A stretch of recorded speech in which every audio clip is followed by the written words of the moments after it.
Antiquities of the Jews, Books 13-16. Introduction by Jonathan Domingo. With Books 13-16, Flavius Josephus brings us into a world that feels strikingly closer to his own time, a world shaped not only by internal religious identity but by complex political maneuvering, shifting alliances, and the overwhelming presence of Rome. These books move from the triumph of the Maccabean revolt into the fragile and often volatile period of Hasmonean rule, culminating in the dramatic rise of Herod the Great. Here, the narrative tone changes again. While earlier books emphasize divine judgment and restoration, these chapters are saturated with political realism. Power struggles, betrayals, and diplomacy dominate the stage. Yet even within this complexity,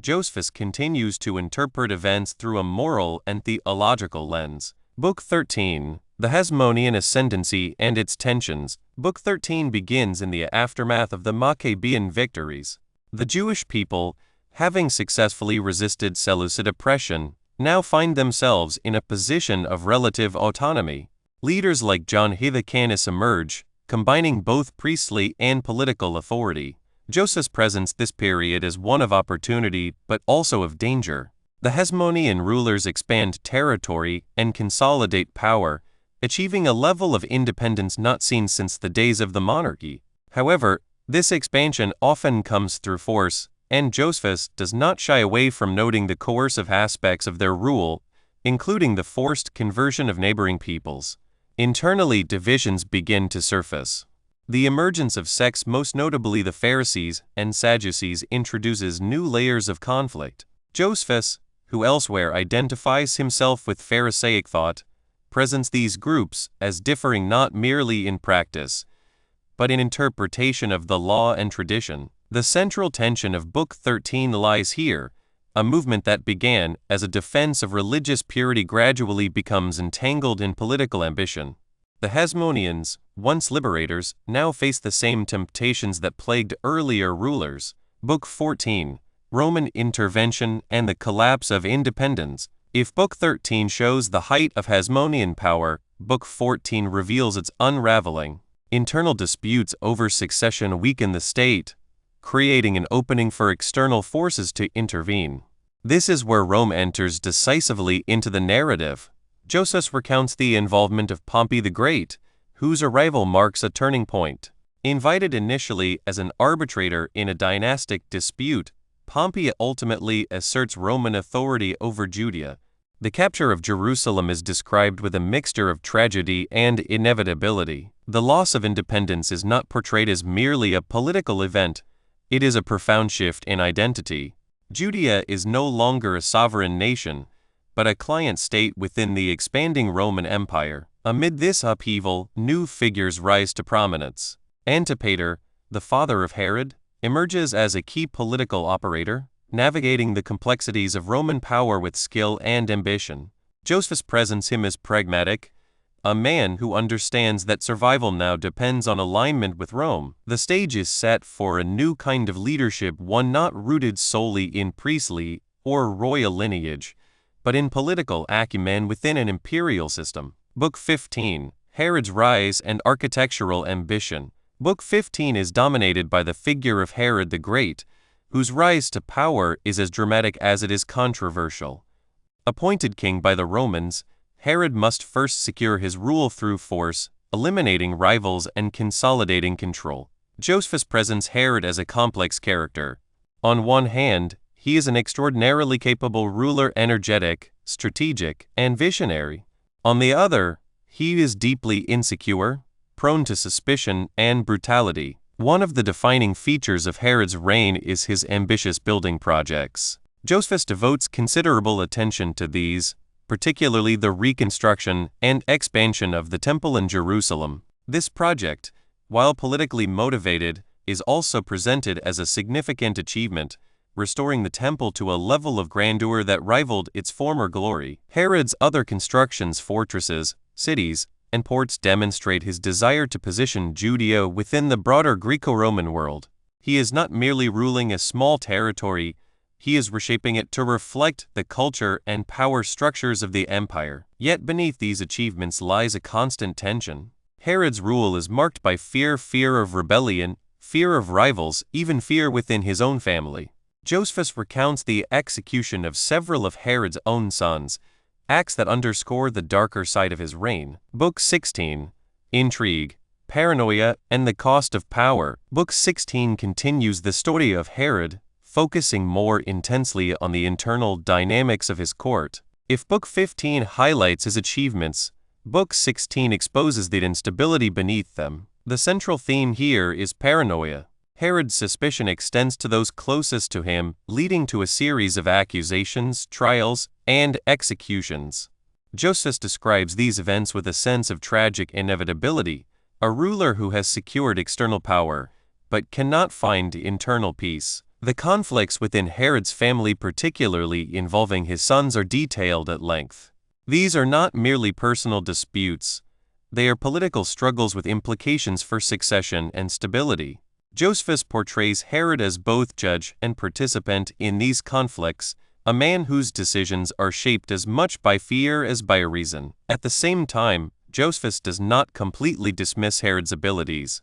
He acknowledges his administrative skill and his contributions to the region's development. This balanced portrayal is characteristic of Josephus' approach. Even flawed leaders are given their due. Conclusion: Power without stability. Books 13-16 of Antiquities present a world in which political power has become increasingly detached from spiritual integrity. The Hasmoneans begin with religious zeal but succumb to ambition. Roman intervention transforms the political landscape, introducing new dynamics of control and dependence. Herod rises as a master of this new world, capable, ambitious, and deeply troubled. For Josephus, this period illustrates a critical lesson. Power, when pursued without grounding in righteousness, leads to instability and fear. Even the most impressive achievements, territorial expansion, architectural grandeur, political influence, cannot compensate for the absence of moral and spiritual coherence. At the same time, these books reveal the adaptability of the Jewish people. Despite losing independence and navigating foreign rule, they continue to maintain their identity, their traditions, and their sense of purpose. As the narrative moves forward into Book 17-20, we approach the immediate background of the New Testament era, a world shaped by Herod's legacy, Roman authority,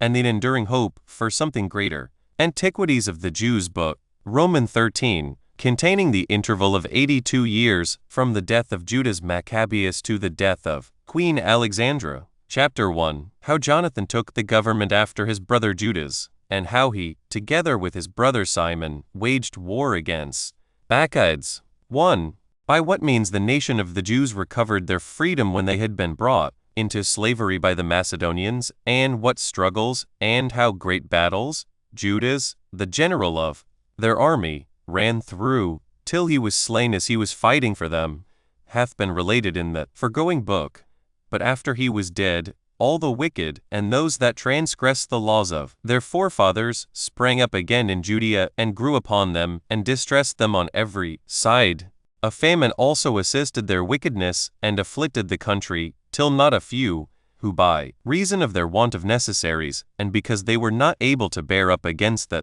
miseries that both the famine and their enemies brought upon them, deserted their country and went to the Macedonians. And now Bacchides gathered those Jews together who had apostatized from the accustomed way of living of their forefathers, and chose to live like their neighbors, and committed the care of the country to them, who also caught the friends of Judas and those of his party, and delivered them up to Bacchides, who, when he had, in the first place, tortured and tormented them at his pleasure, he, by that means, at length killed them. And when this calamity of the Jews was become so great, as they had never had experience of the like since their return out of Babylon, those that remained of the companions of Judas, seeing that the nation was ready to be destroyed after a miserable manner, came to his brother Jonathan, and desired him that he would imitate his brother, and that care which he took of his countrymen, for whose liberty in general he died also, and that he would not permit the nation to be without a governor, especially in those destructive circumstances wherein it now was, and where Jonathan said that he was ready to die for them, and esteemed no inferior to his brother, he was appointed to be the general of the Jewish army. 2. When Bacchides heard this, and was afraid that Jonathan might be very troublesome to the king and the Macedonians, as Judas had been before him, he sought how he might slay him by treachery. But this intention of his was not unknown to Jonathan nor to his brother Simon. But when these two were apprised of it, they took all their companions, and presently fled into that wilderness which was nearest to the city, and when they were come to a lake called Asphar, they abode there. But when Bacchides was sensible that they were in a low state, and were in that place, he hasted to fall upon them with all his forces, and pitching his camp beyond Jordan, he recruited his army. But when Jonathan knew that Bacchides was coming upon him, he sent his brother John, who was also called Gades, to the Nabatean Arabs, that he might lodge his baggage with them until the battle with Bacchides should be over, for they were the Jews' friends. And the sons of Ambri laid an ambush for John from the city Medaba, and seized upon him, and upon those that were with him, and plundered all that they had with them. They also slew John, and all his companions. However, they were sufficiently punished for what they now did by John's brethren, as we shall relate presently.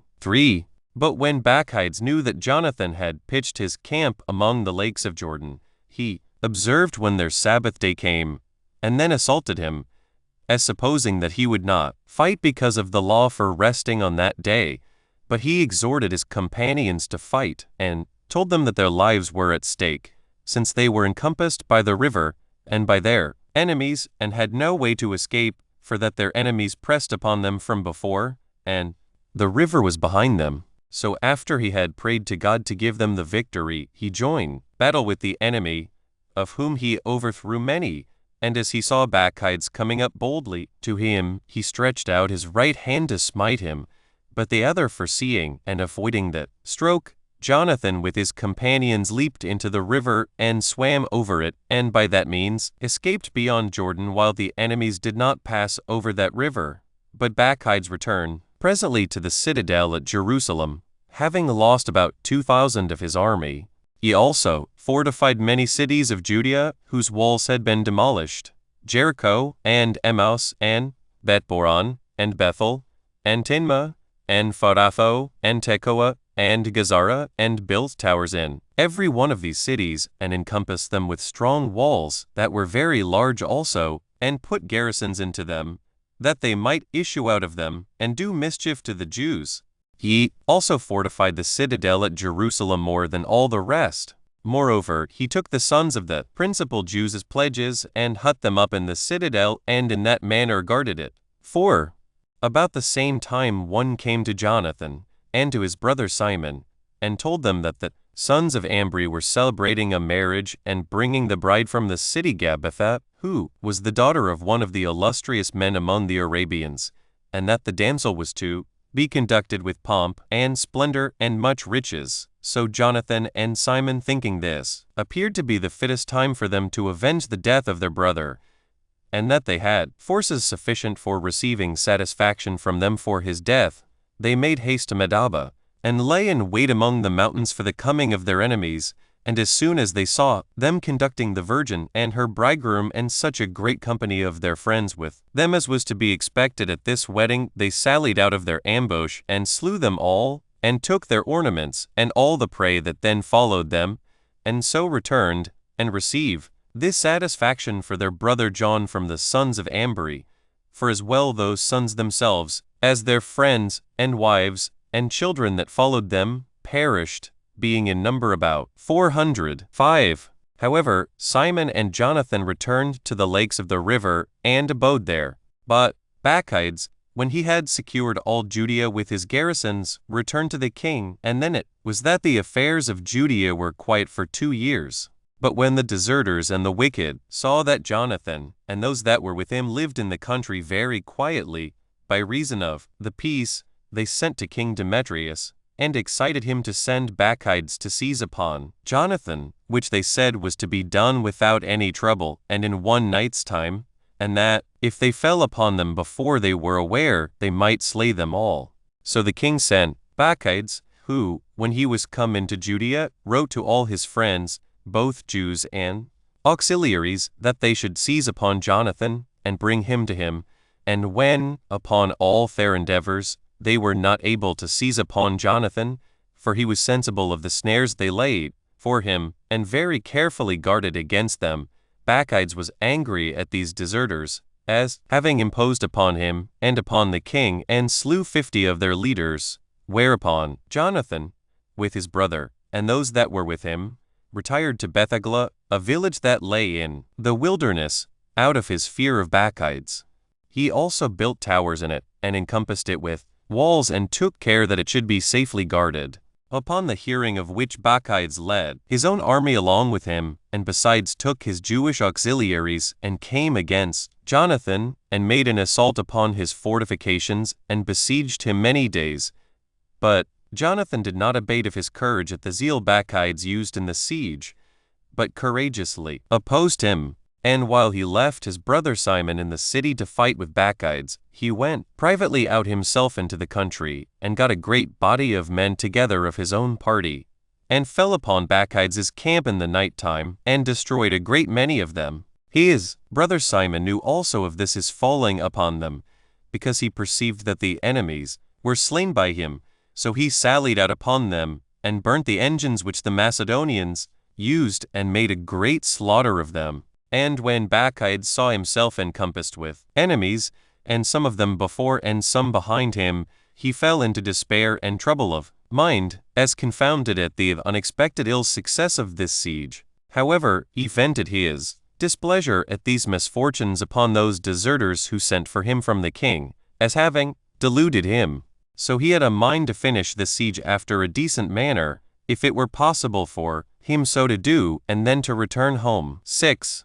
When Jonathan understood these his intentions, he sent ambassadors to him about a league of friendship and mutual assistance, and that they might restore those they had taken captive on both sides. So Bacchides thought this a pretty decent way of retiring home, and made a league of friendship with Jonathan, when they swear that they would not any more make war one against another. Accordingly, he restored the captives, and took his own men with him, and returned to the king at Antioch. And after this his departure, he never came into Judea again. Then did Jonathan take the opportunity of this quiet state of things, and went and lived in the city, Michmash, and there governed the multitude, and punished the wicked and ungodly, and by that means purged the nation of them. Chapter 2. How Alexander Bala in his war with Demetrius granted Jonathan many advantages, and appointed him to be high priest, and persuaded him to assist him, although Demetrius promised him greater advantages on the other side.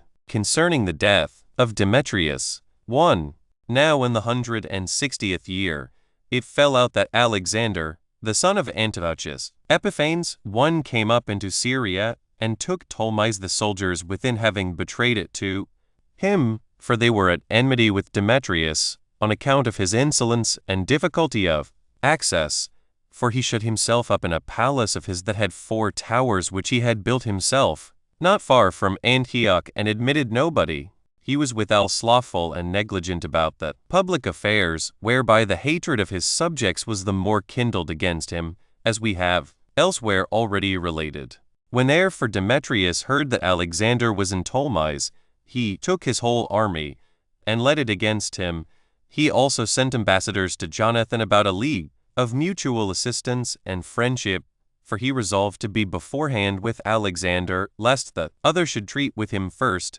and gain assistance from him. And this he did out of the fear he had lest Jonathan should remember how ill Demetrius had formerly treated him, and should join with him in this war against him. He therefore gave orders that Jonathan should be allowed to raise an army, and should get armor made, and should receive back those hostages of the Jewish nation whom Bacchides had shut up in the citadel of Jerusalem. When this good fortune had befallen Jonathan, by the concession of Demetrius, he came to Jerusalem, and read the king's letter in the audience of the people, and of those that kept the citadel. When these were read, these wicked men and deserters, who were in the citadel, were greatly afraid, upon the king's permission to Jonathan to raise an army, and to receive back the hostages. So he delivered every one of them to his own parents. And thus did Jonathan make his abode at Jerusalem, renewing the city to a better state and reforming the buildings as he pleased. For he gave orders that the walls of the city should be rebuilt with square stones, that it might be more secure from their enemies. And when those that kept the garrisons that were in Judea saw this, they all left them, and fled to Antioch, excepting those that were in the city Bethsura, and those that were in the citadel of Jerusalem, for the greater part of these was of the wicked Jews and deserters, and on that account these did not deliver up their garrisons. 2. When Alexander knew what promises Demetrius had made Jonathan, and withal knew his courage, and what great things he had done when he fought the Macedonians, and besides what hardships he had undergone by the means of Demetrius, and of Bacchides, the general of Demetrius's army, he told his friends that he could not at present find any one else that might afford him better assistance than Jonathan, who was both courageous against his enemies and had a particular hatred against Demetrius, as having both suffered many hard things from him, and acted many hard things against him. If therefore they were of opinion that they should make him their friend against Demetrius, it was more for their advantage to invite him to assist them, now than at another time. It being therefore determined by him and his friends to send to Jonathan, he wrote to him this epistle. King Alexander to his brother Jonathan sendeth greeting. We have long ago heard of thy courage and thy fidelity, and for that reason have sent to thee to make with thee a league of friendship and mutual assistance. We therefore do ordain thee this day the high priest of the Jews, and that thou beest called my friend. I have also sent thee, as presents, a purple robe and a golden crown, and desire that, now thou art by us honored, thou wilt in like manner respect us also. 3. When Jonathan had received this letter, he put on the pontifical robe at the time of the Feast of Tabernacles 4 years after the death of his brother Judas, for at that time no high priest had been made. So he raised great forces and had abundance of armor got ready. This greatly grieved Demetrius when he heard of it, and made him blame himself for his slowness, that he had not prevented Alexander, and got the goodwill of Jonathan, but had given him time so to do. However, he also himself wrote a letter to Jonathan and to the people, the contents whereof are these. King Demetrius to Jonathan and to the nation of the Jews sendeth greeting. Since you have preserved your friendship for us, and when you have been tempted by our enemies, you have not joined yourselves to them, I both commend you for this your fidelity, and exhort you to continue in the same disposition, for which you shall be repaid, and receive rewards from us. For I will free you from the greatest part of the tributes and taxes which you formerly paid to the kings my predecessors and to myself, and I do now set you free from those tributes which you have ever paid. And besides, I forgive you the tax upon salt and the value of the crowns, which you used to offer to me 3, and instead of the third part of the fruits of the field, and the half of the fruits of the trees, I relinquish my part of them from this day.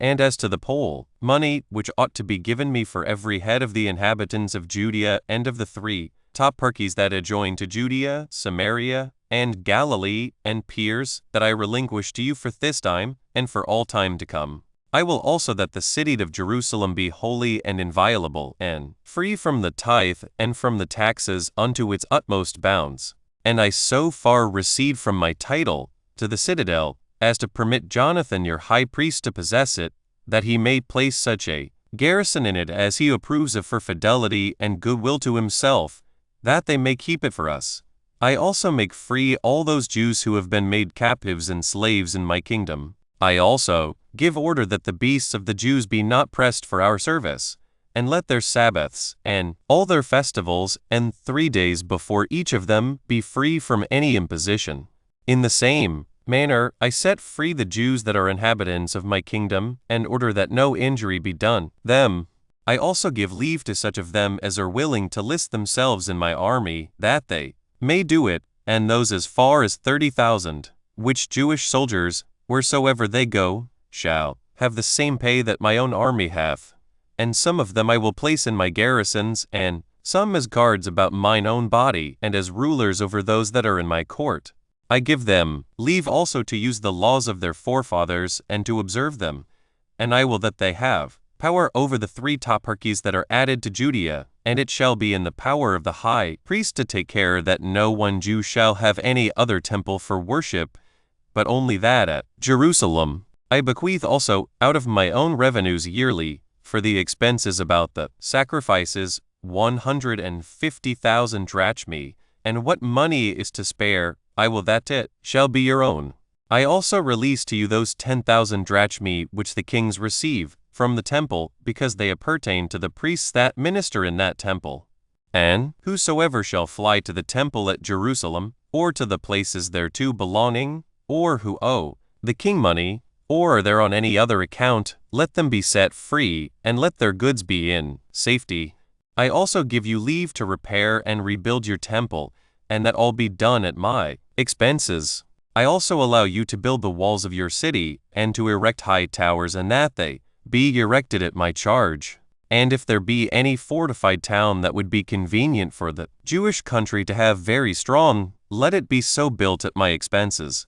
For this was what Demetrius promised, and granted to the Jews by this letter. But King Alexander raised a great army of mercenary soldiers, and of those that deserted to him out of Syria, and made an expedition against Demetrius. And when it was come to a battle, the left wing of Demetrius put those who opposed them to flight, and pursued them a great way, and slew many of them, and spoiled their camp.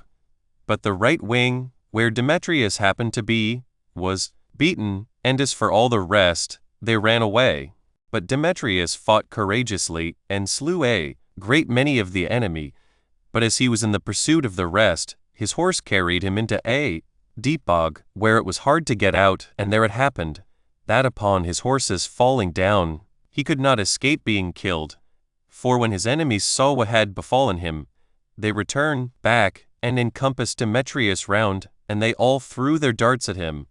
But he, being now on foot, fought bravely. But at length he received so many wounds, that he was not able to bear up any longer, but fell. And this is the end that Demetrius came to, when he had reigned 11 years. For as we have elsewhere related, chapter 3, the friendship that was between Onias and Ptolemy Philometor, and how Onias built a temple in Egypt like to that at Jerusalem. 1. But then the son of Onias the high priest, who was of the same name with his father, and who fled to King Ptolemy, who was called Philometor, lived now at Alexandria, as we have said already. When this Onias saw that Judea was oppressed by the Macedonians and their kings, out of a desire to purchase to himself a memorial and eternal fame, he resolved to send to King Ptolemy and Queen Cleopatra, to ask leave of them that he might build a temple in Egypt like to that at Jerusalem, and might ordain Levites and priests out of their own stock. The chief reason why he was desirous so to do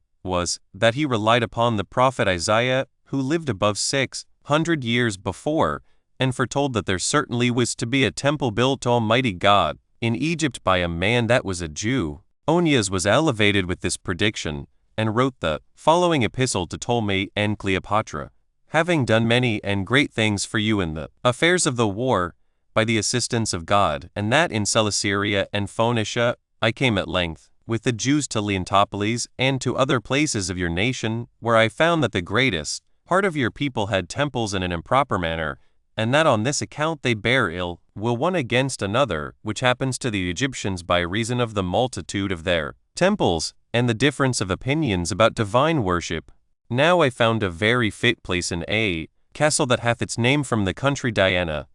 This place is full of materials of several sorts, and replenished with sacred animals.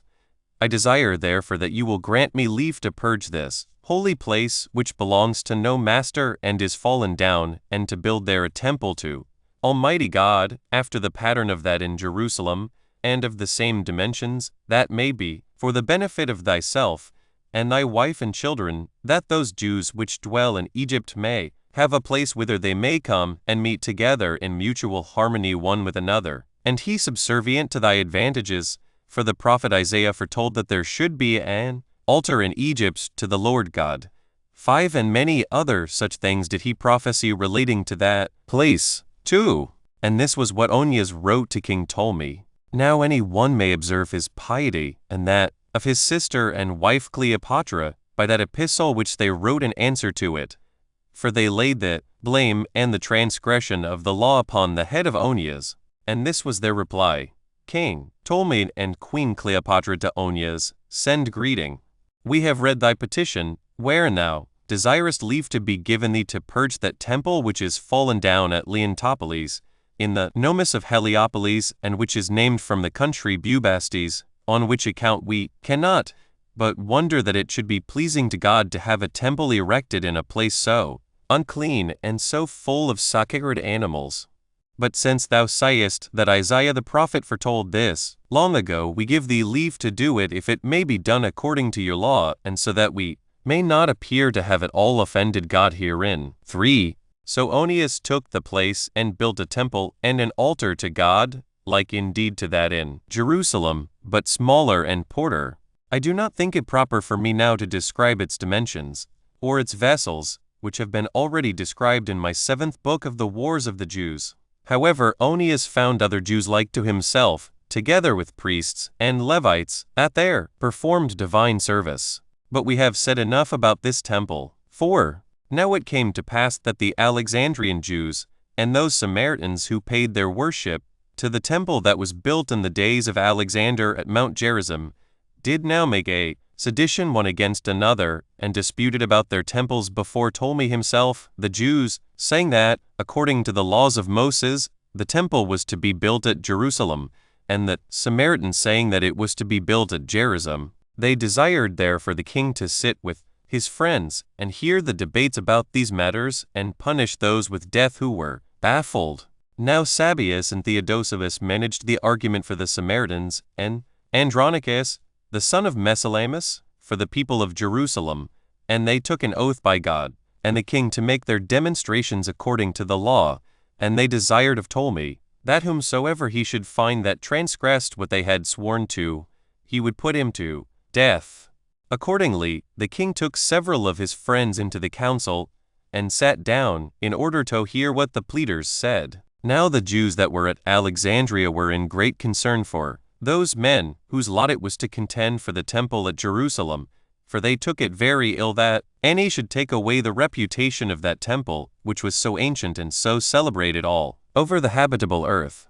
Now when Sabius and Theodosius had given leave to Andronicus to speak first, he began to demonstrate out of the law and out of the successions of the high priests, how they every one in succession from his father had received that dignity and rule over the temple, and how all the kings of Asia had honored that temple with their donations and with the most splendid gifts dedicated thereto. But as for that at Gerizim, he made no account of it, and regarded it as if it had never had a being. By this speech and other arguments, Andronicus persuaded the king to determine that the temple at Jerusalem was built according to the laws of Moses, 6, and to put Sabius and Theodosius to death. And these were the events that befell the Jews at Alexandria in the days of Ptolemy Philometor. Chapter 7. How Alexander honored Jonathan after an extraordinary manner, and how Demetrius, the son of Demetrius, overcame Alexander and made a league of friendship with Jonathan. 1. Demetrius being thus slain in battle, as we have above related, Alexander took the kingdom of Syria, and wrote to Ptolemy Philometor, and desired his daughter in marriage, and said it was but just that he should be joined in affinity to one that had now received the principality of his forefathers, and had been promoted to it by God's providence, and had conquered Demetrius, and that was on other accounts not unworthy of being related to him. Ptolemy received this proposal of marriage gladly, and wrote him an answer, saluting him on account of his having received the principality of his forefathers, and promising him that he would give him his daughter in marriage, and assured him that he was coming to meet him at Ptolemais, and desired that he would there meet him, for that he would accompany her from Egypt so far, and would there marry his child to him. When Ptolemy had written thus, he came suddenly to Ptolemais, and brought his daughter Cleopatra along with him, and as he found Alexander there before him, as he desired him to come, he gave him his child in marriage, and for her portion gave her as much silver and gold as became such a king to give. 2. When the wedding was over, Alexander wrote to Jonathan the high priest, and desired him to come to Ptolemais. So when he came to these kings, and had made them magnificent presents, he was honored by them both. Alexander compelled him also to put off his own garment, and to take a purple garment, and made him sit with him in his throne, and commanded his captains that they should go with him into the middle of the city, and proclaim that it was not permitted to any one to speak against him or to give him any disturbance. And when the captains had thus done, those that were prepared to accuse Jonathan, and who bore him ill will, when they saw the honor that was done him by proclamation, and that by the king's order, ran away, and were afraid lest some mischief should befall them. Nay, King Alexander was so very kind to Jonathan, that he set him down as the principal of his friends. 3. But then, upon the 165th year, Demetrius, the son of Demetrius, came from Crete with a great number of mercenary soldiers, which Lasthenes, the Cretan, brought him, and sailed to Cilicia. This thing cast Alexander into great concern and disorder when he heard it, so he made haste immediately out of Phoenicia, and came to Antioch, that he might put matters in a safe posture there before Demetrius should come. He also left Apollonius Dau7 governor of Celesyria, who coming to Jamnia with a great army, sent to Jonathan the high priest, and told him that it was not right that he alone should live at rest, and with authority, and not be subject to the king, that this thing had made him a reproach among all men, that he had not yet made him subject to the king. Do not thou therefore deceive thyself, and sit still among the mountains, and pretend to have forces with thee. But if thou hast any dependence on thy strength, come down into the plain, and let our armies be compared together, and the event of the battle will demonstrate which of us is the most courageous. However, take notice that the most valiant men of every city are in my army, and that these are the very men who have always beaten thy progenitors. But let us have the battle in such a place of the country where we may fight with weapons and not with stones, and where there may be no place whither those that are beaten may fly. 4. With this Jonathan was irritated, and choosing himself out 10,000 of his soldiers, he went out of Jerusalem in haste, with his brother Simon, and came to Joppa, and pitched his camp on the outside of the city, because the people of Joppa had shut their gates against him, for they had a garrison in the city put there by Apollonius. But when Jonathan was preparing to besiege them, they were afraid he would take them by force, and so they opened the gates to him. But Apollonius, when he heard that Joppa was taken by Jonathan, took 3,000 horsemen, and 8,000 footmen, and came to Ashdod, and removing thence, he made his journey silently and slowly, and going up to Joppa, he made as if he was retiring from the place, and so drew Jonathan into the plain, as valuing himself highly upon his horsemen, and having his hopes of victory principally in them. However, Jonathan sallied out and pursued Apollonius to Ashdod. But as soon as Apollonius perceived that his enemy was in the plain, he came back and gave him battle. But Apollonius had laid 1,000 horsemen in ambush in a valley, that they might be seen by their enemies as behind them, which when Jonathan perceived, he was under no consternation, but ordering his army to stand in a square battle array, he gave them a charge to fall on the enemy on both sides, and set them to face those that attacked them both before and behind. And while the fight lasted till the evening, he gave part of his forces to his brother Simon, and ordered him to attack the enemies, but for himself he charged those that were with him to cover themselves with their armor, and receive the darts of the horsemen, who did as they were commanded, so that the enemy's horsemen, while they threw their darts till they had no more left, did them no harm, for the darts that were thrown did not enter into their bodies, being thrown upon the shields that were united and conjoined together, the closeness of which easily overcame the force of the darts, and they flew about without any effect. But when the enemy grew remiss in throwing their darts from morning till late at night, Simon perceived their weariness, and fell upon the body of men before him, and because his soldiers showed great alacrity, he put the enemy to flight. And when the horsemen saw that the footmen ran away, neither did they stay themselves,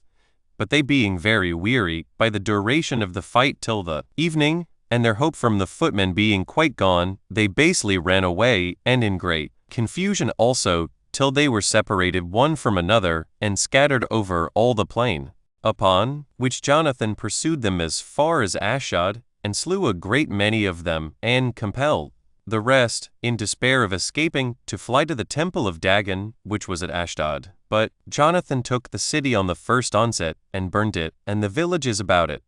Nor did he abstain from the temple of Dagon itself, but burnt it also, and destroyed those that had fled to it. Now the entire multitude of the enemies that fell in the battle, and were consumed in the temple, were 8,000. When Jonathan therefore had overcome so great an army, he removed from Ashdod, and came to Askelon. And when he had pitched his camp without the city, the people of Askelon came out and met him, bringing him hospitable presents,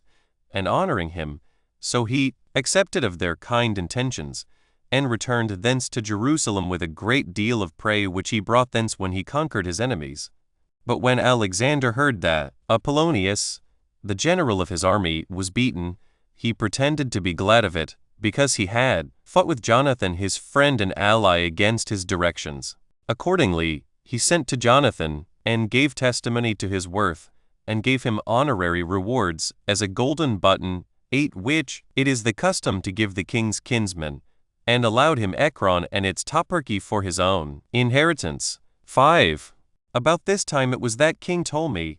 who was called Philometor, led an army, part by the sea and part by land, and came to Syria to the assistance of Alexander, who was his son-in-law, and accordingly all the cities received him willingly, as Alexander had commanded them to do, and conducted him as far as Ashdod, where they all made loud complaints about the temple of Dagon, which was burnt, and accused Jonathan of having laid it waste, and destroyed that country adjoining with fire, and slain a great number of them. Ptolemy heard these accusations, but said nothing. Jonathan also went to meet Ptolemy as far as Joppa, and obtained from him hospitable presents, and those glorious in their kinds, with all the marks of honor. And when he had conducted him as far as the river called Eleutherus, he returned again to Jerusalem. 6. But as Ptolemy was at Ptolemais, he was very near to a most unexpected destruction, for a treacherous design was laid for his life by Alexander,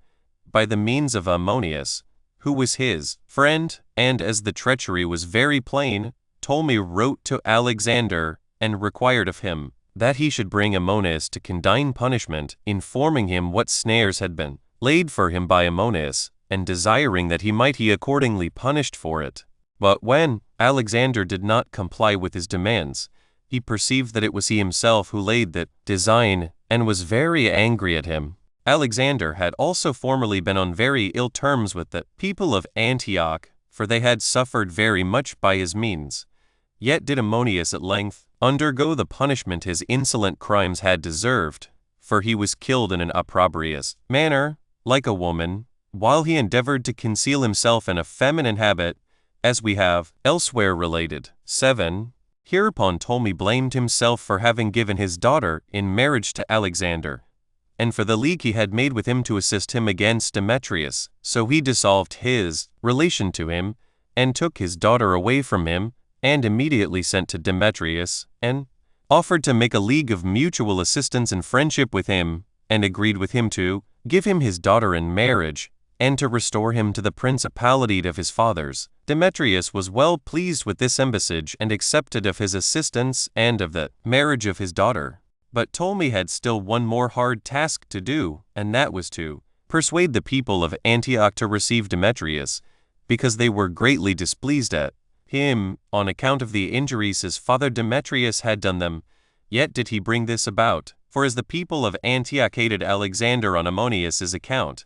as we have shown already, they were easily prevailed with to cast him out of Antioch,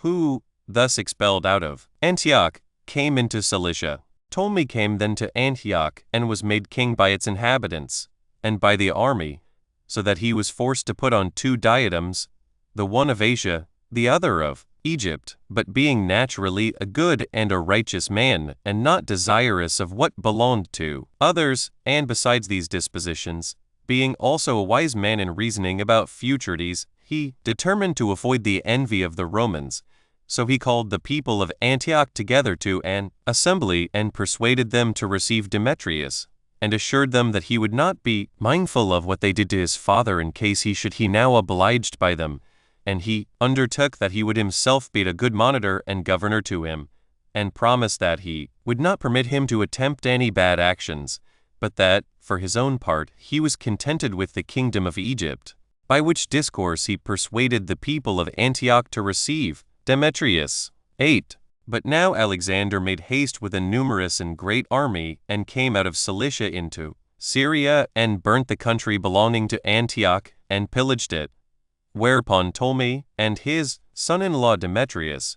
brought their army against him, for he had already given him his daughter in marriage, and beat Alexander, and put him to flight, and accordingly he fled into Arabia. Now it happened in the time of the battle that Ptolemy's horse, upon hearing the noise of an elephant, cast him off his back, and threw him on the ground, upon the sight of which accident his enemies fell upon him, and gave him many wounds upon his head, and brought him into danger of death. For when his guards caught him up, he was so very ill, that for 4 days' time he was not able either to understand or to speak. However, Zabdiel, a prince among the Arabians, cut off Alexander's head, and sent it to Ptolemy, who, recovering of his wounds, and returning to his understanding on the 5th day, heard at once a most agreeable hearing, and saw a most agreeable sight, which were the death and the head of Alexander. Yet a little after this his joy for the death of Alexander,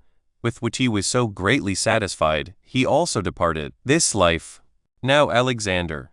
who was called Ballas, reigned over Asia 5 years, as we have elsewhere related. 9. But when Demetrius, who was styled Nicator, 9 had taken the kingdom, he was so wicked as to treat Ptolemy's soldiers very hardly, neither remembering the league of mutual assistance that was between them, nor that he was his son-in-law and kinsman, by Cleopatra's marriage to him. So the soldiers fled from his wicked treatment to Alexandria,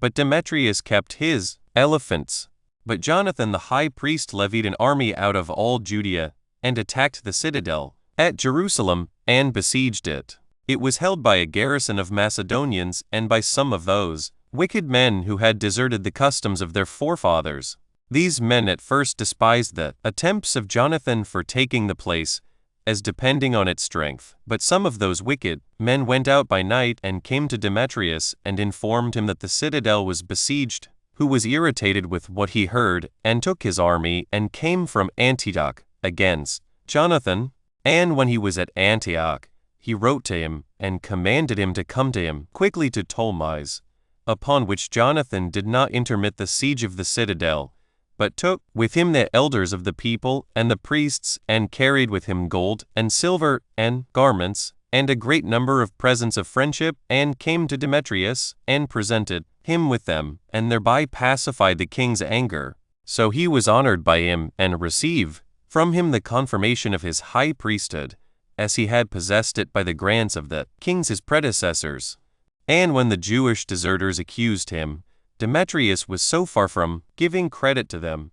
that when he petitioned him that he would demand no more than 300 talents for the tribute of all Judea, and the 3 toparchies of Samaria, and Perea, and Galilee,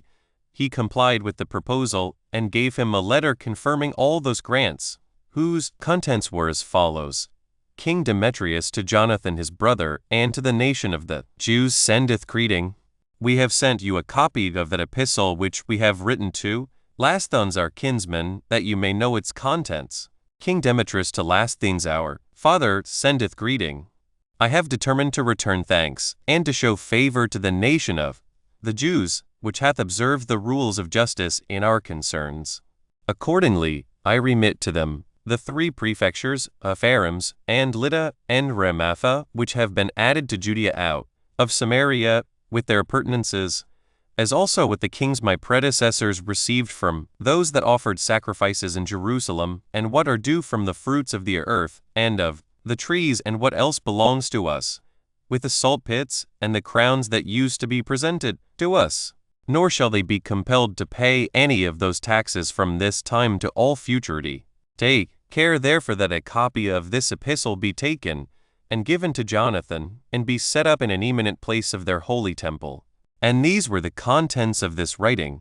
And now when Demetrius saw that there was peace everywhere and that there was no danger nor fear of war, he disbanded the greatest part of his army and diminished their pay, and even retained in pay no others than such foreigners as came up with him from Crete and from the other islands. However, this procured him ill will and hatred from the soldiers, on whom he bestowed nothing from this time, while the kings before him used to pay them in time of peace as they did before, that they might have their good will, and that they might be very ready to undergo the difficulties of war, if any occasion should require it. Chapter 5. How Trypho, after he had beaten Demetrius, delivered the kingdom to Antiochus the son of Alexander, and gained Jonathan for his assistant. And concerning the actions and embassies of Jonathan. 1. Now there was a certain commander of Alexander's forces, an Epaminondan by birth, whose name was Dodotus, and was also called Trypho, took notice the ill will of the soldiers bare to Demetrius, and went to Malchus the Arabian, who brought up Antiochus, the son of Alexander, and told him what ill will the army bare Demetrius, and persuaded him to give him Antiochus, because he would make him king and recover to him the kingdom of his father. Malchus at the first opposed him in this attempt, because he could not believe him, but when Trypho lay hard at him for a long time, he over-persuaded him to comply with Trypho's intentions and entreaties, and this was the state Trypho was now in. 2. But Jonathan the high priest, being desirous to get clear of those that were in the citadel of Jerusalem, and of the Jewish deserters and wicked men, as well as of those in all the garrisons in the country, sent presents and ambassadors to Demetrius, and entreated him to take away his soldiers out of the strongholds of Judea. Demetrius made answer, that after the war which he was now deeply engaged in was over, he would not only grant him that,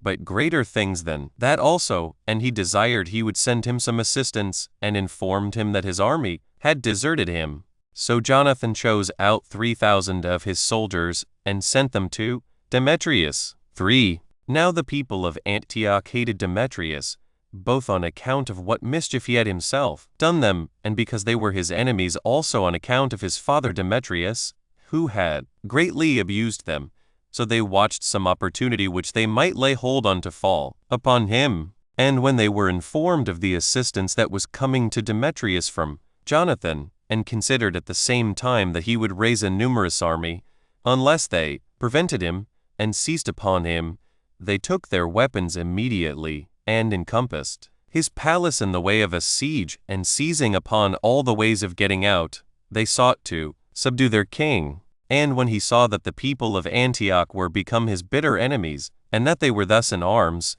he took the mercenary soldiers which he had with them, and those Jews who were sent by Jonathan, and assaulted the Antiochians, but he was overpowered by them, for they were many 10,000s, and was beaten. But when the Jews saw that the Antiochians were superior, they went up to the top of the palace, and shot at them from thence. And because they were so remote from them by their height, that they suffered nothing on their side, but did great execution on the others, as fighting from such an elevation, they drove them out of the adjoining houses, and immediately set them on fire, whereupon the flame spread itself over the whole city, and burnt it all down. This happened by reason of the closeness of the houses, and because they were generally built of wood. So the Antiochians, when they were not able to help themselves nor to stop the fire, were put to flight. And as the Jews leaped from the top of one house to the top of another, and pursued them after that manner, it thence happened that the pursuit was so very surprising. But when the king saw that the Antiochians were busy in saving their children and their wives, and so did not fight any longer, he fell upon them in the narrow passages, and fought them, and slew a great many of them, till at last they were forced to throw down their arms, and to deliver themselves up to Demetrius. So he forgave them this their insolent behavior, and put an end to the sedition. And when he had given rewards to the Jews out of the rich spoils he had gotten, and had returned them thanks, as the cause of his victory, he sent them away to Jerusalem to Jonathan, with an ample testimony of the assistance they had afforded him. Yet did he prove an ill man to Jonathan afterward, and broke the promises he had made, and he threatened that he would make war upon him, unless he would pay all that tribute which the Jewish nation owed to the first kings of Syria. And this he had done, if Trypho had not hindered him, and diverted his preparations against Jonathan to a concern for his own preservation.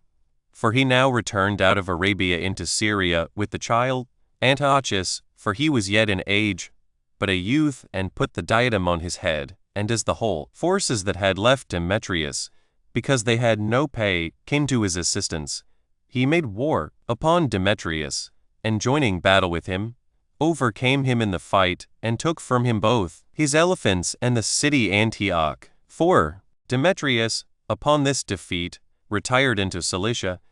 but the child Antiochus sent ambassadors and an epistle to Jonathan, and made him his friend and confederate, and confirmed to him the high priesthood, and yielded up to him the 4 prefectures which had been added to Judea. Moreover, he sent him vessels and cups of gold, and a purple garment, and gave him leave to use them. He also presented him with a golden button, and styled him one of his principal friends, and appointed his brother Simon to be the general over the forces from the ladder of Tyre unto Egypt. So Jonathan was so pleased with these grants made him by Antiochus, that he sent ambassadors to him and to Trypho,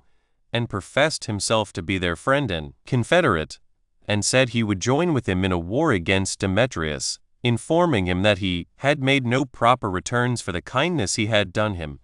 for that when he had received many marks of kindness from him when he stood in great need of them, he, for such good turns, had requited him with further injuries. 5. So Antiochus gave Jonathan leave to raise himself a numerous army out of Syria and Phoenicia, and to make war against Demetrius's generals. Whereupon he went in haste to the several cities which received him splendidly indeed, but put no forces into his hands. And when he was come from thence to Ascalon, the inhabitants of Ascalon came and brought him presents, and met him in a splendid manner. He exhorted them and every one of the cities of Celesyria to forsake Demetrius, and to join with Antiochus, and, in assisting him, to endeavor to punish Demetrius for what offenses he had been guilty of against themselves, and told them there were many reasons for that their procedure, if they had a mind so to do. And when he had persuaded those cities to promise their assistance to Antiochus,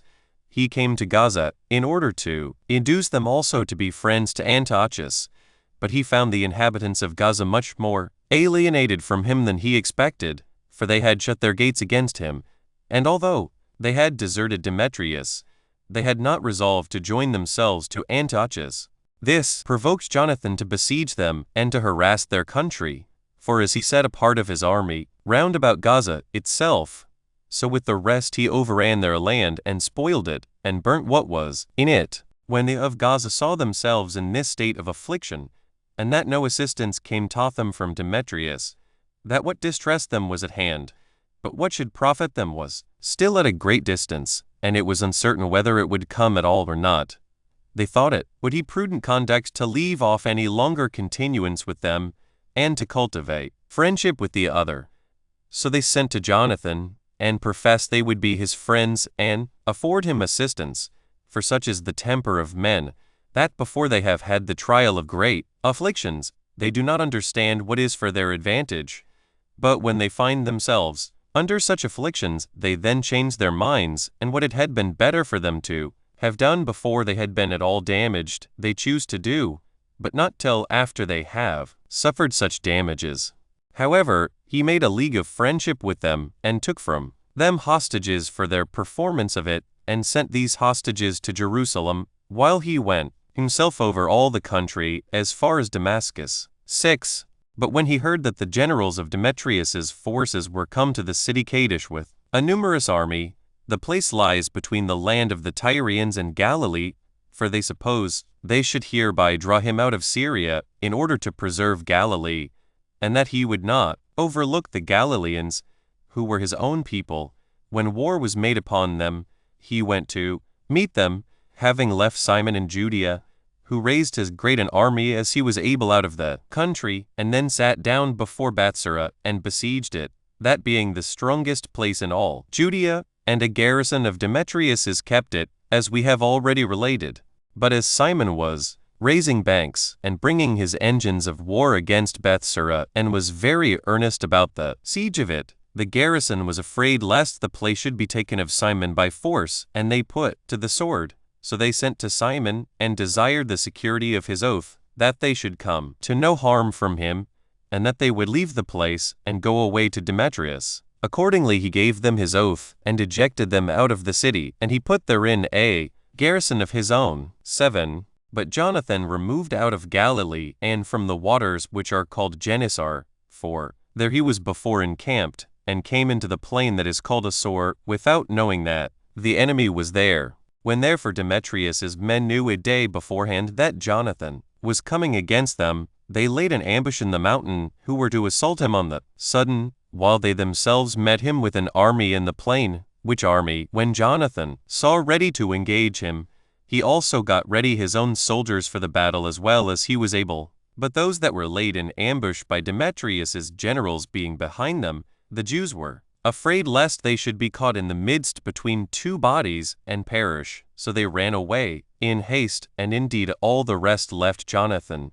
But a few there were, in number about 50, who stayed with him, and with them Mattathias, the son of Absalom, and Judas, the son of Chapsalus, who were commanders of the whole army. These marched boldly, and like men desperate, against the enemy, and so pushed them, that by their courage they daunted them, and with their weapons in their hands they put them to flight. And when those soldiers of Jonathan that had retired saw the enemy giving way, they got together after their flight, and pursued them with great violence. And this did they as far as Kadesh, where the camp of the enemy lay. 8. Jonathan, having thus gotten a glorious victory, and slain 2,000 of the enemy, returned to Jerusalem. So when he saw that all his affairs prospered according to his mind, by the providence of God, he sent ambassadors to the Romans,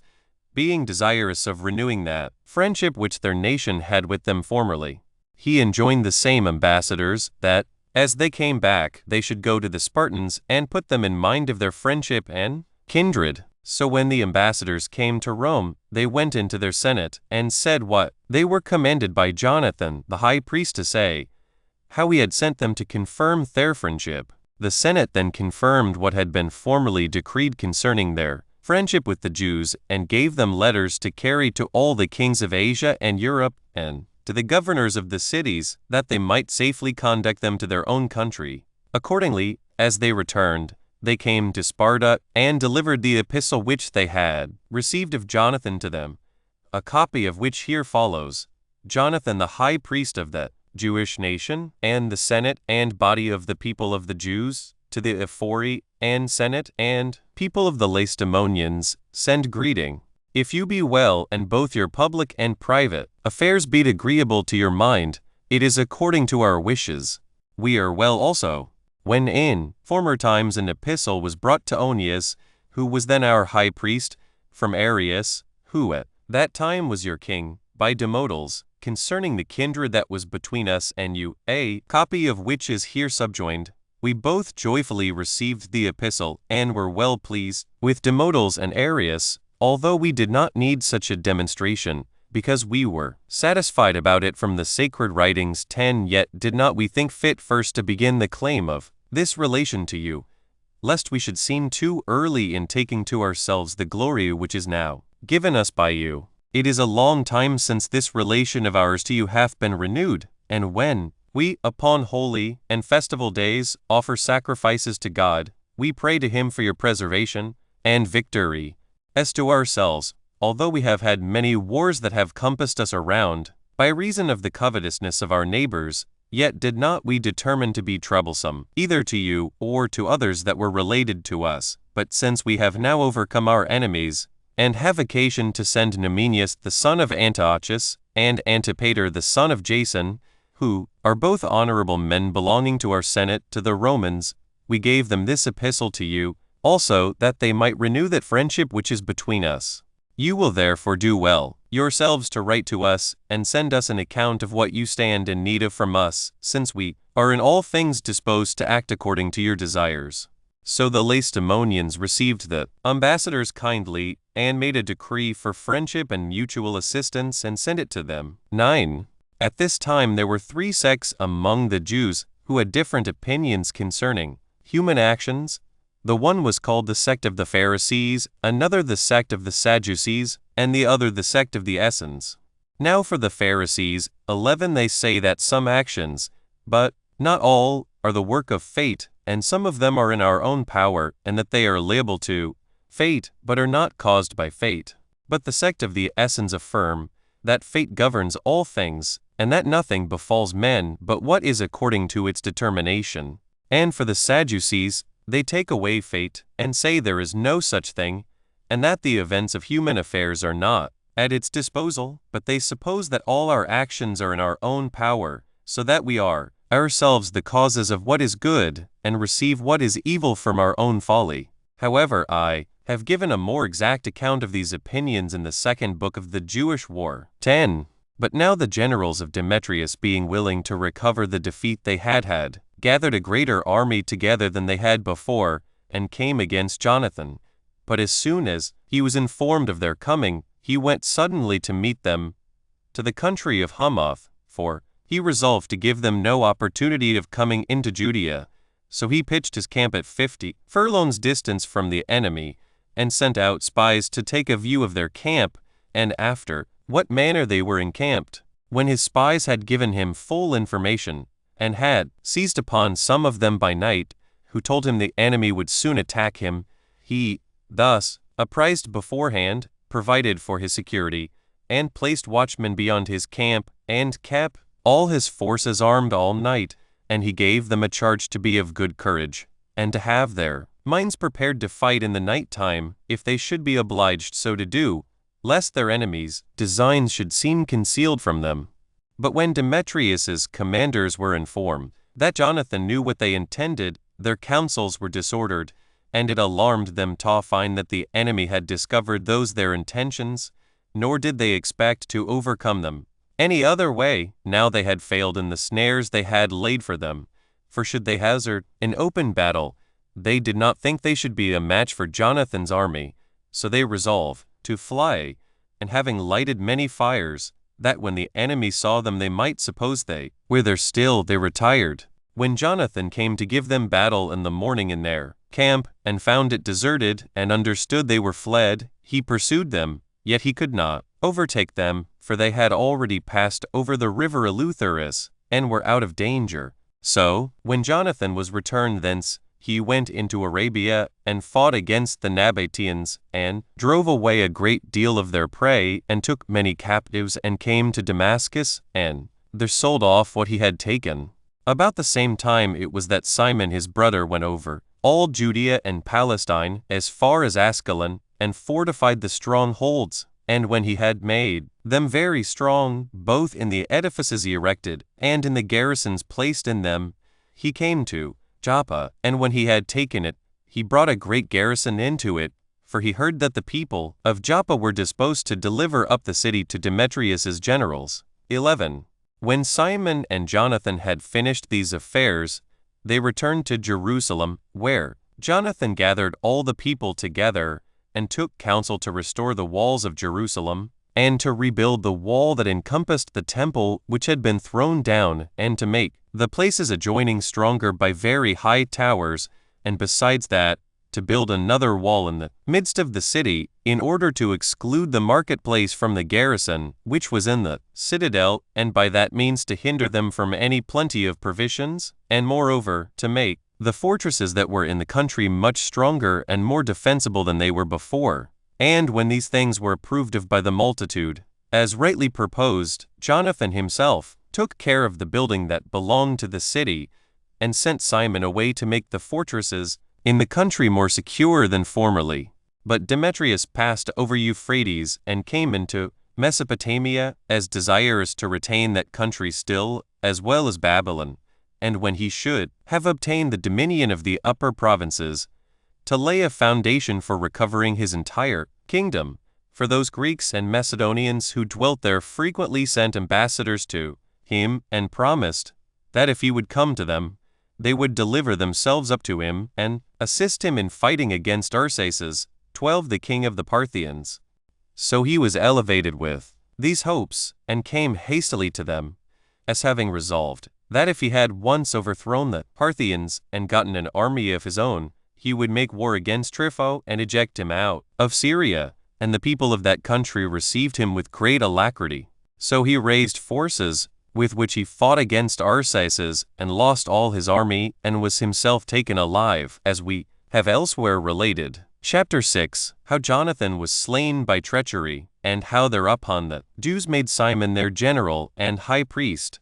What courageous actions he also performed, especially against Trypho. 1. Now when Trypho knew what had befallen Demetrius, he was no longer firm to Antiochus, but contrived by subtlety to kill him, and then take possession of his kingdom.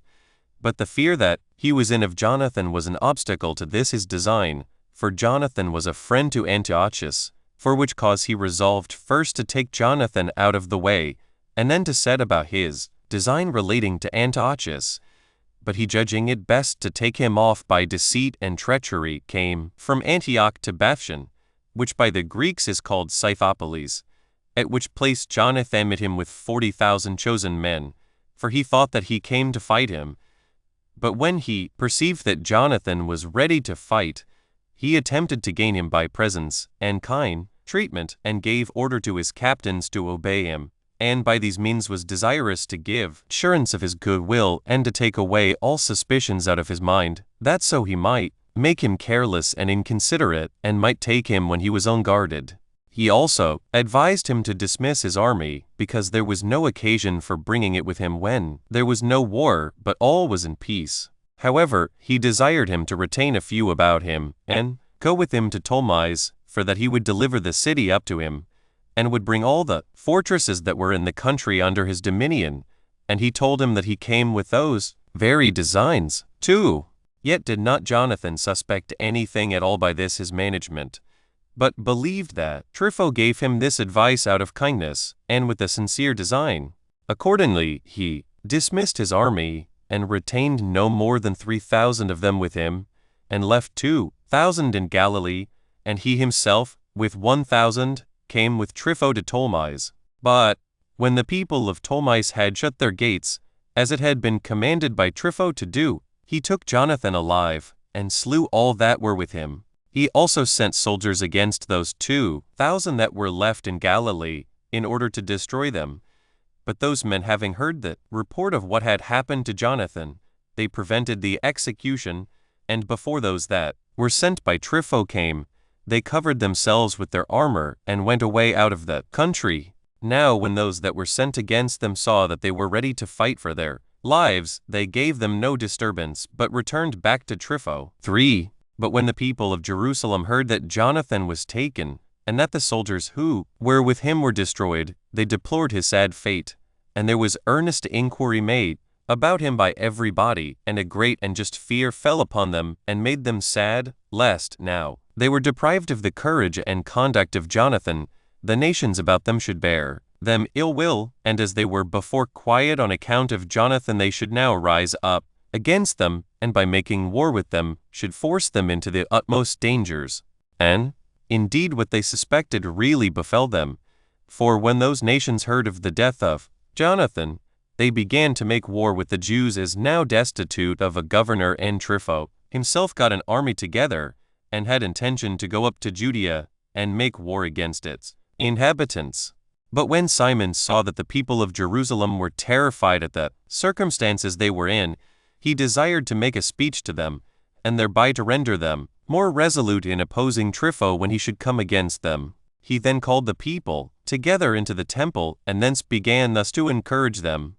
O my countrymen, you are not ignorant that our father, myself, and my brethren have ventured to hazard our lives, and that willingly, for the recovery of your liberty, since I have therefore such plenty of examples before me, and we of our family have determined with ourselves to die for our laws and our divine worship, there shall no terror be so great as to banish this resolution from our souls, nor to introduce in its place a love of life and a contempt of glory. Do you therefore follow me with alacrity whithersoever I shall lead you, as not destitute of such a captain as is willing to suffer, and to do the greatest things for you. For neither am I better than my brethren that I should be sparing of my own life, nor so far worse than they as to avoid and refuse what they thought that most honorable of all things, I mean, to undergo death for your laws and for that worship of God which is peculiar to you. I will therefore give such proper demonstrations as will show that I am their own brother, and I am so bold as to expect that I shall avenge their blood upon our enemies, and deliver you all with your wives and children from the injuries they intend against you, and, with God's assistance, to preserve your temple from destruction by them. For I see that these nations have you in contempt, as being without a governor, and that they thence are encouraged to make war against you. 4.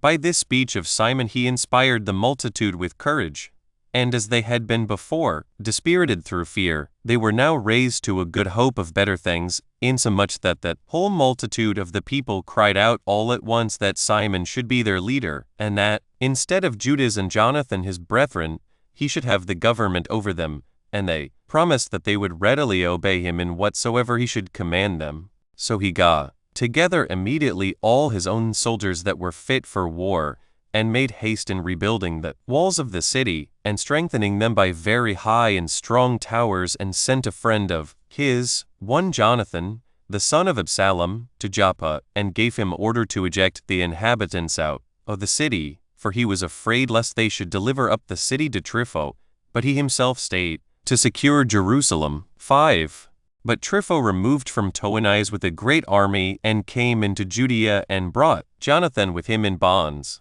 Simon also met him with his army at the city Adida, which is upon a hill, and beneath it lie the plains of Judea. And when Trypho knew that Simon was by the Jews made their governor, he sent to him, and would have imposed upon him by deceit and trencher, and desired, if he would have his brother Jonathan released, that he would send him 100 talents of silver, and 2 of Jonathan's sons as hostages, that when he shall be released, he may not make Judea revolt from the king,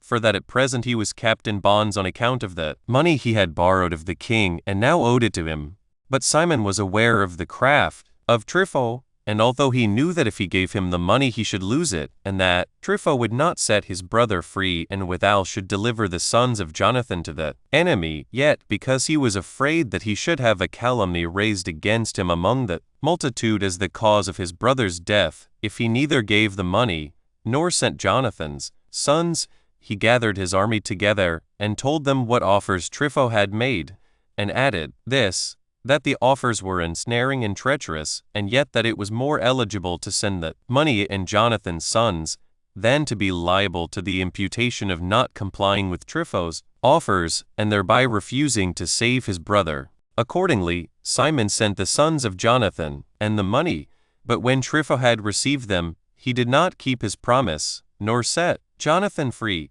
but took his army, and went about all the country, and resolved to go afterward to Jerusalem by the way of Idumea, while Simon went over against him with his army, and all along pitched his own camp over against his. 6. But when those that were in the citadel had sent to Trypho, and besought him to make haste, and come to them, and to send them provisions, he prepared his cavalry as though he would be at Jerusalem that very night.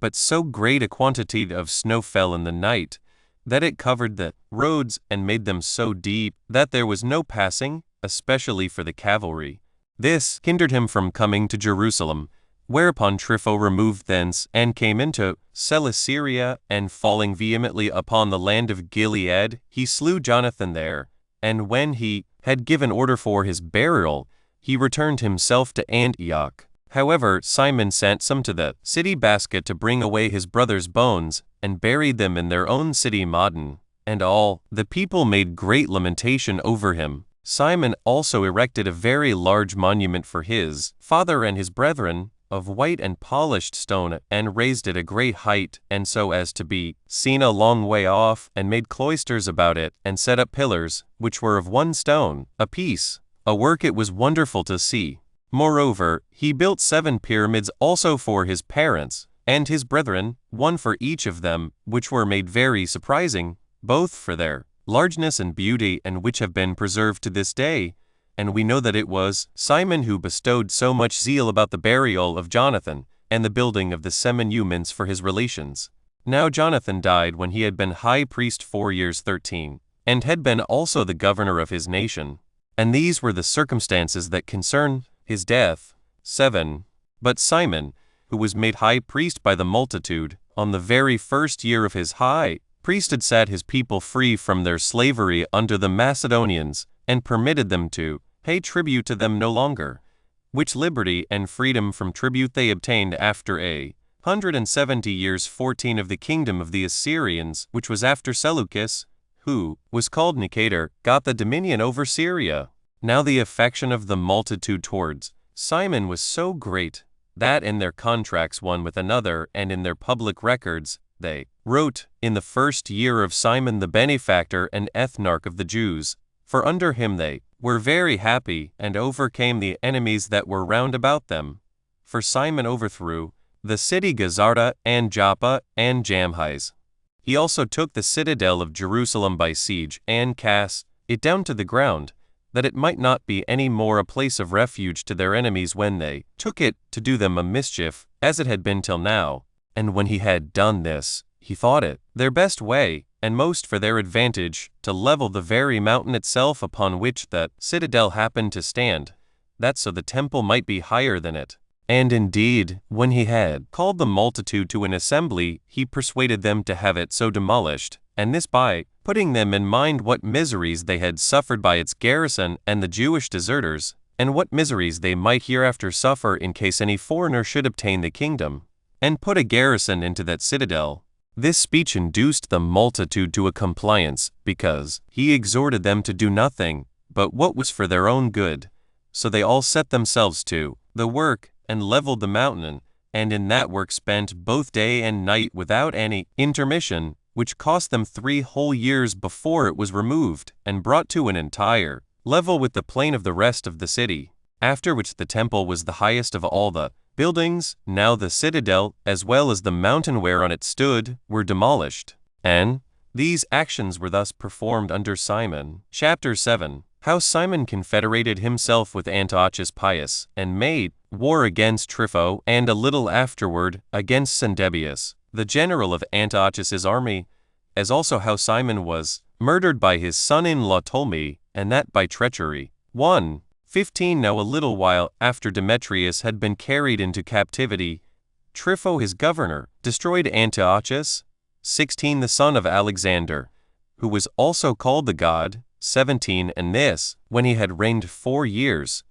though he gave it out that he died under the hands of the surgeons. He then sent his friends, and those that were most intimate with him, to the soldiers, and promised that he would give them a great deal of money if they would make him king. He intimated to them that Demetrius was made a captive by the Parthians, and that Demetrius's brother Antiochus, if he came to be king, would do them a great deal of mischief, in way of revenge for their revolting from his brother. So the soldiers, in expectation of the wealth they should get by bestowing the kingdom on Trypho, made him their ruler. However, when Trypho had gained the management of affairs, he demonstrated his disposition to be wicked. For while he was a private person, he cultivated familiarity with the multitude, and pretended to great moderation, and so drew them on artfully to whatsoever he pleased. But when he had once taken the kingdom, he laid aside any further dissimulation, and was the true Trypho, which behavior made his enemies superior to him,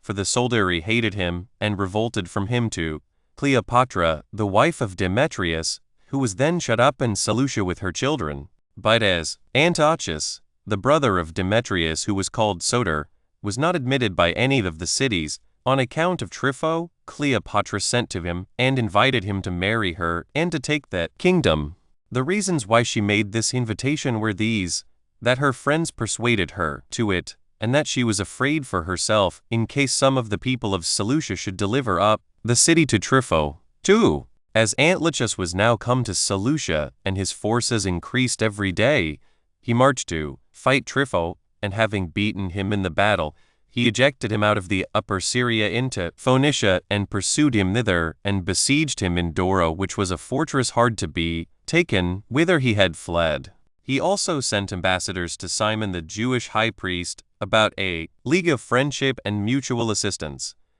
who readily accepted of the invitation, and sent to Antiochus great sums of money and provisions for those that besieged Dora, and thereby supplied them very plentifully, so that for a little while he was looked upon as one of his most intimate friends. But still Trypho fled from Dora to Apamia, where he was taken during the siege and put to death when he had reigned 3 years. 3. However, Antiochus forgot the kind assistance that Simon had afforded him in his necessity, by reason of his covetous and wicked disposition, and committed an army of soldiers to his friend Sendebius, and sent him at once to ravage Judea and to seize Simon. When Simon heard of Antiochus's breaking his league with him, although he were now in years, yet, provoked with the unjust treatment he had met with from Antiochus, and taking a resolution brisker than his age could well bear, he went like a young man to act as general of his army. He also sent his sons before among the most hardy of his soldiers, and he himself marched on with his army another way, and laid many of his men in ambushes in the narrow valleys between the mountains.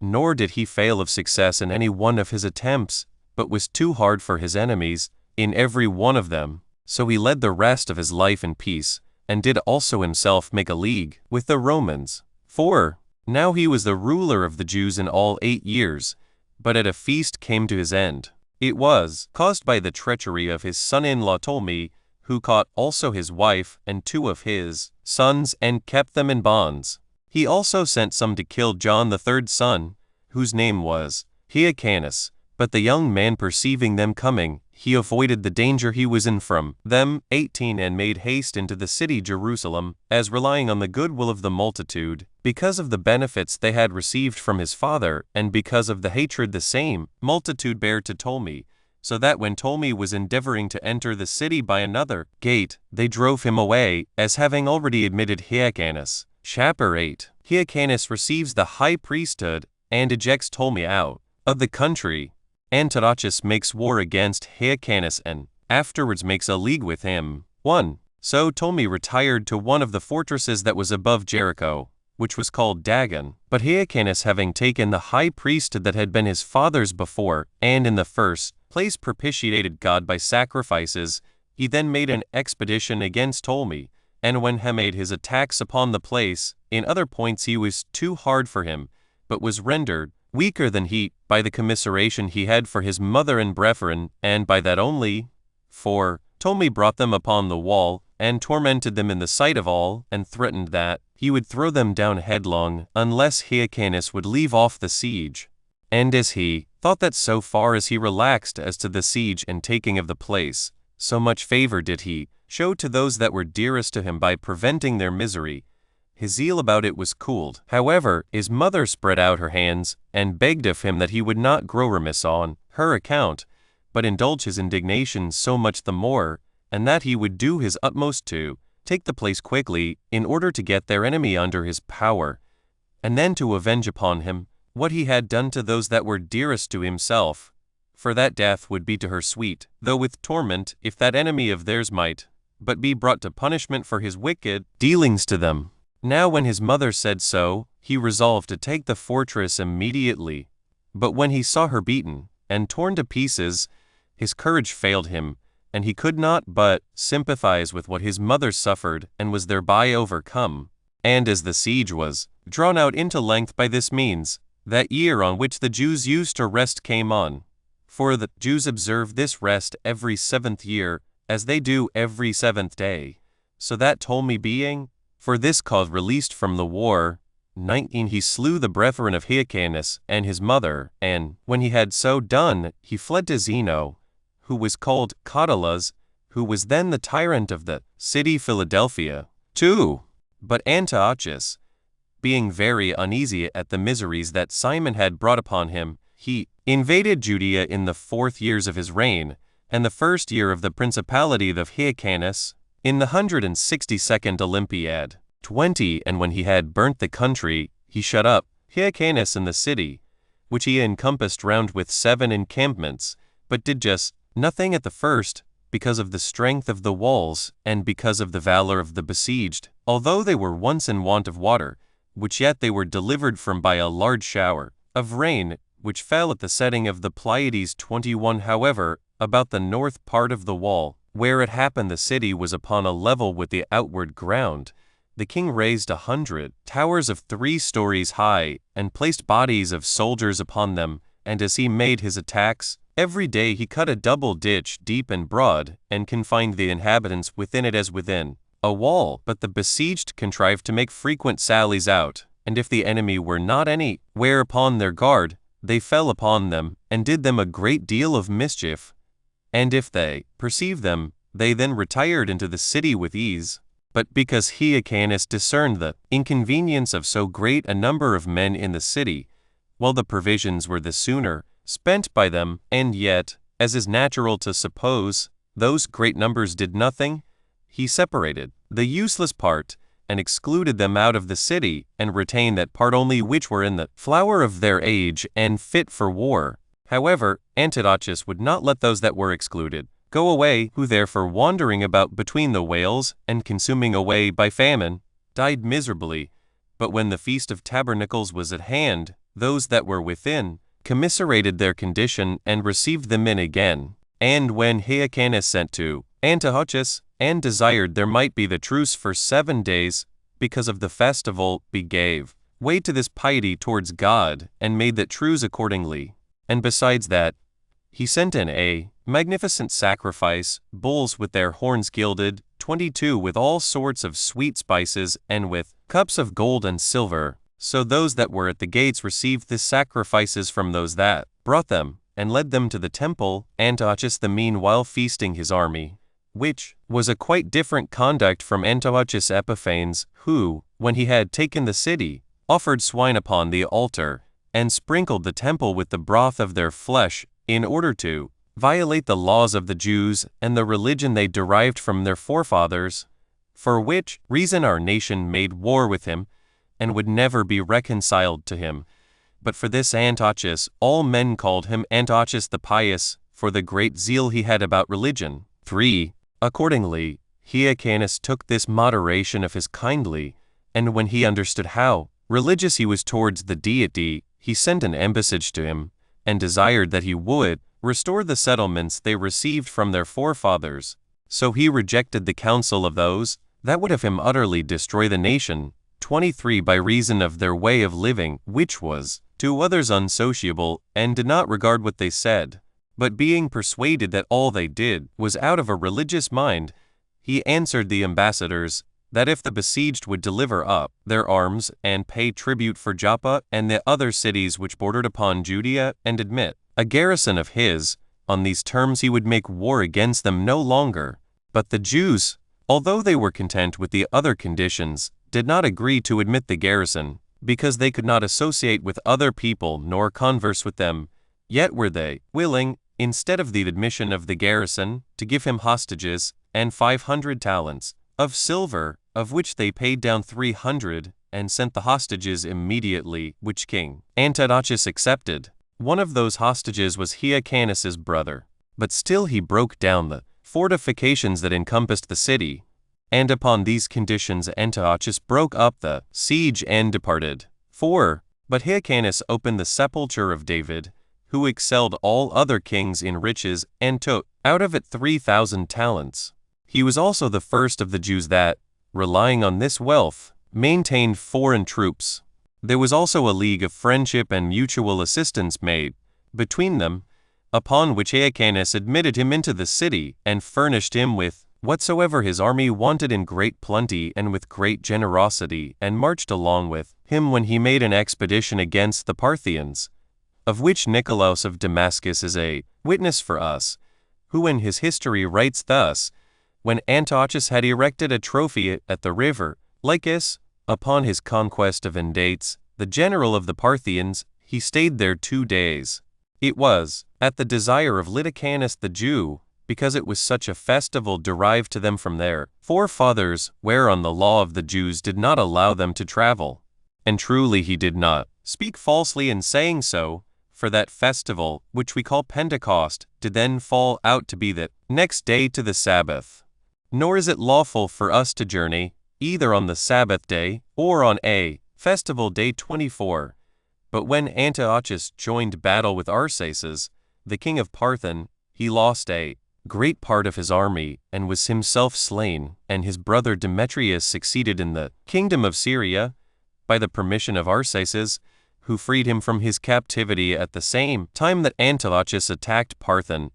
as we have formerly related elsewhere. Chapter 9. How, after the death of Antiochus, Hyrcanus made an expedition against Syria and made a league with the Romans. Concerning the death of King Demetrius and Alexander. 1. But when Hyrcanus heard of the death of Antiochus,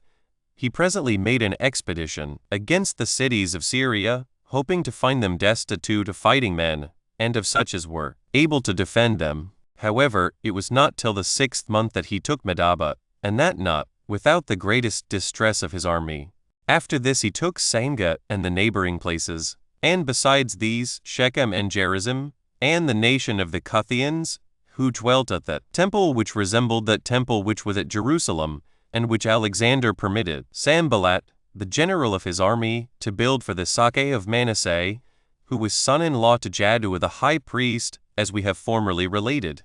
which temple was now deserted 200 years after it was built. Hyrcanus took also Dora and Marissa, cities of Idumea, and subdued all the Idumeans, and permitted them to stay in that country if they would circumcise their genitals and make use of the laws of the Jews. And they were so desirous of living in the country of their forefathers that they submitted to the use of circumcision 25 and of the rest of the Jewish ways of living, at which time therefore this befell them, that they were hereafter no other than Jews. 2. But Hyrcanus the high priest was desirous to renew that league of friendship they had with the Romans. Accordingly, he sent an embassage to them,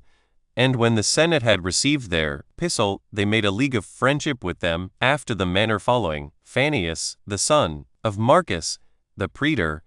gathered the Senate together on the 8th day before the Ides of February in the Senate house, when Lucius Manlius, the son of Lucius, of the Mentan tribe, and Caius Sempronius, the son of Caius, of the Falernian tribe, were present. The occasion was that the ambassadors sent by the people of the Jews 26 Simon, the son of Disitheus, and Apollonius, the son of Alexander, and Duodorus, the son of Jason, who were good and virtuous men, had somewhat to propose about that league of friendship and mutual assistance which subsisted between them and the Romans, and about other public affairs, who desired that Joppa, and the havens, and Gezara, and the springs of Jordan, and the several other cities and countries of theirs, which Antiochus had taken from them in the war, contrary to the decree of the Senate, might be restored to them, and that it might not be lawful for the king's troops to pass through their country and the countries of those that are subject to them, and that what attempts Antiochus had made during that war without the decree of the Senate might be made void, and that they would send ambassadors, who should take care that restitution be made them of what Antiochus had taken from them, and that they should make an estimate of the country that had been laid waste in the war, and that they would grant them letters of protection to the kings and free people in order to their quiet return home. It was therefore decreed, as to these points, to renew their league of friendship and mutual assistance with these good men, and who were sent by a good and a friendly people. But as to the letters desired, their answer was that the Senate would consult about that matter when their own affairs would give them leave, and that they would endeavor, for the time to come, that no like injury should be done to them, and that their praetor Phannius should give them money out of the public treasury to bear their expenses home. And thus did Phannius dismiss the Jewish ambassadors, and gave them money out of the public treasury, and gave the decree of the Senate to those that were to conduct them, and to take care that they should return home in safety. 3. And thus stood the affairs of Hyrcanus the high priest. But as for King Demetrius, who had a mind to make war against Hyrcanus, there was no opportunity nor room for it, while both the Syrians and the soldiers bare ill will to him, because he was an ill man. But when they had sent ambassadors to Ptolemy, who was called Physcon, that he would send them one of the family at Seleucus, in order to take the kingdom, and he had sent them Alexander, who was called Zabina, with an army, and there had been a battle between them, Demetrius was beaten in the fight, and fled to Cleopatra his wife, to Ptolemais, but his wife would not receive him. He went thence to Tyre, and was there caught. And when he had suffered much from his enemies before his death, he was slain by them. So Alexander took the kingdom, and made a league with Hyrcanus, who, yet, when he afterward fought with Antiochus the son of Demetrius, who was called Grypus, was also beaten in the fight and slain. Chapter 10. How upon the quarrel between Antiochus Grypus and Antiochus Cyzicenus about the kingdom, Hyrcanus took Samaria, and utterly demolished it, and how Hyrcanus joined himself to the sect of the Sadducees, and left that of the Pharisees. 1. When Antiochus had taken the kingdom, he was afraid to make war against Judea, because he heard that his brother by the same mother, who was also called Antiochus, was raising an army against him out of Cyzicum. So he stayed in his own land, and resolved to prepare himself for the attack he expected from his brother, who was called Cyzicenus, because he had been brought up in that city. He was the son of Antiochus that was called Soter, who died in Parthia. He was the brother of Demetrius, the father of Grypus, for it had so happened that one and that same Cleopatra was married to two who were brethren, as we have related elsewhere. But Antiochus Cyzicenus, coming into Syria, continued many years at war with his brother. Now Hyrcanus lived all this while in peace, for after the death of Antiochus, he revolted from the Macedonians. 27. Nor did he any longer pay them the least regard, either as their subject or their friend. But his affairs were in a very improving and flourishing condition in the times of Alexander Zabina, and especially under these brethren, for the war which they had with one another gave Hyrcanus the opportunity of enjoying himself in Judea quietly, insomuch that he got an immense quantity of money. However, when Antiochus Cyzicenus distressed his land, he then openly showed what he meant, and when he saw that Antiochus was destitute of Egyptian auxiliaries, and that both he and his brother were in an ill condition in the struggles they had one with another, he despised them both. 2. So he made an expedition against Samaria, which was a very strong city, of whose present name Sebast, and its rebuilding by Herod, we shall speak at a proper time. But he made his attack against it, and besieged it with a great deal of pains, for he was greatly displeased with the Samaritans for the injuries they had done to the people of Marissa, a colony of the Jews, and confederate with them, and this in compliance to the kings of Syria. When he had therefore drawn a ditch, and built a double wall around the city, which was 80 furlongs long, he set his sons Antigonus and Arishrabbana over the siege, which brought the Samaritans to that great distress by famine, that they were forced to eat what used not to be eaten, and to call for Antiochus Cyzicenus to help them, who came readily to their assistance, but was beaten by Aristobulus. And when he was pursued as far as Scythopolis by the two brethren, he got away. So they returned to Samaria, and shut them again within the wall, till they were forced to send for the same Antiochus a second time to help them, who procured about 6,000 men from Ptolemy-Laphyrus, which were sent them without his mother's consent, who had then in a manner turned him out of his government. With these Egyptians Antiochus did at first overrun, and ravage the country of Hyrcanus after the manner of a robber, for he durst not meet him in the face to fight with him, as not having an army sufficient for that purpose, but only from this supposal, that by thus harassing his land he should force Hyrcanus to raise the siege of Samaria. But because he fell into snares and lost many of his soldiers therein, he went away to Tripoli, and committed the prosecution of the war against the Jews to Calamander and Epicrates. 3. But as to Calamander, he attacked the enemy too rashly, and was put to flight and destroyed immediately. And as to Epicrates, he was such a lover of money that he openly betrayed Scythopolis and other places near it to the Jews, but was not able to make them raise the siege of Samaria. And when Hyrcanus had taken that city, which was not done till after a year's siege, he was not contented with doing that only, but he demolished it entirely, and brought rivulets to it to drown it, for he dug such hollows as might let the water run under it. Nay, he took away that very marks that there had ever been such a city there. Now a very surprising thing is related of this high priest Hyrcanus, how God came to discourse with him. For they say that on the very same day on which his sons fought with Antiochus Cyzicenus, he was alone in the temple, as high priest, offering incense, and heard a voice, that his sons had just then overcome Antiochus. And this he openly declared before all the multitude upon his coming out of the temple, and it accordingly proved true. And in this posture were the affairs of Hyrcanus. For now it happened at this time, that not only those Jews who were at Jerusalem and in Judea were in prosperity, but also those of them that were at Alexandria and in Egypt and Cyprus. For Cleopatra the queen was at variance with her son Ptolemy, who was called Lathyrus, and appointed for her generals Chelcias and Ananias, the sons of that Onias who built the temple in the prefecture of Heliopolis, like to that at Jerusalem, as we have elsewhere related. Cleopatra entrusted these men with her army, and did nothing without their advice, as Strabo of Cappadocia attests, when he saith thus, Now the greater part, both those that came to Cyprus with us, and those that were sent afterward thither, revolted to Ptolemy immediately. Only those that were called Onias's party, being Jews, continued faithful,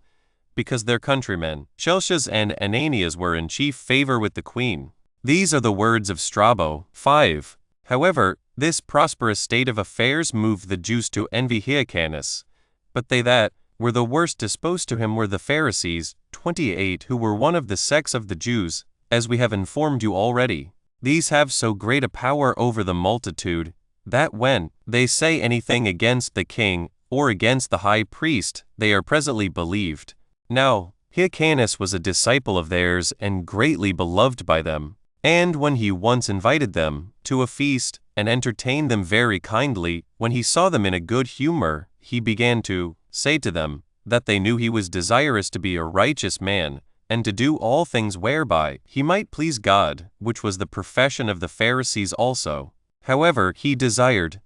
that, if they observed him offending in any point, and going out of the right way, they would call him back and correct him, on which occasion they attested to his being entirely virtuous, with which commendation he was well pleased. But still there was one of his guests there, whose name was Eleazar, a man of an ill temper, and delighting in seditious practices. This man said, Since thou desirest to know the truth, if thou wilt be righteous in earnest, lay down the high priesthood, and content thyself with the civil government of the people.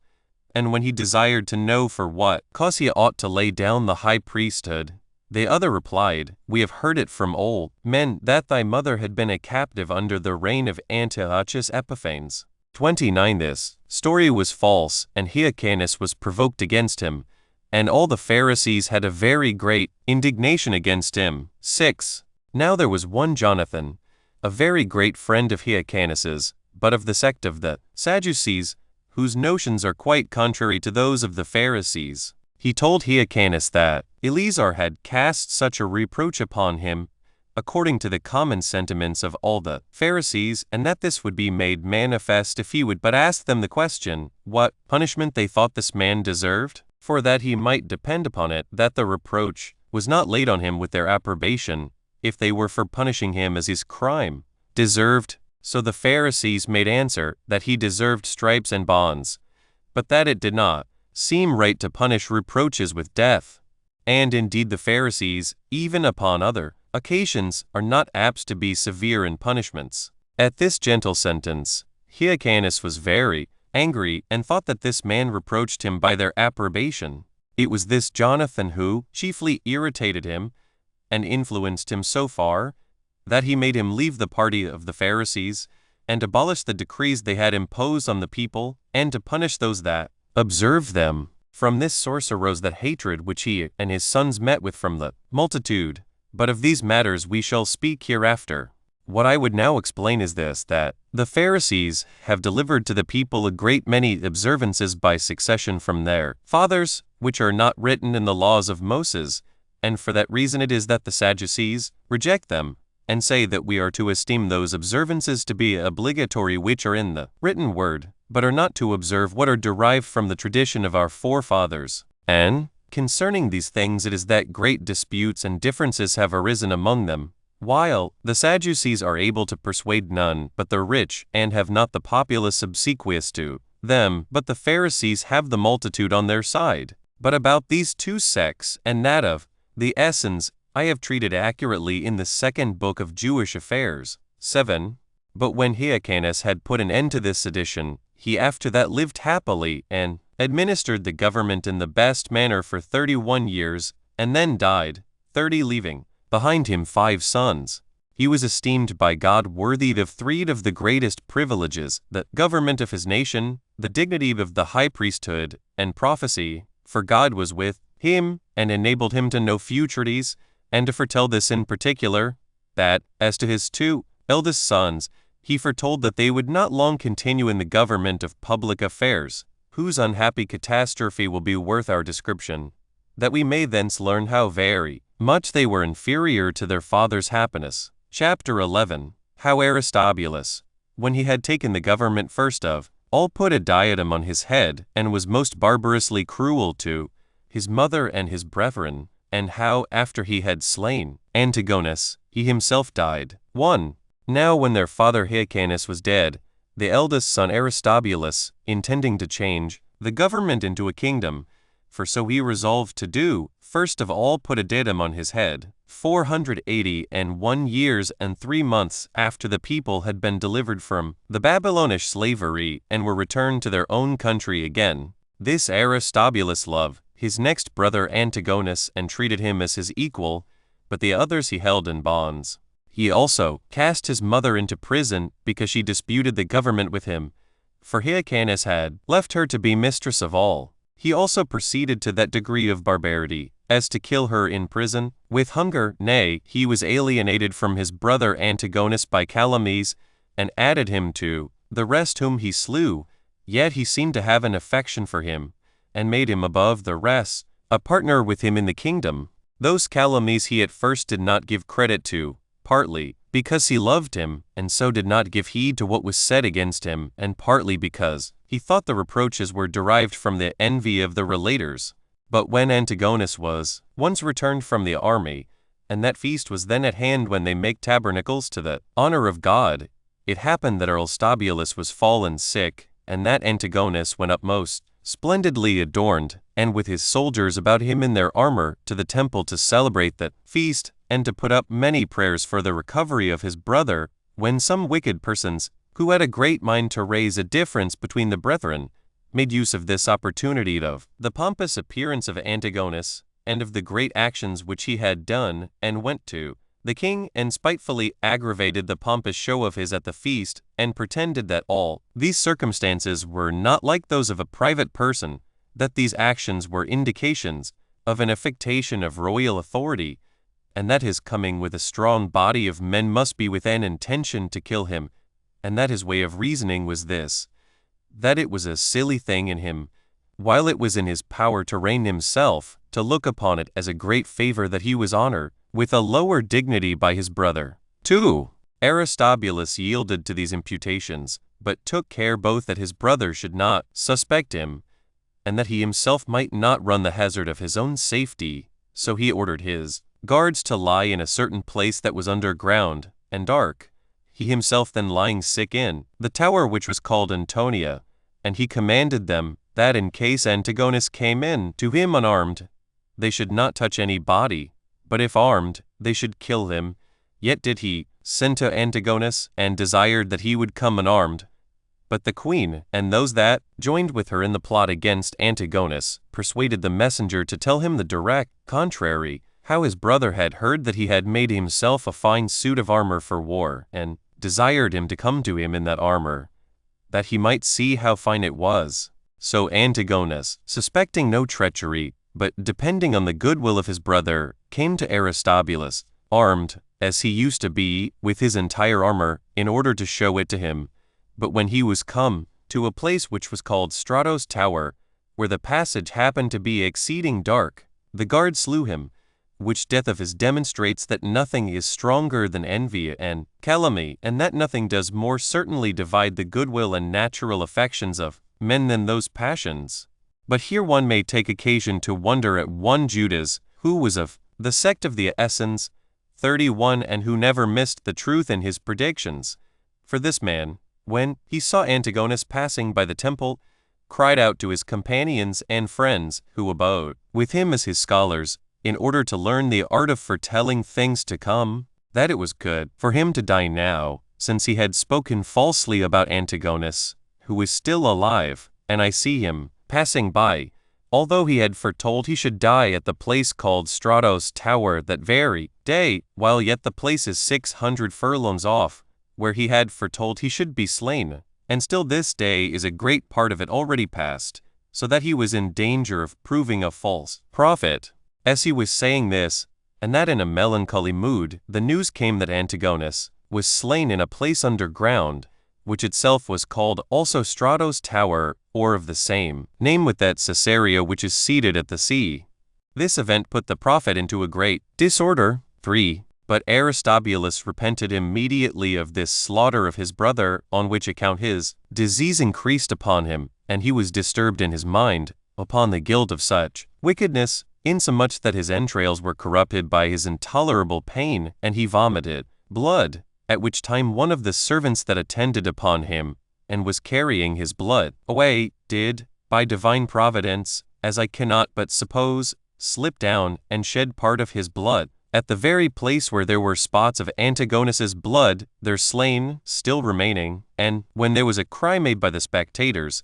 as if the servant had on purpose shed the blood on that place, Aristobulus heard it, and inquired what the matter was, and as they did not answer him, he was the more earnest to know what it was, it being natural to men to suspect that what is thus concealed is very bad. So upon his threatening, and forcing them by terrors to speak, they at length told him the truth, whereupon he shed many tears, in that disorder of mind which arose from his consciousness of what he had done, and gave a deep groan, and said, I am not, therefore, I perceive, to be concealed from God, in the impious and horrid crimes I have been guilty of,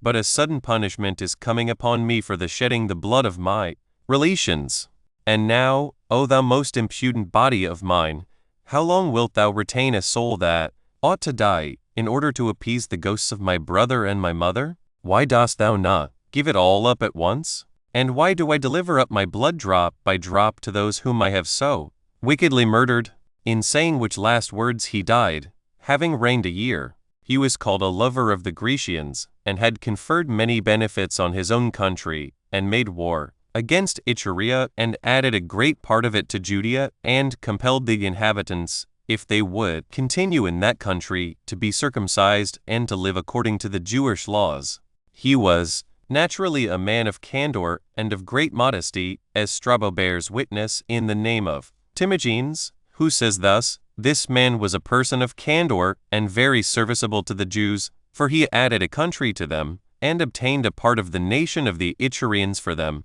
and bound them to them by the bond of the circumcision of their genitals. Chapter 12. How Alexander, when he had taken the government, made an expedition against Ptolemais, and then raised the siege out of fear of Ptolemy Lathyrus, and how Ptolemy made war against him, because he had sent to Cleopatra to persuade her to make war against Ptolemy, and yet pretended to be in friendship with him, when he beat the Jews in the battle. 1. When Aristobulus was dead, his wife Salome, who, by the Greeks, was called Alexandra, let his brethren out of prison, for Aristobulus had kept them in bonds, as we have said already, and made Alexander Jannaeus king, who was the superior in age and in moderation. This child happened to be hated by his father as soon as he was born,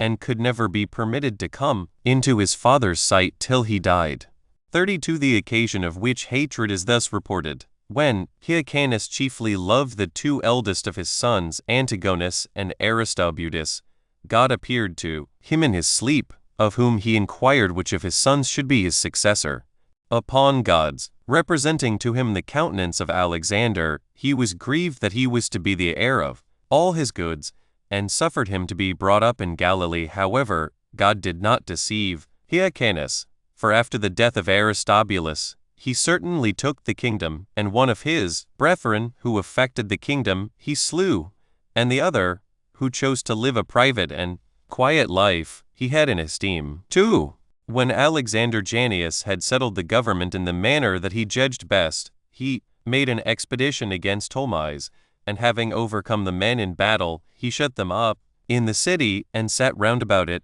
and besieged it. For of the maritime cities there remained only Ptolemais and Gaza to be conquered, besides Stratos Tower and Dora,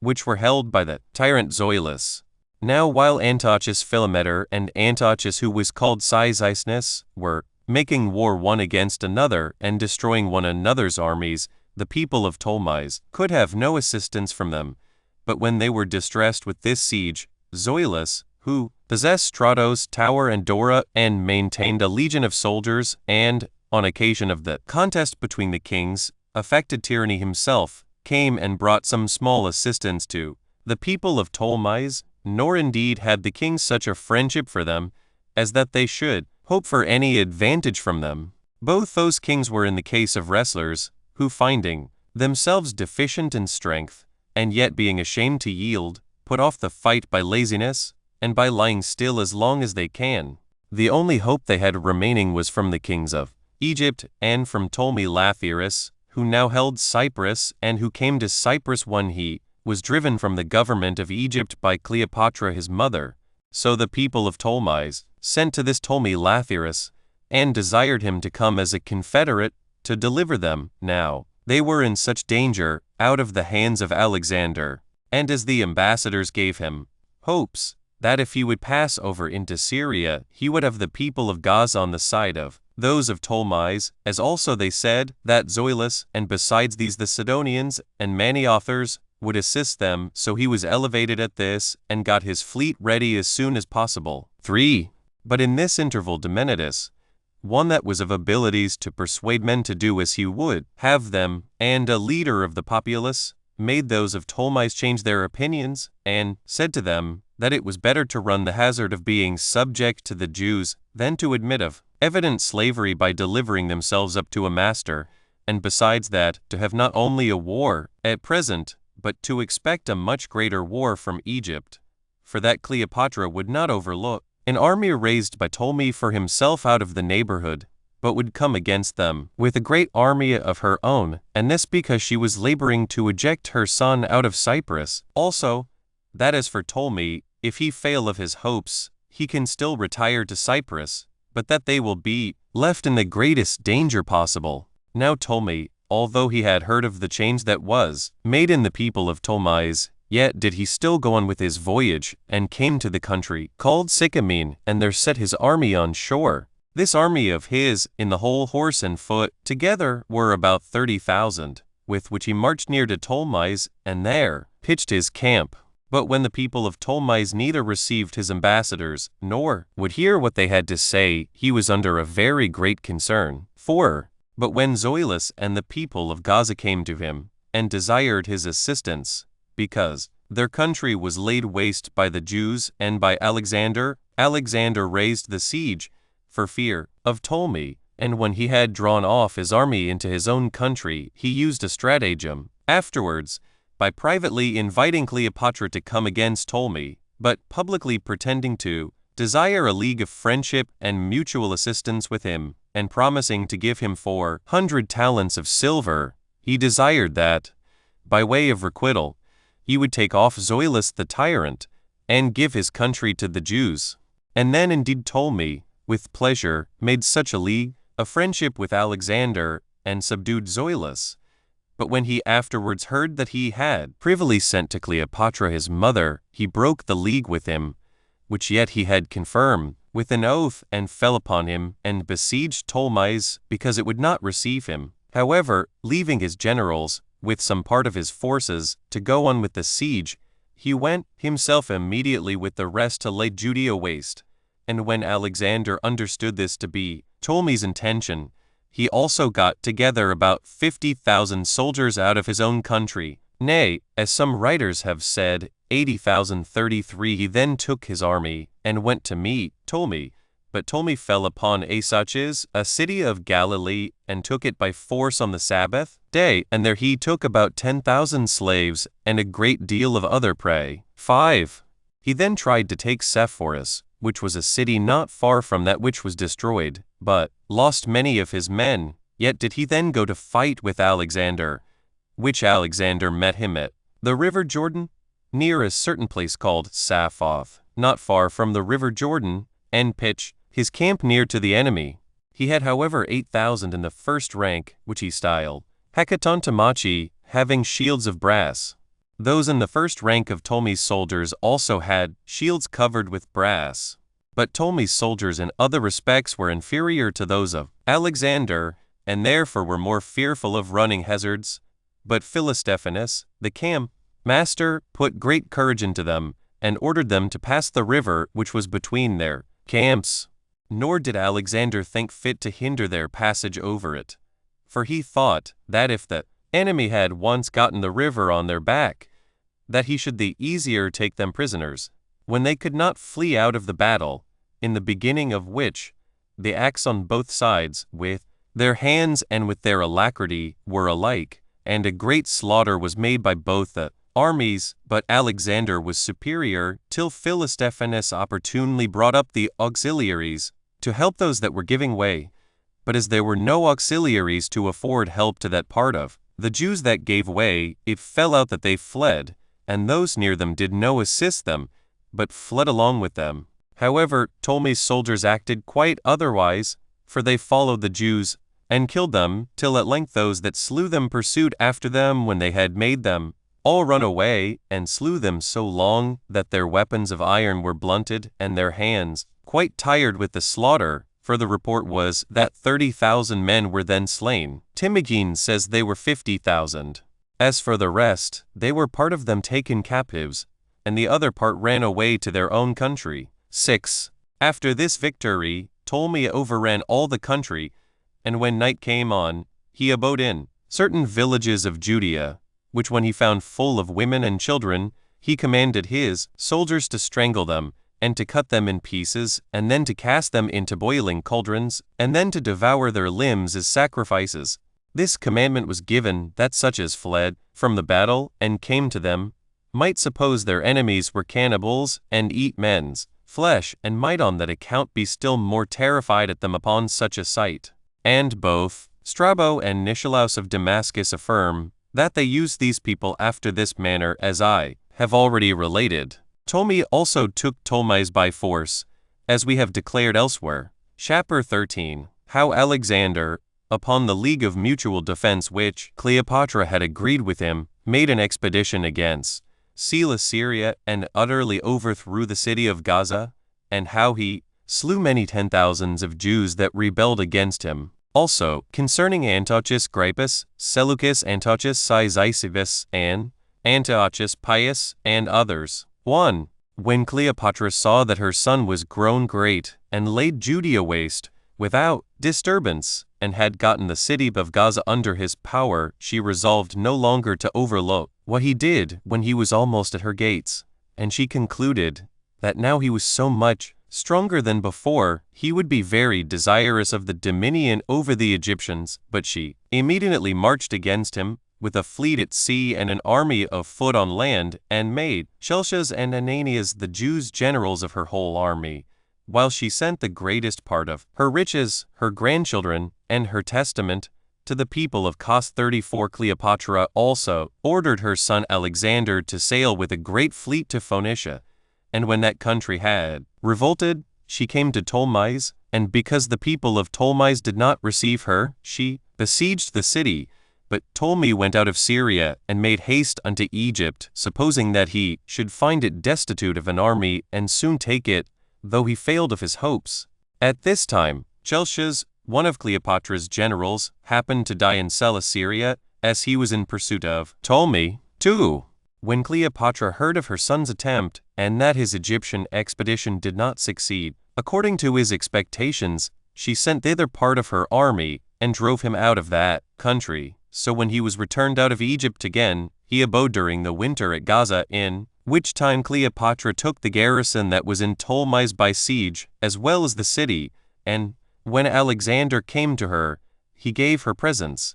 and such marks of respect as were but proper, since under the miseries he endured by Ptolemy he had no other refuge but her. Now, there were some of her friends who persuaded her to seize Alexander, and to overrun and take possession of the country, and not to sit still and see such a multitude of brave Jews subject to one man. But Ananias's counsel was contrary to theirs, who said that she would do an unjust action if she deprived a man that was her ally of that authority which belonged to him,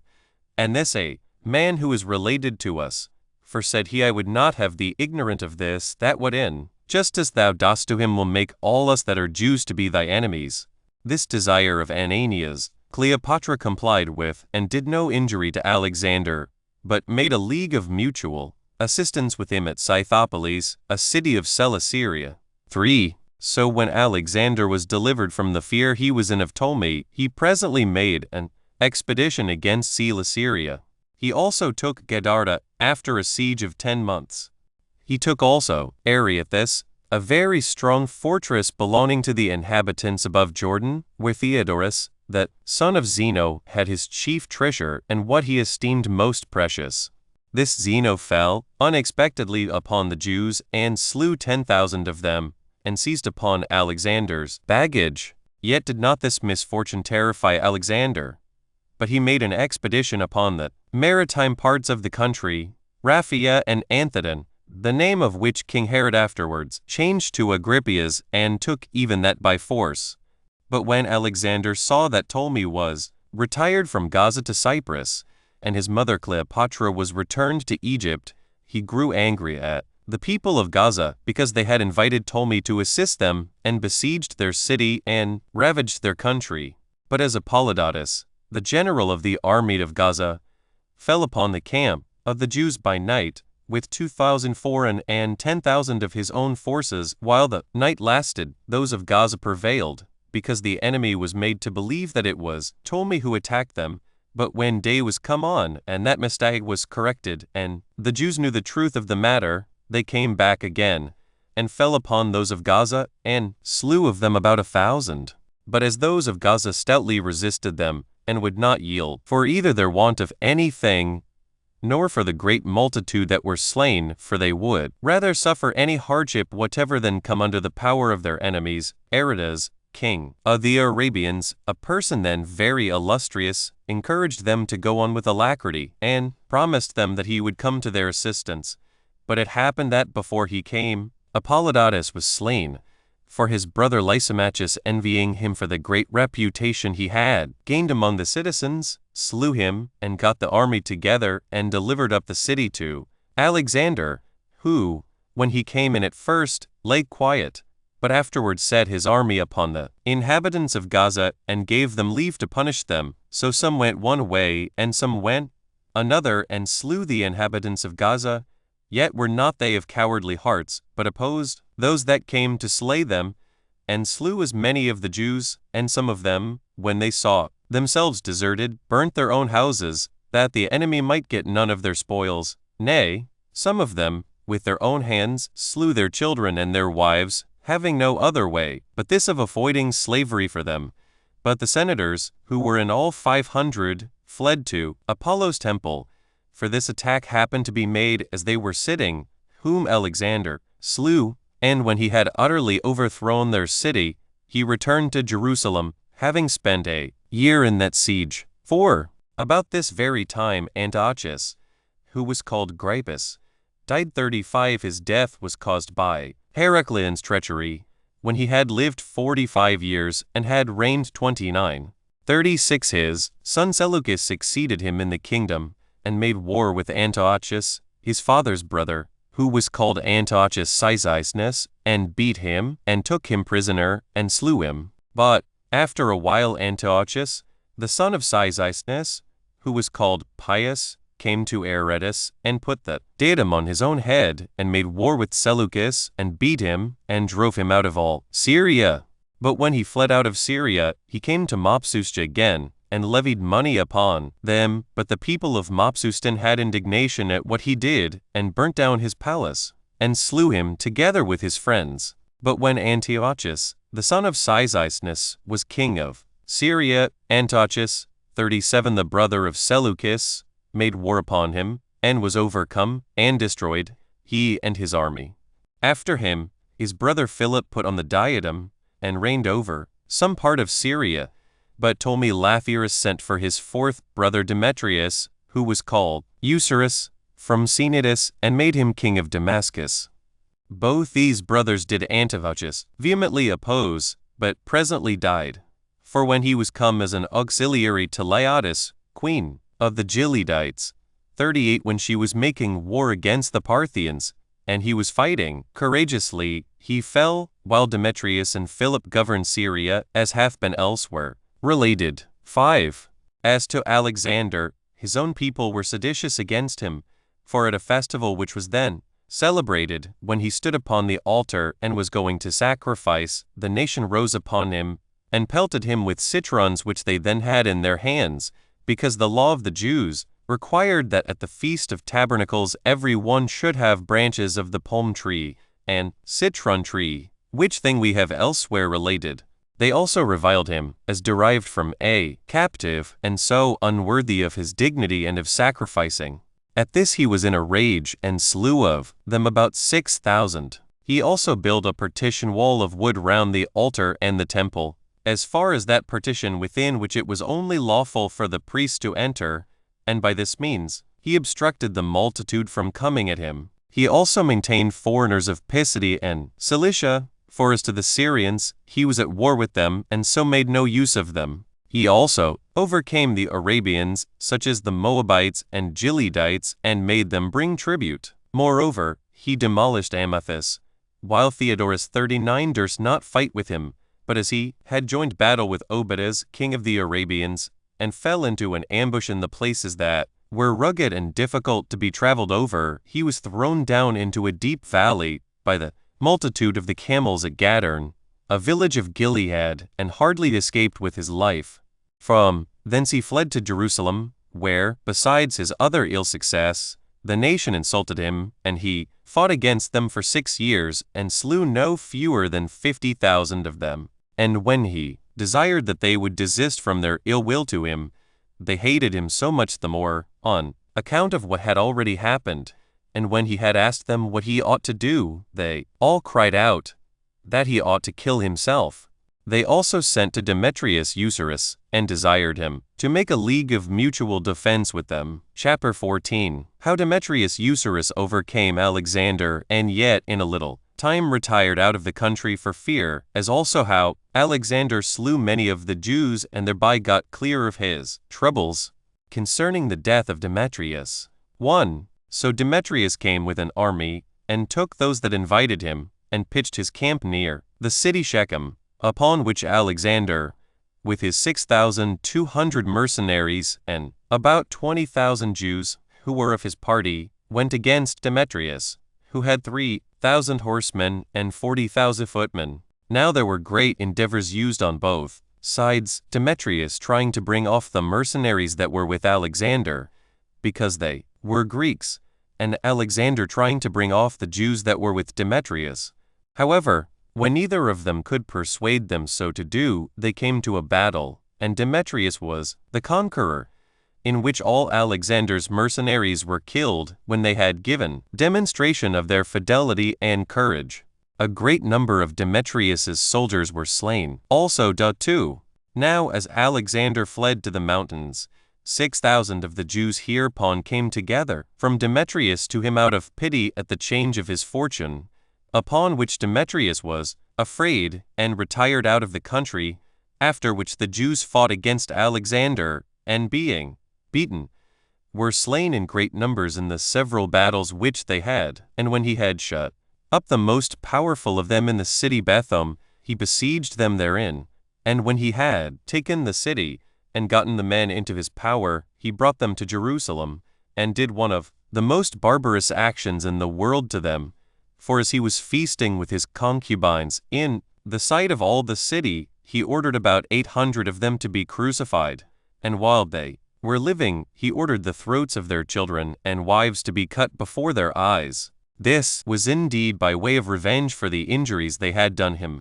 which punishment yet was of an inhuman nature, though we suppose that he had been never so much distressed as indeed he had been by his wars with them, for he had by their means come to the last degree of hazard, both of his life and of his kingdom, while they were not satisfied by themselves only to fight against him, but introduced foreigners also for the same purpose. Nay, at length they reduced him to that degree of necessity, that he was forced to deliver back to the king of Arabia the land of Moab and Gilead, which he had subdued, and the places that were in them, that they might not join with them in the war against him, as they had done 10,000 other things that tended to affront and reproach him. However, this barbarity seems to have been without any necessity, on which account he bare the name of a Thracian among the Jews 40, whereupon the soldiers that had fought against him, being about 8,000 in number, ran away by night, and continued fugitives all the time that Alexander lived, who being now free from any further disturbance from them, reigned the rest of his time in the utmost tranquillity. 3. But when Demetrius was departed out of Judea, he went to Berea, and besieged his brother Philip, having with him 10,000 footmen and 1,000 horsemen. However, Strato, the tyrant of Berea, the confederate of Philip, called in Zizon, the ruler of the Arabian tribes, and Mithridates Senex, the ruler of the Parthians, who coming with a great number of forces, and besieging Demetrius in his encampment, into which they had driven them with their arrows, they compelled those that were with him by thirst to deliver up themselves. So they took a great many spoils out of that country, and Demetrius himself, whom they sent to Mithridates, who was then king of Parthia. But as to those whom they took captives of the people of Antioch, they restored them to the Antiochians without any reward. Now Mithridates, the king of Parthia, had Demetrius in great honor, till Demetrius ended his life by sickness. So Philip, presently after the fight was over, came to Antioch, and took it, and reigned over Syria. Chapter 15. How Antiochus,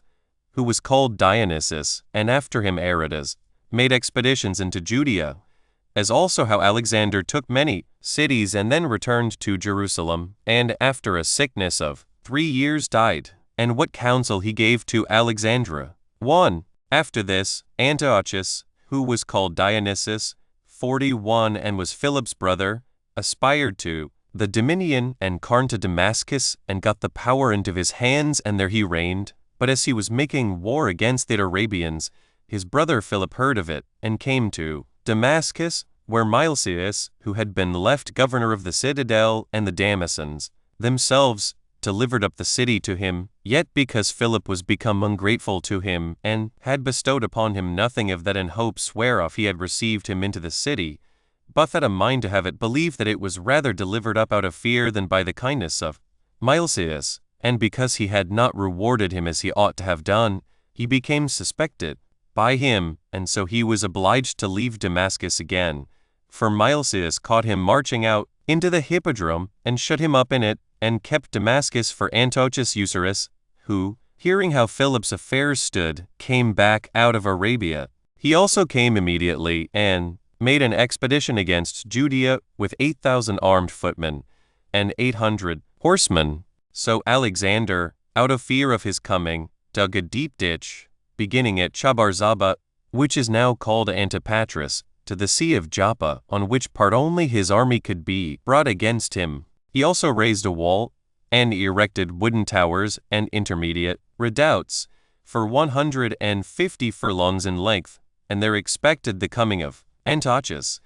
But he soon burnt them all, and made his army pass by that way into Arabia. The Arabian king Aretas at first retreated, but afterward appeared on the sudden with 10,000 horsemen. Antiochus gave them the meeting, and fought desperately, and indeed when he had gotten the victory, and was bringing some auxiliaries to that part of his army that was in distress, he was slain. When Antiochus was fallen, his army fled to the village Cana, where the greatest part of them perished by famine. 2. After him 42 Arams reigned over Celesyria, being called to the government by those that held Damascus, by reason of the hatred they bare to Ptolemenius. He also made thence an expedition against Judea, and beat Alexander in battle, near a place called Adida. Yet did he, upon certain conditions agreed on between them, retire out of Judea. 3. But Alexander marched again to the city Dios, and took it, and then made an expedition against Essa, where was the best part of Zeno's treasures, and there he encompassed the place with 3 walls. And when he had taken the city by fighting, he marched to Galen and Seleucia. And when he had taken these cities, he, besides them, took that valley which is called the Valley of Antiochus, as also the fortress of Gamala. He also accused Demetrius, who was governor of those places, of many crimes, and turned him out. And after he had spent 3 years in this war, he returned to his own country, when the Jews joyfully received him upon this his good success. 4. Now at this time the Jews were in possession of the following cities that had belonged to the Syrians, and Idumeans, and Phoenicians. At the seaside, Stratos Tower, Apollonia, Joppa, Jamhais, Ashdod, Gaza, Anthedon, Raphia, and Rhinocolera, in the middle of the country, near to Idumea, Adorn, and Marissa, near the country of Samaria, Mount Carmel, and Mount Tabor, Scythopolis and Gadara, of the country of Gaulonitis, Seleucia and Gabala, in the country of Moab, Heshbon, and Medaba, Lemba, and Oronas, Jelithan, Sorn, the valley of the Silices, and Palo, which last they utterly destroyed, because its inhabitants would not bear to change their religious rites for those peculiar to the Jews. 43. The Jews also possessed others of the principal cities of Syria which had been destroyed. 5. After this, King Alexander, although he fell into a distemper by hard drinking and had a quartan ague which held him 3 years, yet would not leave off going out with his army, till he was quite spent with the labors he had undergone, and died in the bounds of Regaba, a fortress beyond Jordan. But when his queen saw that he was ready to die, and had no longer any hopes of surviving, she came to him weeping and lamenting, and bewailed herself and her sons on the desolate condition they should be left in, and said to him, To whom dost thou thus leave me and my children, who are destitute of all other supports, and this when thou knowest how much ill will thy nation bears thee? But he gave her the following advice, that she need but follow what he would suggest to her, in order to retain the kingdom securely with her children, that she should conceal his death from the soldiers till she should have taken that place. After this, she should go in triumph, as upon a victory, to Jerusalem, and put some of her authority into the hands of the Pharisees, for that they would commend her for the honor she had done them, and would reconcile the nation to her, for he told her they had great authority among the Jews, both to do hurt to such as they hated, and to bring advantages to those to whom they were friendly disposed, for that they are then believed best of all by the multitude when they speak any severe thing against others, though it be only out of envy at them. And he said that it was by their means that he had incurred the displeasure of the nation, whom indeed he had injured. Do thou, therefore, said he, when thou art come to Jerusalem, send for the leading men among them, and show them my body, and with great appearance of sincerity, give them leave to use it as they themselves please, whether they will dishonor the dead body by refusing it burial, as having severely suffered by my means, or whether in their anger they will offer any other injury to that body. Promise them also that thou wilt do nothing without them in the affairs of the kingdom. If thou dost but say this to them, I shall have the honor of a more glorious funeral from them than thou couldst have made for me, and when it is in their power to abuse my dead body, they will do it no injury at all, and thou wilt rule in safety. 44. So when he had given his wife this advice, he died, after he had reigned 27 years, and lived 50 years within one. Chapter 16. How Alexandra, by gaining the goodwill of the Pharisees, retained the kingdom 9 years, and then, having done many glorious actions, died. 1. So Alexandra, when she had taken the fortress, acted as her husband had suggested to her, and spake to the Pharisees, and put all things into their power, both as to the dead body and as to the affairs of the kingdom, and thereby pacified their anger against Alexander, and made them bear goodwill and friendship to him, who then came among the multitude, and made speeches to them, and laid before them the actions of Alexander, and told them that they had lost a righteous king, and by the commendation they gave him, they brought them to grieve, and to be in heaviness for him, so that he had a funeral more splendid than had any of the kings before him. Alexander left behind him 2 sons, Hyrcanus and Aristobulus, but committed the kingdom to Alexandra. Now, as to these 2 sons, Hyrcanus was indeed unable to manage public affairs, and delighted rather in a quiet life, but the younger Aristobulus was an active and a bold man, and for this woman herself Alexandra, she was loved by the multitude, because she seemed displeased at the offenses her husband had been guilty of. 2. So she made Hyrcanus high priest, because he was the elder, but much more because he cared not to meddle with politics, and permitted the Pharisees to do everything, to whom also she ordered the multitude to be obedient. She also restored again those practices which the Pharisees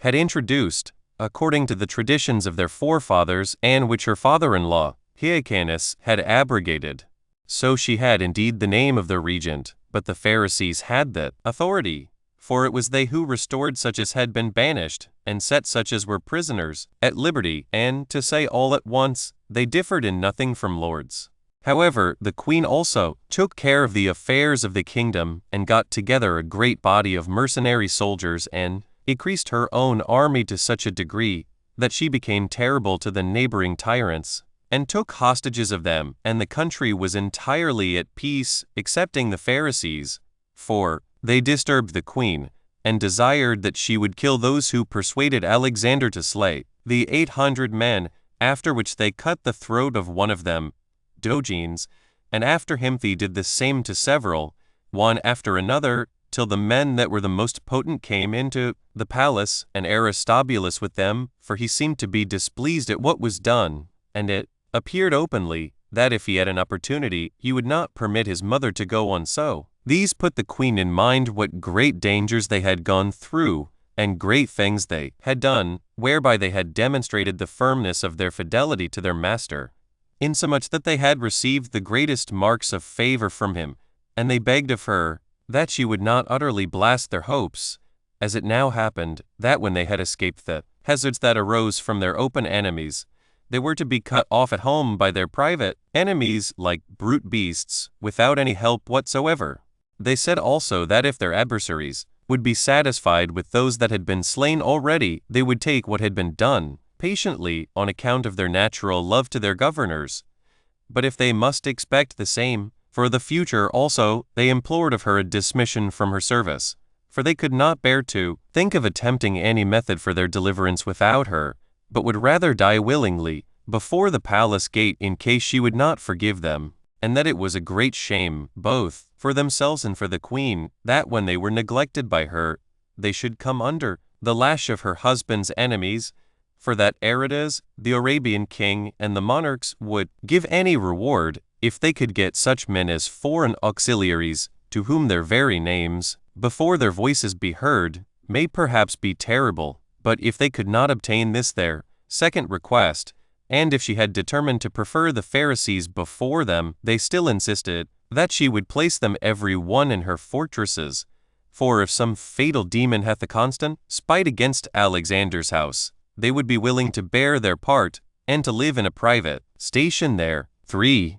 As these men said thus, and called upon Alexander's ghost for commiseration of those already slain and those in danger of it, all the bystanders break out into tears. But Aristobulus chiefly made manifest what were his sentiments, and used many reproachful expressions to his mother, saying, Nay, indeed, the case is this, that they have been themselves the authors of their own calamities, who have permitted a woman who, against reason, was mad with ambition, to reign over them, when there were sons in the flower of their age fitter for it. So Alexandra, not knowing what to do with any decency, committed the fortresses to them, all but in Icania and Alexandrium and Machaerus, where her principal treasures were. After a little while also she sent her son Aristobulus with an army to Damascus against Ptolemy, who was called Menneus, who was such a bad neighbor to the city,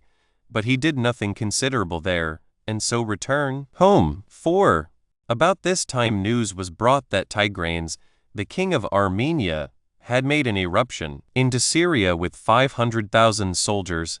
45, and was coming against Judea. This news, as may well be supposed, terrified the queen and the nation. Accordingly, they sent him many and very valuable presents, as also ambassadors, and that as he was besieging Ptolemais, for Selene the queen, the same that was also called Cleopatra, ruled then over Syria, who had persuaded the inhabitants to exclude Tigranes. So the Jewish ambassadors interceded with him, and entreated him that he would determine nothing that was severe about their queen or nation. He commended them for the respects they paid him at so great a distance, and gave them good hopes of his favor. But as soon as Ptolemais was taken, news came to Tigranes that Lucullus, in his pursuit of Mithridates, could not light upon him, who was fled into Iberia, but was lying waste Armenia and besieging its cities. Now when Tigranes knew this, he returned home. 5. After this, when the queen was fallen into a dangerous distemper, Aristobulus resolved to attempt the seizing of the government.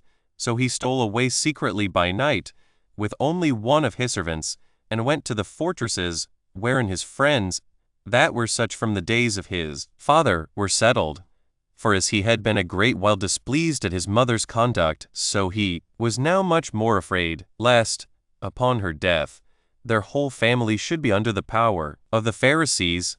For he saw the inability of his brother who was to succeed in the government, nor was any one conscious of what he was doing, but only his wife, whom he left at Jerusalem, with their children. He first of all came to Agaba, where was Galistes, one of the potent men, before mentioned, and was received by him. When it was day, the queen perceived that Aristobulus was fled, and for some time she supposed that his departure was not in order to make any innovation. But when messengers came one after another with the news that he had secured the first place, the second place, and all the places, for as soon as one had begun they all submitted to his disposal, then it was that the queen and the nation were in the greatest disorder, for they were aware that it would not be long ere Aristobulus would be able to settle himself firmly in the government. What they were principally afraid of was this, that he would inflict punishment upon them for the mad treatment his house had had from them. So they resolved to take his wife and children into custody, and keep them in the fortress that was over the temple. 46 Now there was a mighty conflux of people that came to Aristobulus from all parts, insomuch that he had a kind of royal attendance about him. For in a little more than 15 days, he got 22 strong places, which gave him the opportunity of raising an army from Libanus and Trachonitis, and the monarchs. For men are easily led by the greater number, and easily submit to them. And besides this, that by affording him their assistance, when he could not expect it, they, as well as he, should have the advantages that would come by his being king, because they had been the occasion of his gaining the kingdom. Now the elders of the Jews, and Hyrcanus with them, went in unto the queen, and desired that she would give them her sentiments about the present posture of affairs, for that Aristobulus was in effect lord of almost all the kingdom, by possessing of so many strong holds, and that it was absurd for them to take any counsel by themselves, howsoever she were, whilst she was alive, and that the danger would be upon them in no long time. But she bid them do what they thought proper to be done, that they had many circumstances in their favor still remaining,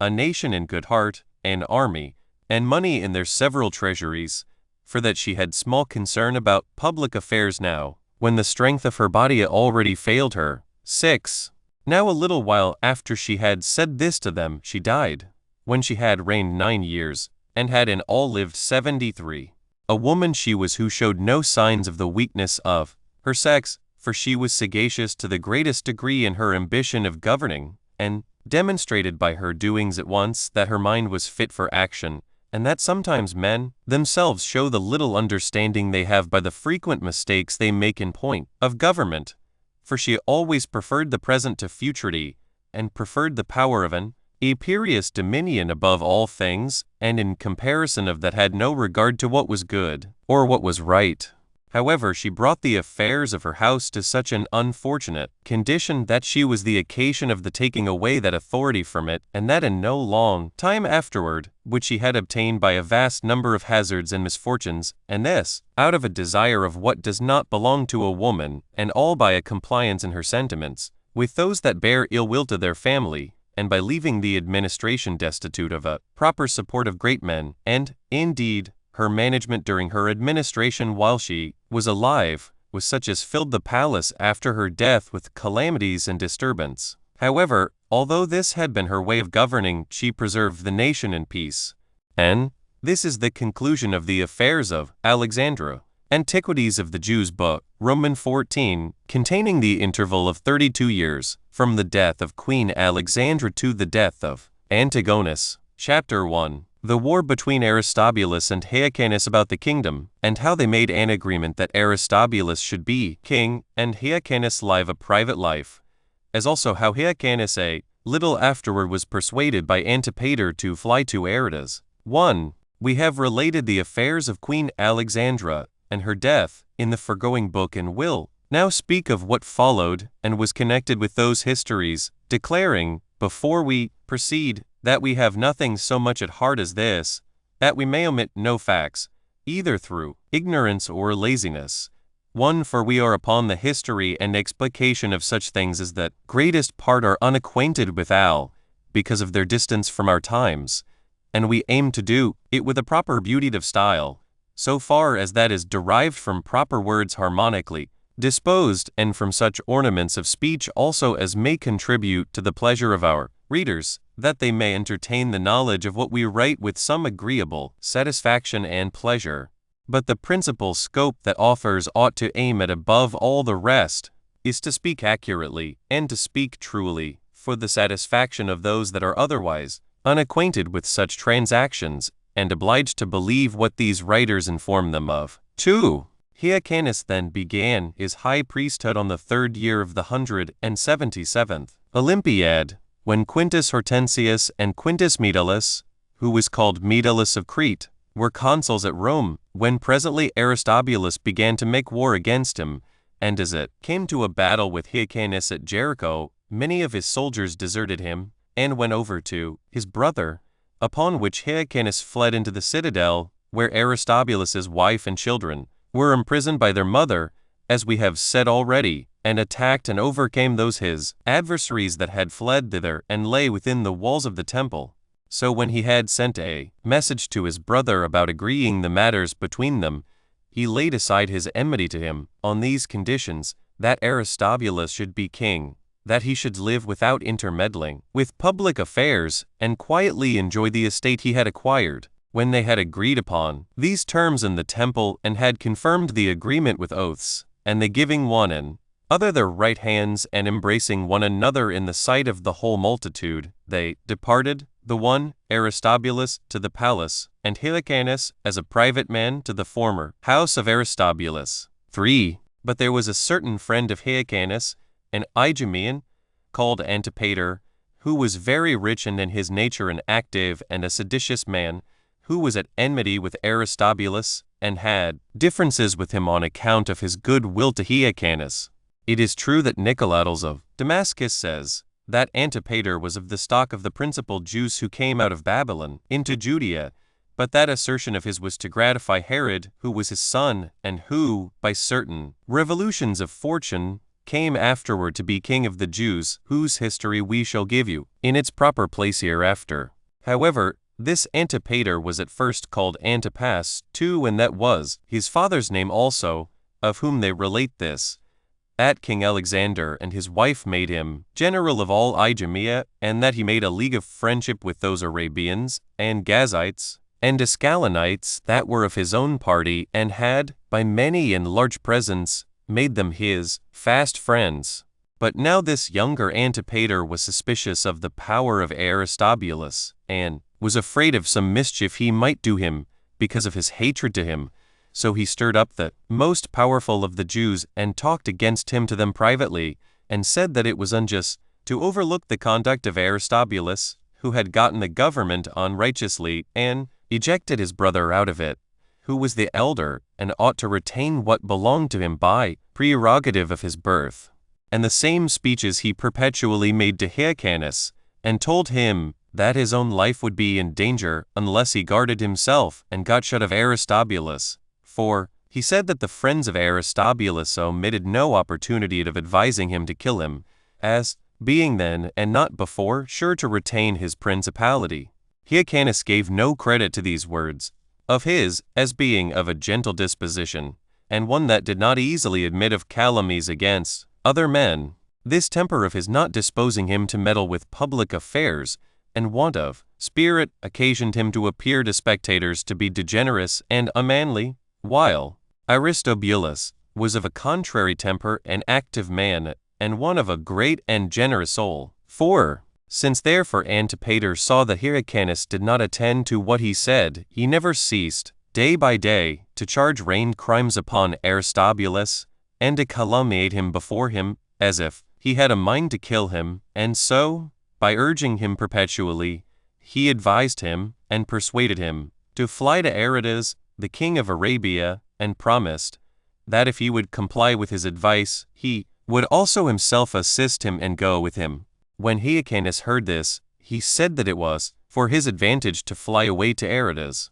Now Arabia is a country that borders upon Judea. However, Hyrcanus sent Antipater first to the king of Arabia, in order to receive assurances from him that when he should come in the manner of a supplicant to him, he would not deliver him up to his enemies. So Antipater, having received such assurances, returned to Hyrcanus to Jerusalem. A while afterward he took Hyrcanus, and stole out of the city by night, and went a great journey, and came and brought him to the city called Petra, where the palace of Aretas was, and as he was a very familiar friend of that king, he persuaded him to bring back Hyrcanus into Judea, and this persuasion he continued every day without any intermission. He also proposed to make him presents on that account. At length he prevailed with Aretas in his suit. Moreover, Hyrcanus promised him that when he had been brought thither, and had received his kingdom, he would restore that country, and those 12 cities which his father Alexander had taken from the Arabians, which were these: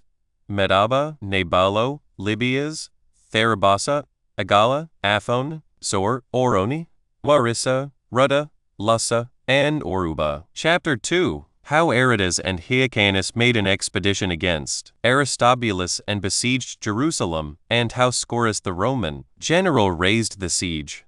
Concerning the death of Onias. 1. After these promises had been given to Aretas, he made an expedition against Aristobulus with an army of 50,000 horse and foot, and beat him in the battle. And when after that victory many went over to Hyrcanus as deserters, Aristobulus was left desolate, and fled to Jerusalem, upon which the king of Arabia took all his army, and made an assault upon the temple, and besieged Aristobulus therein, the people still supporting Hyrcanus, and assisting him in the siege, while none but the priests continued with Aristobulus. So Aretas united the forces of the Arabians and of the Jews together, and pressed on the siege vigorously. As this happened at the time when the feast of unleavened bread was celebrated,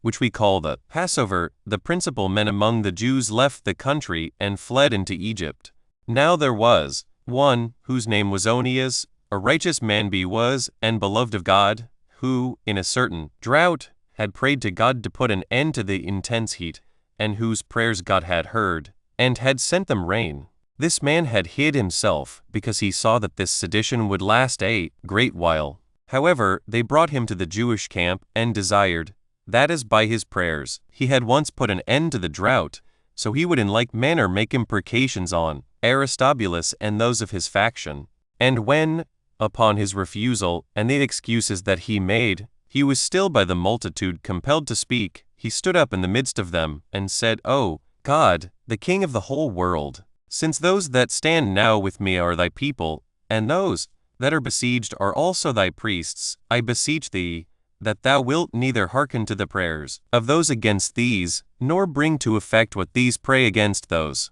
Whereupon such wicked Jews as stood about him, as soon as he had made this prayer, stoned him to death. 2. But God punished them immediately for this their barbarity, and took vengeance of them for the murder of Onias, in the manner following. While the priests and Aristobulus were besieged, it happened that the feast called the Passover was come, at which it is our custom to offer a great number of sacrifices to God.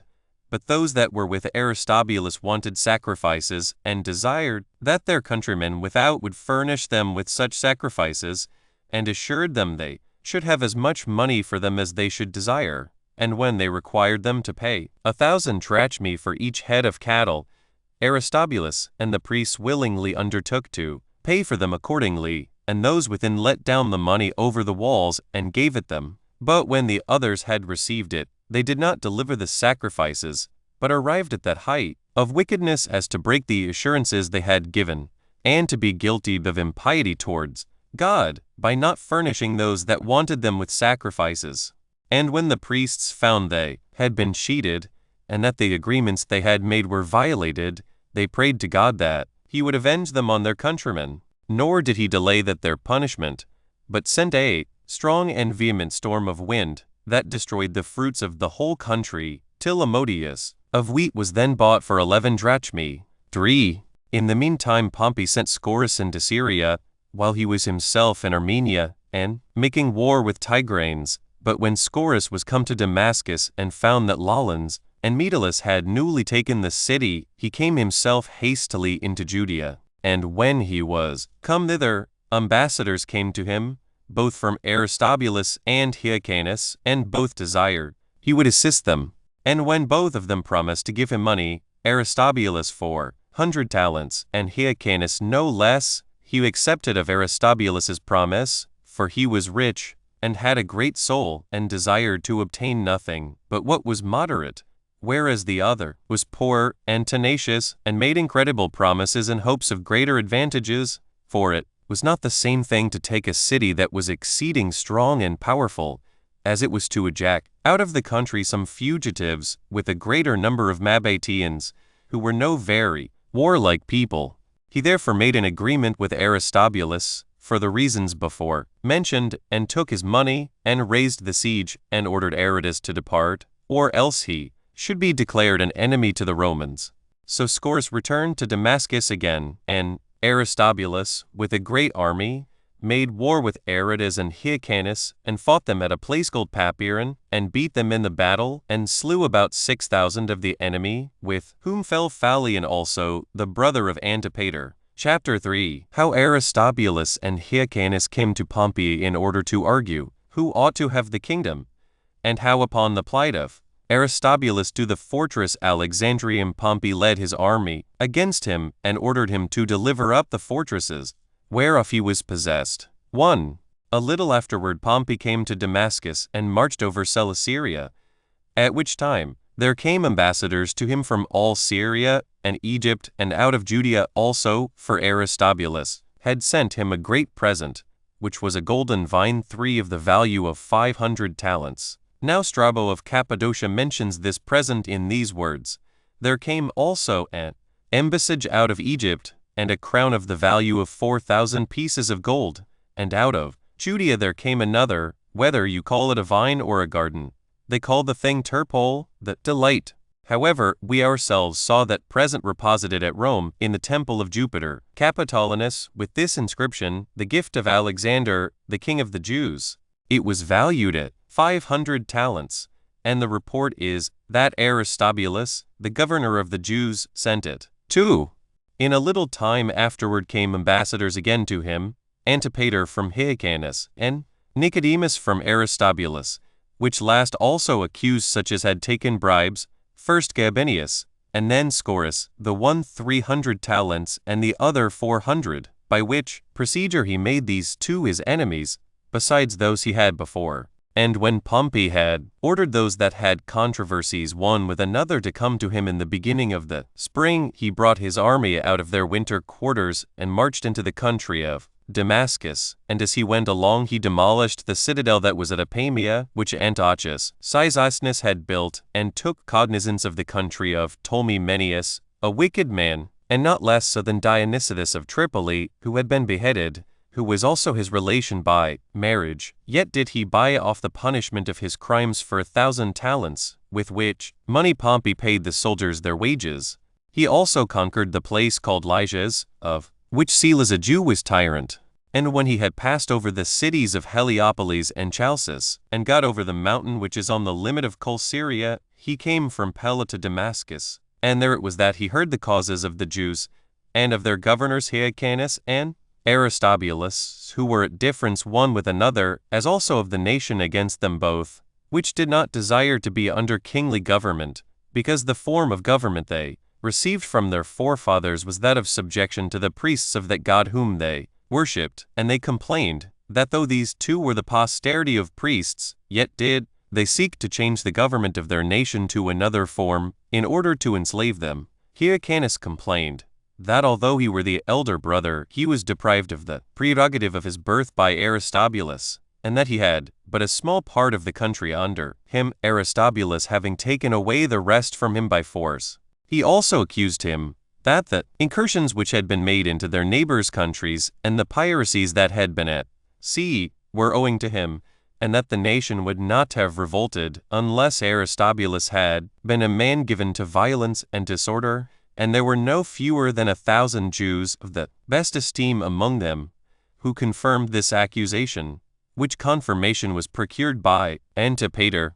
But Aristobulus alleged against him that it was Hyrcanus's own temper which was inactive, and on that account contemptible, which caused him to be deprived of the government, and that for himself he was necessitated to take it upon him, for fear lest it should be transferred to others, and that as to his title of king, it was no other than what his father had taken before him. He also called for witnesses of what he said some persons who were both young and insolent, whose purple garments, fine heads of hair, and other ornaments were detested by the court, and which they appeared in, not as though they were to plead their cause in a court of justice, but as if they were marching in a pompous procession. 3. When Pompey had heard the causes of these two, and had condemned Aristobulus for his violent procedure, he then spake civilly to them,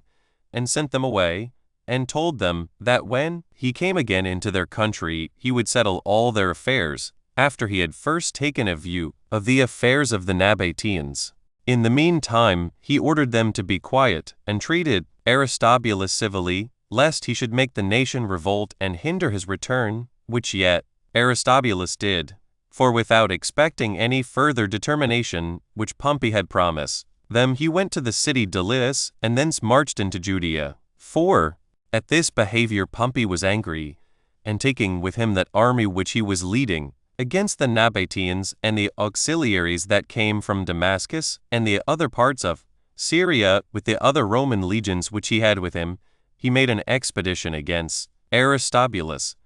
But as he passed by Pella and Scythopolis, he came to Coram, which is the first entrance into Judea when one passes over the midland countries, where he came to a most beautiful fortress that was built on the top of a mountain called Alexandrium, whither Aristobulus had fled, and thence Pompey sent his commands to him, that he should come to him. Accordingly, at the persuasions of many that he would not make war with the Romans, he came down, and when he had disputed with his brother about the right to the government, he went up again to the citadel, as Pompey gave him leave to do, and this he did 2 or 3 times, as flattering himself with the hopes of having the kingdom granted him, so that he still pretended he would obey Pompey in whatsoever he commanded,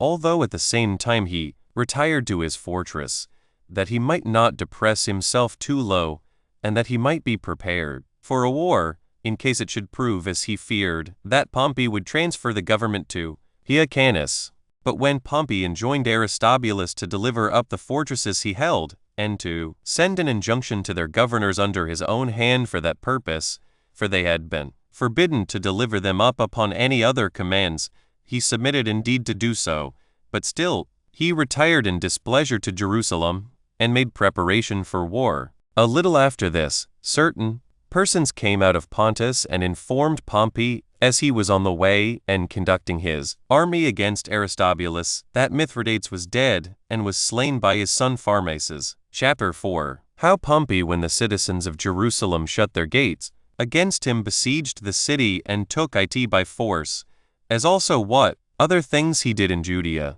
1. Now when Pompey had pitched his camp at Jericho,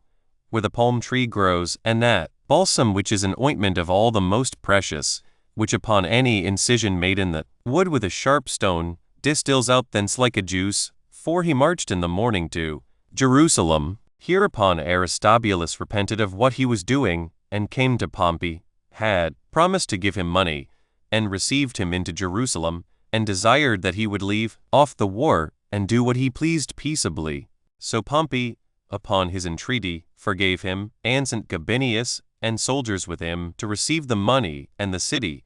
Yet was no part of this performed, but Gabinius came back, being both excluded out of the city and receiving none of the money promised, because Aristobulus's soldiers would not permit the agreements to be executed. At this Pompey was very angry and put Aristobulus into prison, and came himself to the city, which was strong on every side, excepting the north, which was not so well fortified, for there was a broad and deep ditch that encompassed the city 5 and included within it the temple, which was itself encompassed about with a very strong stone wall. 2. Now there was a sedition of the men that were within the city, who did not agree what was to be done in their present circumstances, while some thought it best to deliver up the city to Pompey, but Aristobulus's party exhorted them to shut the gates, because he was kept in prison. Now these prevented the others, and seized upon the temple, and cut off the bridge which reached from it to the city, and prepared themselves to abide a siege. But the others admitted Pompey's army in, and delivered up both the city and the king's palace to him. So Pompey sent his lieutenant Piso with an army, and placed garrisons both in the city and in the palace to secure them, and fortified the houses that joined to the temple, and all those which were more distant and without it. And in the first place, he offered terms of accommodation to those within, but when they would not comply with what was desired, he encompassed all the places thereabout with a wall, wherein Hyrcanus did gladly assist him on all occasions. But Pompey pitched his camp within the wall on the north part of the temple, where it was most practicable. But even on that side there were great towers, and a ditch had been dug, and a deep valley begirt it round about.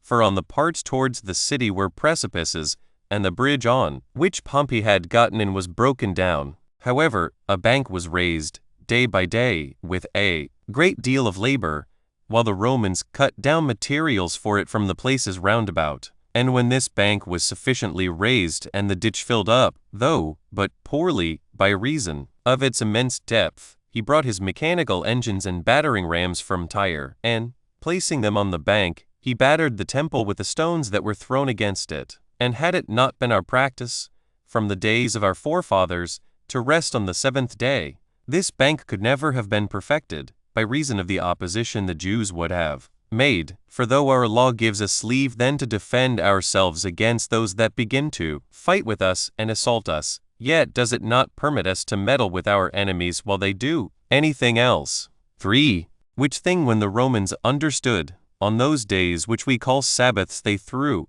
nothing at the Jews, nor came to any pitched battle with them, but raised up their earthen banks, and brought their engines into such forwardness, that they might do execution the next day. And any one may hence learn how very great piety we exercise towards God, and the observance of his laws, since the priests were not at all hindered from their sacred ministrations by their fear during this siege, but did still twice a day, in the morning and about the 9th hour, offer their sacrifices on the altar, nor did they omit those sacrifices, if any melancholy accident happened, by the stones that were thrown among them. For although the city was taken on the 3rd month, on the day of the fast, 6 upon the 179th Olympiad, when Caius Antonius and Marcus Tullius Cicero were consuls, and the enemy then fell upon them, and cut the throats of those that were in the temple, yet could not those that offered the sacrifices be compelled to run away, neither by the fear they were in of their own lives, nor by the number that were already slain, as thinking it better to suffer whatever came upon them at their very altars than to omit anything that their laws required of them, and that this is not a mere brag or an encomium, to manifest a degree of our piety that was false, but is the real truth. I appeal to those that have written of the acts of Pompey, and, among them, to Strabo and Nicolaus of Damascus, and besides these two, Titus Livius, the writer of the Roman history, who will bear witness to this thing. 7. 4. But when the battering engine was brought near, the greatest of the towers was shaken by it, and fell down and broke down a part of the fortifications, so the enemy poured in apace. And Cornelius Faustus, the son of Sylla, with his soldiers, first of all ascended the wall, and next to him Furius the centurion, with those that followed on the other part, while Fabius, who was also a centurion, ascended it in the middle, with a great body of men after him. But now all was full of slaughter, some of the Jews being slain by the Romans, and some by one another, nay, Some there were who threw themselves down the precipices or put fire to their houses and burned them as not able to bear the miseries they were under. Of the Jews there fell 12,000, but of the Romans very few. Absalom, who was at once both uncle and father-in-law to Aristobulus, was taken captive, and no small enormities were committed about the temple itself, which, in former ages, had been inaccessible and seen by none, for Pompey went into it, and not a few of those that were with him also, and saw all that which it was unlawful for any other men to see, but only for the high priests. There were in that temple the golden table, the holy candlestick, and the pouring vessels, and a great quantity of spices, and besides these there were among the treasures 2,000 talents of sacred money. Yet did Pompey touch nothing of all this, aid on account of his regard to religion, and in this point also he acted in a manner that was worthy of his virtue. The next day he gave order to those that had the charge of the temple to cleanse it, and to bring what offerings the law required to God, and restored the high priesthood to Hyrcanus, both because he had been useful to him in other respects, and because he hindered the Jews in the country from giving Aristobulus any assistance in his war against him. He also cut off those that had been the authors of that war, and bestowed proper rewards on Faustus, and those others that mounted the wall with such alacrity, and he made Jerusalem tributary to the Romans, and took away those cities of Celesyria which the inhabitants of Judea had subdued, and put them under the government of the Roman president, and confined the whole nation, which had elevated itself so high before within its own bounds. Moreover, he rebuilt Gadara, 9 which had been demolished a little before, to gratify Demetrius of Gadara, who was his freedman, and restored the rest of the cities, Hippos, and Scyphopolis, and Pella, and Dios, and Samaria, as also Marissa, and Ashdod, and Jamnia, and Arethusa, to their own inhabitants. These were in the inland parts, besides those that had been demolished, and also of the maritime cities, Gaza, and Joppa, and Dora, and Stratos Tower, which last Herod rebuilt after a glorious manner, and adorned with havens and temples, and changed its name to Caesarea. All these Pompey left in a state of freedom, and joined them to the province of Syria. 5. Now the occasions of this misery which came upon Jerusalem were Hyrcanus and Aristobulus, by raising a sedition one against the other, for now we lost our liberty, and became subject to the Romans, and were deprived of that country which we had gained by our arms from the Syrians, and were compelled to restore it to the Syrians. Moreover, the Romans exacted of us, in a little time, above 10,000 talents, and the royal authority, which was a dignity formerly bestowed on those that were high priests, by the right of their family, became the property of private men. But of these matters we shall treat in their proper places. Now, Pompey committed Celesyria as far as the river Euphrates in Egypt to Scoras with 2 Roman legions, and then went away to Cilicia and made haste to Rome. He also carried bound, along with him Aristobulus and his children, for he had 2 daughters and as many sons, that one of which ran away, but the younger, Antigonus, was carried to Rome together with his sisters. Chapter 5. How Scoras made a league of mutual assistance with Aretas, and what Gabinius did in Judea, after he had conquered Alexander, the son of Aristobulus. 1. Scoras made now an expedition against Petrea in Arabia, and set on fire all the places round about it, because of the great difficulty of access to it. And as his army was pinched by famine, Antipater furnished him with corn out of Judea, and with whatever else he wanted, and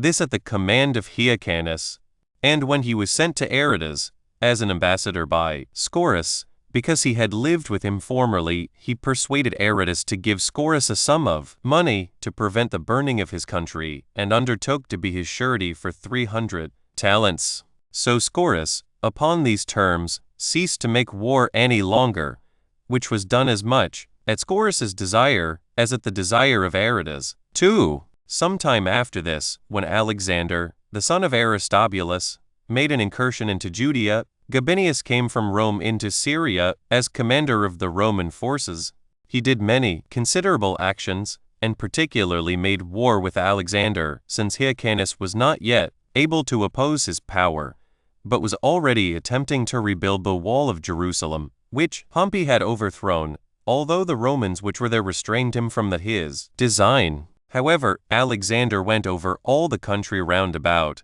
and armed many of the Jews, and suddenly got together 10,000 armed footmen, and 1,500 horsemen, and fortified Alexandrium, a fortress near to Corum, and Machaerus, near the mountains of Arabia. Gabinius therefore came upon him, having sent Marcus Antonius, with other commanders before. These armed such Romans as followed them, and together with them, such Jews as were subject to them, whose leaders were Pytholaus and Malachus.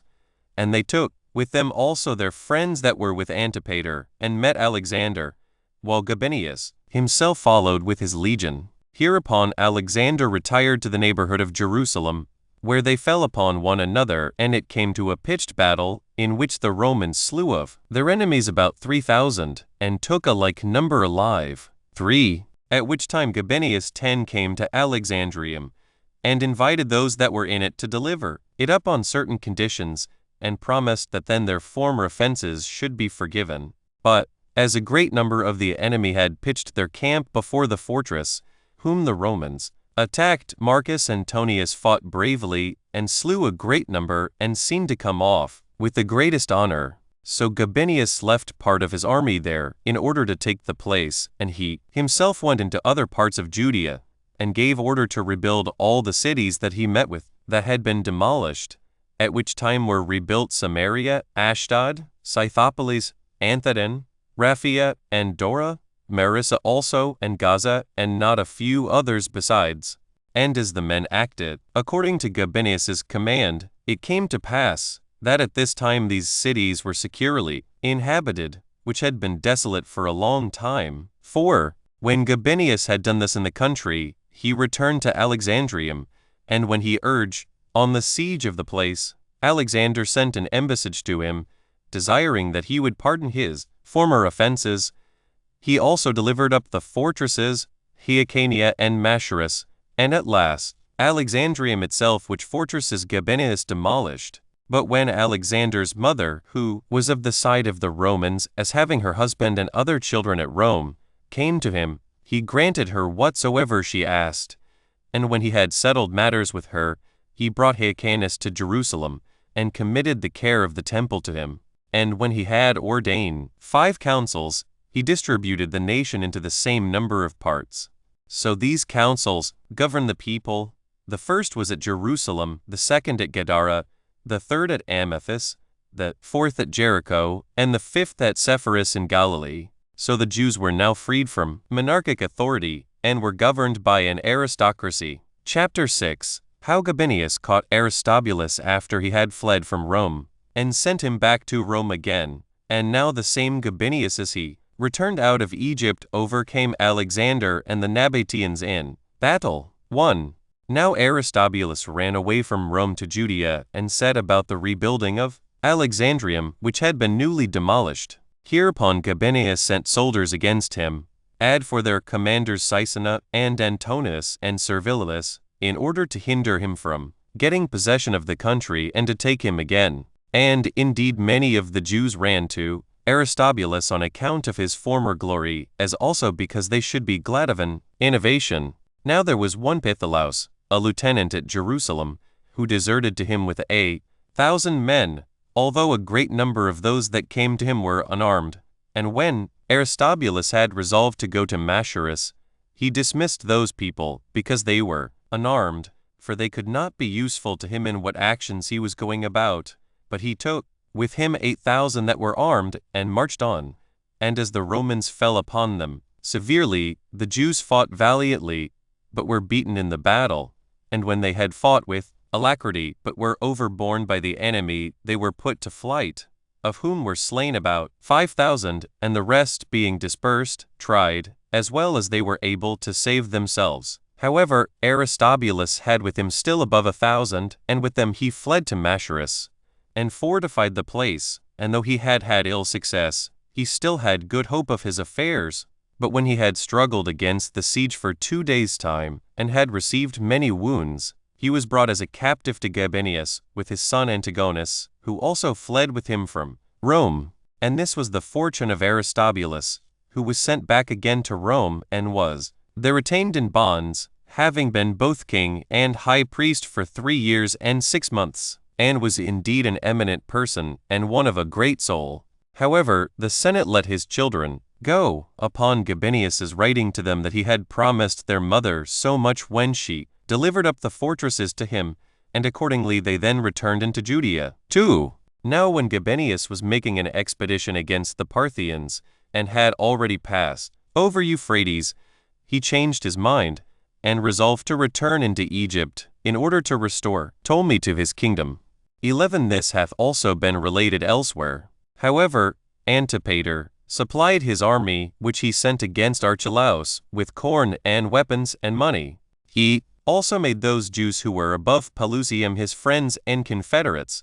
and had been the guardians of the passes that led into Egypt. But when he came back out of Egypt, he found Syria in disorder with seditions and troubles, for Alexander, the son of Aristobulus, having seized on the government a second time by force, made many of the Jews revolt to him, and so he marched over the country with a great army, and slew all the Romans he could light upon, and proceeded to besiege the mountain called Gerizim, whither they had retreated. 3. But when Gabinius found Syria in such a state, he sent Antipater, who was a prudent man, taught those that were seditious, to try whether he could cure them of their madness, and persuade them to return to a better mind, and when he came to them, he brought many of them to a sound mind, and induced them to do what they ought to do. But he could not restrain Alexander, for he had an army of 30,000 Jews, and met Gabinius, and joining battle with him, was beaten, and lost 10,000 of his men about Mount Tabor. 4. So Gabinius settled the affairs which belonged to the city Jerusalem, as was agreeable to Antipater's inclination, and went against the Nabateans, and overcame them in battle. He also sent away in a friendly manner Mithridates and Orsanes, who were Parthian deserters, and came to him, though the report went abroad that they had run away from him. And when Gabinius had performed great and glorious actions in his management of the affairs of war, he returned to Rome, and delivered the government to Crassus. Now Nicolaus of Damascus and Strabo of Cappadocia both describe the expeditions of Pompey and Gabinius against the Jews, while neither of them say anything new which is not in the other. Chapter 7. How Crassus came into Judea and pillaged the temple, and then marched against the Parthians and perished with his army. Also, how Cassius obtained Syria, and put a stop to the Parthians, and then went up to Judea. 1. Now Crassus, as he was going upon his expedition against the Parthians, came into Judea, and carried off the money that was in the temple, which Pompey had left, being 2,000 talents, and was disposed to spoil it of all the gold belonging to it, which was 8,000 talents. He also took a beam, which was made of solid beaten gold, of the weight of 300 minae, each of which weighed 2.5 pounds. It was the priest who was guardian of the sacred treasures, and whose name was Eleazar, that gave him this beam, not out of a wicked design, for he was a good and a righteous man, but being entrusted with the custody of the veils belonging to the temple, which were of admirable beauty and of very costly workmanship, and hung down from this beam, when Lys saw that Crassus was busy in gathering money, and was in fear for the entire ornaments of the temple, he gave him this beam of gold as a ransom for the whole, but this not till he had given his oath that he would remove nothing else out of the temple, but be satisfied with this only, which he should give him, being worth many 10,000 shekels. Now this beam was contained in a wooden beam that was hollow, but was known to no others, but Eleazar alone knew it. Yet did Crassus take away this beam upon the condition of touching nothing else that belonged to the temple, and then break his oath, and carried away all the gold that was in the temple. 2. And let no one wonder that there was so much wealth in our temple, since all the Jews throughout the habitable earth, and those that worshipped God, nay, even those of Asia and Europe, sent their contributions to it, and this from very ancient times. Nor is the largeness of these sums without its attestation, nor is that greatness owing to our vanity, as raising it without ground to so great a height. but there are many witnesses to it, and particularly Strabo of Cappadocia, who says thus: Mithridates sent to Kos, and took the money which Queen Cleopatra had deposited there, as also 800 talents belonging to the Jews. Now we have no public money, but only what appertains to God. And it is evident that the Asian Jews removed this money out of fear of Mithridates,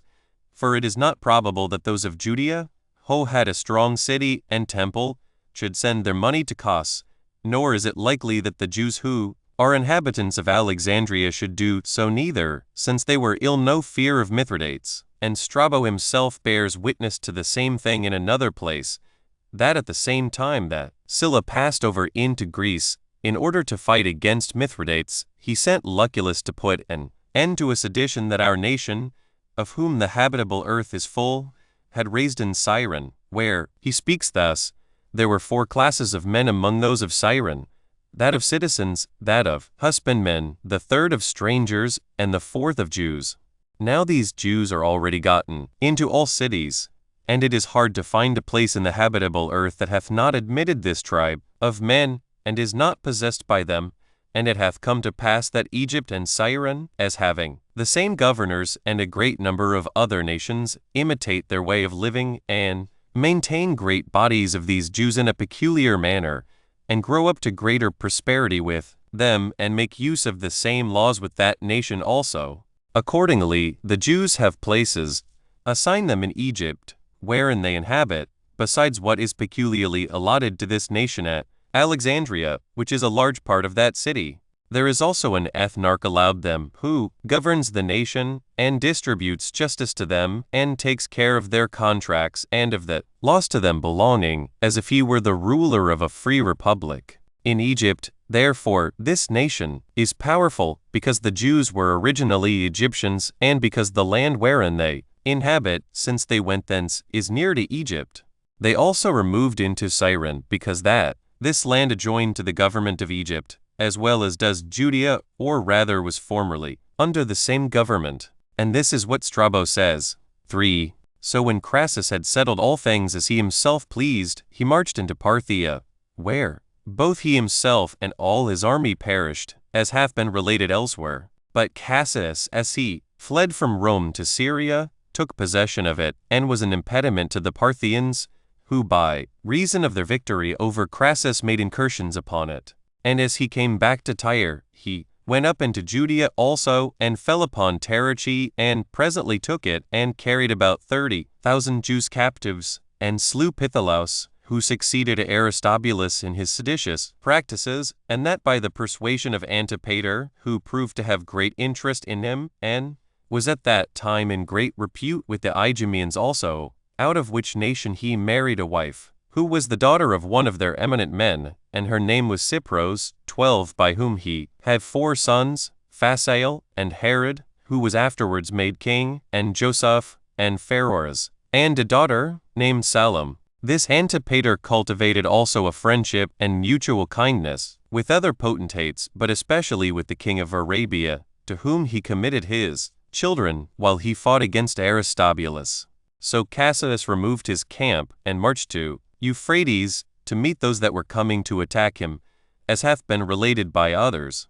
4. But some time afterward Caesar, when he had taken Rome, and after Pompey and the Senate were fled beyond the Ionian Sea, freed Aristobulus from his bonds, and resolved to send him into Syria, and delivered 2 legions to him, that he might set matters right, as being a potent man in that country. But Aristobulus had no enjoyment of what he hoped for from the power that was given him by Caesar, for those of Pompey's party prevented it, and destroyed him by poison, and those of Caesar's party buried him. His dead body also lay, for a good while, embalmed in honey, till Antony afterwards sent it to Judea, and caused him to be buried in the royal sepulchre. But Scipio, upon Pompey sending to him to slay Alexander, the son of Aristobulus, because the young man was accused of what offenses he had been guilty of at first against the Romans, cut off his head, and thus did he die at Antioch. But Ptolemy, the son of Menneus, who was the ruler of Chalcis, under Mount Libanus, took his brethren to him, and sent his son Philippian to Ascalon to Aristobulus's wife, and desired her to send back with him her son Antigonus and her daughters, the one of which, whose name was Alexandra, Philippian fell in love with, and married her, though afterward his father Ptolemy slew him, and married Alexandra, and continued to take care of her brethren. Chapter 8. The Jews become confederates with Caesar when he fought against Egypt. The glorious actions of Antipater and his friendship with Caesar. The honors which the Jews receive from the Romans and Athenians. 1. Now after Pompey was dead, and after that victory Caesar had gained over him, Antipater, who managed the Jewish affairs, became very useful to Caesar when he made war against Egypt, and that by the order of Hyrcanus. For when Mithridates of Pergamus was bringing his auxiliaries, and was not able to continue his march through Pelusium,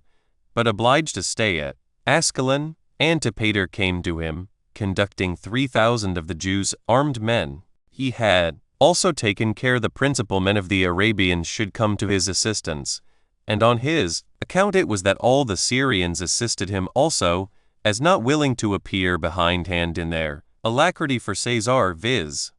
Jamblichus the ruler, and Ptolemy his son, and Ptolemy the son of Sohemus, who dwelt at Mount Libanus, and almost all the cities. So Mithridates marched out of Syria, and came to Pelusium, and when its inhabitants would not admit him, he besieged the city. Now Antipater signalized himself here, and was the first who plucked down a part of the wall, and so opened a way to the rest, whereby they might enter the city, and by this means Pelusium was taken. But it happened that the Egyptian Jews, who dwelt in the country called Onion, would not let Antipater and Mithridates, with their soldiers, pass to Caesar, but Antipater persuaded them to come over with their party, because he was of the same people with them, and that chiefly by showing them the epistles of Hyrcanus the high priest, wherein he exhorted them to cultivate friendship with Caesar, and to supply his army with money, and all sorts of provisions which they wanted. And accordingly, when they saw Antipater and the high priest of the same sentiments, they did as they were desired. And when the Jews about Memphis heard that these Jews were come over to Caesar, they also invited Mithridates to come to them. So he came and received them also into his army. 2. And when Mithridates had gone over all Delta, as the place is called, he came to a pitched battle with the enemy, near the place called the Jewish camp. Now Mithridates had the right wing, and Antipater the left.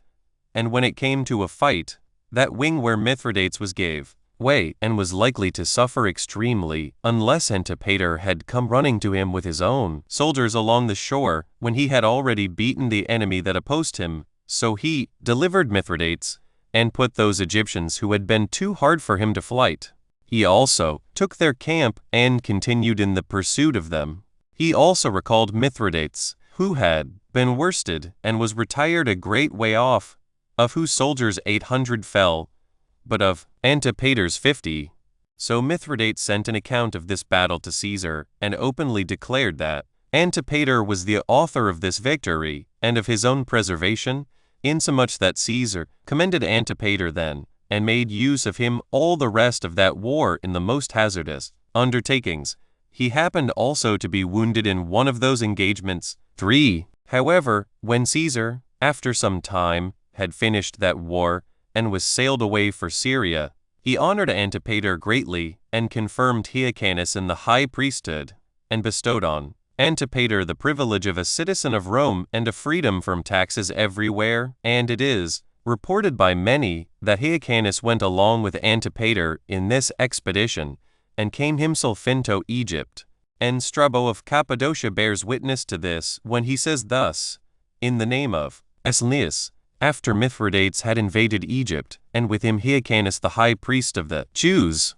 Nay, the same Strabo says thus again, in another place, in the name of Hypsicrates, that Mithridates at first went out alone, but that Antipater, who had the care of the Jewish affairs, was called by him to Ascalon, and that he had gotten ready 3,000 soldiers to go along with him, and encouraged other governors of the country to go along with him also, and that Hyrcanus the high priest was also present in this expedition. This is what Strabo says. 4. But Antigonus, the son of Aristobulus, came at this time to Caesar, and lamented his father's fate, and complained that it was by Antipater's means that Aristobulus was taken off by poison, and his brother was beheaded by Scipio, and desired that he would take pity of him who had been ejected out of that principality which was due to him. He also accused Hyrcanus and Antipater as governing the nation by violence, and offering injuries to himself. Antipater was present, and made his defense as to the accusations that were laid against him. He demonstrated that Antigonus and his party were given to innovation and were seditious persons. He also put Caesar in mind what difficult services he had undergone when he'd assisted him in his wars, and discoursed about what he was a witness of himself. He added that Aristobulus was justly carried away to Rome as one that was an enemy to the Romans and could never be brought to be a friend to them, and that his brother had no more than he deserved from Scipio, as being seized in committing robberies, and that this punishment was not inflicted on him in a way of violence or injustice by him that did it. 5. When Antipater had made this speech, Caesar appointed Hyrcanus to be high priest, and gave Antipater what principality he himself should choose, leaving the determination to himself. So he made him procurator of Judea. He also gave Hyrcanus leave to raise up the walls of his own city upon his asking that favor of him, for they had been demolished by Pompey. And this grant he sent to the consuls to Rome to be engraven in the Capitol. The decree of the Senate was this, that follows. 13 Lucius Valerius, the son of Lucius the praetor, referred this to the Senate, upon the Ides of December, in the Temple of Concord. There were present at the writing of this decree Lucius Coponius, the son of Lucius of the Colline tribe, and Papirius of the Quirine tribe, concerning the affairs which Alexander, the son of Jason, and Nemenius, the son of Antiochus, and Alexander, the son of Dositheus, ambassadors of the Jews, good and worthy men, proposed, who came to renew that league of goodwill and friendship with the Romans which was in being before. They also brought a shield of gold as a mark of confederacy, valued at 50,000 pieces of gold, and desired that letters might be given them, directed both to the free cities and to the kings, that their country and their havens might be at peace, and that no one among them might receive any injury. It therefore pleased the Senate to make a league of friendship and goodwill with them, and to bestow on them whatsoever they stood in need of, and to accept of the shield which was brought by them. This was done in the 9th year of Hyrcanus the high priest and ethnarch, in the month Panemus. Hyrcanus also received honors from the people of Athens, as having been useful to them on many occasions. And when they wrote to him, they sent him this decree, as it here follows under the Prutania and priesthood of Dionysius, that son of Aesculapius, on the 5th day of the latter part of the month Panemus. This decree of the Athenians was given to their commanders when Agathocles was archon, and Eucles, the son of Menander of Alamusia, was the scribe. In the month Monetian, on the 11th day of the Prutania, a council of the presidents was held in the theater. Dorotheus the high priest, and the fellow presidents with him, put it to the vote of the people. Dionysius, the son of Dionysius, gave the sentence. Since Hyrcanus, the son of Alexander, the high priest and ethnarch of the Jews, continues to bear good will to our people in general, and to every one of our citizens in particular, and treats them with all sorts of kindness, and when any of the Athenians come to him, either as ambassadors or on any occasion of their own, he receives them in an obliging manner, and sees that they are conducted back in safety, of which we have had several former testimonies. It is now also decreed, at the report of Theodosius, the son of Theodorus, and upon his putting the people in mind of the virtue of this man, and that his purpose is to do us all the good that is in his power, to honor him with a crown of gold, the usual reward according to the law, and to erect his statue in brass in the temple of Demus and of the Graces, and that this present of a crown shall be proclaimed publicly in the theater, in the Dionysian shows, while the new tragedies are acting, and in the Panathenaean, and Eleusinian, and gymnical shows also, and that the commanders shall take care, while he continues in his friendship, and preserves his goodwill to us, to return all possible honor and favor to the man for his affection and generosity, that by this treatment it may appear how our people receive the good kindly, and repay them a suitable reward, and he may be induced to proceed in his affection towards us by the honors we have already paid him, that ambassadors be also chosen out of all the Athenians, who shall carry this decree to him, and desire him to accept of the honors we do him, and to endeavor always to be doing some good to our city. And this shall suffice us to have spoken as to the honors that were paid by the Romans and the people of Athens to Hyrcanus. Chapter 9. How Antipater committed the care of Galilee to Herod, and that of Jerusalem to Phasaelus, as also how Herod upon the Jews' envy at Antipater was accused before Hyrcanus. 1. Now when Caesar had settled the affairs of Syria, he sailed away, and as soon as Antipater had conducted Caesar out of Syria, he returned to Judea. He then immediately raised up the wall, which had been thrown down by Pompey,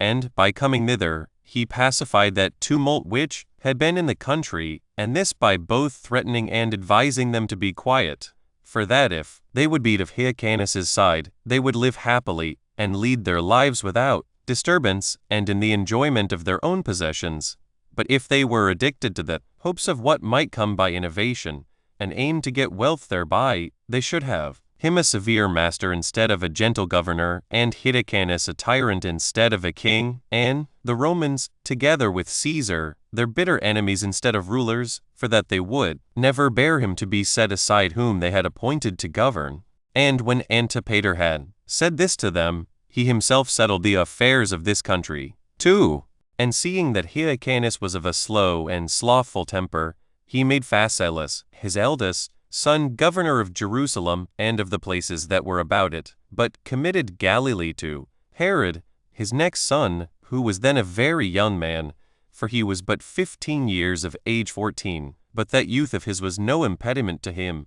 But as he was a youth of great mind, he presently met with an opportunity of signalizing his courage, for finding that there was one Hezekiah, a captain of a band of robbers, who overran the neighboring parts of Syria with a great troop of them, he seized him and slew him, as well as a great number of the other robbers that were with him, for which action he was greatly beloved by the Syrians, for when they were very desirous to have their country freed from this nest of robbers, he purged it of them. So they sung songs in his commendation in their villages and cities, as having procured them peace, and the secure enjoyment of their possessions, and on this account it was that he became known to Sextus Caesar, who was a relation of the great Caesar and was now president of Syria. Now Phasaelus, Herod's brother, was moved with emulation at his actions, and envied the fame he had thereby gotten, and became ambitious not to be behindhand with him in deserving it.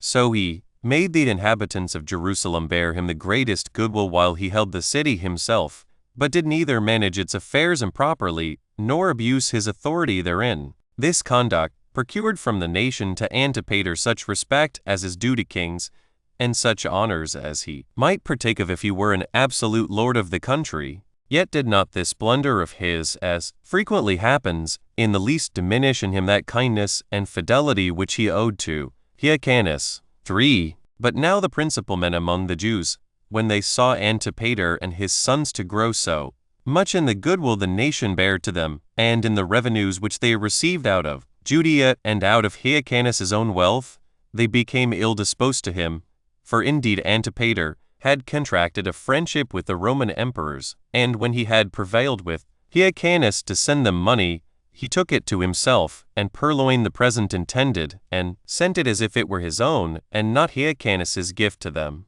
Hyrcanus heard of this his management, but took no care about it, nay, he rather was very glad of it. But the chief men of the Jews were therefore in fear, because they saw that Herod was a violent and bold man, and very desirous of acting tyrannically. So they came to Hyrcanus, and now accused Antipater openly, and said to him, How long wilt thou be quiet under such actions as are now done? Or dost thou not see that Antipater and his sons have already seized upon the government, and that it is only the name of a king which is given thee? But do not thou suffer these things to be hidden from thee, nor do thou think to escape danger by being so careless of thyself and of thy kingdom. For Antipater and his sons are not now stewards of thine affairs. Do not thou deceive thyself with such a notion. they are evidently absolute lords. For Herod, Antipater's son, hath slain Hezekiah and those that were with him, and hath thereby transgressed our law, which hath forbidden to slay any man, even though he were a wicked man, unless he had been first condemned to suffer death by the Sanhedrim. 15 Yet hath he been so insolent as to do this, and that without any authority from thee. 4. Upon Hyrcanus hearing this, he complied with them. The mothers also of those that had been slain by Herod raised his indignation.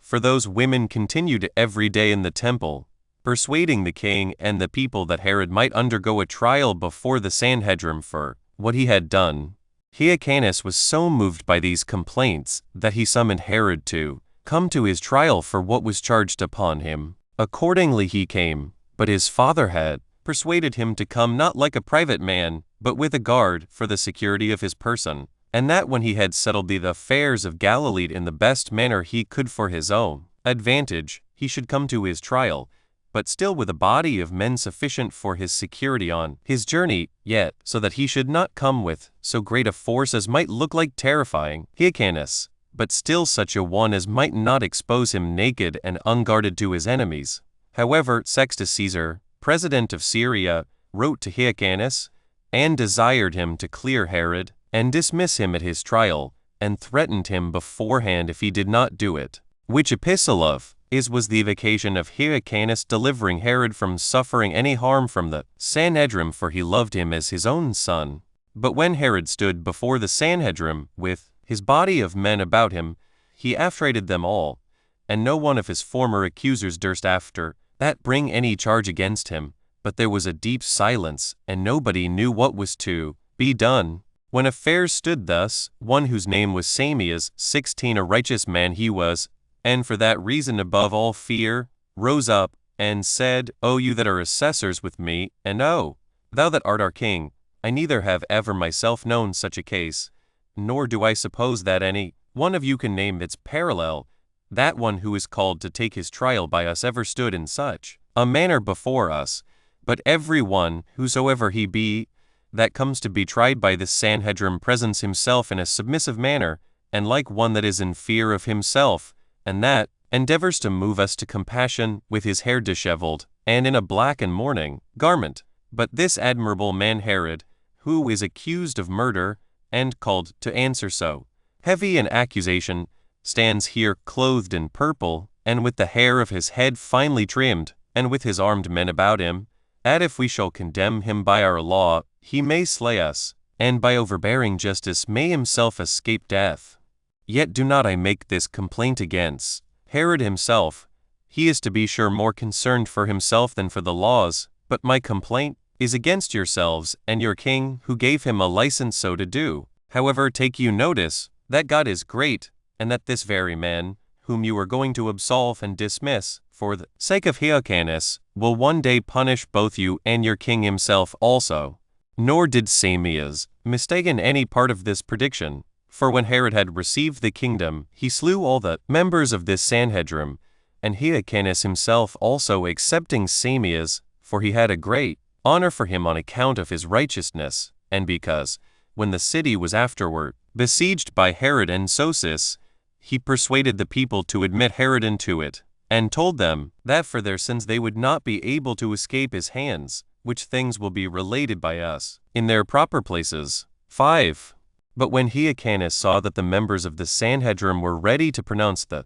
sentence of death upon Herod, he put off the trial to another day, and sent privately to Herod, and advised him to fly out of the city, for that by this means he might escape. So he retired to Damascus, as though he fled from the king, and when he had been with Sextus Caesar, and had put his own affairs in a sure posture, he resolved to do thus, that in case he were again summoned before the Sanhedrim to take his trial, he would not obey that summons. Hereupon, the members of the Sanhedrim had great indignation at this posture of affairs, and endeavored to persuade Hyrcanus that all these things were against him, which state of matters he was not ignorant of, but his temper was so unmanly and so foolish that he was able to do nothing at all. But when Sextus had made Herod general of the army of Celesyria, for he sold him that post for money, Hyrcanus was in fear lest Herod should make war upon him, nor was the effect of what he feared long in coming upon him. For Herod came and brought an army along with him to fight with Hyrcanus, as being angry at the trial he bad been summoned to undergo before the Sanhedrim. But his father Antipater and his brother Phasaelus met him and hindered him from assaulting Jerusalem. They also pacified his vehement temper, and persuaded him to do no overt action, but only to affright them with threatenings, and to proceed no further against one who had given him the dignity he had. They also desired him not only to be angry that he was summoned and obliged to come to his trial, but to remember withal how he was dismissed without condemnation, and how he ought to give Hyrcanus thanks for the same, and that he was not to regard only what was disagreeable to him, and be unthankful for his deliverance. So they desired him to consider that since it is God that turns the scales of war, there is great uncertainty in the issue of battles, and that therefore he ought to expect the victory when he should fight with his king, and him that had supported him, and bestowed many benefits upon him, and had done nothing itself very severe to him, for that his accusation, which was derived from evil counselors and not from himself, had rather the suspicion of some severity than anything really severe in it. Herod was persuaded by these arguments, and believed that it was sufficient for his future hopes to have made a show of his strength before the nation, and done no more to it. And in this state were the affairs of Judea at this time. Chapter 10. The honors that were paid the Jews, and the leagues that were made by the Romans and other nations with them. 1. Now when Caesar was come to Rome, he was ready to sail into Africa to fight against Scipio and Cato, when Hyrcanus sent ambassadors to him, and by them desired that he would ratify that league of friendship and mutual alliance which was between them. And it seems to me to be necessary here to give an account of all the honors that the Romans and their emperor paid to our nation, and of the leagues of mutual assistance they have made with it, that all the rest of mankind may know what regard the kings of Asia and Europe have had to us, and that they have been abundantly satisfied of our courage and fidelity. For whereas many will not believe what hath been written about us by the Persians and Macedonians, because those writings are not everywhere to be met with, nor do lie in public places, but among us ourselves and certain other barbarous nations, while there is no contradiction to be made against the decrees of the Romans, for they are laid up in the public places of the cities, and are extant still in the Capitol, and engraven upon pillars of brass. Nay, besides this, Julius Caesar made a pillar of brass for the Jews at Alexandria, and declared publicly that they were citizens of Alexandria. Out of these evidences will I demonstrate what I say, and will now set down the decrees made both by the Senate and by Julius Caesar, which relate to Hyrcanus and to our nation. 2. Caius Julius Caesar, imperator and high priest, and dictator the second time, to the magistrates, senate, and people of Sidon, sendeth greeting. If you be in health, it is well. I also, and the army are well. I have sent you a copy of that decree, registered on the tables, which concerns Hyrcanus, the son of Alexander, the high priest and ethnarch of the Jews, that it may be laid up among the public records, and I will that it be openly proposed in a table of brass, both in Greek and in Latin. It is as follows: I, Julius Caesar, imperator the second time, and high priest, have made this decree with the approbation of the Senate. Whereas Hyrcanus, the son of Alexander the Jew, hath demonstrated his fidelity and diligence about our affairs, and this both now and in former times, both in peace and in war, as many of our generals have borne witness, and came to our assistance in the last Alexandrian war, 17 with 1,500 soldiers, and, when he was sent by me to Mithridates, showed himself superior in valor to all the rest of that army. For these reasons I will that Hyrcanus, the son of Alexander, and his children, be ethnarchs of the Jews, and have the high priesthood of the Jews forever, according to the customs of their forefathers, and that he and his sons be our confederates, and that besides this, every one of them be reckoned among our particular friends. I also ordain that he and his children retain whatsoever privileges belong to the office of high priest, or whatsoever favors have been hitherto granted them, and if at any time hereafter there arise any questions about the Jewish customs, I will that he determine the same. And I think it not proper that they should be obliged to find us winter quarters, or that any money should be required of them. 3. The decrees of Caius Caesar, consul, containing what hath been granted and determined, are as follows: that Hyrcanus and his children bear rule over the nation of the Jews, and have the profits of the places to them bequeathed, and that he, as himself the high priest and ethnarch of the Jews, defend those that are injured, and that ambassadors be sent to Hyrcanus, the son of Alexander, the high priest of the Jews, that may discourse with him about a league of friendship and mutual assistance, and that a table of brass, containing the premises, be openly proposed in the Capitol, and at Sidon, and Tyre, and Ascalon, and in the temple, engraven in Roman and Greek letters, that this decree may also be communicated to the quaestors and praetors of the several cities, and to the friends of the Jews, and that the ambassadors may have presents made them, and that these decrees be sent everywhere. 4. Caius Caesar, imperator, dictator, consul, hath granted, that out of regard to the honor, and virtue, and kindness of the men, and for the advantage of the Senate, and of the people of Rome, Hyrcanus, the son of Alexander, both he and his children, be high priests and priests of Jerusalem, and of the Jewish nation, by the same right, and according to the same laws, by which their progenitors have held the priesthood. 5. Caius Caesar, consul the 5th time, hath decreed, that the Jews shall possess Jerusalem, and may encompass that city with walls, and that Hyrcanus, the son of Alexander, the high priest and ethnarch of the Jews, retain it in the manner he himself pleases,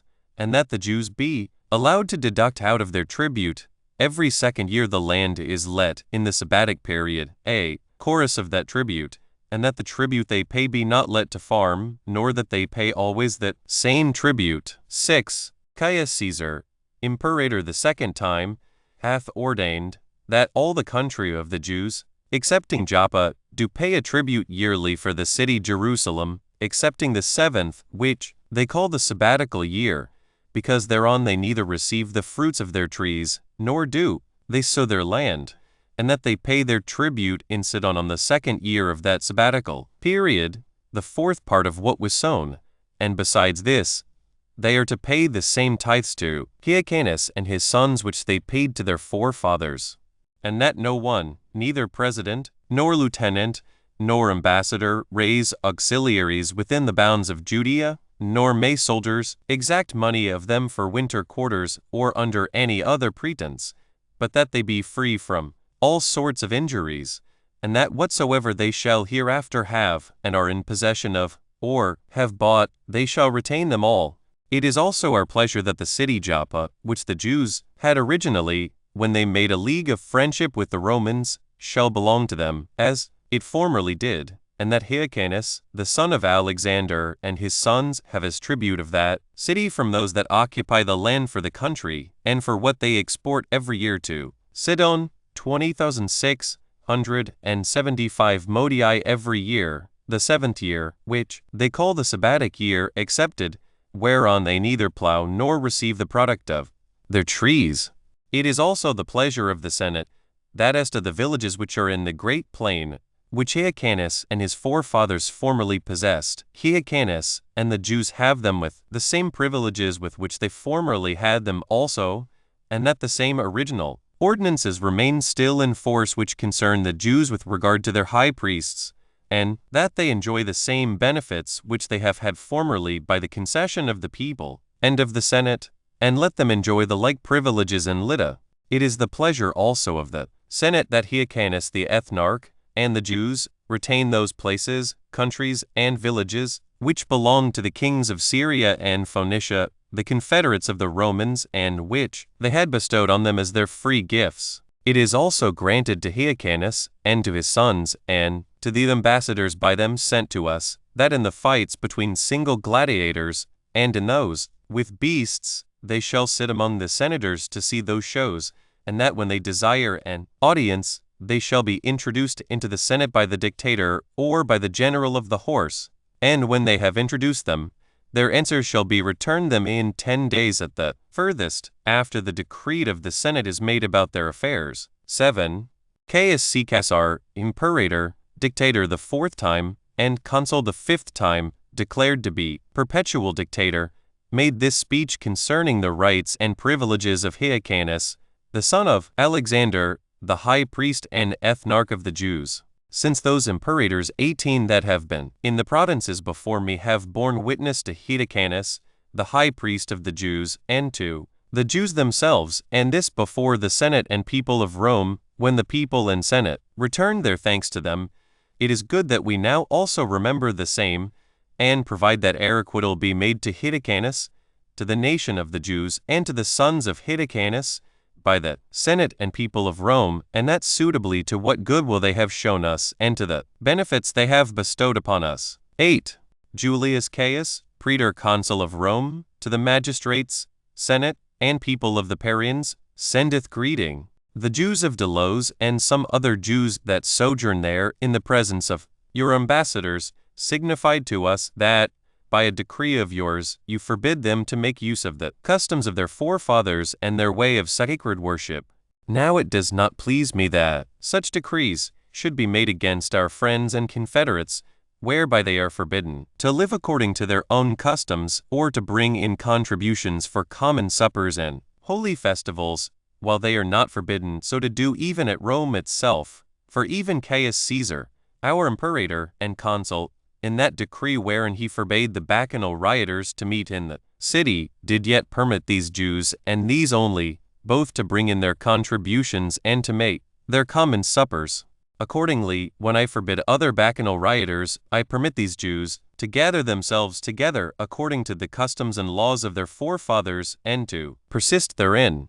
It will be therefore good for you, that if you have made any decree against these, our friends and confederates, to abrogate the same, by reason of their virtue and kind disposition towards us. 9. Now after Caius was slain, when Marcus Antonius and Publius Dolabella were consuls, they both assembled the Senate and introduced Hyrcanus's ambassadors into it, and discoursed of what they desired, and made a league of friendship with them. The Senate also decreed to grant them all they desired. I add the decree itself, that those who read the present work may have ready by them a demonstration of the truth of what we say. The decree was this. 10. The decree of the Senate, copied out of the treasury, from the public tables belonging to the quaestors, when Quintus Rutilius and Caius Cornelius were quaestors, and taken out of the second table of the first class, on the 3rd day before the Ides of April, in the temple of Concord. There were present at the writing of this decree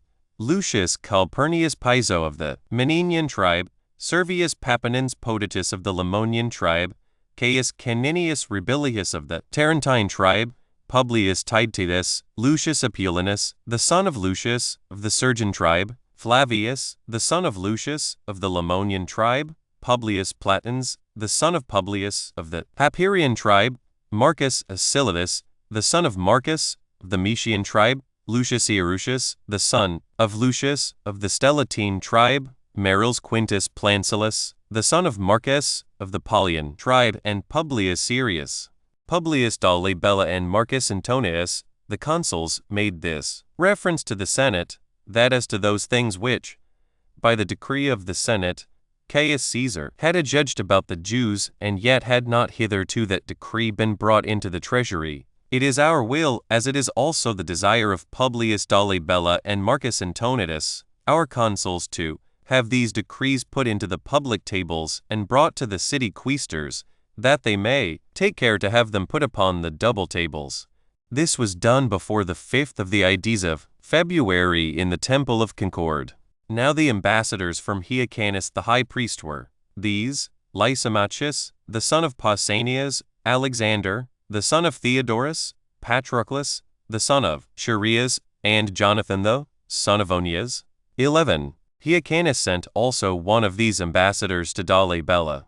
who was then the prefect of Asia, and desired him to dismiss the Jews from military services, and to preserve to them the customs of their forefathers, and to permit them to live according to them. And when Dolabella had received Hyrcanus's letter, without any further deliberation, he sent an epistle to all the Asiatics, and particularly to the city of the Ephesians, the metropolis of Asia, about the Jews, a copy of which epistle here follows. 12. When Arterman was praetones on the first day of the month Lenian, Dolabella, imperator, to the Senate and magistrates and people of the Ephesians, sendeth greeting. Alexander, the son of Theodorus, the ambassador of Hyrcanus, the son of Alexander, the high priest and ethnarch of the Jews, appeared before me to show that his countrymen could not go into their armies, because they are not allowed to bear arms or to travel on the Sabbath days, nor there to procure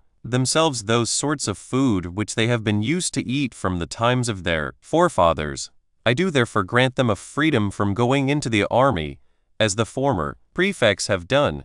and permit them to use the customs of their forefathers in assembling together for sacred and religious purposes, as their law requires, and for collecting oblations, necessary for sacrifices. And my will is that you write this to the several cities under your jurisdiction. 13. And these were the concessions that Dolabella made to our nation when Hyrcanus sent an embassage to him. But Lucius the consul's decree ran thus: I have at my tribunal set these Jews, who are citizens of Rome, and follow the Jewish religious rites, and yet live at Ephesus, free from going into the army, on account of the superstition they are under. This was done before the 12th of the calends of October, when Lucius Lentulus and Caius Marcellus were consuls, in the presence of Titus Appius Balgus, the son of Titus and lieutenant of the Horatian tribe, of Titus Tongins, the son of Titus of the Crustumine tribe, of Quintus Ricius, the son of Quintus, of Titus Pompeius Longinus, the son of Titus, of Catus Servilius, the son of Caius, of the Tarentine tribe, of Brachus the military tribune, of Publius Lucius Gallus, the son of Publius, of the Veturian tribe, of Caesentans, the son of Caius, of the Sabbatine tribe, of Titus Attilius Bulbus, the son of Titus, lieutenant and vice-praetor to the magistrates, senate, and people of the Ephesians, sendeth greeting. Lucius Lentulus the consul freed the Jews that are in Asia from going into the armies, at my intercession for them, and when I had made the same petition some time afterward to Phanius the imperator, and to Lucius Antonius the vice-quaestor, I obtain that privilege of them also, and my will is that you take care that no one give them any disturbance. 14. The decree of the Delians. The answer of the praetors, when Biotis was archon on the 20th day of the month Thardelian, while Marcus Piso the lieutenant lived in our city, who was also appointed over the choice of the soldiers,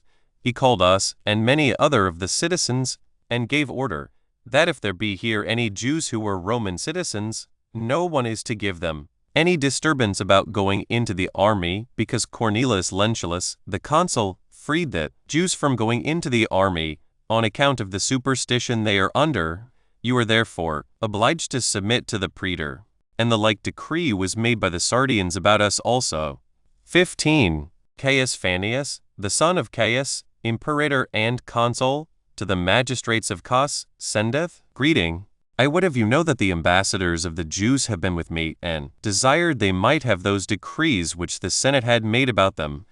which decrees are here subjoined. My will is that you have a regard to and take care of these men, according to the Senate's decree, that they may be safely conveyed home through your country. 16. The declaration of Lucius Lentulus the consul. I have dismissed those Jews who were Roman citizens and who appear to me to have their religious rights and to observe the laws of the Jews at Ephesus, on account of the superstition they are under. This act was done before the 13th of the calends of October. 17. Lucius Antonius, the son of Marcus, vice-quaestor and vice-praetor, to the magistrates, senate, and people of the Sardians, sendeth greeting. Those Jews that are our fellow citizens of Rome came to me, and demonstrated that they had an assembly of their own, according to the laws of their forefathers, and this from the beginning, as also a place of their own, wherein they determined their suits and controversies with one another. Upon their petition therefore to me, that these might be lawful for them, I gave order that these their privileges be preserved, and they be permitted to do accordingly. 18. the declaration of Marcus Publius, the son of Spurius, and of Marcus, the son of Marcus, and of Lucius, the son of Publius, we went to the proconsul, and informed him of what Dositheus, the son of Cleopatra of Alexandria, desired, that, if he thought good, he would dismiss those Jews who were Roman citizens, and were wont to observe the rites of the Jewish religion on account of the superstition they were under. Accordingly, he did dismiss them. This was done before the 13th of the calends of October, 19, in the month Quintius, when Lucius Lentulus and Caius Marcellus were consuls, and there were present Titus Appius Balbus, the son of Titus, lieutenant of the Horatian tribe, Titus Tungius of the Crustumine tribe, Quintus Ricius, the son of Quintus, Titus Pompeius, the son of Titus, Cornelius Longinus, Caius Servilius Brachus, the son of Caius, a military tribune of the Tarentine tribe, Publius Clucidus Gallus, the son of Publius of the Veturian tribe, Caius Tuditus, the son of Caius, a milital tribune of the Emiljan tribe, Sextus Atilius Serenus, the son of Sextus of the Esquiline tribe, Caius Pompeius, the son of Caius of the Sabbatine tribe, Titus Appius Menander, the son of Titus, Publius Servilius Strabo, the son of Publius, Lucius Paxius, Capito, the son of Lucius, of the Colline tribe, Aulus Furius Tertius, the son of Aulus, and Appius Menus. In the presence of these it was that Lentulus pronounced this decree, I have, before the tribunal, dismissed those Jews that are Roman citizens, and are accustomed to observe the sacred rites of the Jews at Ephesus, on account of the superstition they are under. 20. The magistrates of the Laodiceans to Caius Rubilius, the son of Caius, the consul, sendeth greeting. Sopater, the ambassador of Hyrcanus the high priest, hath delivered us an epistle from thee, whereby he lets us know that certain ambassadors were come from Hyrcanus, the high priest of the Jews, and brought an epistle written concerning their nation, wherein they desire that the Jews may be allowed to observe their Sabbaths and other sacred rites, according to the laws of their forefathers, and that they may be under no command, because they are our friends and confederates, and that nobody may injure them in our provinces. Now although the Trallians, their present, contradicted them, and were not pleased with these decrees, yet didst thou give order that they should be observed, and informedst us that thou hadst been desired to write this to us about them. We therefore, in obedience to the injunctions we have received from thee, have received the epistle which thou sentest us, and have laid it up by itself among our public records. And as to the other things about which thou didst send to us, we will take care that no complaint be made against us. 21. Publius Servilius, the son of Publius, of the Galban tribe, the proconsul, to the magistrates, senate, and people of the Mysians, sendeth greeting. Praetanes, the son of Hermes, a citizen of yours, came to me when I was at Tralles, and held a court there, and informed me that you used the Jews in a way different from my opinion, and forbade them to celebrate their Sabbaths, and to perform the sacred rites received from their forefathers, and to manage the fruits of the land, according to their ancient custom, and that he had himself been the promulgator of your decree according as your laws require. I would therefore have you know, that upon hearing the pleadings on both sides, I gave sentence that the Jews should not be prohibited to make use of their own customs. 22. The decree of those of Pergamus. When Cratopus was praetanes on the first day of the month Disius, the decree of the praetors was this: since the Romans, following the conduct of their ancestors, undertake dangers for the common safety of all mankind, and are ambitious to settle their confederates and friends in happiness and in firm peace, and since the nation of the Jews and their high priest Hyrcanus sent as ambassadors to them Strato, the son of Theodatus, and Apollonius, the son of Alexander, and Annius, the son of Antipater, and Aristobulus, the son of Amyntas, and Sosipater, the son of Philip, worthy and good men, who gave a particular account of their affairs, the Senate thereupon made a decree about what they had desired of them, that Antiochus the king, the son of Antiochus, should do no injury to the Jews, the confederates of the Romans, and that the fortresses, and the havens, and the country, and whatsoever else he had taken from them, should be restored to them, and that it may be lawful for them to export their goods out of their own havens, and that no king nor people may have leave to export any goods either out of the country of Judea or out of their havens without paying customs, but only Ptolemy, the king of Alexandria, because he is our confederate and friend, and that, according to their desire, the garrison that is in Joppa may be ejected. Now, Lucius Pedius, one of our senators, a worthy and good man, gave order that we should take care that these things should be done according to the Senate's decree, and that we should take care also that their ambassadors might return home in safety. Accordingly, we admitted Theodorus into our Senate and Assembly, and took the epistle out his hands, as well as the decree of the Senate. And as he discoursed with great zeal about the Jews, and described Hyrcanus's virtue and generosity, and how he was a benefactor to all men in common, and particularly to every body that comes to him,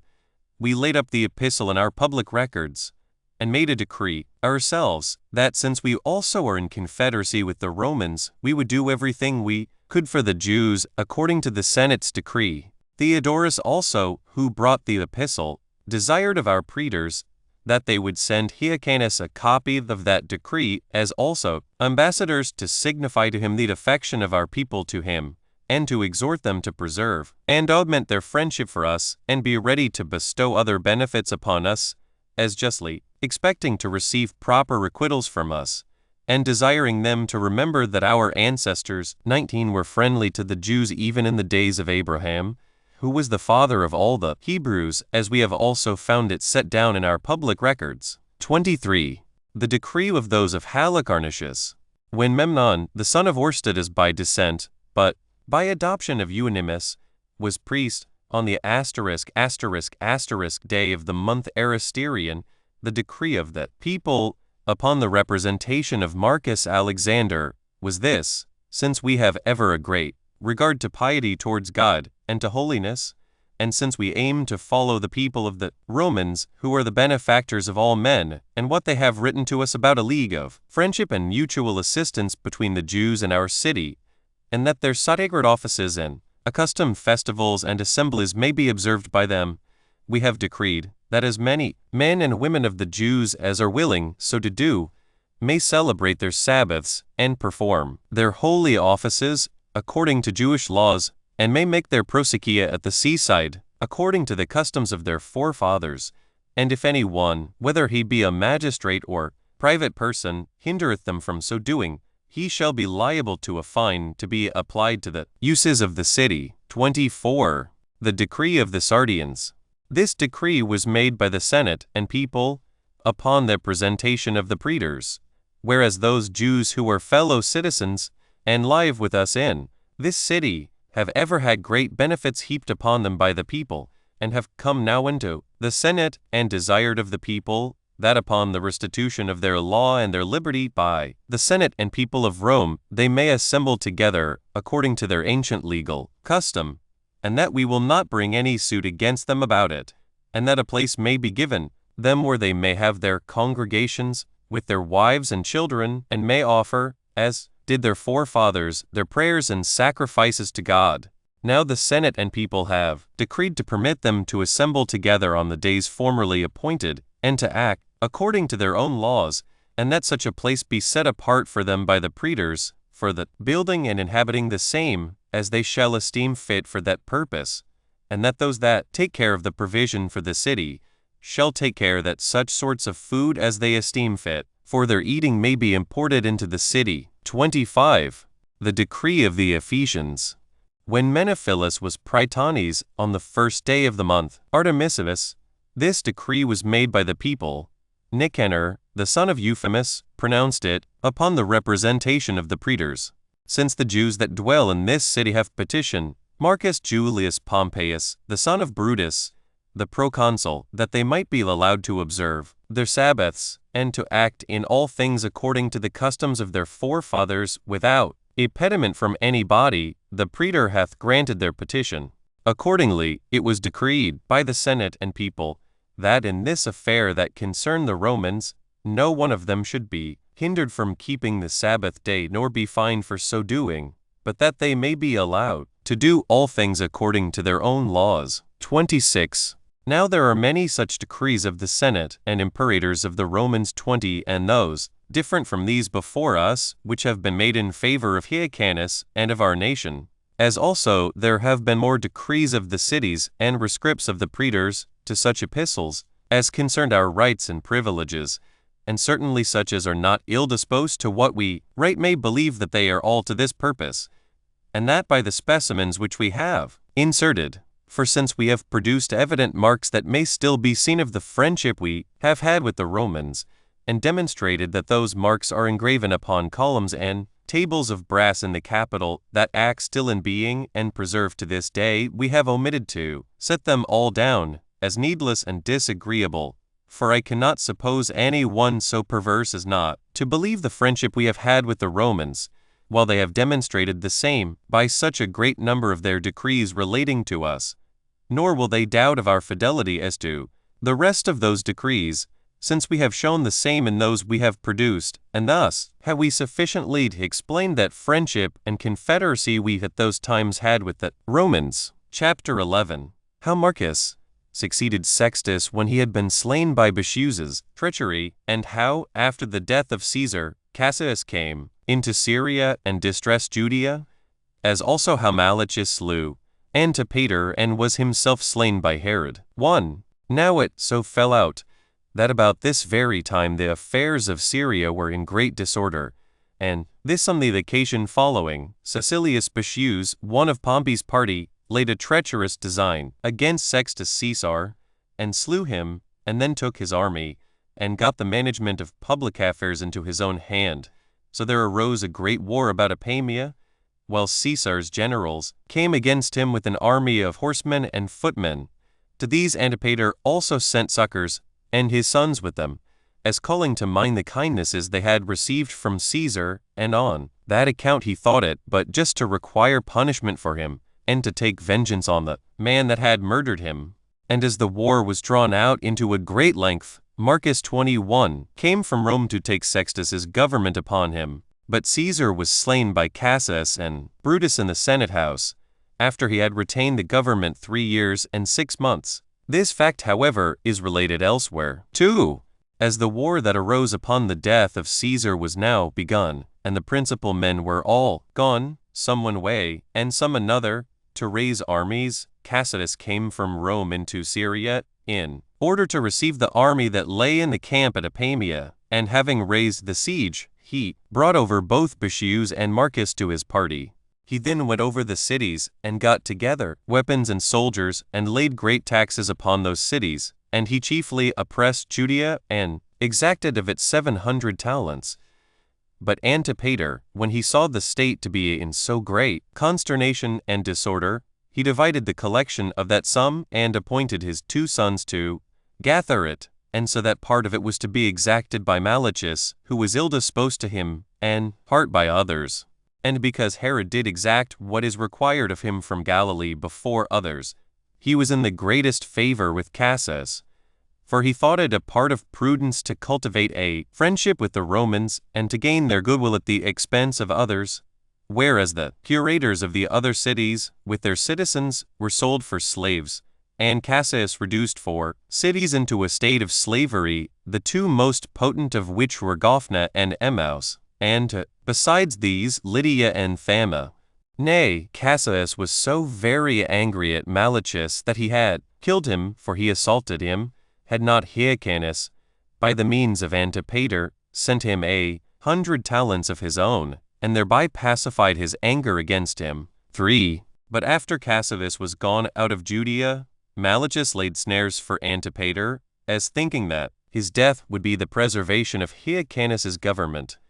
But his design was not unknown to Antipater, which when he perceived, he retired beyond Jordan, and got together an army, partly of Arabs and partly of his own countrymen. However, Malchus, being one of great cunning, denied that he had laid any snares for him, and made his defense with an oath, both to himself and his sons, and said that while Phasaelus had a garrison in Jerusalem, and Herod had the weapons of war in his custody, he could never have a thought of any such thing. So Antipater, perceiving the distress that Malichus was in, was reconciled to him, and made an agreement with him. This was when Marcus was president of Syria, who yet perceiving that this Malichus was making a disturbance in Judea, proceeded so far that he had almost killed him. But still, at the intercession of Antipater, he saved him. 4. However, Antipater little thought that by saving Malichus he had saved his own murderer. 4. Now Cassius and Marcus had got together an army, and entrusted the entire care of it with Herod, and made him general of the forces of Celesyria, and gave him a fleet of ships, and an army of horsemen and footmen, and promised him that after the war was over they would make him king of Judea, for a war was already begun between Antony and the younger Caesar. But as Malichus was most afraid of Antipater, he took him out of the way, and by the offer of money persuaded the butler of Hyrcanus, with whom they were both to feast, to kill him by poison. This being done, and he having armed men with him, settled the affairs of the city. But when Antipater's sons, Herod and Phasaelus, were acquainted with this conspiracy against their father, and had indignation at it, Malichus denied all, and utterly renounced any knowledge of the murder. And thus died Antipater, a man that had distinguished himself for piety and justice, and love to his country. And whereas one of his sons, Herod, resolved immediately to revenge their father's death, and was coming upon Malichus with an army for that purpose, the elder of his sons, Phasaelus, thought it best rather to get this man into their hands by policy, lest they should appear to begin a civil war in the country. So he accepted of Malichus's defense for himself, and pretended to believe him that he had had no hand in the violent death of Antipater his father, but erected a fine monument for him. Herod also went to Samaria, and when he found them in great distress, he revived their spirits, and composed their differences. 5. However, a little after this, Herod, upon the approach of a festival, came with his soldiers into the city, whereupon Malichus was affrighted, and persuaded Hyrcanus not to permit him to come into the city. Hyrcanus complied, and, for a pretense of excluding him, alleged that a rout of strangers ought not to be admitted when the multitude were purifying themselves. But Herod had little regard to the messengers that were sent to him, and entered the city in the night time, and affrighted Malichus. Yet did he remit nothing of his former dissimulation, but wept for Antipater, and bewailed him as a friend of his with a loud voice. But Herod and his friends, though it proper not openly to contradict Malichus's hypocrisy, but to give him tokens of mutual friendship, in order to prevent his suspicion of them. 6. However, Herod sent to Cassius, and informed him of the murder of his father, who, knowing what sort of man Malichus was as to his morals, sent him back word that he should revenge his father's death, and also sent privately to the commanders of his army at Tyre, with orders to assist Herod in the execution of a very just design of his. Now when Cassius had taken Laodicea, they all went together to him, and carried him garlands and money, and Herod thought that Malichus might be punished while he was there, but he was somewhat apprehensive of the thing, and designed to make some great attempt, and because his son was then a hostage at Tyre, he went to that city, and resolved to steal him away privately, and to march thence into Judea. And as Cassius was in haste to march against Antony, he thought to bring the country to revolt, and to procure the government for himself. But Providence opposed his counsels, and Herod being a shrewd man, and perceiving what his intention was, he sent thither beforehand a servant, in appearance indeed to get a supper ready, for he had said before that he would feast them all there, but in reality to the commanders of the army, whom he persuaded to go out against Malichus with their daggers. So they went out and met the man near the city upon the seashore, and there stabbed him. Whereupon Hyrcanus was so astonished at what had happened that his speech failed him,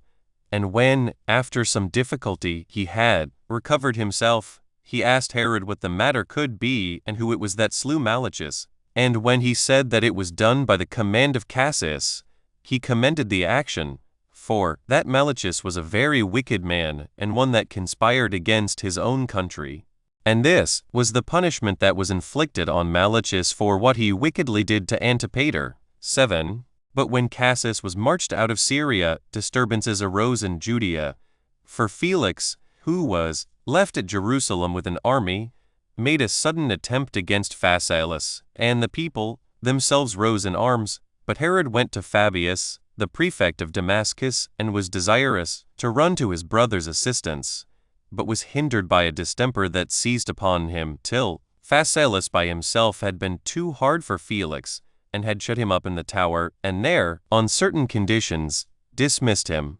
Phasaelus also complained of Hyrcanus, that although he had received a great many benefits from them, yet did he support their enemies. For Malchus's brother had made many places to revolt, and kept garrisons in them, and particularly Masada, the strongest fortress of them all. In the meantime, Herod was recovered of his disease, and came and took from Felix all the places he bad gotten, and, upon certain conditions, dismissed him also. Chapter 12. Herod ejects Antigonus, the son of Aristobulus, out of Judea, and gains the friendship of Antony, who was now come into Syria, by sending him much money, on which account he would not admit of those that would have accused Herod. And what it was that Antony wrote to the Tyrians in behalf. 1. Now 22 Ptolemy, the son of Menneus, brought back into Judea Antigonus, the son of Aristobulus, who had already raised an army, and had, by money, made Fabius to be his friend, add this because he was of kin to him. Marion also gave him assistance. He had been left by Cassius to tyrannize over Tyre. For this Cassius was a man that seized on Syria, and then kept it under in the way of a tyrant. Marion also marched into Galilee, which lay in his neighborhood, and took 3 of his fortresses, and put garrisons into them to keep them. But when Herod came, he took all from him. But the Tyrian garrison he dismissed in a very civil manner, nay, to some of the soldiers he made presents out of the goodwill he bare to that city. When he had dispatched these affairs, and was gone to meet Antigonus, he joined battle with him, and beat him, and drove him out of Judea presently, when he was just come into its borders. But when he was come to Jerusalem, Hyrcanus and the people put garlands about his head, for he had already contracted an affinity with the family of Hyrcanus by having espoused a descendant of his, and for that reason Herod took the greater care of him, as being to marry the daughter of Alexander, the son of Aristobulus, the granddaughter of Hyrcanus, by which wife he became the father of 3 male and 2 female children. He had also married before this another wife, out of a lower family of his own nation, whose name was Doris, by whom he had his eldest son, Antipater. 2. Now Antonius and Caesar had beaten Cassius near Philippi, as others have related. But after the victory, Caesar went into Gaul, Italy, and Antony marched for Asia, who, when he was arrived at Bithynia, he had ambassadors that met him from all parts. The principal men also of the Jews came thither to accuse Phasaelus and Herod, and they said that Hyrcanus had indeed the appearance of reigning, but that these men had all the power. But Antony paid great respect to Herod, who was come to him to make his defense against his accusers, on which account his adversaries could not so much as obtain a hearing, which favor Herod had gained of Antony by money. But still, when Antony was come to Ephesus, Hyrcanus the high priest and our nation sent an embassage to him, which carried a crown of gold with them, and desired that he would write to the governors of the provinces to set those Jews free who had been carried captive by Cassius, and this without their having fought against him, and to restore them that country, which in the days of Cassius had been taken from them. Antony thought the Jews' desires were just, and wrote immediately to Hyrcanus and to the Jews. He also sent, at the same time, a decree to the Tyrians, the contents of which were to the same purpose. 3. Marcus Antonius, imperator, to Hyrcanus the high priest and ethnarch of the Jews, sendeth greeting. It you be in health, it is well, I am also in health, with the army. Lysimachus, the son of Pausanias, and Josephus, the son of Menneus, and Alexander, the son of Theodorus, your ambassadors, met me at Ephesus, and have renewed the embassage which they had formerly been upon at Rome, and have diligently acquitted themselves of the present embassage, which thou and thy nation have entrusted to them,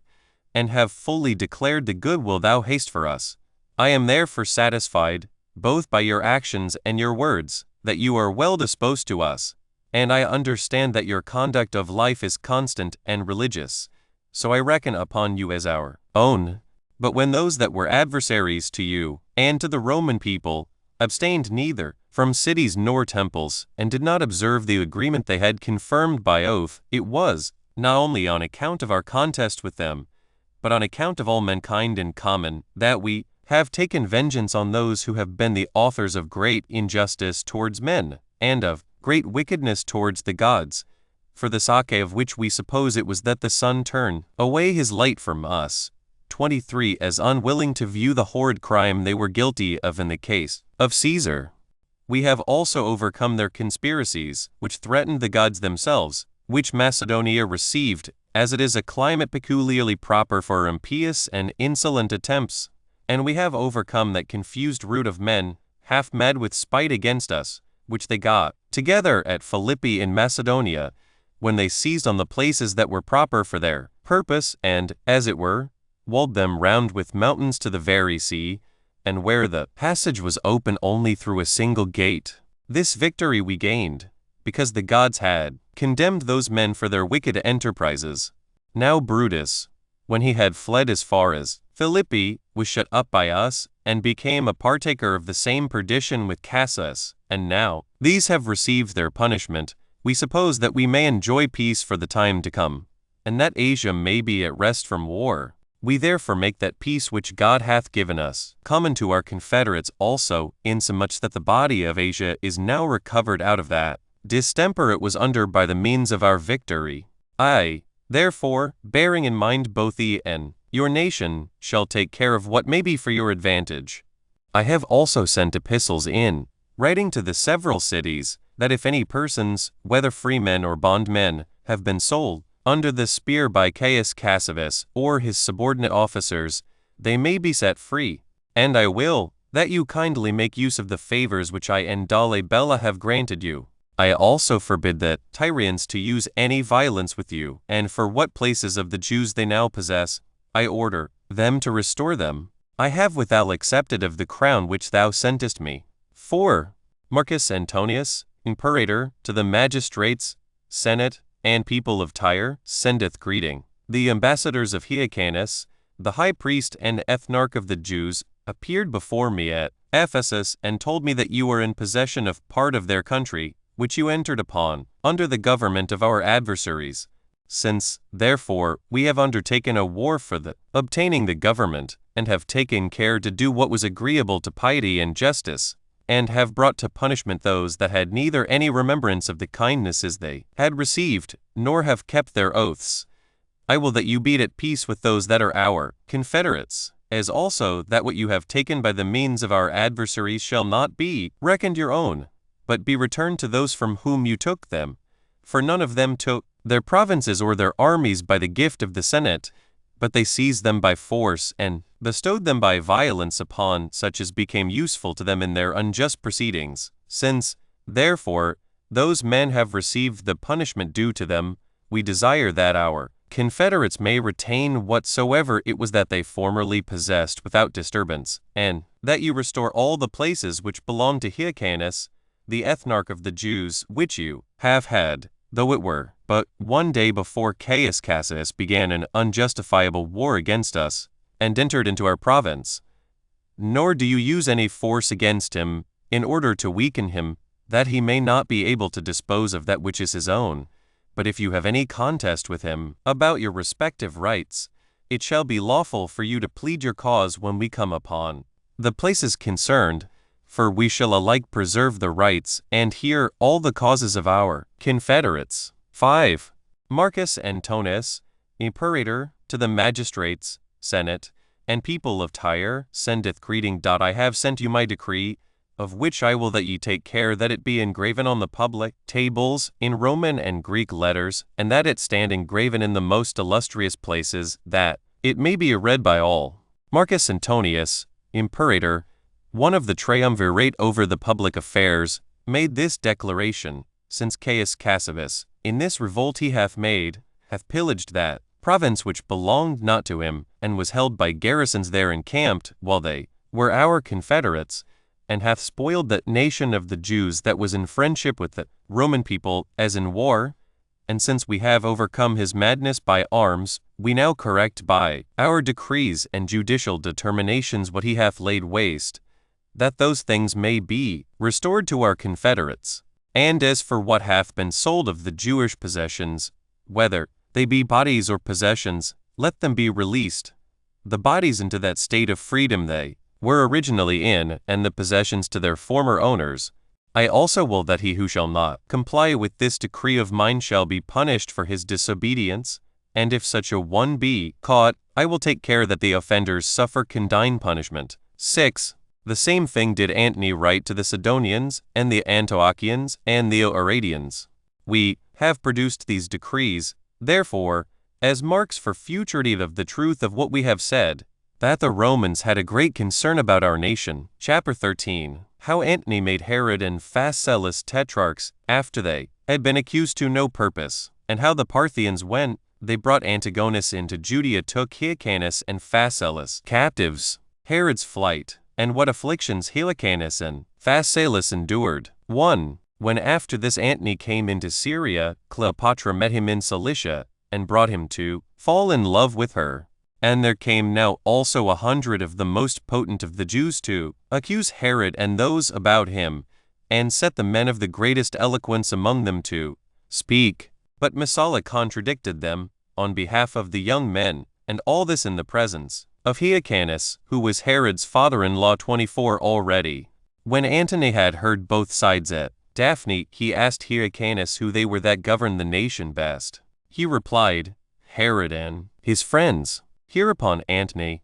by reason of the old hospitable friendship he had made with his father Antipater, at that time when he was with Gabinius, he made both Herod and Phasaelus tetrarchs, and committed the public affairs of the Jews to them, and wrote letters to that purpose. He also bound 15 of their adversaries, and was going to kill them, but that Herod obtained their pardon. 2. Yet did not these men continue quiet when they were come back, but 1,000 of the Jews came to Tyre to meet him there, whither the report was that he would come. But Antony was corrupted by the money which Herod and his brother had given him, and so he gave order to that governor of the place to punish the Jewish ambassadors who were for making innovations, and to settle the government upon Herod. But Herod went out hastily to them, and Hyrcanus was with him, for they stood upon the shore before the city, and he charged them to go their ways, because great mischief would befall them if they went on with their accusation. But they did not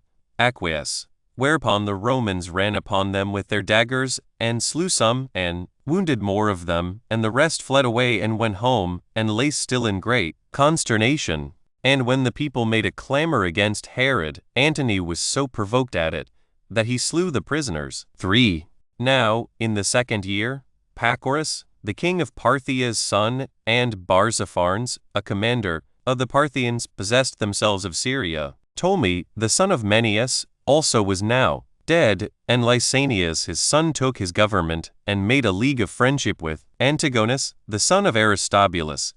and in order to obtain it, made use of that commander, who had great interest in him. Now Antigonus had promised to give the Parthians 1,000 talents, and 500 women, upon condition they would take the government away from Hyrcanus, and bestow it upon him, and withal kill Herod. And although he did not give them what he had promised, yet did the Parthians make an expedition into Judea on that account, and carried Antigonus with them. Pacorus went along the maritime parts, but the commander Barzapharnes through the midland. Now the Tyrians excluded Pacorus, but the Sidontans and those of Ptolemais received him. However, Pacorus sent a troop of horsemen into Judea to take a view of the state of the country, and to assist Antigonus, and sent also the king's butler of the same name with himself. So when the Jews that dwelt about Mount Carmel came to Antigonus, and were ready to march with him into Judea, Antigonus hoped to get some part of the country by their assistance. The place is called Dryme, and when some others came and met them, the men privately fell upon Jerusalem, and when some more were come to them, they got together in great numbers, and came against the king's palace, and besieged it. But as Phasaelus and Herod's party came to the others' assistance, and a battle happened between them in the market place, the young men beat their enemies and pursued them into the temple and sent some armed men into the adjoining houses to keep them in, who yet being destitute of such as should support them, were burnt, and the houses with them, by the people who rose up against them. But Herod was revenged on these seditious adversaries of his a little afterward for this injury they had offered him when he fought with them, and slew a great number of them. 4. But while there were daily skirmishes, the enemy waited for the coming of the multitude out of the country to Pentecost, a feast of ours so called. And when that day was come, many 10,000s of the people were gathered together about the temple, some in armor and some without. Now those that came guarded both the temple and the city, excepting what belonged to the palace, which Herod guarded with a few of his soldiers, and Phasaelus had the charge of that wall, while Herod, with a body of his men, sallied out upon the enemy, who lay in the suburbs, and fought courageously, and put many 10,000s to flight, some flying into the city, and some into the temple, and some into the outer fortifications, for some such fortifications there were in that place. Phasaelus came also to his assistance. Yet was Pacorus, the general of the Parthians, at the desire of Antigonus, admitted into the city, with a few of his horsemen, under pretense indeed as if he would still the sedition, but in reality to assist Antigonus in obtaining the government. And when Phasaelus met him, and received him kindly, Pacorus persuaded him to go himself as ambassador to Barzapharnes, which was done fraudulently. Accordingly, Phasaelus, suspecting no harm, complied with his proposal, while Herod did not give his consent to what was done because of the perfidiousness of these barbarians, but desired Phasaelus rather to fight those that were come into the city. 5. So both Hyrcanus and Phasaelus went on the embassage, but Pacorus left with Herod 200 horsemen and 10 men, who were called the freemen, and conducted the others on their journey. And when they were in Galilee, the governors of the cities there met them in their arms. Barzapharnes also received them at the first with cheerfulness, and made them presents, though he afterward conspired against them, and Phasaelus, with his horsemen, were conducted to the seaside. But when they heard that Antigonus had promised to give the Parthians 1,000 talents, and 500 women, to assist him against them, they soon had a suspicion of the barbarians. Moreover, there was one who informed them that snares were laid for them by night, while a guard came about them secretly, and they had then been seized upon, had not they waited for the seizure of Herod by the Parthians that were about Jerusalem, lest, upon the slaughter of Hyrcanus and Phasaelus, he should have an intimation of it, and escape out of their hands. And these were the circumstances they were now in, and they saw who they were that guarded them. Some persons indeed would have persuaded Phasaelus to fly away immediately, on horseback, and not stay any longer, and there was one Ophelius, who, above all the rest, was earnest with him to do so. For he had heard of this treachery from Saramalla, the richest of all the Syrians at that time, who also promised to provide him ships to carry him off, for the sea was just by them. But he had no mind to desert Hyrcanus, nor bring his brother into danger. But he went to Barzapharnes, and told him he did not act justly when he made such a contrivance against them, for that if he wanted money, he would give him more than Antigonus, and, besides, that it was a horrible thing to slay those that came to him upon the security of their oaths, and that when they had done them no injury. But the barbarian swore to him that there was no truth in any of his suspicions, but that he was troubled with nothing but false proposals, and then went away to Pacorus. 6. But as soon as he was gone away, some men came and bound Hyrcanus and Phasaelus, while Phasaelus greatly reproached the Parthians for their perjury. However, that butler who was sent against Herod had it in command to get him without the walls of the city, and seize upon him. But messengers had been sent by Phasaelus to inform Herod of the perfidiousness of the Parthians. And when he knew that the enemy had seized upon them, he went to Pacorus, and to the most potent of the Parthians, as to the lord of the rest, who, although they knew the whole matter, dissembled with him in a deceitful way, and said that he ought to go out with them before the walls, and meet those which were bringing him his letters, for that they were not taken by his adversaries, but were coming to give him an account of the good success Phasaelus had had. Herod did not give credit to what they said, for he had heard that his brother was seized upon by others also, and the daughter of Hyrcanus, whose daughter he had espoused, was his monitor also not to credit them, which made him still more suspicious of the Parthians. For, although other people did not give heed to her, yet did he believe her as a woman of very great wisdom. 7. Now while the Parthians were in consultation what was fit to be done, for they did not think it proper to make an open attempt upon a person of his character, and while they put off that determination to the next day, Herod was under great disturbance of mind, and rather inclining to believe the reports he heard about his brother and the Parthians than to give heed to what was said on that other side. He determined that when the evening came on, he would make use of it for his flight and not make any longer delay, as if the dangers from the enemy were not yet certain. He therefore removed with the armed men whom he had with him, and set his wives upon the beasts, as also his mother and sister, and her whom he was about to marry, Mariamne, the daughter of Alexander, the son of Aristobulus, with her mother, the daughter of Hyrcanus, and his youngest brother, and all their servants, and the rest of the multitude that was with him, and without the enemy's privity pursued his way to Idumea. Nor could any enemy of his who then saw him in this case be so hard-hearted, but would have commiserated his fortune, while the women drew along their infant children and left their own country, and their friends in prison, with tears in their eyes, and sad lamentations, and in expectation of nothing but what was of a melancholy nature. 8. But for Herod himself, he raised his mind above the miserable state he was in, and was of good courage in the midst of his misfortunes, and as he passed along, he bid them every one to be of good cheer, and not to give themselves up to sorrow, because that would hinder them in their flight, which was now the only hope of safety that they had. Accordingly, they tried to bear with patience the calamity they were under, as he exhorted them to do.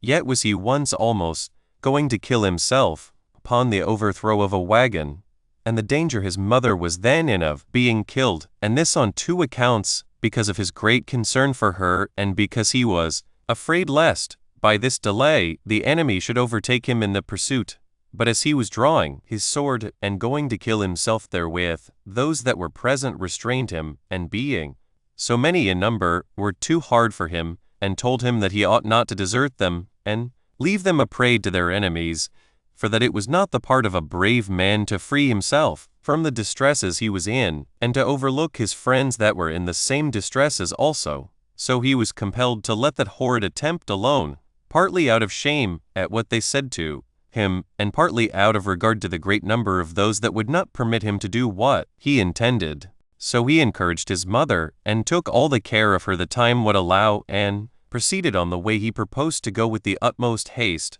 and that was to the fortress of Masada. And as he had many skirmishes with such of the Parthians as attacked him and pursued him, he was conqueror in them all. 9. Nor indeed was he free from the Jews all along as he was in his flight, for by that time he was gotten 60 furlongs out of the city, and was upon the road. They fell upon him, and fought hand to hand with him, whom he also put to flight, and overcame, not like one that was in distress and in necessity, but like one that was excellently prepared for war, and had what he wanted in great plenty. And in this very place where he overcame the Jews it was that he some time afterward built a most excellent palace and a city round about it, and called it Herodium. And when he was come to Idumea, at a place called Thressa, his brother Joseph met him, and he then held a council to take advice about all his affairs, and what was fit to be done in his circumstances, since he had a great multitude that followed him, besides his mercenary soldiers, and the place, Masada, whither he proposed to fly, was too small to contain so great a multitude. So he sent away the greater part of his company, being above 9,000, and bid them go, some one way, and some another, and so save themselves in Idumea, and gave them what would buy them provisions in their journey. But he took with him those that were the least encumbered, and were most intimate with him, and came to the fortress, and placed there his wives and his followers, being 800 in number, there being in the place a sufficient quantity of corn and water, and other necessaries, and went directly for Petra in Arabia. But when it was day, the Parthians plundered all Jerusalem and the palace, and abstained from nothing but Hyrcanus's money, which was 300 talents. A great deal of Herod's money escaped, and principally all that the man had been so provident as to send into Idumea beforehand. Nor indeed did what was in the city suffice the Parthians, but they went out into the country, and plundered it, and demolished the city Marissa. 10. And thus was Antigonus brought back into Judea by the king of the Parthians, and received Hyrcanus and Phasaelus for his prisoners. But he was greatly cast down because the women had escaped, whom he'd intended to have given the enemy, as having promised they should have them with the money for their reward. But being afraid that Hyrcanus, who was under the guard of the Parthians, might have his kingdom restored to him by the multitude, he cut off his ears, and thereby took care that the high priesthood should never come to him any more, because he was maimed, while the law required that this dignity should belong to none but such as had all their members entire. 25. But now one cannot but here admire the fortitude of Phasaelus, who, perceiving that he was to be put to death, did not think death any terrible thing at all, but to dieth by the means of his enemy. This he thought a most pitiable and dishonorable thing, and therefore, since he had not his hands at liberty, but the bonds he was in prevented him from killing himself thereby, he dashed his head against a great stone, and thereby took away his own life, which he thought to be the best thing he could do in such a distress as he was in, and thereby put it out of the power of the enemy to bring him to any death he pleased. It is also reported that when he had made a great wound in his head, Antigonus sent physicians to cure it, and by ordering them to infuse poison into the wound, killed him. However, Phasaelus hearing, before he was quite dead, by a certain woman, that his brother Herod had escaped the enemy, underwent his death cheerfully, since he now left behind him one who would revenge his death, and who was able to inflict punishment on his enemies. Chapter 14. How Herod got away from the king of Arabia and made haste to go into Egypt, and thence went away in haste also to Rome, and how, by promising a great deal of money to Antony, he obtained of the Senate and of Caesar to be made king of the Jews. 1. As for Herod, the great miseries he was in did not discourage him, but made him sharp in discovering surprising undertakings.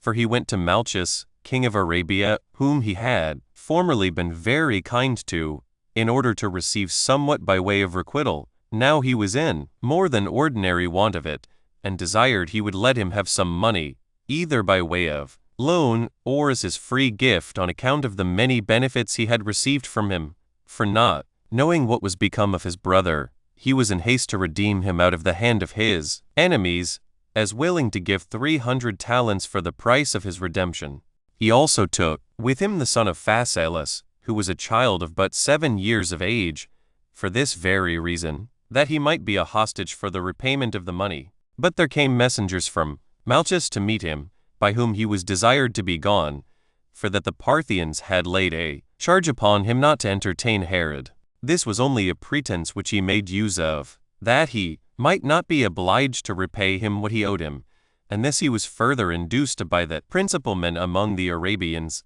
that they might cheat him of what sums they had received from his father Antipater, and which he had committed to their fidelity. He made answer, that he did not intend to be troublesome to them by his coning thither,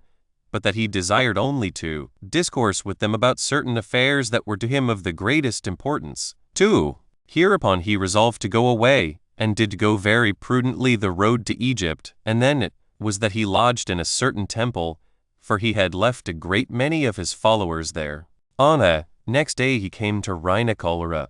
and there it was that he heard what was befallen his brother. Though Malus soon repented of what he had done, and came running after Herod, but with no manner of success, for he was gotten a very great way off, and made haste into the road to Pelusium. And when the stationary ships that lay there hindered him from sailing to Alexandria, he went to their captains, by whose assistance, and that out of much reverence of and great regard to him, he was conducted into the city Alexandria, and was retained there by Cleopatra. Yet was she not able to prevail with him to stay there,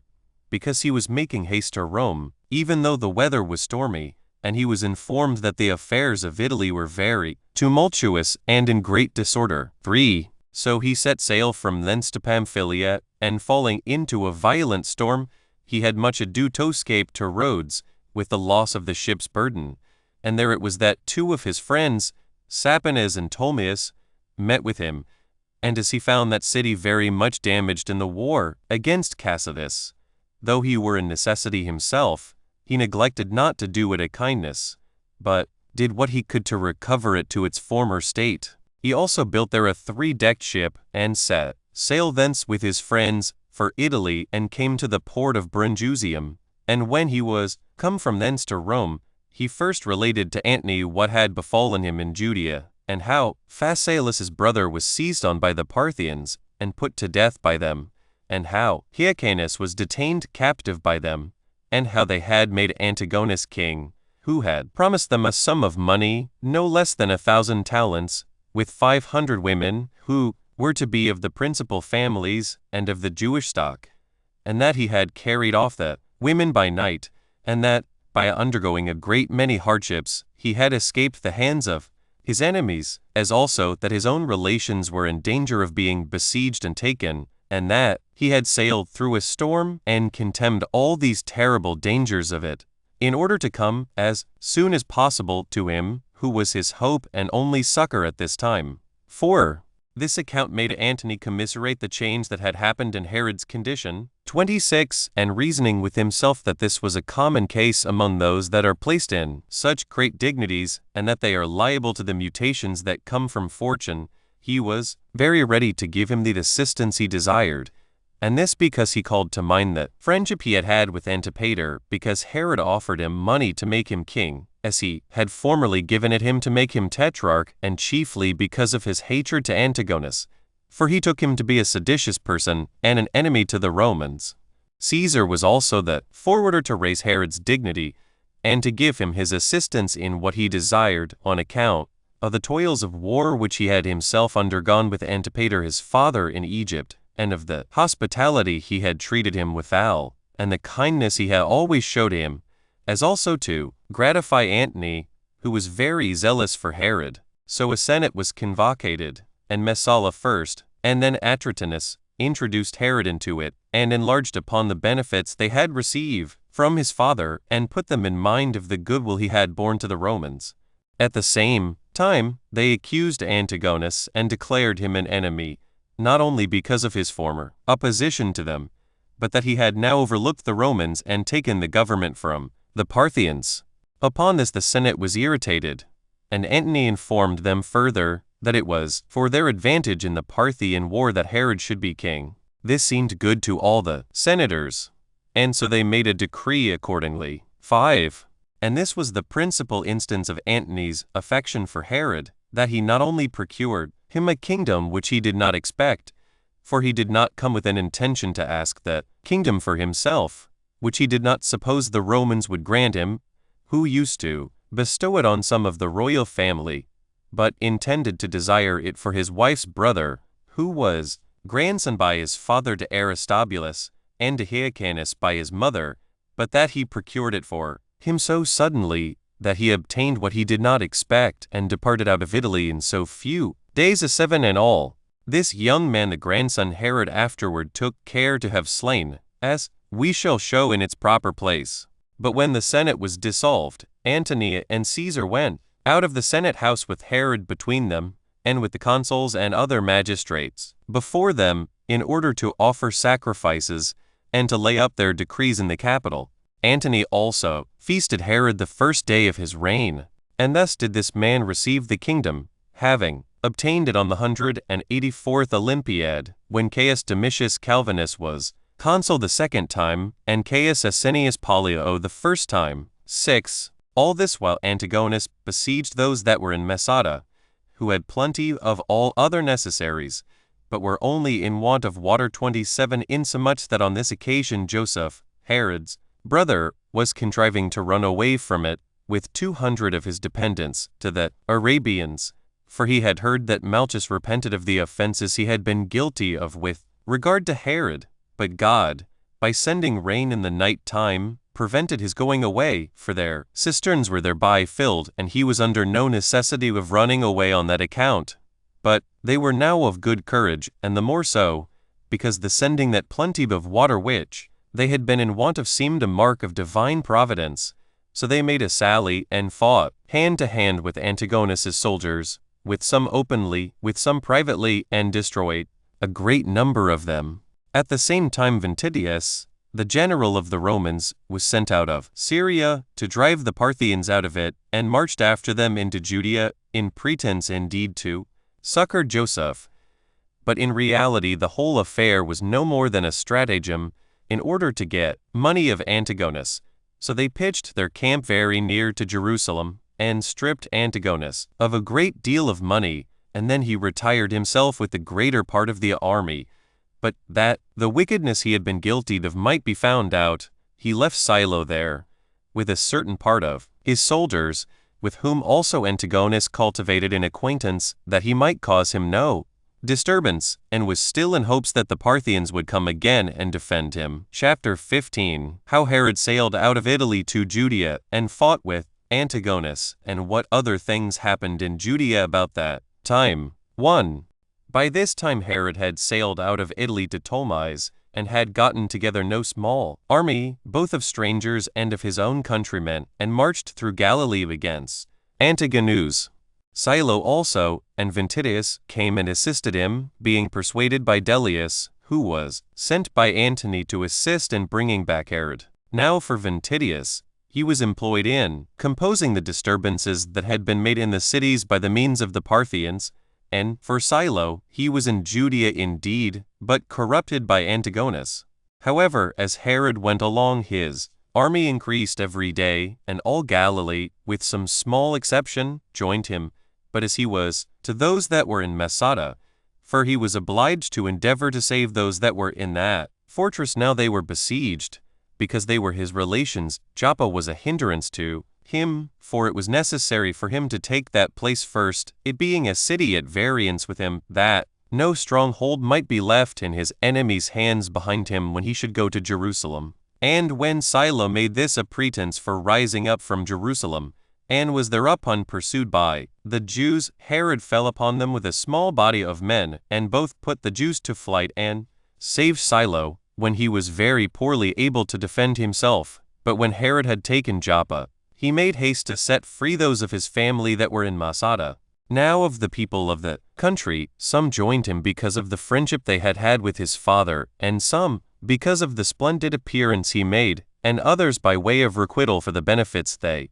had received from both of them. But the greatest number came to him in hopes of getting somewhat from him afterward, if he were once firmly settled in the kingdom. 2. Herod had now a strong army, and as he marched on, Antigonus laid snares and ambushes in the passes and places most proper for them.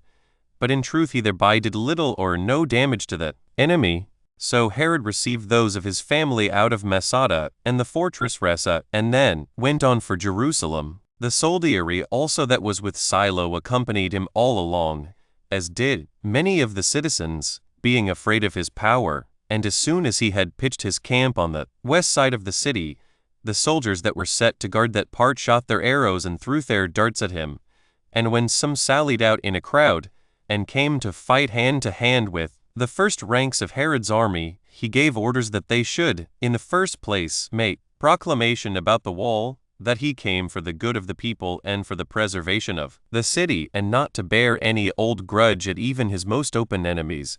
but ready to forget the offenses which his greatest adversaries had done him. But Antigonus, by way of reply to what Herod had caused to be proclaimed, and this before the Romans, and before Silo also, said that they would not do justly if they gave the kingdom to Herod, who was no more than a private man and an Idumean, i.e. a half-Jew, 28, whereas they ought to bestow it on one of the royal family, as their custom was, for that in case they at present bear an ill will to him, and had resolved to deprive him of the kingdom, as having received it from the Parthians, yet were there many others of his family that might by their law take it, and these, such as had no way offended the Romans, and being of the sacerdotal family, it would be an unworthy thing to put them by Now while they said thus one to another, and fell to reproaching one another on both sides, Antigonus permitted his own men that were upon the wall to defend themselves, who using their bows and showing great alacrity against their enemies, easily drove them away from the towers. 3. And now it was that Silo discovered that he had taken bribes, for he set a good number of his soldiers to complain aloud of the want of provisions they were in, and to require money to buy them food, and that it was fit to let them go into places proper for winter quarters, since that places near the city were a desert, by reason that Antigonus's soldiers had carried all away. So he set the army upon removing, and endeavored to march away. But Herod pressed Silo not to depart, and exhorted Silo's captains and soldiers not to desert him, when Caesar and Antony and the Senate had sent him thither, for that he would provide them plenty of all the things they wanted, and easily procure them a great abundance of what they required. After which entreaty, he immediately went out into the country, and left not the least pretense to Silo for his departure. For he brought an unexpected quantity of provisions, and sent to those friends of his who inhabited about Samaria to bring down corn and wine and oil and cattle and all other provisions to Jericho, that those might be no want of a supply for the soldiers for the time to come. Antigonus was sensible of this, and sent presently over the country such as might restrain and lie in ambush for those that went out for provisions. So these men obeyed the orders of Antigonus, and got together a great number of armed men about Jericho, and sat upon the mountains, and watched those that brought the provisions. However, Herod was not idle in the meantime, for he took 10 bands of soldiers, of whom 5 were of the Romans, and 5 of the Jews, with some mercenaries among them, and with some few horsemen, and came to Jericho. And as they found the city deserted, but that 500 of them had settled themselves on the tops of the hills, with their wives and children, those he took and sent away. But the Romans fell upon the city, and plundered it, and found the houses full of all sorts of good things. So the king left a garrison at Jericho, and came back again, and sent the Roman army to take their winter quarters in the countries that were come over to him, Judea and Galilee and Samaria. And so much did Antigonus gain of Silo for the bribes he gave him, that part of the army should be quartered at Lydda, in order to please Antony. So the Romans laid their weapons aside, and lived in plenty of all things. 4. But Herod was not pleased with lying still, but sent out his brother Joseph against Idumea, with 2,000 armed footmen and 400 horsemen, while he himself came to Samaria, and left his mother and his other relations there, for they were already gone out of Masada, and went into Galilee to take certain places which were held by the garrisons of Antigonus. And he passed unto Sepphoris, as God sent a snow, while Antigonus's garrisons withdrew themselves, and had great plenty of provisions. He also went thence, and resolved to destroy those robbers that dwelt in the caves, and did much mischief in the country. So he sent a troop of horsemen, and 3 companies of armed footmen against them. They were very near to a village called Arbela, and on the 40th day after, he came himself with his whole army, and as the enemy sallied out boldly upon him, the left wing of his army gave way. But he, appearing with a body of men, put those to flight who were already conquerors, and recalled his men that ran away. He also pressed upon his enemies, and pursued them as far as the river Jordan, though they ran away by different roads. So he brought over to him all Galilee, excepting those that dwelt in the caves, and distributed money to every one of his soldiers, giving them 150 drachmae apiece, and much more to their captains, and sent them into winter quarters. At which time Silo came to him, and his commanders with him, because Antigonus would not give them provisions any longer, for he supplied them for no more than 1 month. Nay, he had sent to all the country about, and ordered them to carry off the provisions that were there, and retire to the mountains, that the Romans might have no provisions to live upon, and so might perish by famine. But Herod committed the care of that matter to Pharoras, his youngest brother, and ordered him to repair Alexandrium also. Accordingly, he quickly made the soldiers abound with great plenty of provisions, and rebuilt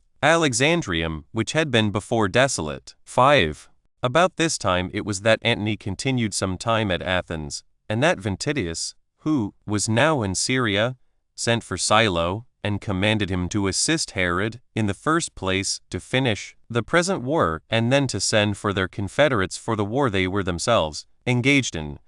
But as for Herod, he went in haste against the robbers that were in the caves, and sent Silo away to Ventidius, while he marched against them. These caves were in mountains that were exceeding abrupt, and in their middle were no other than precipices, with certain entrances into the caves, and those caves were encompassed with sharp rocks, and in these did the robbers lie concealed, with all their families about them. But the king caused certain chests to be made, in order to destroy them, and to be hung down, bound about with iron chains, by an engine, from the top of the mountain, it being not possible to get up to them, by reason of the sharp ascent of the mountains, nor to creep down to them from above. Now these chests were filled with armed men who had long hooks in their hands, by which they might pull out such as resisted them, and then tumble them down, and kill them by so doing. But the letting the chests down proved to be a matter of great danger, because of the vast depth they were to be let down, although they had their provisions in the chests themselves. But when the chests were let down, and not one of those in the mouths of the caves durst come near them, but lay still out of fear, some of the armed men girt on their armor, and by both their hands took hold of the chain by which the chests were let down, and went into the mouths of the caves, because they fretted that such delay was made by the robbers not daring to come out of the caves. And when they were at any of those mouths, they first killed many of those that were in the mouths with their darts, and afterwards pulled those to them that resisted them with their hooks, and tumbled them down the precipices, and afterwards went into the caves, and killed many more, and then went into their chests again, and lay still there. But, upon this, terror seized the rest, when they heard the lamentations that were made, and they despaired of escaping. However, when the night came on, that put an end to the whole work. And as the king proclaimed pardon by a herald to such as delivered themselves up to him, many accepted of the offer. The same method of assault was made use of the next day, and they went further and got out in baskets to fight them, and fought them at their doors, and sent fire among them, and set their caves on fire, for there was a great deal of combustible matter within them. Now there was one old man who was caught within one of these caves, with 7 children and a wife. These prayed him to give them leave to go out, and yield themselves up to the enemy. But he stood at the cave's mouth, and always slew that child of his who went out, till he had destroyed them every one. And after that he slew his wife, and cast their dead bodies down the precipice, and himself after them, and so underwent death, rather than slavery. But before he did this, he greatly reproached Herod with the meanness of his family, although he was then king. Herod also saw what he was doing, and stretched out his hand, and offered him all manner of security for his life, by which means all these caves were at length subdued entirely. 6. And when the king had set Ptolemy over these parts of the country as his general, he went to Samaria with 600 horsemen, and 3,000 armed footmen, as intending to fight Antigonus. But still this command of the army did not succeed well with Ptolemy, but those that had been troublesome to Galilee before attacked him, and slew him. And when they had done this, they fled among the lakes and places almost inaccessible, laying waste and plundering whatsoever they could come at in those places. But Herod soon returned, and punished them for what they had done. For some of these rebels he slew, and others of them who had fled to the strongholds he besieged, and both slew them, and demolished their strongholds. And when he had thus put an end to their rebellion, he laid a fine upon the cities of 100 talents. 7. In the meantime, Pacorus was fallen in a battle, and the Parthians were defeated, when Ventidius sent Machaerus to the assistance of Herod, with 2 legions and 1,000 horsemen, while Antony encouraged him to make haste. But Machaerus, at the instigation of Antigonus, without the approbation of Herod, as being corrupted by money, went about to take a view of his affairs. But Antigonus, suspecting this intention of his coming, did not admit him into the city,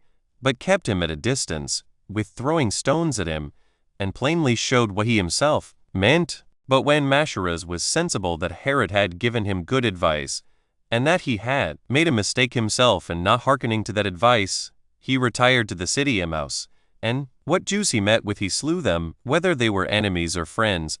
out of the rage he was in at what hardships he had undergone. The king was provoked at this conduct of his, and went to Samaria, and resolved to go to Antony about these affairs, and to inform him that he stood in no need of such helpers, who did him more mischief than they did his enemies, and that he was able of himself to beat Antigonus. But Machaerus followed him, and desired that he would not go to Antony, or if he was resolved to go, that he would join his brother Joseph with them, and let them fight against Antigonus. So he was reconciled to Machaerus upon his earnest entreaties. Accordingly, he left Joseph there with his army, but charged him to run no hazards, nor to quarrel with Machaerus. 8. But for his own part, he made haste to Antony, who was then at the siege of Samosata, a place upon Euphrates, with his troops, both horsemen and footmen, to be auxiliaries to him. And when he came to Antioch, and met there a great number of men gotten together that were very desirous to go to Antony, but durst not venture to go, out of fear, because the barbarians fell upon men on the road, and slew many. So he encouraged them, and became their conductor upon the road. Now when they were within 2 days' march of Samosata, the barbarians had laid an ambush there to disturb those that came to Antony, and where the woods made that passes narrow, as they led to the plains, there they laid not a few of their horsemen, who were to lie still until those passengers were gone by into the wide place. Now as soon as the first ranks were gone by, for Herod brought on the rear those that lay in ambush, who were about 500, fell upon them on the sudden, and when they had put the foremost to flight, the king came riding hard with the forces that were about him, and immediately drove back the enemy, by which means he made the minds of his own men courageous, and emboldened them to go on, insomuch that those who ran away before now returned back, and the barbarians were slain on all sides. The king also went on killing them, and recovered all the baggage, among which were a great number of beasts for burden, and of slaves, and proceeded on in his march. And whereas there were a great number of those in the woods that attacked them, and were near the passage that led into the plain, he made a sally upon these also with a strong body of men, and put them to flight, and slew many of them, and thereby rendered the way safe for those that came after. And these called Herod their savior and protector. 9. And when he was near to Samosata, Antony sent out his army in all their proper habiliments, to meet him, in order to pay Herod this respect, and because of the assistance he had given him, for he had heard what attacks the barbarians had made upon him in Judea. He also was very glad to see him there, as having been made acquainted with the great actions he had performed upon the road.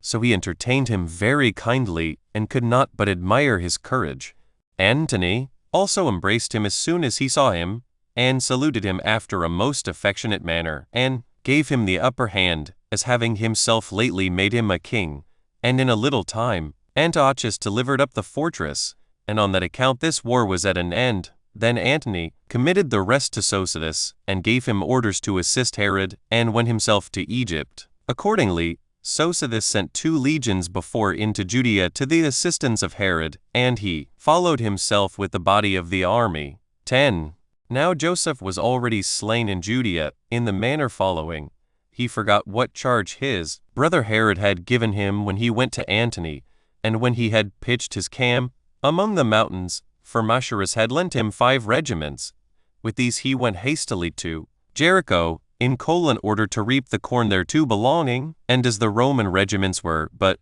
newly raised, and were unskillful in war, for they were in great part collected out of Syria, he was attacked by the enemy, and caught in those places of difficulty, and was himself slain, as he was fighting bravely, and the whole army was lost, for there were 6 regiments slain. So when Antigonus had got possession of the dead bodies, he cut off Joseph's head, although Pharoras his brother would have redeemed it at the price of 50 talents. After which defeat, the Galileans revolted from their commanders, and took those of Herod's party, and drowned them in the lake. And a great part of Judea was become seditious. But Machaerus fortified the place Gita in Samaria. 11. At this time messengers came to Herod, and informed him of what had been done. And when he was come to Daphne by Antioch, they told him of the ill fortune that had befallen his brother, which yet he expected, from certain visions that appeared to him in his dreams, which clearly foreshowed his brother's death. So he hastened his march, and when he came to Mount Libanus, he received about 800 of the men of that place, having already with him also one Roman legion, and with these he came to Ptolemais. He also marched thence by night with his army, and proceeded along Galilee. Here it was that the enemy met him, and fought him, and were beaten, and shut up in the same place of strength whence they had sallied out the day before. So he attacked the place in the morning. But by reason of a great storm that was then very violent, he was able to do nothing, but drew off his army into the neighboring villages. Yet, as soon as the other legion that Antony sent him was come to his assistance, those that were in garrison in the place were afraid, and deserted it in the night time. Then did the king march hastily to Jericho, intending to avenge himself on the enemy for the slaughter of his brother. And when he had pitched his tents, he made a feast for the principal commanders. And after this collation was over, and he had dismissed his guests, he retired to his own chamber. And here may one see what kindness God had for the king, for the upper part of the house fell down when nobody was in it, and so killed none, insomuch that all the people believed that Herod was beloved of God, since he had escaped such a great and surprising danger. 1-2. But the next day 6,000 of the enemy came down from the tops of the mountains to fight the Romans, which greatly terrified them. And the soldiers that were in light armor came near, and pelted the king's guards that were come out with darts and stones, and one of them hit him on the side with a dart. Antigonus also sent a commander against Samaria, whose name was Pappus, with some forces, being desirous to show the enemy how potent he was, and that he had men to spare in his war with them. He sat down to oppose Machaerus, but Herod, when he had taken 5 cities, took such as were left in them,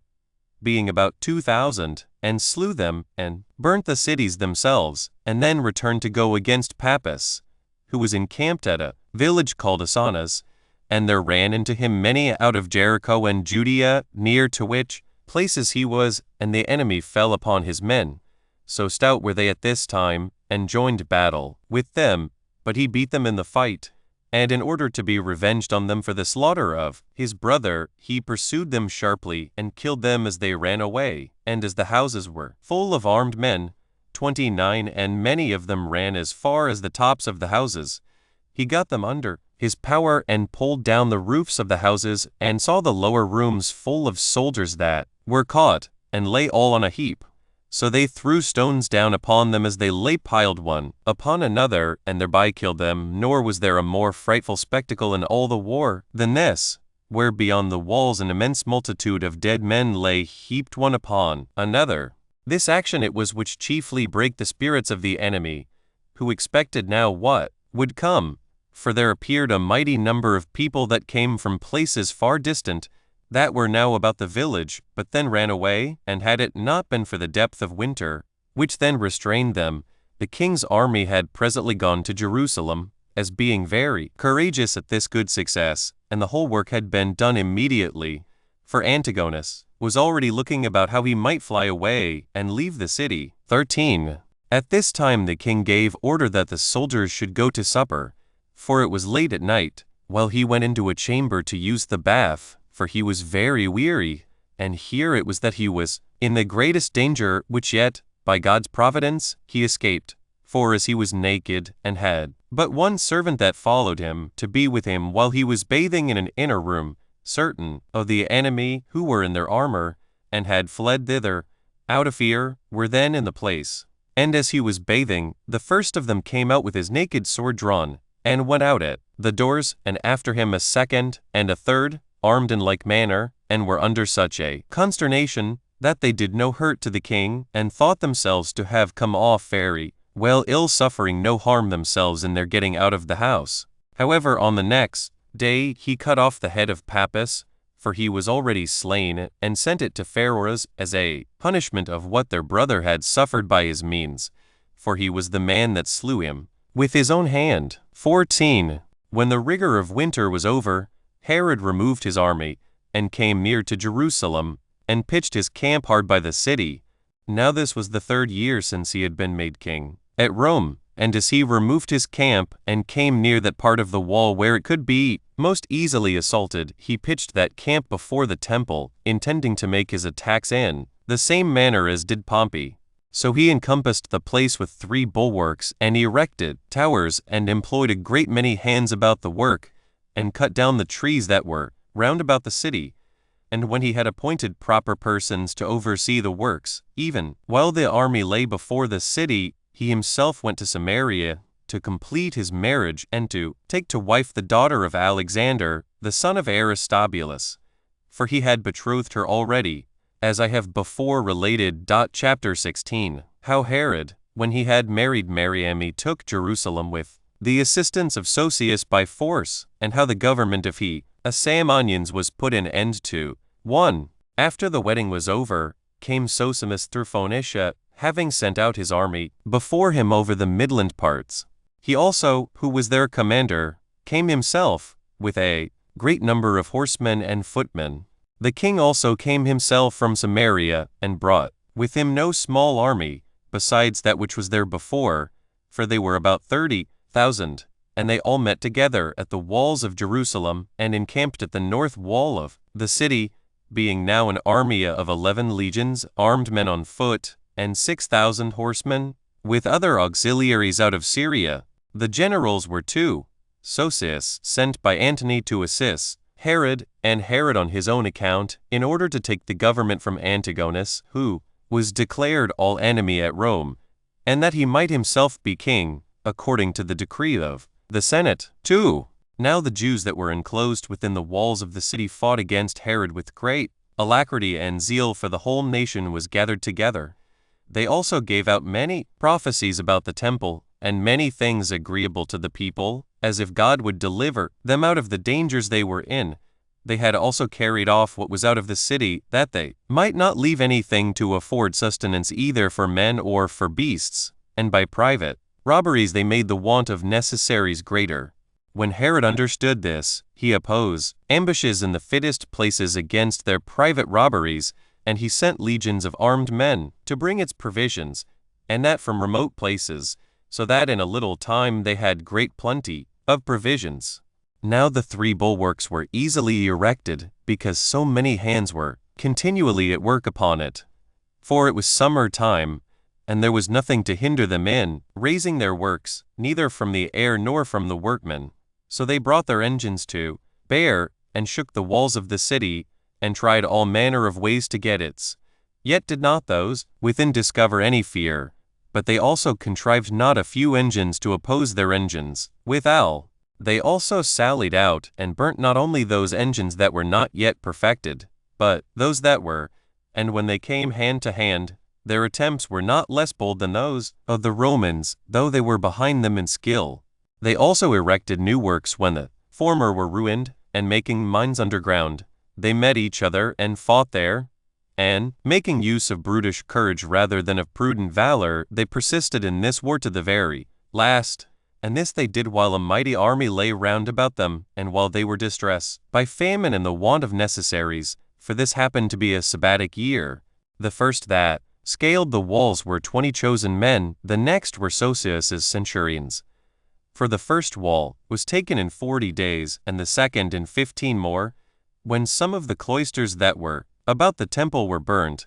which Herod gave out to have been burnt by Antigonus, in order to expose him to the hatred of the Jews. And when the outer court of the temple and the lower city were taken, the Jews fled into the inner court of the temple and into the upper city. But now, fearing lest the Romans should hinder them from offering their daily sacrifices to God, they sent an embassage and desired that they would only permit them to bring in beasts for sacrifices, which Herod granted, hoping they were going to yield. But when he saw that they did nothing of what he supposed, but bitterly opposed him, in order to preserve the kingdom to Antigonus, he made an assault upon the city, and took it by storm. And now all parts were full of those that were slain by the rage of the Romans at the long duration of the siege, and by the zeal of the Jews that were on Herod's side, who were not willing to leave one of their adversaries alive. Sophi were murdered continually in the narrow streets and in the houses by crowds,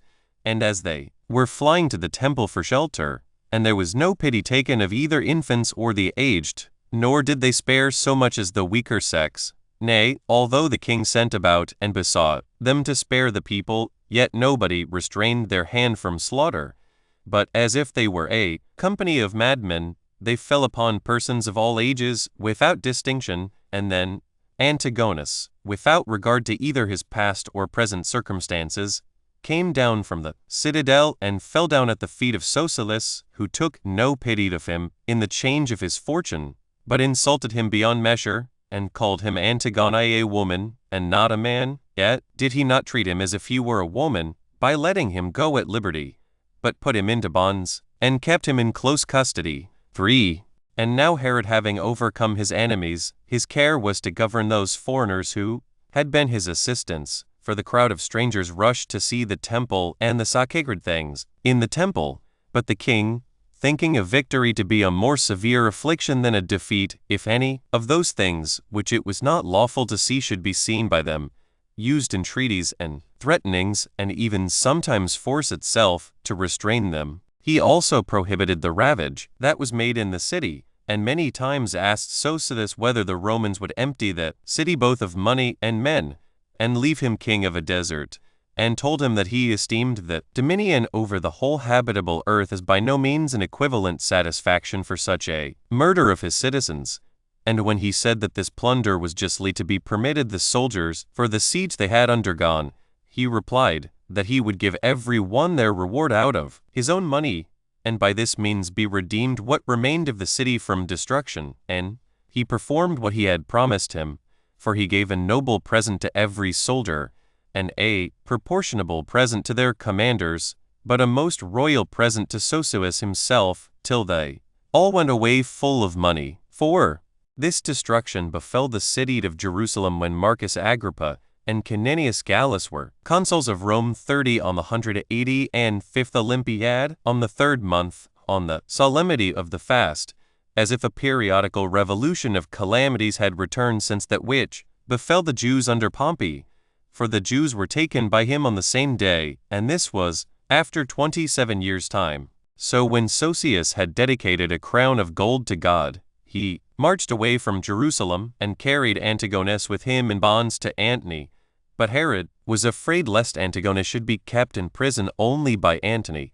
and that when he was carried to Rome by him, he might get his cause to be heard by the Senate, and might demonstrate, as he was himself of the royal blood, and Herod but a private man, that therefore it belonged to his sons however to have the kingdom, on account of the family they were of, in case he had himself offended the Romans by what he had done. Out of Herod's fear of this it was that he, by giving Antony a great deal of money, endeavored to persuade him to have Antigonus slain, which if it were once done, he should be free from that fear. And thus did the government of the Asamoneans cease, 126 years after it was first set up. This family was a splendid and an illustrious one,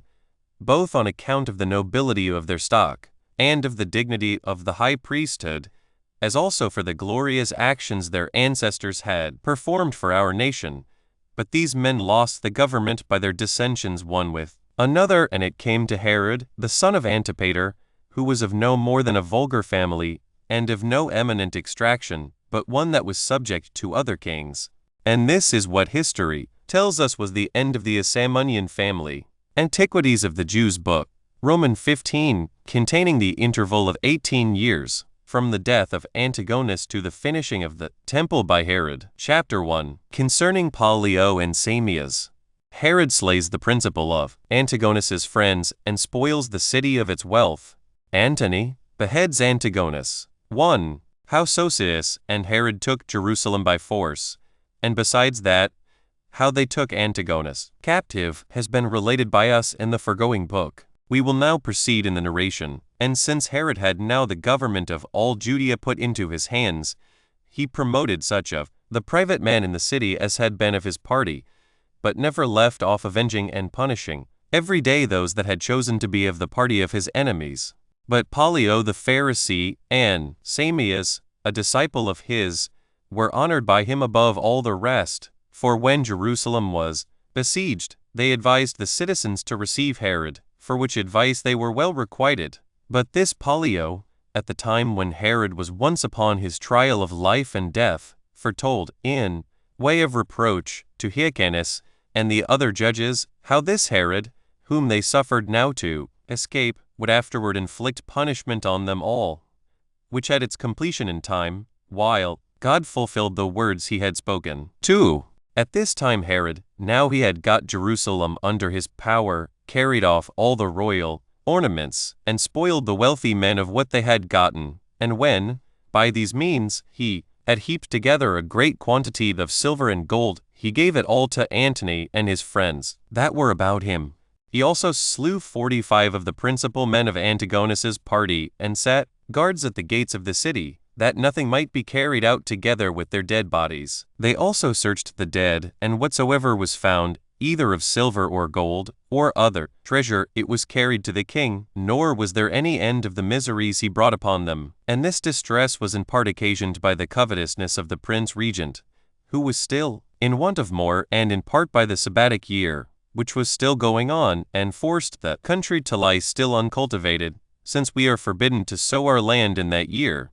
Now when Antony had received Antigonus as his captive, he determined to keep him against his triumph. But when he heard that the nation grew seditious, and that, out of their hatred to Herod, they continued to bear good will to Antigonus, he resolved to behead him at Antioch, for otherwise the Jews could no way be brought to be quiet. And Strabo of Cappadocia attests to what I have said. When he thus speaks, Antony ordered Antigonus the Jew to be brought to Antioch, and there to be beheaded. And this Antony seems to me to have been the very first man who beheaded a king, as supposing he could no other way bend the minds of the Jews so as to receive Herod, whom he had made king in his stead.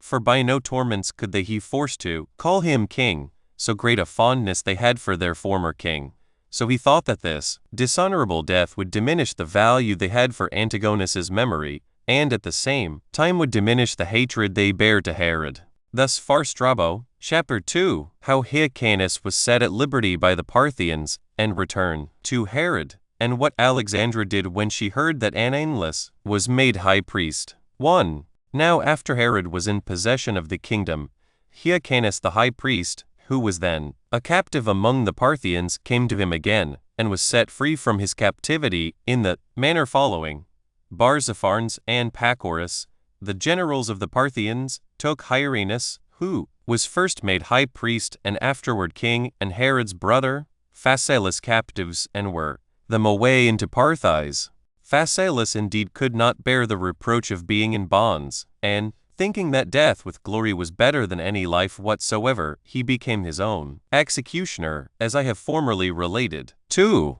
But when Hyrcanus was brought into Parthia, the king Phraates treated him after a very gentle manner, as having already learned of what an illustrious family he was, on which account he set him free from his bonds, and gave him a habitation at Babylon, one where there were Jews in great numbers. These Jews honored Hyrcanus as their high priest and king, as did all the Jewish nation that dwelt as far as Euphrates, which respect was very much to his satisfaction. But when he was informed that Herod had received the kingdom, new hopes came upon him, as having been himself still of a kind disposition towards him,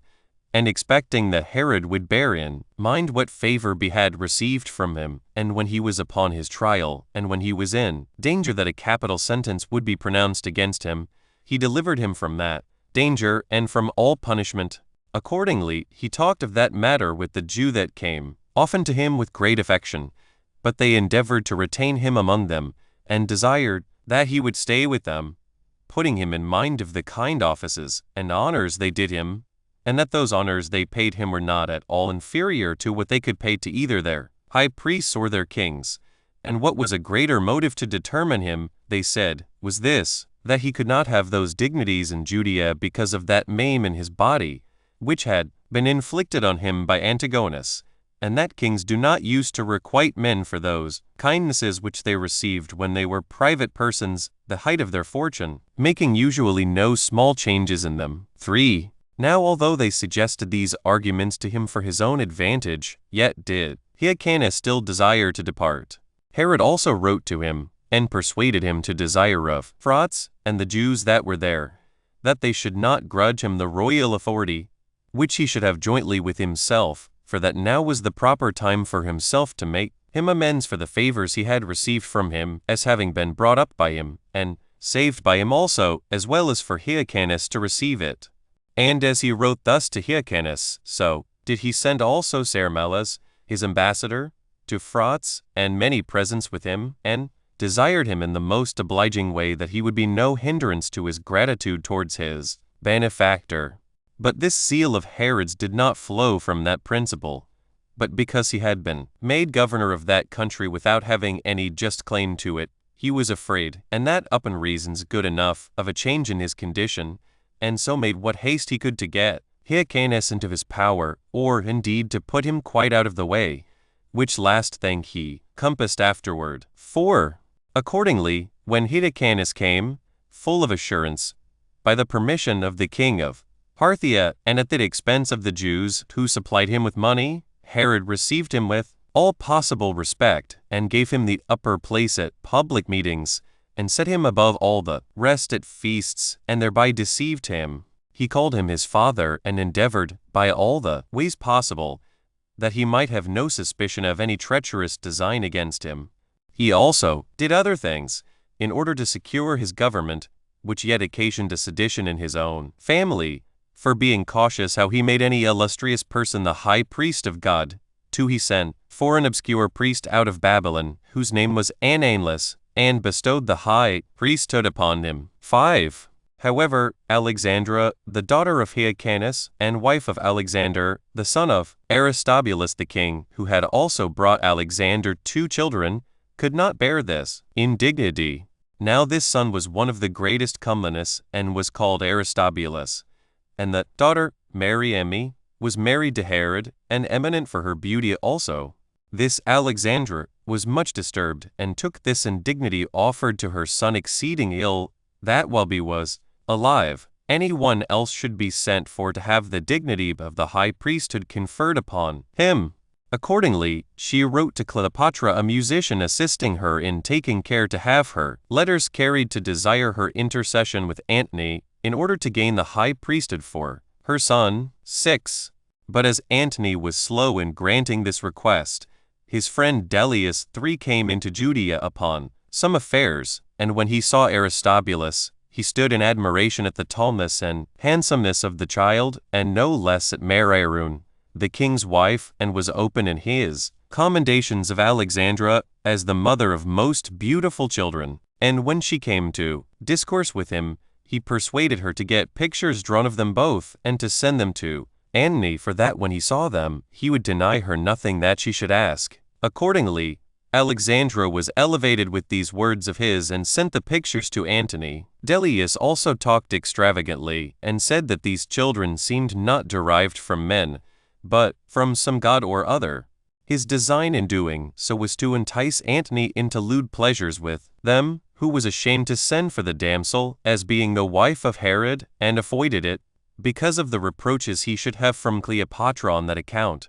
But he sent, in the most decent manner he could, for the young men, but added this withal, unless he thought it hard upon him so to do. When this letter was brought to Herod, he did not think it safe for him to send one so handsome as was Aristobulus, in the prime of his life, for he was 16 years of age, and of so noble a family, and particularly not to Antony, the principal man among the Romans, and one that would abuse him in his amours, and besides one that openly indulged himself in such pleasures as his power allowed him without control. He therefore wrote back to him, that if this boy should only go out of the country, all would be in a state of war and uproar, because the Jews were in hopes of a change in the government, and to have another king over them. 7. When Herod had thus excused himself to Antony, he resolved that he would not entirely permit the child or Alexandra to be treated dishonorably, but his wife Mariamne lay vehemently at him to restore the high priesthood to her brother, and he judged it was for his advantage so to do, because if he once had that dignity, he could not go out of the country. So he called his friends together, and told them that Alexandra privately conspired against his royal authority, and endeavored, by the means of Cleopatra, so to bring it about, that he might be deprived of the government, and that by Antony's means this youth might have the management of public affairs in his stead, and that this procedure of hers was unjust, since she would at the same time deprive her daughter of the dignities she now had, and would bring disturbances upon the kingdom, for which he had taken a great deal of pains, and had gotten it with extraordinary hazards, that yet, while he well remembered her wicked practices, he would not leave off doing what was right himself, but would even now give the youth the high priesthood, and that he formerly set up Ananias because Aristobulus was then so very young a child. Now when he had said this, not at random, but as he thought with the best discretion he had, in order to deceive the women and those friends whom he had taken to consult with Alexandra, out of the great joy she had at this unexpected promise, and out of fear from the suspicions she lay under, fell weeping, and made the following apology for herself, and said, that as to the high priesthood she was very much concerned for the disgrace her son was under, and so did her utmost endeavors to procure it for him, but that as to the kingdom she had made no attempts, and that if it were offered her for her son she would not accept it, and that now she would be satisfied with her son's dignity, while he himself held the civil government, and she had thereby the security that arose from his peculiar ability in governing to all the remainder of her family, that she was now overcome by his benefits, and thankfully accepted of this honor showed by him to her son, and that she would hereafter be entirely obedient, and she desired him to excuse her, if the nobility of her family, and that freedom of acting which she thought that allowed her, had made her act too precipitately and imprudently in this matter. So when they had spoken thus to one another, they came to an agreement, and all suspicions, so far as appeared, were vanished away. Chapter 3. How Herod upon his making Aristobulus high priest took care that he should be murdered in a little time, and what apology he made to Antony about Aristobulus, as also concerning Joseph and Mariamne. 1. So King Herod immediately took the high priesthood away from Ananias, who, as we said before, was not of this country, but one of those Jews that had been carried captive beyond Euphrates, for there were not a few 10,000s of this people that had been carried captives, and dwelt about Babylonia, whence Ananias came. He was one of the stock of the high priests, and had been of old a particular friend of Herod. And when he was first made king, he conferred that dignity upon him, and now put him out of it again, in order to quiet the troubles in his family, though what he did was plainly unlawful, for at no other time of old was any one that had once been in that dignity deprived of it. It was Antiochus Epiphanes who first brake that law, and deprived Jesus, and made his brother Onias high priest in his stead. Aristobulus was the second that did so, and took that dignity from his brother Hyrcanus, and this Herod was the third who took that high office away from Arianphilus, and gave it to this young man, Aristobulus, in his stead. 2. And now Herod seemed to have healed the divisions in his family, yet was he not without suspicion, as is frequently the case of people seeming to be reconciled to one another, but thought that, as Alexandra had already made attempts tending to innovations, so did he fear that she would go on therein, if she found a fit opportunity for so doing. So he gave a command that should dwell in the palace, and meddle with no public affairs. Her guards also were so careful that nothing she did in private life every day was concealed. All these hardships put her out of patience, by little, and she began to hate Herod, for as she had the pride of a woman to the utmost degree, she had great indignation at this suspicious guard that was about her, as desirous rather to undergo anything that could befall her, than to be deprived of her liberty of speech, and, under the notion of an honorary guard, to live in a state of slavery and terror. She therefore sent to Cleopatra, and made a long complaint of the circumstances she was in, and entreated her to do her utmost for her assistance. Cleopatra hereupon advised her to take her son with her, and come away immediately to her into Egypt. This advice pleased her, and she had this contrivance for getting away. She got 2 coffins made, as if they were to carry away 2 dead bodies, and put herself into one, and her son into the other, and gave orders to such of her servants as knew of her intentions to carry them away in the night time. Now there road was to be thence to the seaside, and there was a ship ready to carry them into Egypt. Now, Aesop, one of her servants, happened to fall upon Sabian, one of her friends, and spake of this matter to him, as thinking he had known of it before. When Sabian knew this, who had formerly been an enemy of Herod, and been esteemed one of those that laid snares for and gave the poison to his father Antipater, he expected that this discovery would change Herod's hatred into kindness, so he told the king of this private stratagem of Alexandra, whereupon B suffered her to proceed to the execution of her project, and caught her in the very fact. But still he passed by her offense, and though he had a great mind to do it, he durst not inflict anything that was severe upon her, for he knew that Cleopatra would not bear that he should have her accused on account of her hatred to him, but made a show as if it were rather the generosity of his soul and his great moderation that made him forgive them. However, he fully proposed to himself to put this young man out of the way by one means or other, but he thought he might in probability be better concealed in doing it, if he did it not presently,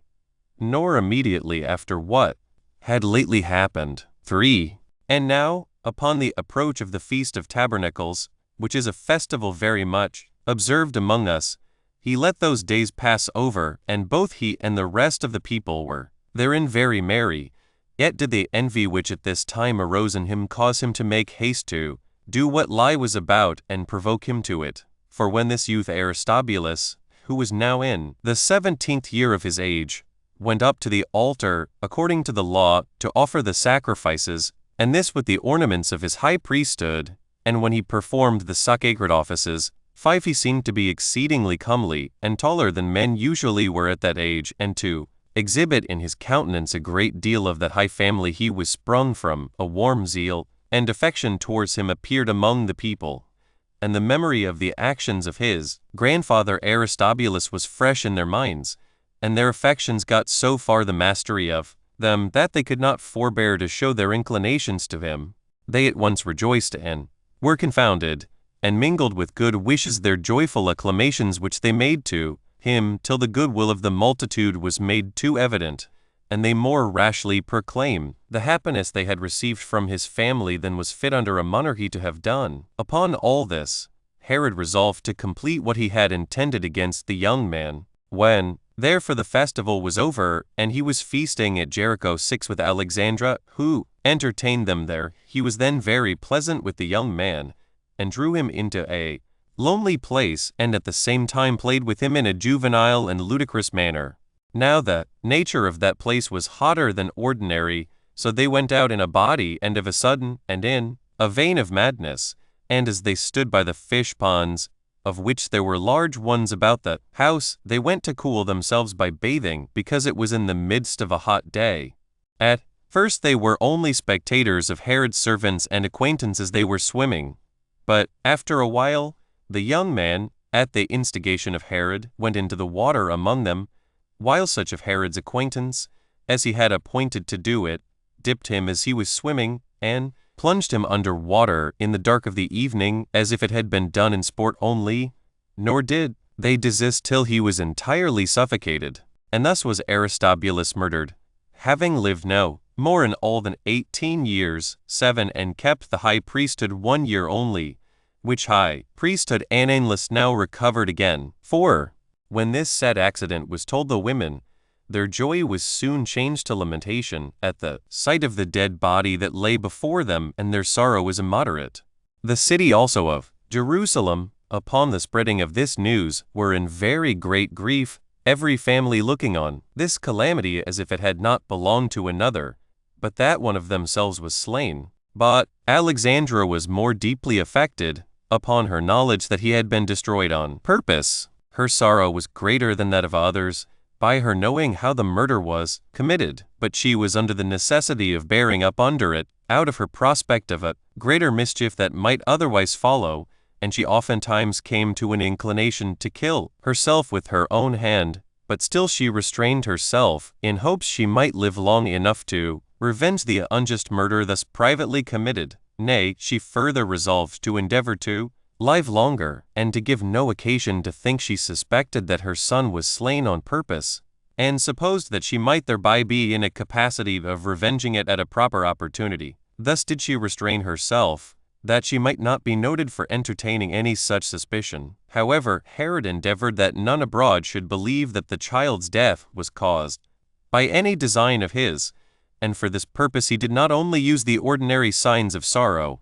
but fell into tears also, and exhibited a real confusion of soul, and perhaps his affections were overcome on this occasion, when he saw the child's countenance so young and so beautiful, although his death was supposed to tend to his own security. So far at least this grief served as to make some apology for him, and as for his funeral, that he took care should be very magnificent, by making great preparation for a sepulchre to lay his body in, and providing a great quantity of spices, and burying many ornaments together with him, till the very women, who were in such deep sorrow, were astonished at it, and received in this way some consolation. 5. However, no such things could overcome Alexandra's grief, but the remembrance of this miserable case made her sorrow both deep and obstinate. Accordingly, she wrote an account of this treacherous scene to Cleopatra, and how her son was murdered. But Cleopatra, as she had formerly been desirous to give her what satisfaction she could, and commiserating Alexandra's misfortunes, made the case her own, and would not let Antony be quiet, but excited him to punish the child's murder, for that it was an unworthy thing that Herod, who had been by him made king of a kingdom that no way belonged to him, should be guilty of such horrid crimes against those that were of the royal blood in reality. Antony was persuaded by these arguments, and when he came to Laodicea, he sent and commanded Herod to come and make his defense as to what he had done to Aristobulus, for that such a treacherous design was not well done, if he had any hand in it. Herod was now in fear, both of the accusation and of Cleopatra's ill will to him, which was such that she was ever endeavoring to make Antony hate him. He therefore determined to obey his summons, for he had no possible way to avoid it. So he left his uncle Joseph procurator for his government and for the public affairs, and gave him a private charge, that if Antony should kill him, he also should kill Mariamne immediately, for that he had a tender affection for this his wife, and was afraid of the injury that should be offered him, if, after his death, she, for her beauty, should be engaged to some other man. But his intimation was nothing but this at the bottom, that Antony had fallen in love with her, when he had formerly heard somewhat of her beauty. So when Herod had given Joseph this charge, and had indeed no sure hopes of escaping with his life, he went away to Antony. 6. But as Joseph was administering the public affairs of the kingdom, and for that reason was very frequently with Mariamne, both because his business required it, and because of the respects he ought to pay to the queen, he frequently let himself into discourses about Herod's kindness and great affection towards her, and when the women, especially Alexandra, used to turn his discourses into feminine raillery, Joseph was so over-desirous to demonstrate the king's inclinations, that he proceeded so far as to mention the charge he had received, and thence drew his demonstration, that Herod was not able to live without her, and that if he should come to any ill end, he could not endure a separation from her, even after he was dead. Thus spake Joseph, but the women, as was natural, did not take this to be an instance of Herod's strong affection for them, but of his severe usage of them, that they could not escape destruction, nor a tyrannical death, even when he was dead himself. And this saying of Joseph was a foundation for the women's severe suspicions about him afterwards. 7. At this time a report went about the city Jerusalem among Herod's enemies, that Antony had tortured Herod and put him to death. This report, as is natural, disturbed those that were about the palace, but chiefly the women, upon which Alexandra endeavored to persuade Joseph to go out of the palace, and fly away with them to the ensigns of the Roman legion, which then lay encamped about the city as a guard to the kingdom, under the command of Julius, for that by this means, if any disturbance should happen about the palace, they should be in greater security, as having the Romans favorable to them, and that besides, they hoped to obtain the highest authority, if Antony did but once see Mariamne,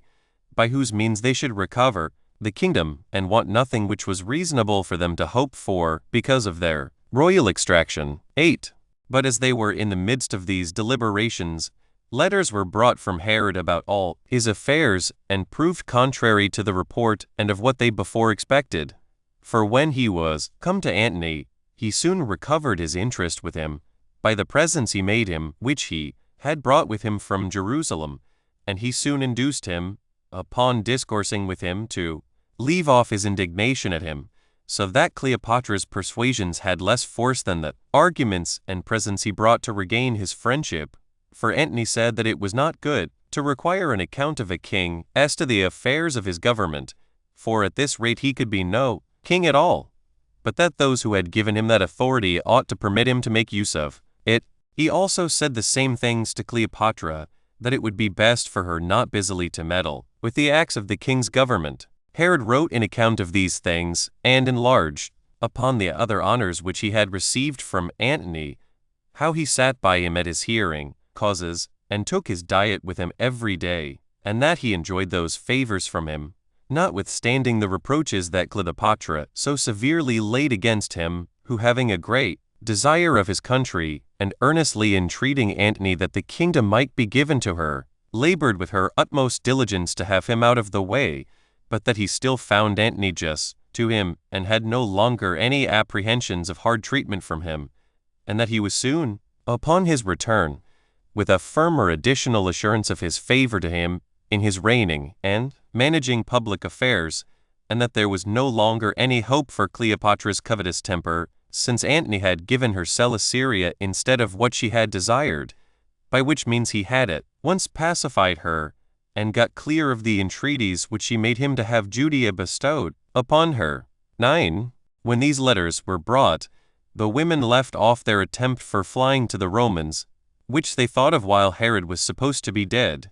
Yet was not the purpose of theirs a secret. But when the king had conducted Antony on his way against the Parthians, he returned to Judea, when both his sister Salome and his mother informed him of Alexandra's intentions. Salome also added somewhat further against Joseph, though it was no more than a calumny, that he had often had criminal conversation with Mariamne. The reason of her saying so was this, that she for a long time bare her ill will, for when they had differences with one another, Mariamne took great freedoms and reproached the rest for the meanness of their birth. But Herod, whose affection to Mariamne was always very warm, was presently disturbed at this, and could not bear the torments of jealousy, but was still restrained from doing any rash thing to her, by the love he had for her. Yet did his vehement affection and jealousy together make him ask Mariamne by herself about this matter of Joseph, but she denied it upon her oath, and said all that an innocent woman could possibly say in her own defense,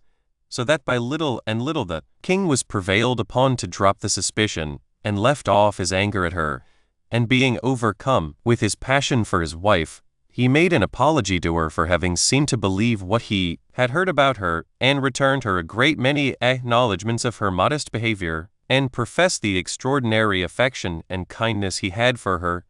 till at last, as is usual between lovers, they both fell into tears, and embraced one another with the most tender affection. But as the king gave more and more assurances of his belief of her fidelity, and endeavored to draw her to a like confidence in him, Mariamne said, Yet was not that command thou gavest, that if any harm came to thee from Antony, I, who had been no occasion of it, should perish with thee, a sign of thy love to me? When these words were fallen from her, the king was shocked at them, and presently let her go out of his arms, and cried out and tore his hair with his own hands, and said, that now he had an evident demonstration that Joseph had had criminal conversation with his wife, for that he would never have uttered what he had told him alone by himself, unless there had been such a great familiarity and firm confidence between them. And, while he was in this passion, he had like to have killed his wife, but being still overborne by his love to her, he restrained this his passion,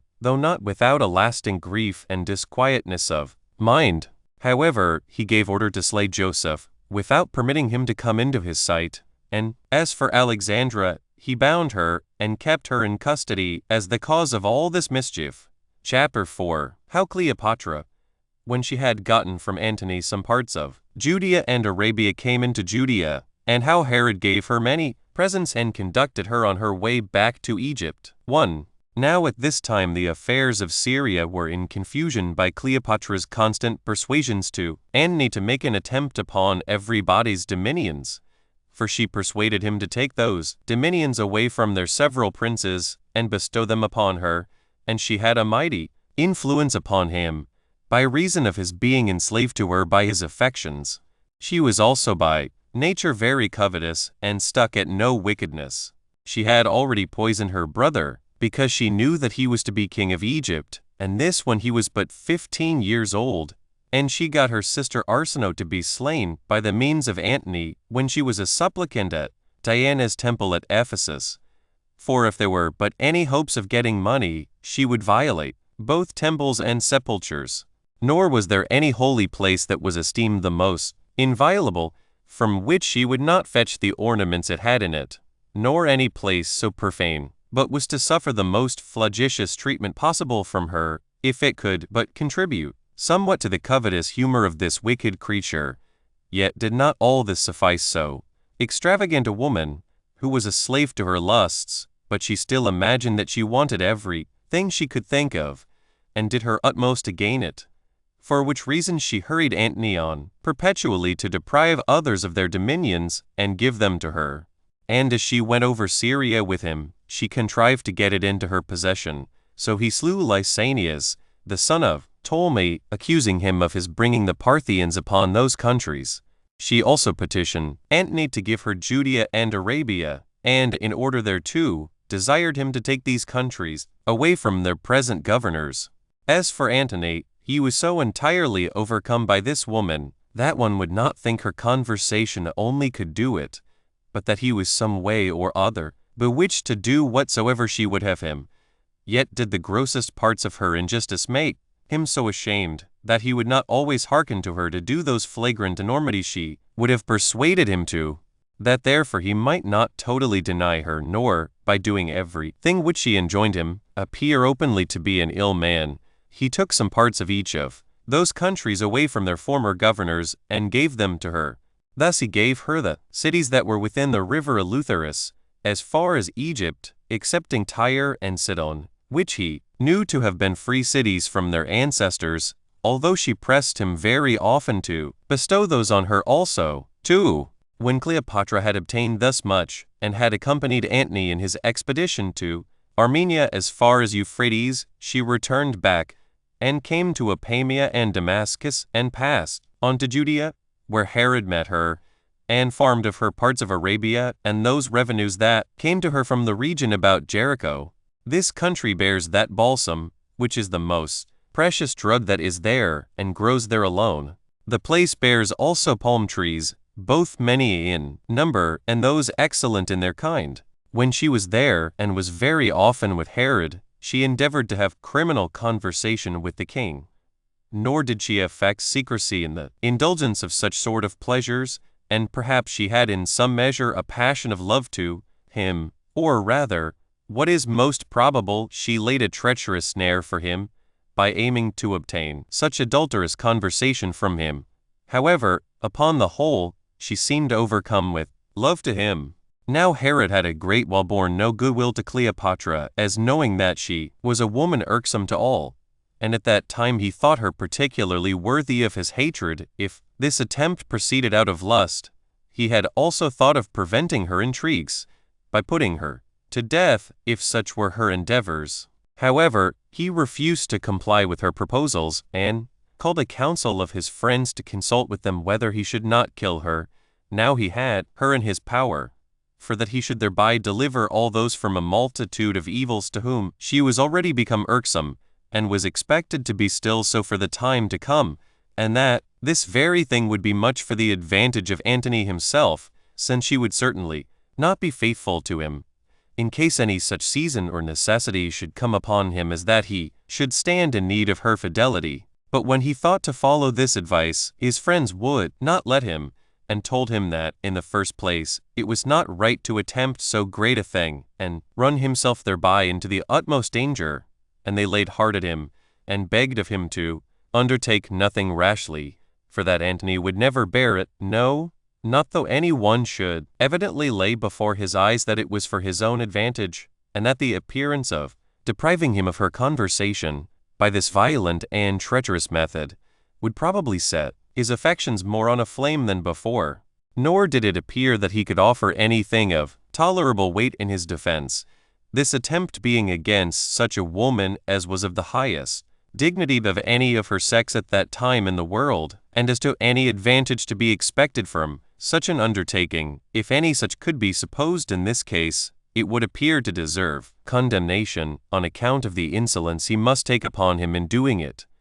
which considerations made it very plain that in so doing he would find his government filled with mischief, both great and lasting, both to himself and his posterity, whereas it was still in his power to reject that wickedness she would persuade him to, and to come off honorably at that same time. So by thus affrighting Herod, and representing to him the hazard he must, in all probability, run by this undertaking, they restrained him from it. So he treated Cleopatra kindly, and made her presents, and conducted her on her way to Egypt. 3. But Antony subdued Armenia, and sent Artabazus, the son of Tigranes, in bonds with his children and procurators, to Egypt, and made a present of them, and of all the royal ornaments, which he had taken out of that kingdom to Cleopatra. And Artaxias, the eldest of his sons, who had escaped at that time, took the kingdom of Armenia, who yet was ejected by Archelaus, Nero Caesar, when they restored Tigranes, his younger brother, to that kingdom. But this happened a good while afterward. 4. But then, as to the tributes which Herod was to pay Cleopatra for that country which Antony had given her, he acted fairly with her, as deeming it not safe for him to afford any cause for Cleopatra to hate him. As for the king of Arabia, whose tribute Herod had undertaken to pay her, for some time indeed he paid him as much as came to 200 talents, but he afterwards became very niggardly and slow in his payments, and could hardly be brought to pay some parts of it, and was not willing to pay even them without some deductions. Chapter 5. How Herod made war with the king of Arabia, and after they had fought many battles, at length conquered him, and was chosen by the Arabs to be governor of that nation, as also concerning a great earthquake. 1. Hereupon Herod held himself ready to go against the king of Arabia,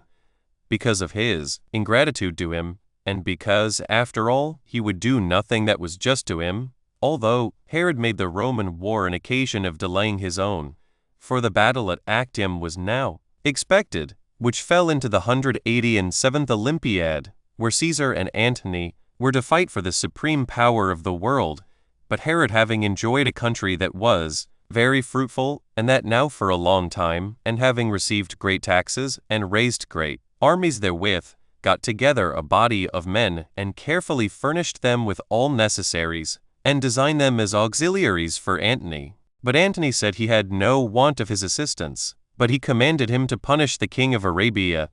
for he had heard both from him and from Cleopatra how perfidious he was. For this was what Cleopatra desired, who thought it for her own advantage that these two kings should do one another as great mischief as possible. Upon this message from Antony, Herod returned back, but kept his army with him, in order to invade Arabia immediately. So when his army of horsemen and footmen was ready, he marched to Diospolis, whither the Arabians came also to meet them, for they were not unapprised of this war that was coming upon them. And after a great battle had been fought, the Jews had the victory. But afterward there were gotten together another numerous army of the Arabians, at Cana, which is a place of Celesyria. Herod was informed of this beforehand, so he came, marching against them with the greatest part of the forces he had. And when he was come near to Cana, he resolved to encamp himself, and he cast up a bulwark, that he might take a proper season for attacking the enemy. But as he was giving those orders, the multitude of the Jews cried out that he should make no delay, but lead them against the Arabians. They went with great spirit, as believing they were in very good order,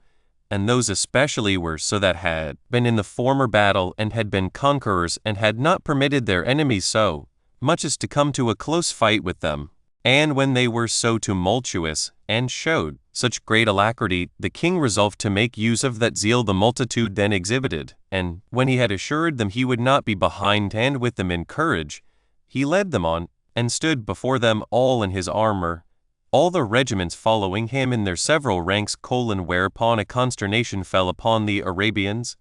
For when they perceived that the Jews were not to be conquered, and were full of spirit, the greater part of them ran away and avoided fighting, and they had been quite destroyed, had not Anthony fallen upon the Jews and distressed them. For this man was Cleopatra's general over the soldiers she had there, and was at enmity with Herod, and very wistfully looked on to see what the event of the battle would be. He had also resolved that in case the Arabians did anything that was brave and successful, he would lie still,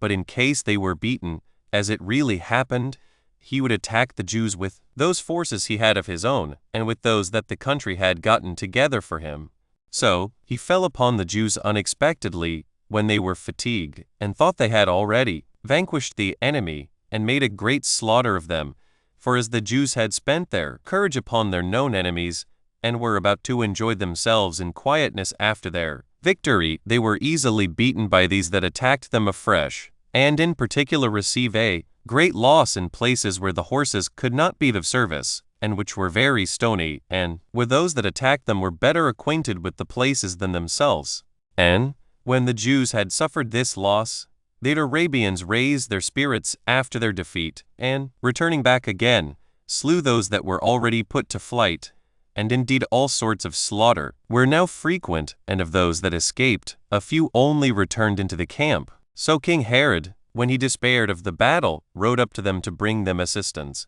Yet did he not come time enough to do them any service, though he labored hard to do it. But the Jewish camp was taken, so that the Arabians had unexpectedly a most glorious success, having gained that victory, which of themselves they were no way likely to have gained, and slaying a great part of the enemy's army, whence afterward Herod could only act like a private robber, and make excursions upon many parts of Arabia, and distress them by sudden incursions, while he encamped among the mountains, and avoided by any means to come to a pitched battle. Yet did he greatly harass the enemy by his assiduity, and the hard labor he took in this matter. He also took great care of his own forces, and used all the means he could to restore his affairs to their old state. 2. At this time it was that the fight happened at Actium,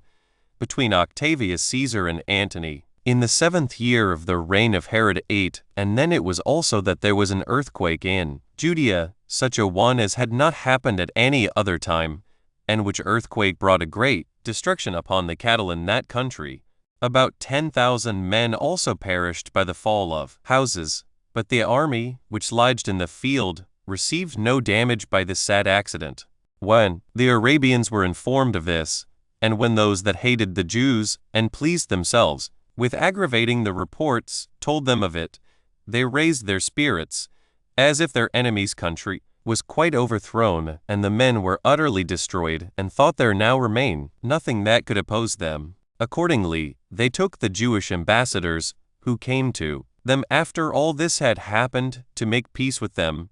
and slew them, and came with great alacrity against their army. But the Jews durst not withstand them, and were so cast down by the calamities they were under, that they took no care of their affairs, but gave up themselves to despair, for they had no hope that they should be upon a level again with them in battles, nor obtain any assistance elsewhere,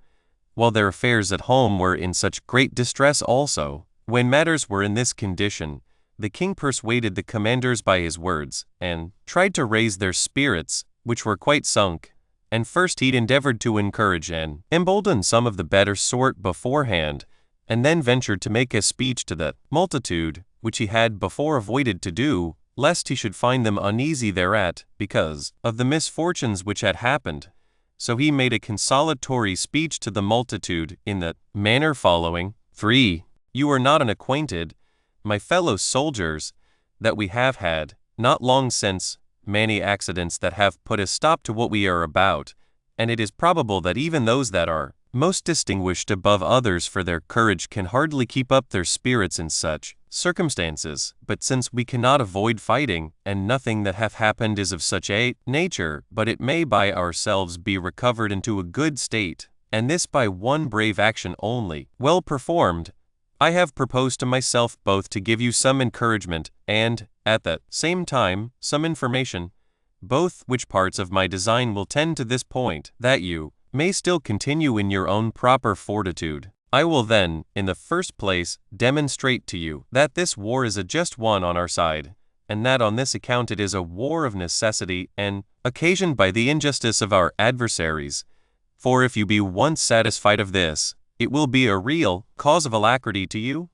After which I will further demonstrate that the misfortunes we are under are of no great consequence, and that we have the greatest reason to hope for victory. I shall begin with the first, and appeal to yourselves as witnesses to what I shall say. You are not ignorant certainly of the wickedness of the Arabians, which is to that degree as to appear incredible to all other men, and to include somewhat that shows the grossest barbarity and ignorance of God. The chief things wherein they have affronted us have arisen from covetousness and envy, and they have attacked us in an insidious manner and on the sudden. And what occasion is there for me to mention many instances of such their procedure? When they were in danger of losing their own government of themselves, and of being slaves to Cleopatra, what others were they that freed them from that fear? For it was the friendship I had with Antony, and the kind disposition he was in towards us, that hath been the occasion that even these Arabians have not been utterly undone, Antony being unwilling to undertake any thing which might be suspected by us of unkindness.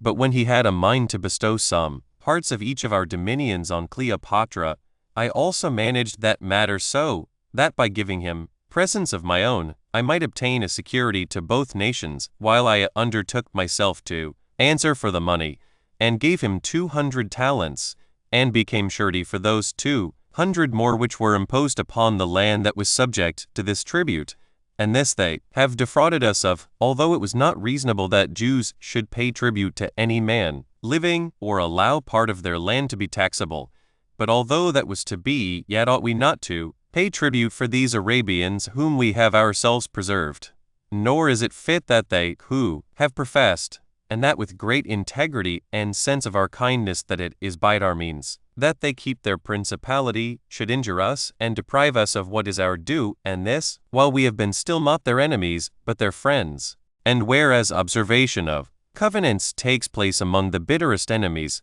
but among friends is absolutely necessary, this is not observed among these men, who think gain to be the best of all things, let it be by any means whatsoever, and that injustice is no harm, if they may but get money by it. Is it therefore a question with you, whether the unjust are to be punished or not, when God himself hath declared his mind that so it ought to be, and hath commanded that we ever should hate injuries and injustice, which is not only just but necessary in wars between several nations? For these Arabians have done what both the Greeks and barbarians own to be an instance of the grossest wickedness with regard to our ambassadors, which they have beheaded, while the Greeks declare that such ambassadors are sacred and inviolable. 9. And for ourselves, we have learned from God the most excellent of our doctrines and the most holy part of our law, by angels or ambassadors, for this name brings God to the knowledge of mankind, and is sufficient to reconcile enemies one to another. What wickedness then can be greater than the slaughter of ambassadors, who come to treat about doing what is right? And when such have been their actions, how is it possible they can either live securely in common life or be successful in war? In my opinion, this is impossible, but perhaps some will say that what is holy and what is righteous is indeed on our side, but that the Arabians are either more courageous or more numerous than we are. Now, as to this, in the first place, it is not fit for us to say so, for with whom is what is righteous? With them is God himself. Now where God is, there is both multitude and courage. But to examine our own circumstances a little, we were conquerors in the first battle, and when we fought again, they were not able to oppose us, but ran away and could not endure our attacks or our courage. But when we had conquered them, then came Athenian, and made war against us without declaring it, And pray, is this an instance of their manhood? Or is it not a second instance of their wickedness and treachery? Why are we therefore of less courage, on account of that which ought to inspire us with stronger hopes? And why are we terrified at these, who, when they fight upon the level, are continually beaten, and when they seem to be conquerors, they gain it by wickedness? And if we suppose that any one should deem them to be men of real courage, will not he be excited by that very consideration to do his utmost against them? For true valor is not shown by fighting against weak persons, but in being able to overcome the most hardy. But then if the distresses we are ourselves under, and the miseries that have come by the earthquake, hath affrighted any one, let him consider, in the first place, that this very thing will deceive the Arabians, by their supposal that what hath befallen us is greater than it really is. Moreover, it is not right that the same thing that emboldens them should discourage us. For these men, you see, do not derive their alacrity from any advantageous virtue of their own, but from their hope, as to us, that we are quite cast down by our misfortunes. But, when we boldly march against them, we shall soon pull down their insolent conceit of themselves, and shall gain this by attacking them, that they will not be so insolent when we come to the battle. For our distresses are not so great, nor is what hath happened all indication of the anger of God against us, as some imagine. For such things are accidental, and adversities that come in the usual course of things. And if we allow that this was done by the will of God, we must allow that it is now over by his will also, and that he is satisfied with what hath already happened. For had he been willing to afflict us still more thereby, he had not changed his mind so soon. And as for the war we are engaged in,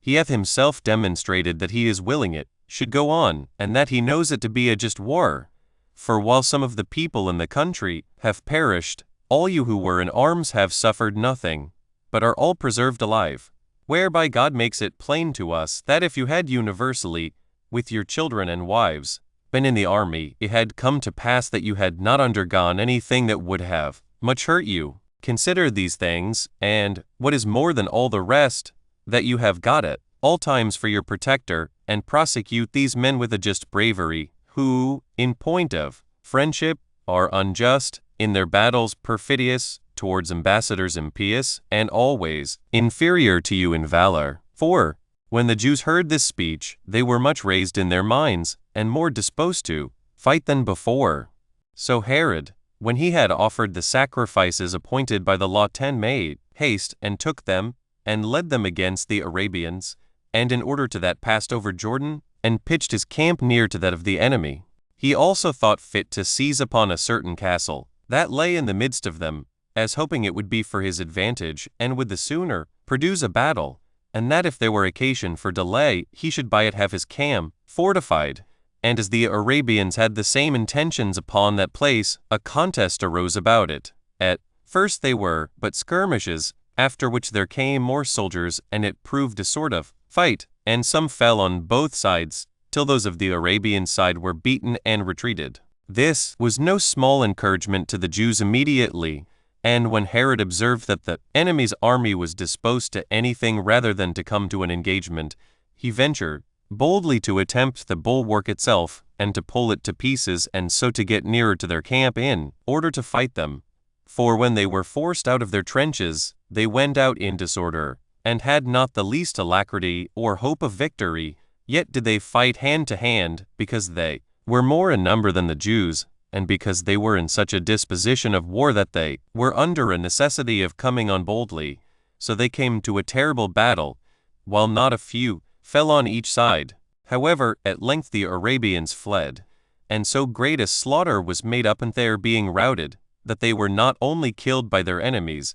but became the authors of their own deaths also, and were trodden down by the multitude and the great current of people in disorder, and were destroyed by their own armor. So 5,000 men lay dead upon the spot, while the rest of the multitude soon ran within the bulwark for safety, but had no firm hope of safety, by reason of their want of necessaries, and especially of water. The Jews pursued them, but could not get in with them, but sat round about the bulwark, and watched any assistance that would get into them, and prevented any there that had a mind to it from running away. 5. When the Arabians were in these circumstances, they sent ambassadors to Herod, in the first place to propose terms of accommodation, and after that to offer him, so pressing was their thirst upon them, to undergo whatsoever he pleased, if he would free them from their present distress. But he would admit of no ambassadors, of no price of redemption, nor of any other moderate terms whatever, being very desirous to revenge those unjust actions which they had been guilty of towards his nation. So they were necessitated by other motives, and particularly by their thirst, to come out and deliver themselves up to him, to be carried away captives, and in 5 days' time the number of 4,000 were taken prisoners, while all the rest resolved to make a sally upon their enemies, and to fight it out with them, choosing rather, if so it must be, to die therein, than to perish gradually and ingloriously. When they had taken this resolution, they came out of their trenches, but could no way sustain the fight, being too much disabled, both in mind and body, and having not room to exert themselves, and thought it an advantage to be killed, and a misery to survive. So at the first onset there fell about 7,000 of them, after which stroke they let all the courage they had put on before fall, and stood amazed at Herod's warlike spirit under his own calamities. So for the future they yielded, and made him ruler of their nation,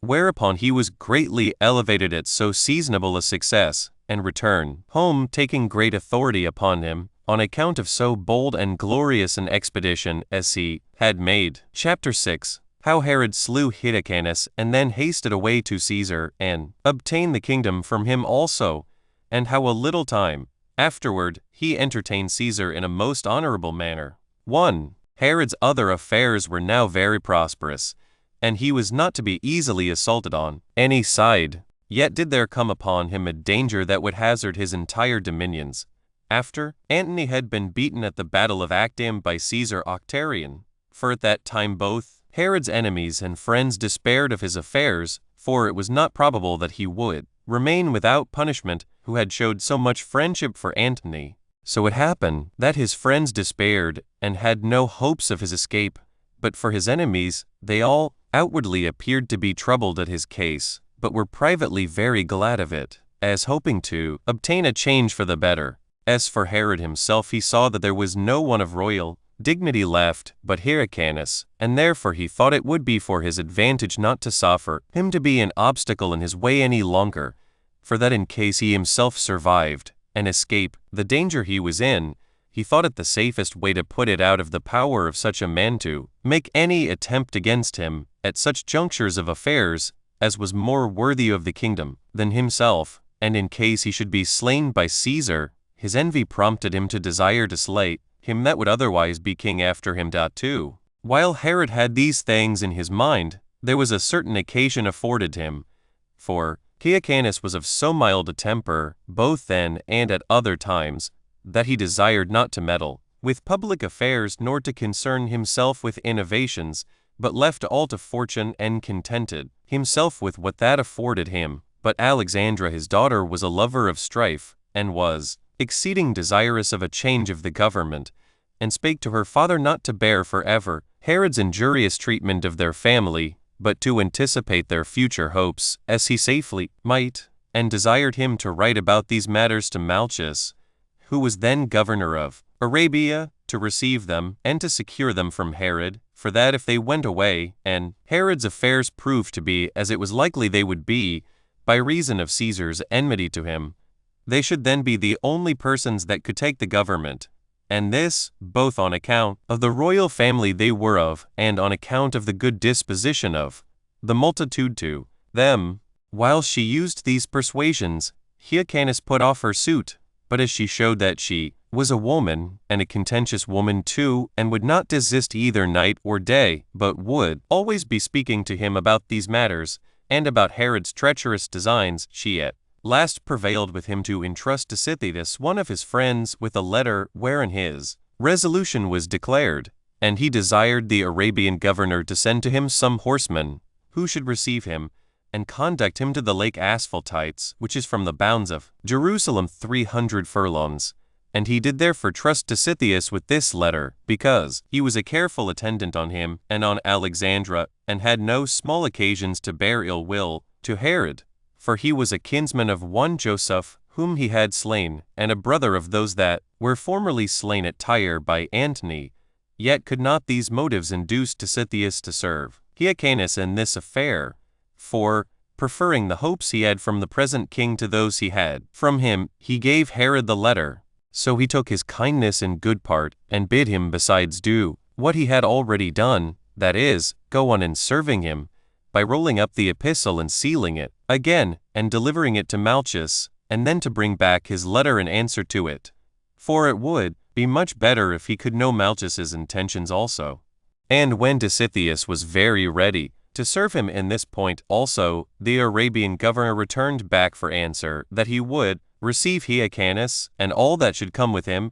and even all the Jews that were of his party, that he would, moreover, send forces sufficient to secure them in their journey, and that he should be in no want of anything he should desire. Now as soon as Herod had received this letter, he immediately sent for Hyrcanus, and questioned him about the league he had made with Malchus, and when he denied it, he showed his letter to the Sanhedrim, and put the man to death immediately. 3. And this account we give the reader, as it is contained in the commentaries of King Herod.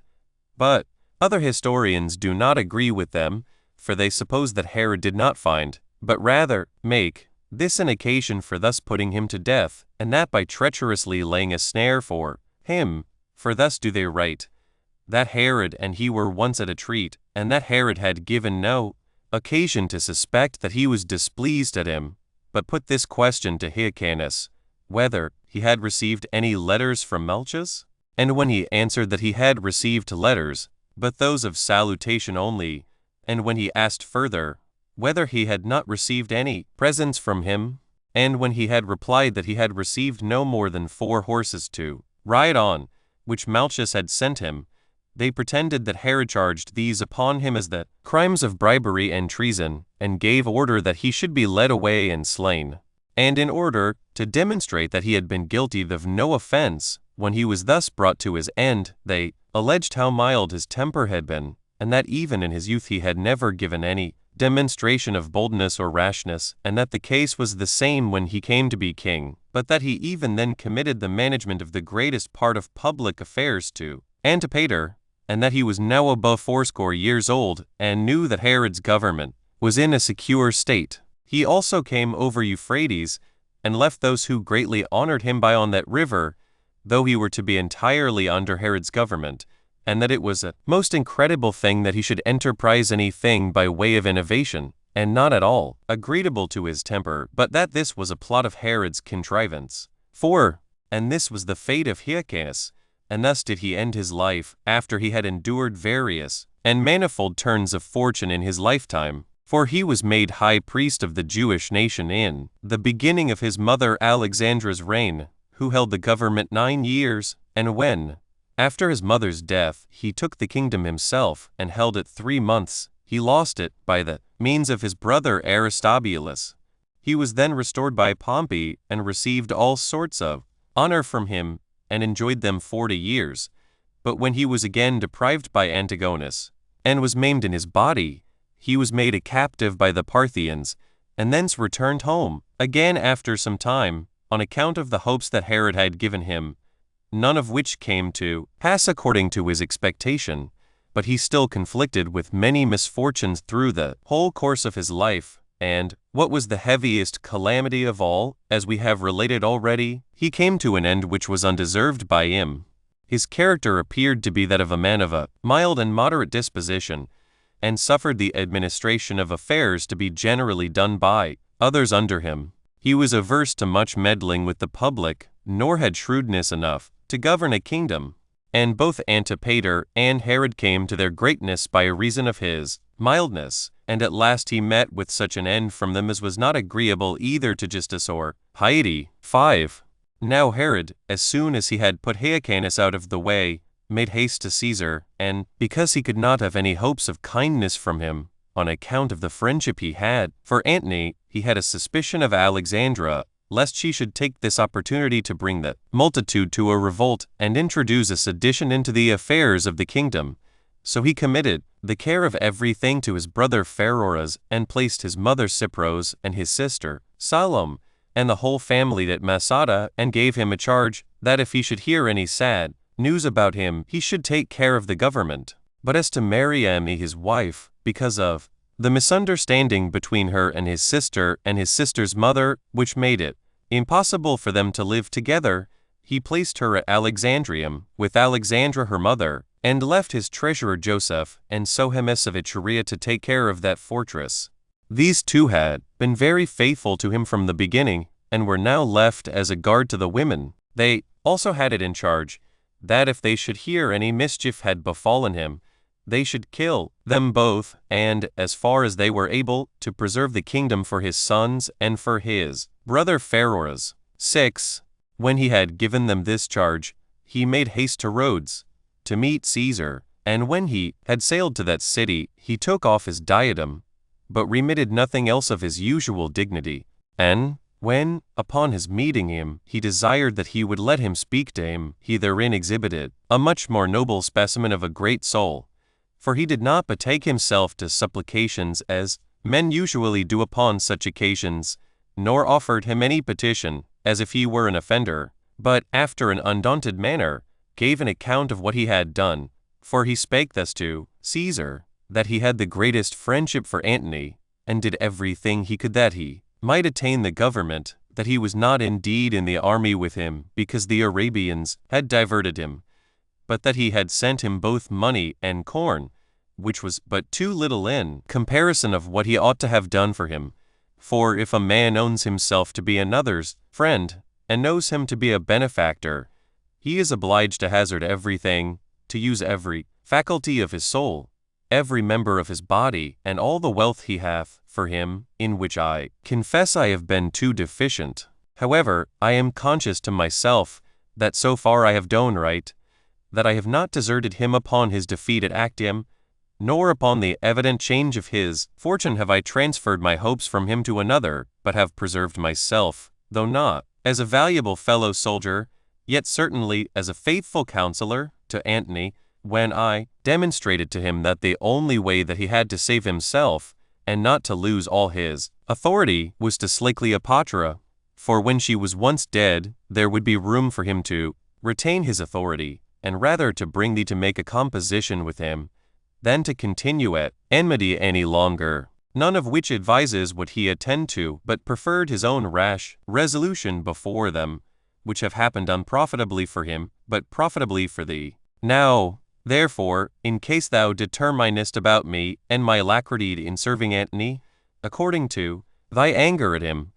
I own there is no room for me to deny what I have done, nor will I be ashamed to own, and that publicly too, that I had a great kindness for him. But if thou wilt put him out of the case, and only examine how I behave myself to my benefactors in general, and what sort of friend I am, thou wilt find by experience that we shall do and be the same to thyself. For it is but changing the names, and the firmness of friendship that we shall bear to thee will not be disapproved by thee. 7. By this speech, and by his behavior, which showed Caesar the frankness of his mind, he greatly gained upon him, who was himself of a generous and magnificent temper, insomuch that those very actions, which were the foundation of the accusation against him, procured him Caesar's goodwill. Accordingly, he restored him his diadem again, and encouraged him to exhibit himself as great a friend to himself as he had been to Antony, and then had him in great esteem. Moreover, he added this, that Quintus Didius had written to him that Herod had very readily assisted him in the affair of the gladiators. So when he had obtained such a kind reception, and had, beyond all his hopes, procured his crown to be more entirely and firmly settled upon him than ever by Caesar's donation, as well as by that decree of the Romans, which Caesar took care to procure for his greater security, he conducted Caesar on his way to Egypt, and made presents even beyond his ability to both him and his friends, and in general behave himself with great magnanimity. He also desired that Caesar would not put to death one Alexander, who had been a companion of Antony,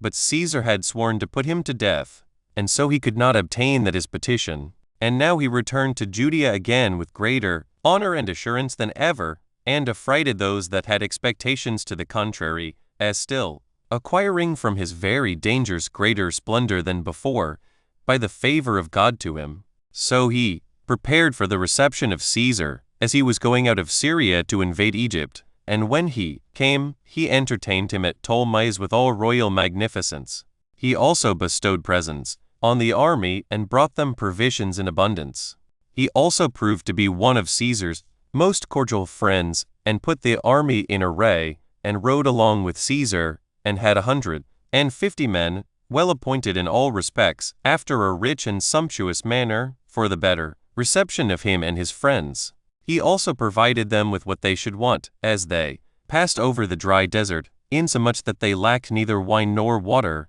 which last the soldiers stood in the greatest need of. And besides, he presented Caesar with 800 talents, and procured to himself the goodwill of them all, because he was assisting to them in a much greater and more splendid degree than the kingdom he had obtained could afford. By which means he more and more demonstrated to Caesar the firmness of his friendship, and his readiness to assist him. And what was of the greatest advantage to him was this, that his liberality came at a seasonable time also. And when they returned again out of Egypt, his assistances were no way inferior to the good offices he had formerly done them. Chapter 7. How Herod slew Sohemus and Mariamne, and afterward Alexandra and Costobarus, and his most intimate friends, and at last the sons of Babas also. 1. However, when he came into his kingdom again, he found his house all in disorder, and his wife Mariamne and her mother Alexandra very uneasy, for as they supposed what was easy to be supposed, that they were not put into that fortress Alexandrium for the security of their persons, but as into a garrison for their imprisonment, and that they had no power over any thing, either of others or of their own affairs, they were very uneasy. And Mariamne, supposing that the king's love to her was but hypocritical, and rather pretended as advantageous to himself than real, she looked upon it as fallacious. She also was grieved that he would not allow her any hopes of surviving him, if he should come to any harm himself. She also recollected what commands he had formerly given to Joseph, insomuch that she endeavored to please her keepers, and especially Sohemus, as well apprised how all was in his power. And at the first, Sohemus was faithful to Herod, and neglected none of the things he had given him in charge. But when the women, by kind words and liberal presents, had gained his affections over to them, he was by degrees overcome, and at length discovered to them all the king's injunctions, and this, on that account principally, that he did not so much as hope he would come back with the same authority he had before, so that he thought he should both escape any danger from him, suppose that he did hereby much gratify the women, who were likely not to be overlooked in the settling of the government, nay, that they would be able to make him abundant recompense, since they must either reign themselves, or be very near to him that should reign. He had a further ground of hope also, that though Herod should have all the success he could wish for, and should return again, he could not contradict his wife in what she desired, for he knew that the king's fondness for his wife was inexpressible. These were the motives that drew Sohemus to discover what injunctions had been given him. So Mariamne was greatly displeased to hear that there was no end of the dangers she was under from Herod, and was greatly uneasy at it, and wished that he might obtain no favors from Caesar, and esteemed it almost an insupportable task to live with him any longer. And this she afterward openly declared, without concealing her resentment, too. And now Herod sailed home with joy at the unexpected good success he had had, and went, first of all, as was proper, to this his wife, and told her, and her only, the good news, as preferring her before the rest, on account of his fondness for her, and the intimacy there had been between them, and saluted her.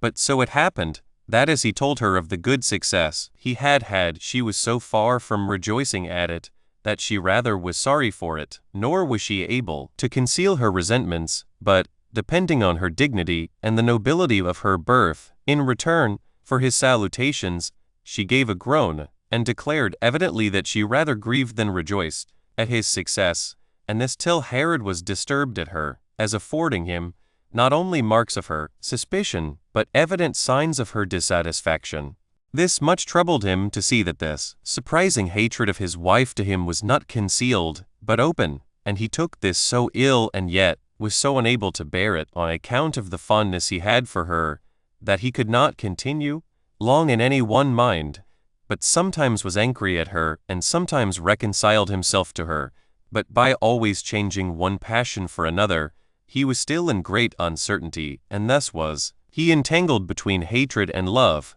and was frequently disposed to inflict punishment on her for her insolence towards him. But being deeply in love with her in his soul, he was not able to get quit of this woman. In short, as he would gladly have her punished, so was he afraid lest, ere he were aware, he should, by putting her to death, bring a heavier punishment upon himself at the same time. 3. When Herod's sister and mother perceived that he was in this temper with regard to Mariamne, they thought they had now got an excellent opportunity to exercise their hatred against her, and provoked Herod to wrath by telling him such long stories and calumnies about her as might at once excite his hatred and his jealousy. Now, though he willingly enough heard their words, yet had not he courage enough to do anything to her as if he believed them, but still he became worse and worse disposed to her, and these ill passions were more and more inflamed on both sides, while she did not hide her disposition towards him, and he turned his love to her into wrath against her. But when he was just going to put this matter past all remedy, he heard that news that Caesar was the victor in the war, and that Antony and Cleopatra were both dead, and that he had conquered Egypt. Whereupon he made haste to go to meet Caesar, and left the affairs of his family in their present state. However, Mariamne recommended Sohemus to him, as he was setting out on his journey, and professed that she owed him thanks for the care he had taken of her, and asked of the king for him a place in the government,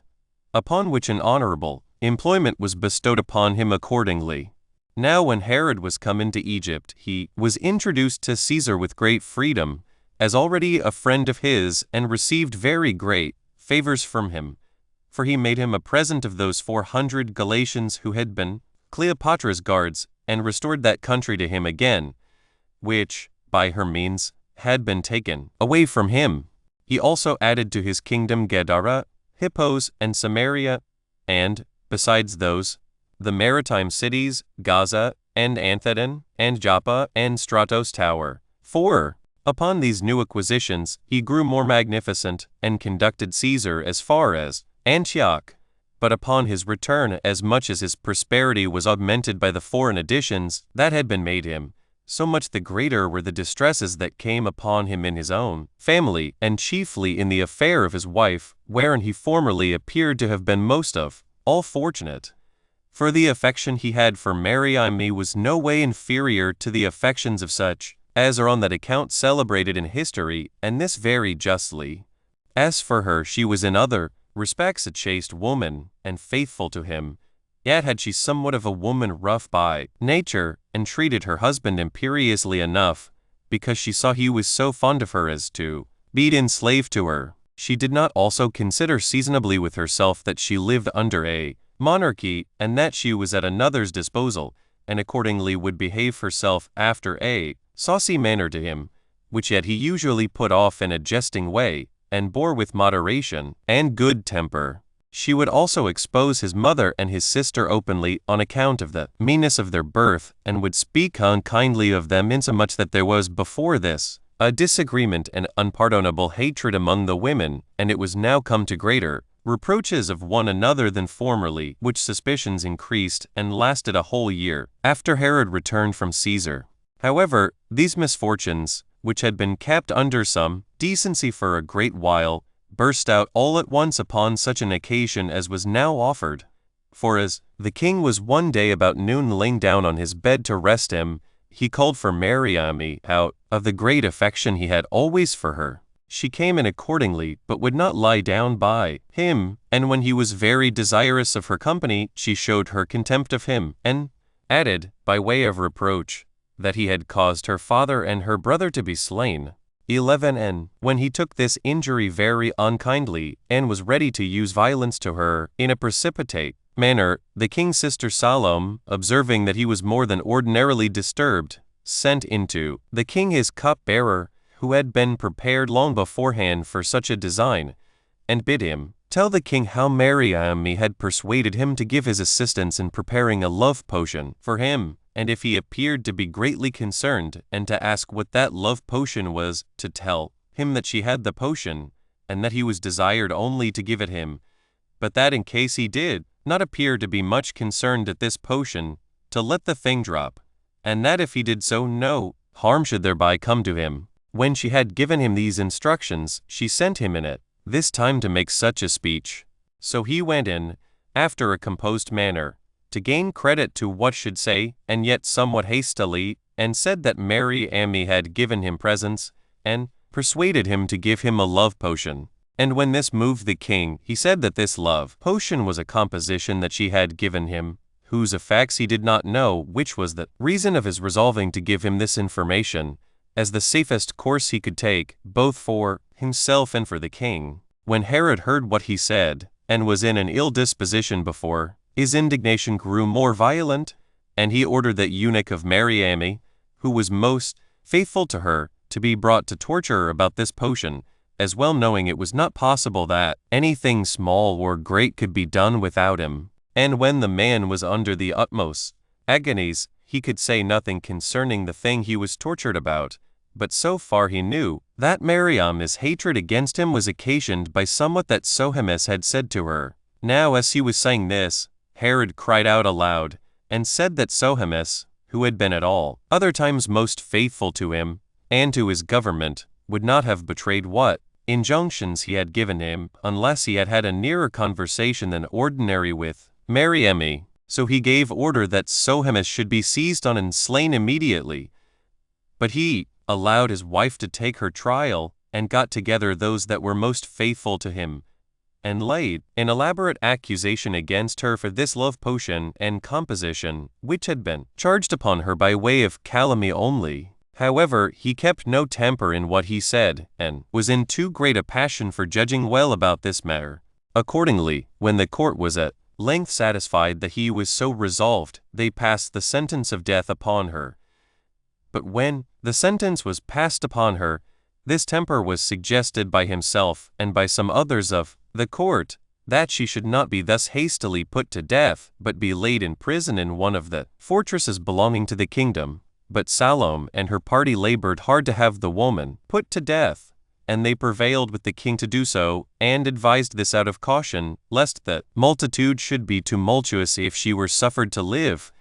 And thus was Mariamne led to execution. 5. When Alexandra observed how things went, and that there were small hopes that she herself should escape the like treatment from Herod, she changed her behavior to quite the reverse of what might have been expected from her former boldness, and this after a very indecent manner, for out of her desire to show how entirely ignorant she was of the crimes laid against Mariamne, she leaped out of her place, and reproached her daughter in the hearing of all the people, and cried out that she had been an ill woman, and ungrateful to her husband, and that her punishment came justly upon her for such her insolent behavior, for that she had not made proper returns to him who had been their common benefactor. And when she had for some time acted after this hypocritical manner, and been so outrageous as to tear her hair, this indecent and dissembling behavior, as was to be expected, was greatly condemned by the rest of the spectators, as it was, principally by the poor woman who was to suffer. For at the first she gave her not a word, nor was discomposed at her peevishness, and only looked at her, yet did she out of a greatness of soul discover her concern for her mother's offense, and especially for her exposing herself in a manner so unbecoming her. But as for herself, she went to her death with an unshaken firmness of mind, and without changing the color of her face, and thereby evidently discovered the nobility of her descent to the spectators, even in the last moments of her life. 6. And thus died Mariamne,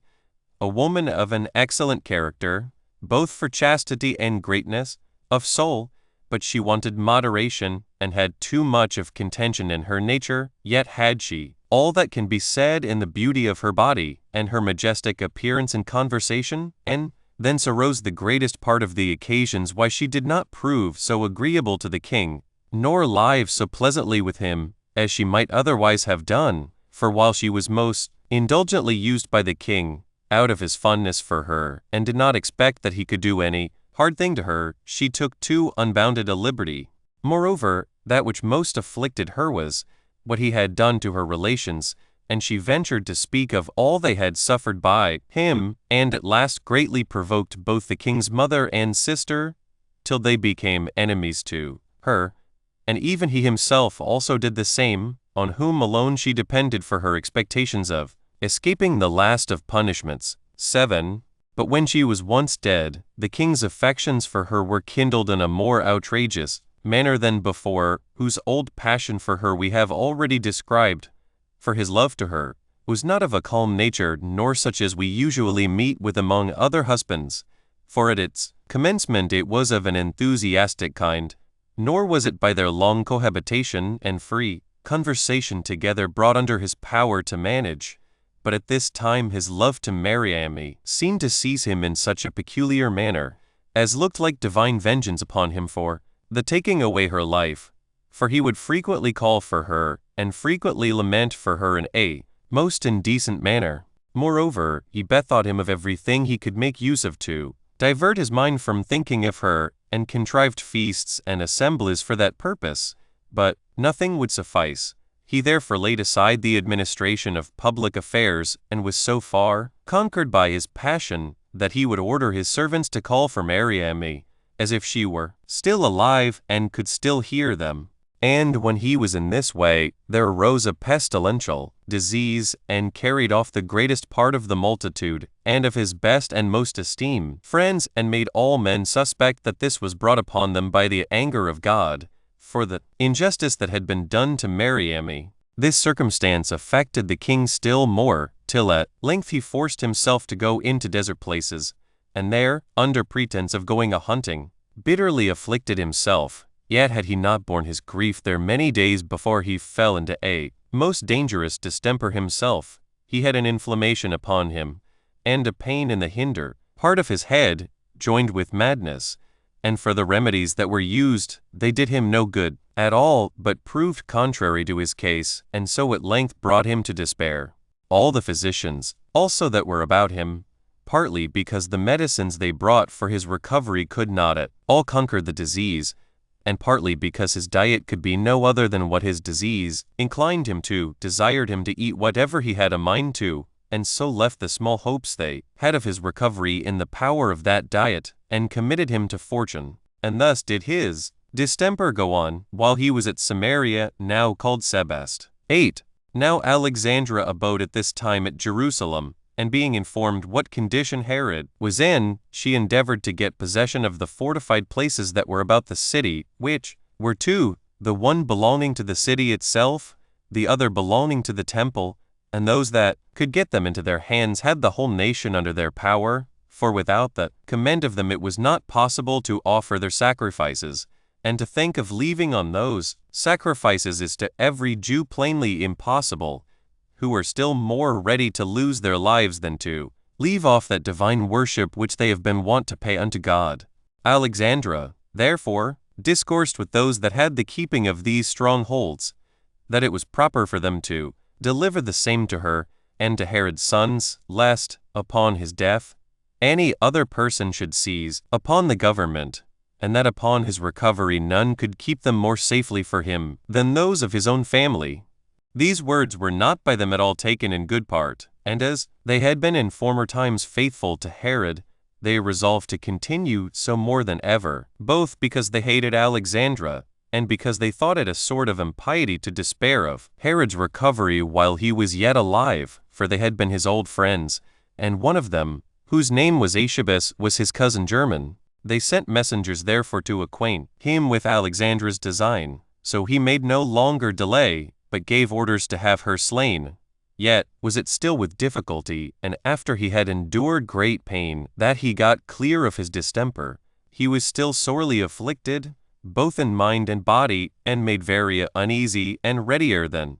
ever upon all occasions to inflict punishment upon those that fell under his hand. He also slew the most intimate of his friends, Costobarus, and Lysimachus, and Cadius, who was also called Antipater, as also Dositheus, and that upon the following occasion. 9. Costobarus was an Idumean by birth, and one of principal dignity among them, and one whose ancestors had been priests to the Cos, whom the Idumeans had formerly esteemed as a god. But after Hyrcanus had made a change in their political government, and made them receive the Jewish customs and law, Herod made Costobarus governor of Idumea and Gaza, and gave him his sister Salome to wife, and this was upon the slaughter of his uncle Joseph, who had that government before, as we have related already. When Costobarus had gotten to be so highly advanced, it pleased him, and was more than he hoped for, and he was more and more puffed up by his good success, and in a little while he exceeded all bounds, and did not think fit to obey what Herod, as their ruler, commanded him, or that the Idumeans should make use of the Jewish customs or be subject to them. He therefore sent to Cleopatra, and informed her that the Idumeans had been always under his progenitors, and that for the same reason it was but just that she should desire that country for him of Antony, for that he was ready to transfer his friendship to her. And this he did, not because he was better pleased to be under Cleopatra's government, but because he thought that, upon the diminution of Herod's power, it would not be difficult for him to obtain himself the entire government over the Idumeans, and somewhat more, also, for he raised his hopes still higher, as having no small pretenses, both by his birth and by these riches which he had gotten by his constant attention to filthy lucre, and accordingly it was not a small matter that he aimed at. So Cleopatra desired this country of Antony, but failed of her purpose. An account of this was brought to Herod, who was thereupon ready to kill Costobarus, yet, upon the entreaties of his sister and mother, he forgave him, and vouchsafed to pardon him entirely,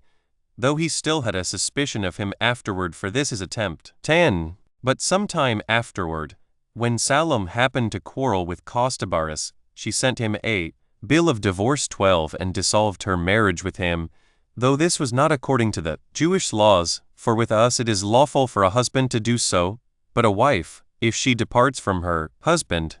cannot of herself be married to another, unless her former husband put her away. However, Salome chose to follow not the law of her country, but the law of her authority, and so renounced her wedlock, and told her brother Herod that she left her husband out of her good will to him, because she perceived that he, with Antipater, and Lysimachus, and Dositheus, were raising a sedition against him, as an evidence whereof she alleged the case of the sons of Babas, that they had been by him preserved alive already for the interval of 12 years, which prove to be true. But when Herod thus unexpectedly heard of it, he was greatly surprised at it, and was the more surprised because the relation appeared incredible to him. As for the fact relating to these sons of Babas, Herod had formerly taken great pains to bring them to punishment, as being enemies to his government, but they were now forgotten by him, on account of the length of time since he had ordered them to be slain. Now the cause of his ill will and hatred to them arose hence, that while Antigonus was king, Herod, with his army, besieged the city of Jerusalem, where the distress and miseries which the besieged endured were so pressing that the greater number of them invited Herod into the city, and already placed their hopes on him. Now the sons of Babas were of great dignity, and had power among the multitude, and were faithful to Antigonus, and were always raising calumnies against Herod, and encouraged the people to preserve the government to that royal family which held it by inheritance. So these men acted thus politically, and, as they thought, for their own advantage. But when the city was taken, and Herod had gotten the government into his hands, and Costobarus was appointed to hinder men from passing out at the gates, and to guard the city, that those citizens that were guilty, and of the party opposite to the king, might not get out of it, Costobarus, being sensible that the sons of Babas were had in respect and honor by the whole multitude, and supposing that their preservation might be of great advantage to him in the changes of government afterward, he set them by themselves, and concealed them in his own farms, and when the thing was suspected, he assured Herod upon oath that he really knew nothing of that matter, and so overcame the suspicions that lay upon him, Nay, after that, when the king had publicly proposed a reward for the discovery, and had put in practice all sorts of methods for searching out this matter, he would not confess it. But being persuaded that when he had at first denied it, if the men were found, he should not escape unpunished, he was forced to keep them secret, not only out of his good will to them, but out of a necessary regard to his own preservation also. But when the king knew the thing, by his sister's information, he sent men to the places where he had the intimation. They were concealed, and ordered both them, and those that were accused as guilty with them to be slain, insomuch that there were now none at all left of the kindred of Hyrcanus, and that kingdom was entirely in Herod's own power, and there was nobody remaining of such dignity as could put a stop to what he did against the Jewish laws. Chapter 8. How 10 men of the citizens of Jerusalem made a conspiracy against Herod for the foreign practices he had introduced, which was a transgression of the laws of their country, concerning the building of Sebast and Caesarea and other edifices of Herod. 1. On this account it was that Herod revolted from the laws of his country, and corrupted their ancient constitution by the introduction of foreign practices, which constitution yet ought to have been preserved inviolable, by which means we became guilty of great wickedness. Afterward, while those religious observances which used to lead the multitude to piety were now neglected, for, in the first place, he appointed solemn games to be celebrated every 5th year, in honor of Caesar, and built a theater at Jerusalem, as also a very great amphitheater in the plain. Both of them were indeed costly works, but opposite to the Jewish customs, for we have had no such shows delivered down to us as fit to be used or exhibited by us. Yet did he celebrate these games every 5 years, in the most solemn and splendid manner. He also made proclamation to the neighboring countries, and called men together out of every nation, the wrestlers also, and the rest of those that strove for the prizes in such games, were invited out of every land, both by the hopes of the rewards there to be bestowed, and by the glory of victory to be there gained. So, the principal persons that were the most eminent in these sorts of exercises were gotten together, for there were very great rewards for victory proposed, not only to those that performed their exercises naked, but to those that played the musicians also, and were called thymlesi. And he spared no pains to induce all persons, the most famous for such exercises, to come to this contest for victory. He also proposed no small rewards to those who ran for the prizes in chariot races, when they were drawn by 2 or 3 or 4 pair of horses. He also imitated everything, though never so costly or magnificent, in other nations, out of an ambition that he might give most public demonstration of his grandeur. Inscriptions also of the great actions of Caesar, and trophies of those nations which he had conquered in his wars, and all made of the purest gold and silver, encompassed the theater itself, nor was there anything that could be subservient to his design, whether it were precious garments, or precious stones set in order, which was not also exposed to sight in these games. He had also made a great preparation of wild beasts, and of lions themselves in great abundance, and of such other beasts as were either of uncommon strength, or of such a sort as were rarely seen. These were prepared either to fight with one another, or that men who were condemned to death were to fight with them. And truly foreigners were greatly surprised and delighted at the vastness of the expenses here exhibited, and at the great dangers that were here seen. But to natural Jews this was no better than a dissolution of those customs for which they had so great a veneration. 13. It appeared also no better than an instance of barefaced impiety, to throw men to wild beasts, for the affording delight to the spectators, and it appeared an instance of no less impiety, to change their own laws for such foreign exercises. But, above all the rest, the trophies gave most distaste to the Jews, for as they imagined them to be images included within the armor that hung round about them, they were sorely displeased at them, because it was not the custom of their country to pay honors to such images. 2. Nor was Herod unacquainted with the disturbance they were under, and as he thought it unseasonable to use violence with them, so he spake to some of them by way of consolation, and, in order to free them from that superstitious fear they were under, yet could not he satisfy them, but they cried out with one accord, out of their great uneasiness at the offenses they thought he had been guilty of, that although they should think of bearing all the rest, yet would they never bear images of men in their city, meaning the trophies, because this was disagreeable to the laws of their country. Now when Herod saw them in such a disorder, and that they would not easily change their resolution unless they received satisfaction in this point, he called to him the most eminent men among them, and brought them upon the theater, and showed them the trophies, and asked them what sort of things they took these trophies to be. And when they cried out that they were the images of men, he gave order that they should be stripped of these outward ornaments which were about them, and showed them the naked pieces of wood, which pieces of wood, now without any ornament,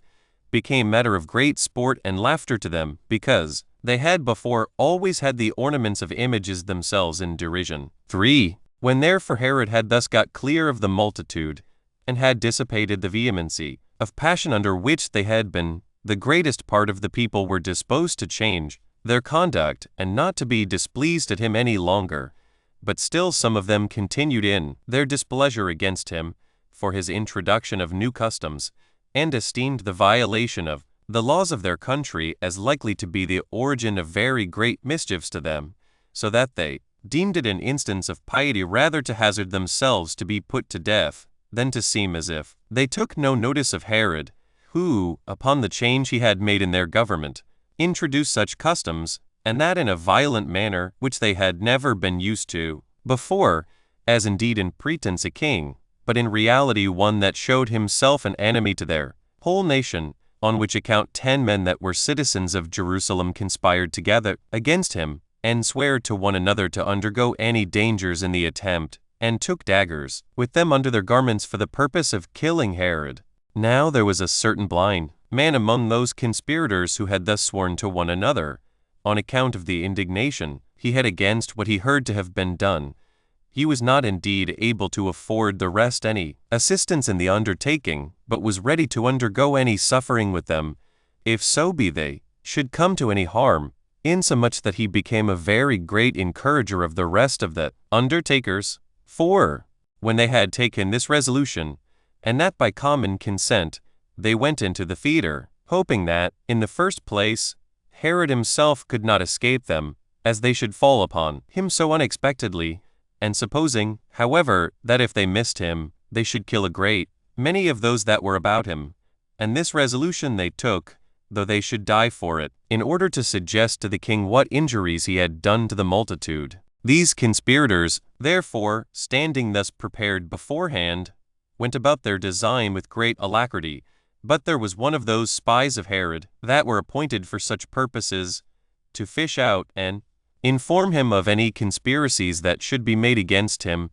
who found out the whole affair, and told the king of it, as he was about to go into the theater. So when he reflected on the hatred which he knew the greatest part of the people bore him, and on the disturbances that arose upon every occasion, he thought this plot against him not to be improbable. Accordingly, he retired into his palace, and called those that were accused of this conspiracy before him by their several names, and as, upon the guards falling upon them, they were caught in the very fact, and knew they could not escape, they prepared themselves for their ends with all the decency they could, and so as not at all to recede from their resolute behavior, for they showed no shame for what they were about, nor denied it. But when they were seized, they showed their daggers, and professed that the conspiracy they had sworn to was a holy and pious action, that what they intended to do was not for gain, or out of any indulgence to their passions, but principally for those common customs of their country,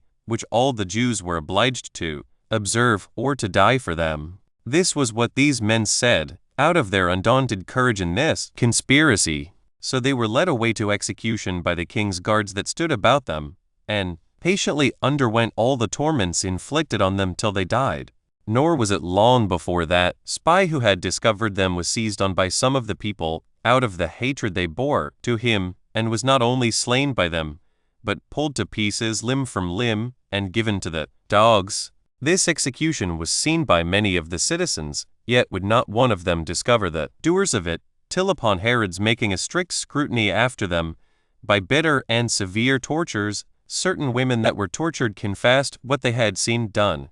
the authors of which fact were so terribly punished by the king that their entire families were destroyed for this their rash attempt. Yet did not the obstinacy of the people and that undaunted constancy they showed in the defense of their laws make Herod any easier to them, but he still strengthened himself after a more secure manner and resolved to encompass the multitude every way, lest such innovations should end in an open rebellion. 5. Since, therefore, he had now the city fortified by the palace in which he lived, and by the temple which had a strong fortress by it, called Antonia, and was rebuilt by himself, he contrived to make Samaria a fortress for himself also against all the people, and called it Sebast, supposing that this place would be a stronghold against the country, not inferior to the former. So he fortified that place, which was a day's journey distant from Jerusalem, and which would be useful to him in common, to keep both the country and the city in awe. He also built another fortress for the whole nation. It was of old called Stratos Tower, but was by him named Caesarea. Moreover, he chose out some select horsemen, and placed them in the great plain, and built for them a place in Galilee, called Gaba with Hasabonitis, in Perea. And these were the places which he particularly built, while he always was inventing somewhat further for his own security, and encompassing the whole nation with guards, that they might by no means get from under his power, nor fall into tumults, which they did continually upon any small commotion, and that if they did make any commotions, he might know of it, while some of his spies might be upon them from the neighborhood, and might both be able to know what they were attempting, and to prevent it. And when he went about building the wall of Samaria, he contrived to bring thither many of those that had been assisting to him in his wars, and many of the people in that neighborhood also, whom he made fellow citizens with the rest. This he did out of an ambitious desire of building a temple, and out of a desire to make the city more eminent than it had been before, but principally because he contrived that it might at once be for his own security, and a monument of his magnificence. He also changed its name, and called it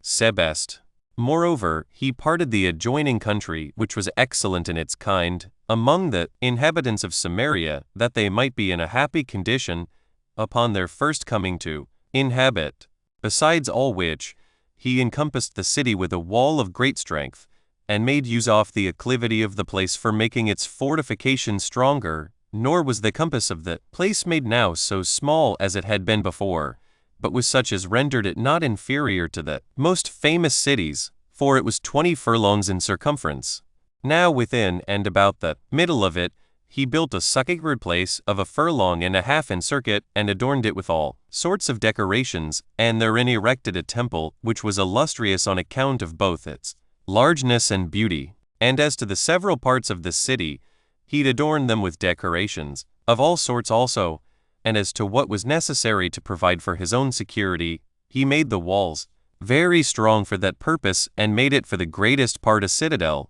And as to the elegance of the building, it was taken care of also that he might leave monuments of the fineness of his taste and of his beneficence to future ages. Chapter 9. Concerning the famine that happened in Judea and Syria, and how Herod, after he had married another wife, rebuilt Caesarea and other Grecian cities. 1. Now on this very year, which was the 13th year of the reign of Herod, very great calamities came upon the country, whether they were derived from the anger of God, or whether this misery returns again naturally in certain periods of time. 14. For,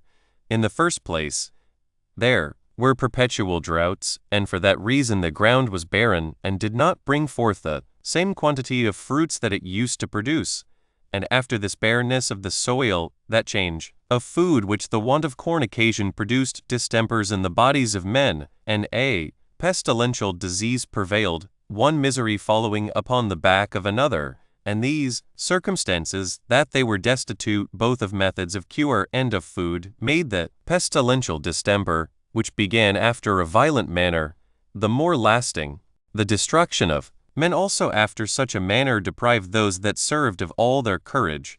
because they had no way to provide remedies sufficient for the distresses they were in. When therefore the fruits of that year were spoiled, and whatsoever they had laid up beforehand was spent, there was no foundation of hope for relief remaining, but the misery, contrary to what they expected, still increased upon them, and this not only on that year,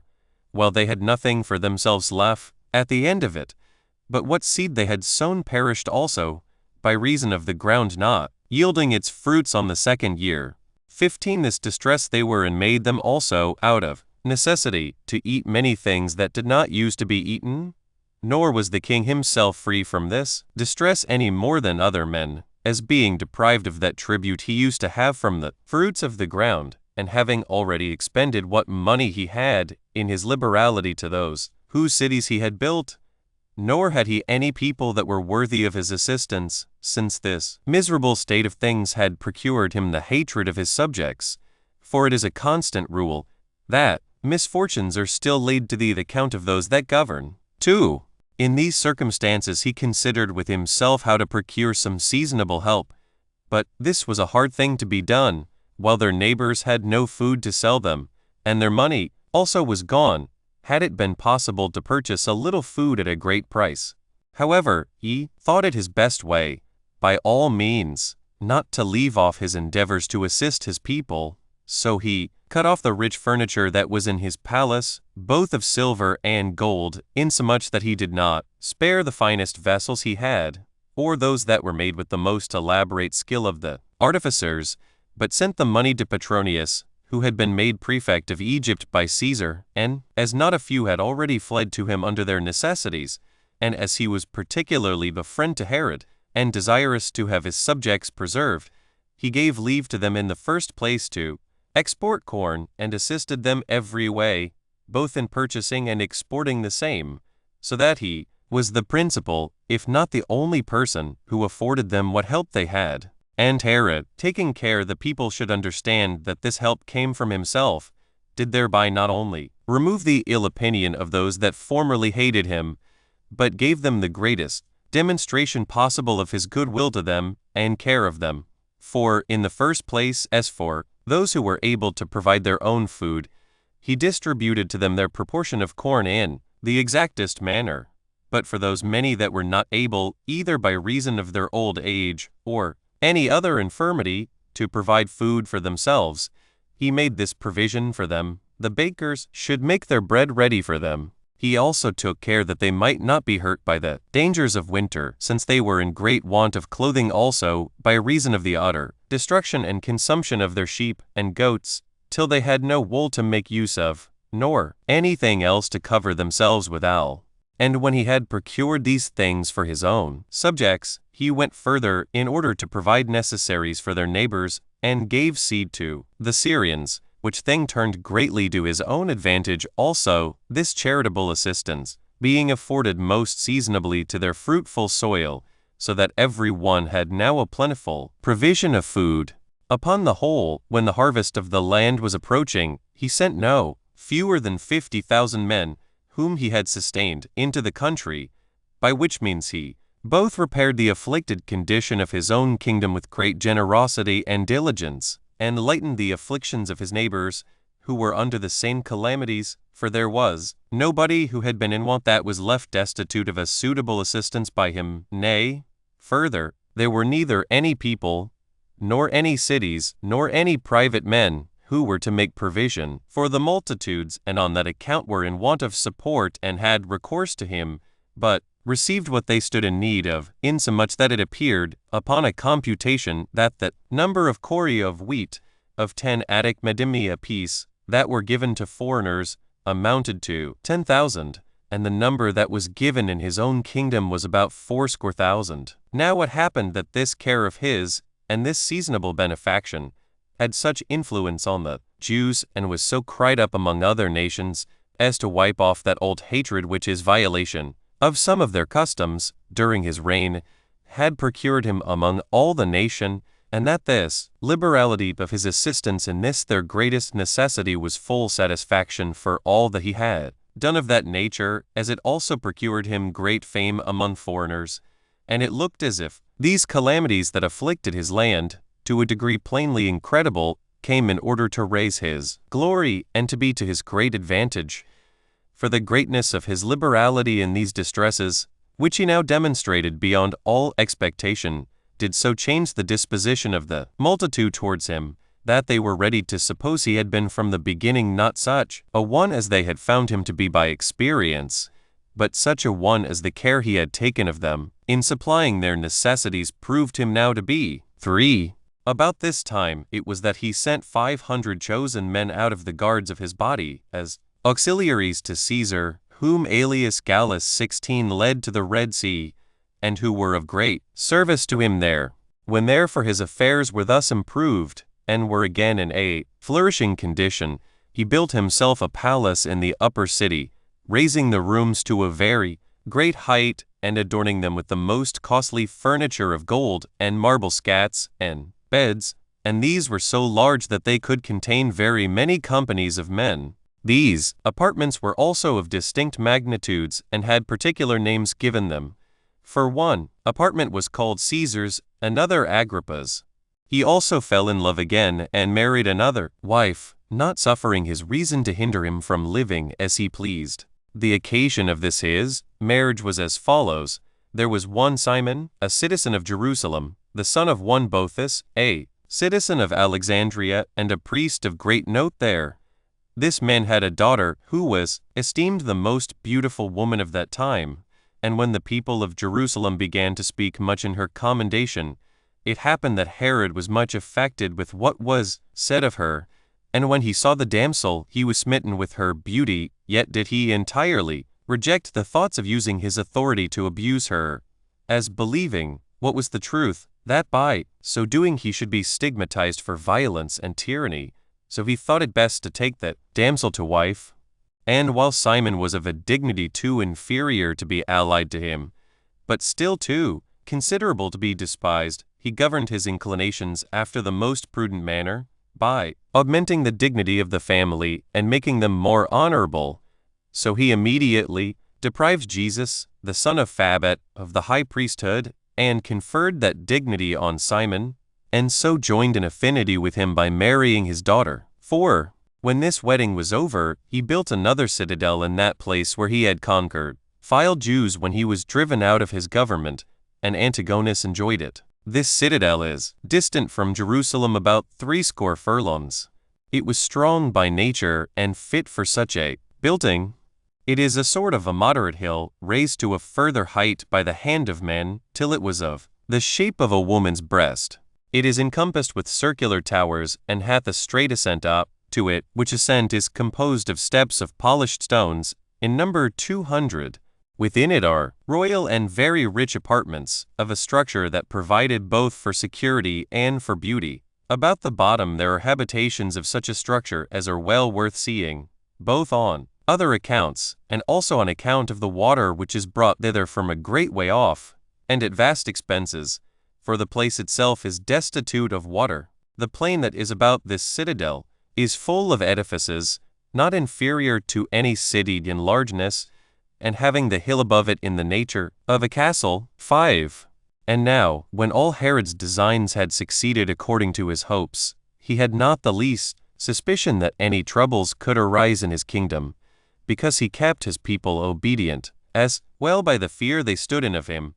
for he was implacable in the infliction of his punishments, as by the provident care he had showed towards them, after the most magnanimous manner, when they were under their distresses. But still he took care to have external security for his government as a fortress against his subjects.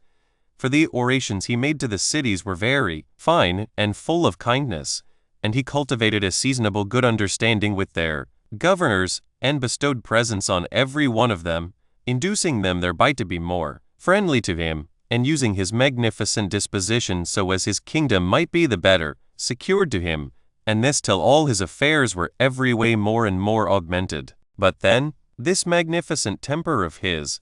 and that submissive behavior and liberality which he exercised towards Caesar and the most powerful men of Rome, obliged him to transgress the customs of his nation, and to set aside many of their laws, and by building cities after an extravagant manner, and erecting temples, not in Judea indeed, for that would not have been borne, it being forbidden for us to pay any honor to images or representations of animals, after the manner of the Greeks, but still he did thus in the country properly out of our bounds, and in the cities thereof. 17 The apology which he made to the Jews for these things was this, that all was done not out of his own inclinations, but by the commands and injunctions of others, in order to please Caesar and the Romans, as though he had not the Jewish customs so much in his eye as he had the honor of those Romans, while yet he had himself entirely in view all the while, and indeed was very ambitious to leave great monuments of his government to posterity, whence it was that he was so zealous in building such fine cities, and spent such vast sums of money upon them. 6. Now upon his observation of a place near the sea, which was very proper for containing a city, and was before called Stratos Tower, he set about getting a plan for a magnificent city there, and he erected many edifices with great diligence all over it, and this of white stone. He also adorned it with most sumptuous palaces and large edifices for containing the people, and what was the greatest and most laborious work of all, he adorned it with a haven that was always free from the waves of the sea. Its largeness was not less than the Paemum at Athens, and had towards the city a double station for the ships. It was of excellent workmanship, and this was the more remarkable for its being built in a place that of itself was not suitable to such noble structures, but was to be brought to perfection by materials from other places, and at very great expenses. This city is situated in Phoenicia, in the passage by sea to Egypt, between Joppa and Dora, which are lesser maritime cities, and not fit for havens, on account of the impetuous south winds that beat upon them, which rolling the sands that come from the sea against the shores do not admit of ships lying in their station, but the merchants are generally there forced to ride at their anchors in the sea itself. So Herod endeavored to rectify this inconvenience, and laid out such a compass towards the land as might be sufficient for a haven, wherein the great ships might lie in safety, and this he effected by letting down vast stones of above 50 feet in length, not less than 18 in breadth and 9 in depth, into 20 fathom deep, and as some were lesser, so were others bigger than those dimensions. This mole which he built by the seaside was 200 feet wide, the half of which was opposed to the current of the waves, so as to keep off those waves which were to break upon them, and so was called Prosomatia, or the first breaker of the waves, but the other half had upon it a wall with several towers, the largest of which was named Drusus, and was a work of very great excellence, and had its name from Drusus, the son-in-law of Caesar, who died young. There were also a great number of arches, where the mariners dwelt. There was also before them a quay, or landing place, which ran round the entire haven, and was a most agreeable walk to such as had a mind to that exercise. But the entrance or mouth of the port was made on the north quarter, on which side was the stillest of the winds of all in this place, and the basis of the whole circuit on the left hand, as you enter the port, supported a round turret, which was made very strong, in order to resist the greatest waves, while on the right hand, as you enter, stood 2 vast stones, and those each of them larger than the turret, which were over against them. These stood upright, and were joined together. Now there were edifices all along the circular haven, made of the politest stone, with a certain elevation, whereon was erected a temple, that was seen a great way off by those that were sailing for that haven, and had in it 2 statues, the one of Rome, the other of Caesar. That city itself was called Caesarea, which was also itself built of fine materials, and was of a fine structure, nay, the very subterranean vaults and cellars had no less of architecture bestowed on them than had the buildings above ground. Some of these vaults carried things at even distances to the haven and to the sea, but one of them ran obliquely and bound all the rest together, that both the rain and the filth of the citizens were together carried off with ease, and the sea itself, upon the flux of the tide from without, came into the city and washed it all clean. Herod also built therein a theater of stone, and on the south quarter, behind the port, an amphitheater also, capable of holding a vast number of men, and conveniently situated for a prospect to the sea. So, this city was thus finished in 12 years, 18 during which time the king did not fail to go on, both with the work, and to pay the charges that were necessary. Chapter 10. How Herod sent his sons to Rome. How also he was accused by Zenodorus and the Gadarens, but was cleared of what they accused him of, and withal gained to himself the goodwill of Caesar. Concerning the Pharisees, the Essenes and Manahem. 1. When Herod was engaged in such matters, and when he had already re-edified Sebast, Samaria, he resolved to send his sons Alexander and Aristobulus to Rome to enjoy the company of Caesar, who, when they came thither, lodged at the house of Pollio 19, who was very fond of Herod's friendship, and they had leave to lodge in Caesar's own palace, for he received these sons of Herod with all humanity, and gave Herod leave to give his kingdom to which of his sons he pleased, and besides all this, he bestowed on him Trachon, and Battania, and Ordonitis, which he gave him on the occasion following. One Zenodorus 20 had hired what was called the house of Lysanias, who, as he was not satisfied with its revenues, became a partner with the robbers that inhabited the Trachonites,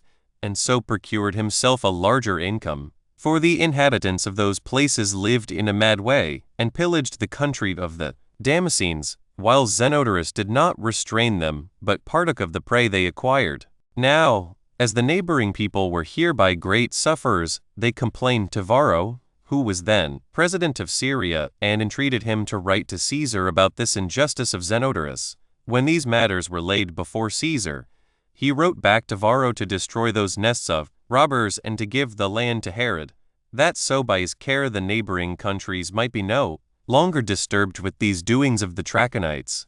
For it was not an easy firing to restrain them, since this way of robbery had been their usual practice, and they had no other way to get their living, because they had neither any city of their own, nor lands in their possession,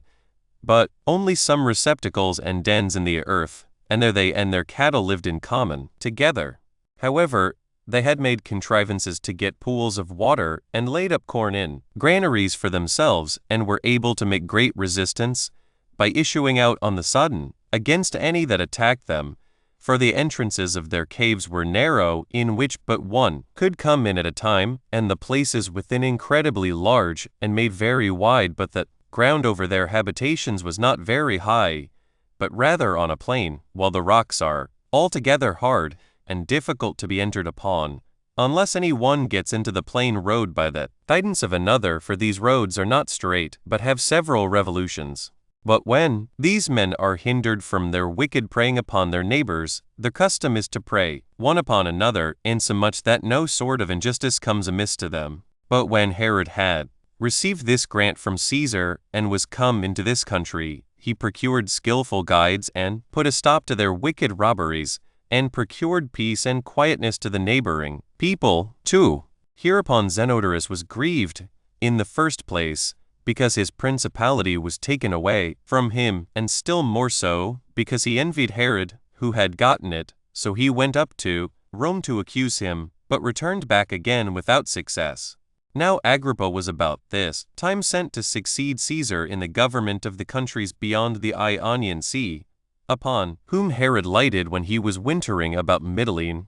for he had been his particular friend and companion, and then returned into Judea again. However, some of the Gadarens came to Agrippa, and accused Herod, whom he sent back bound to the king without giving them the hearing. But still the Arabians, who of old bare ill will to Herod's government, were nettled, and at that time attempted to raise a sedition in his dominions, and, as they thought, upon a more justifiable occasion. For Zenodorus, despairing already of success as to his own affairs, prevented his enemies, by selling to those Arabians a part of his principality, called Ordonitis, for the value of 50 talents.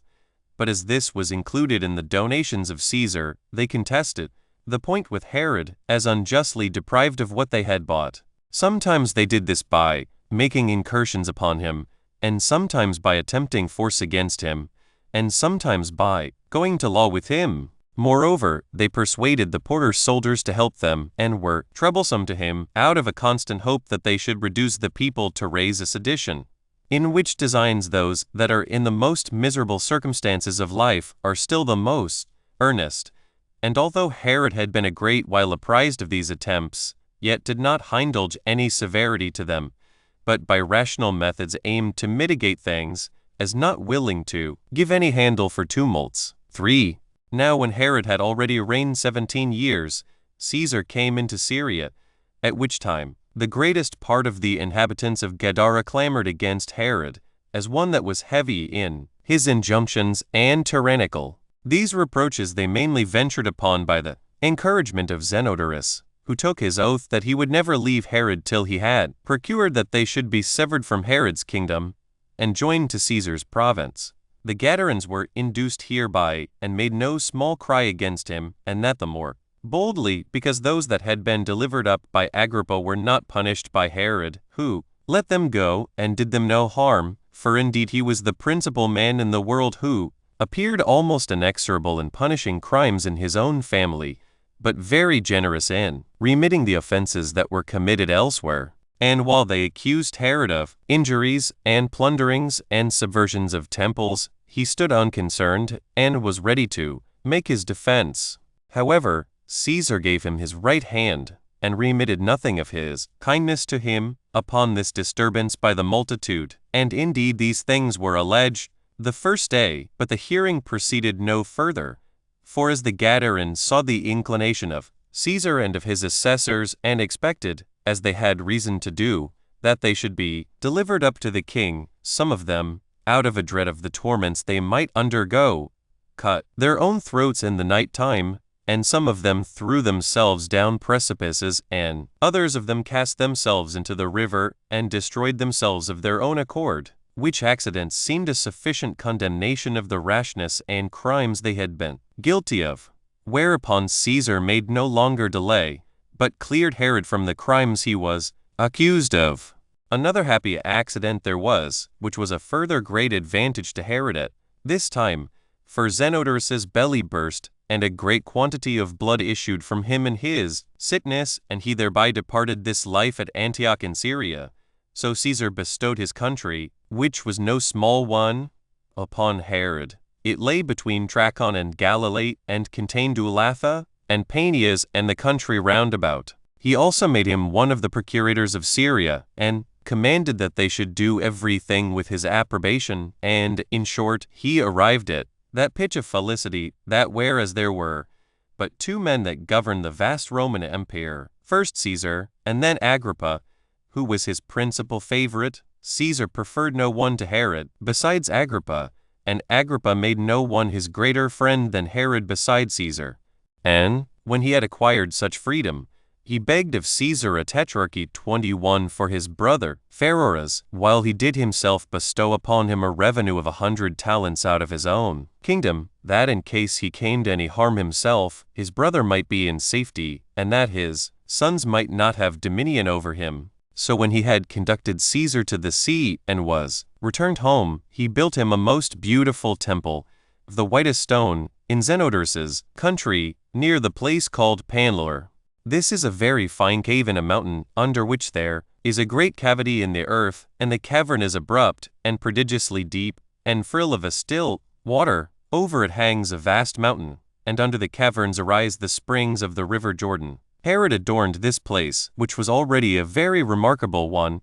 still further by the erection of this temple, which he dedicated to Caesar. 4. At which time Herod released to his subjects the third part of their taxes, under pretense, indeed, of relieving them after the dearth they had had, but the main reason was to recover their goodwill, which he now wanted, for they were uneasy at him because of the innovations he had introduced in their practices, of the dissolution of their religion, and of the disuse of their own customs, and the people everywhere talked against him, like those that were still more provoked and disturbed at his procedure,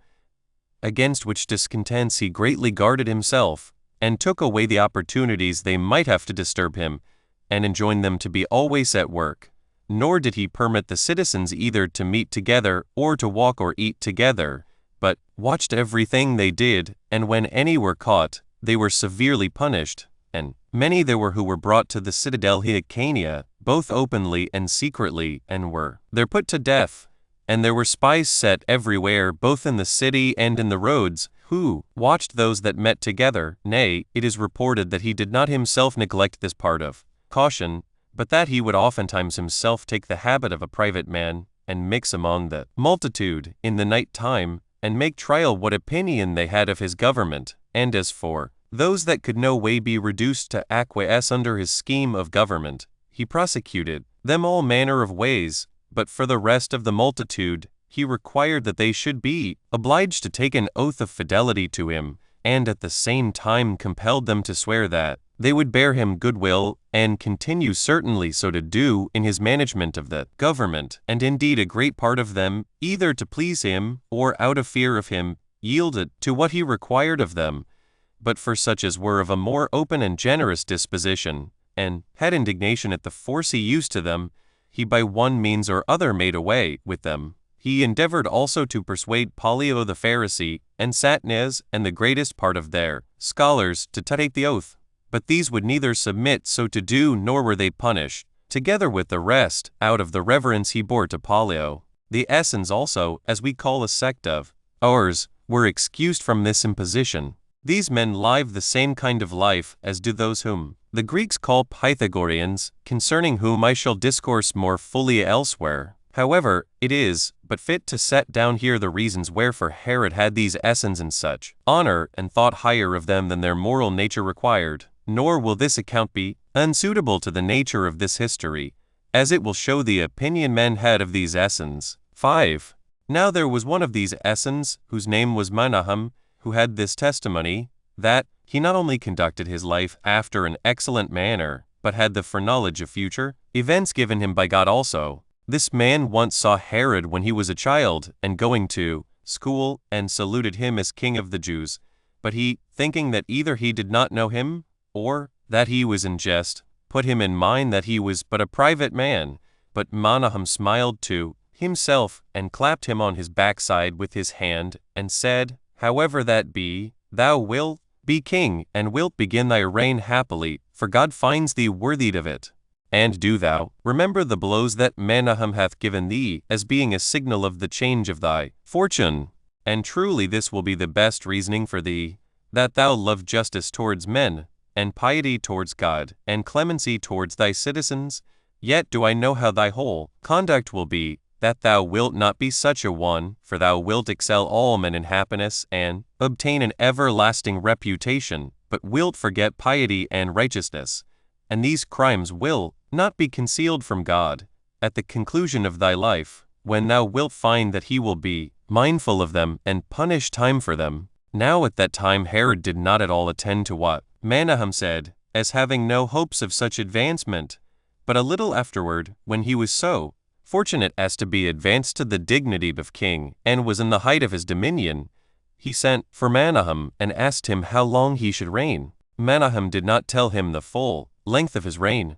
Wherefore, upon that silence of his, he asked him further, whether he should reign 10 years or not? He replied, Yes, 20, nay, 30 years, but did not assign the just determinate limit of his reign. Herod was satisfied with these replies, and gave Menahem his hand, and dismissed him. And from that time he continued to honor all the Essenes. We have thought it proper to relate these facts to our readers, how strange soever they be, and to declare what hath happened among us, because many of these Essenes have, by their excellent virtue, been thought worthy of this knowledge of divine revelations. Chapter 11. How Herod rebuilt the temple, and raised it higher, and made it more magnificent than it was before, as also concerning that tower which he called Antonia. 1. And now Herod, in the 18th year of his reign, and after the acts already mentioned, undertook a very great work, that is,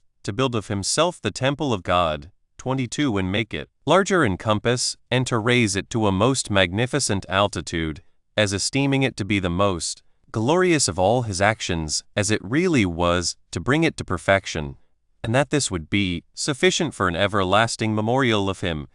But as he knew the multitude were not ready nor willing to assist him in so vast a design, he thought to prepare them first by making a speech to them, and then set about the work itself. So he called them together, and spake thus to them, I think I need not speak to you my countrymen, about such other works as I have done since I came to the kingdom, although I may say they have been performed in such a manner as to bring more security to you than glory to myself, for I have neither been negligent in the most difficult times about what tended to ease your necessities, nor have the buildings I have made been so proper to preserve me as yourselves from injuries, and I imagine that, with God's assistance, I have advanced the nation of the Jews to a degree of happiness which they never had before, and for the particular edifices belonging to your own country, and your own cities, as also to those cities that we have lately acquired, which we have erected and greatly adorned, and thereby augmented the dignity of your nation, it seems to me a needless task to enumerate them to you, since you well know them yourselves.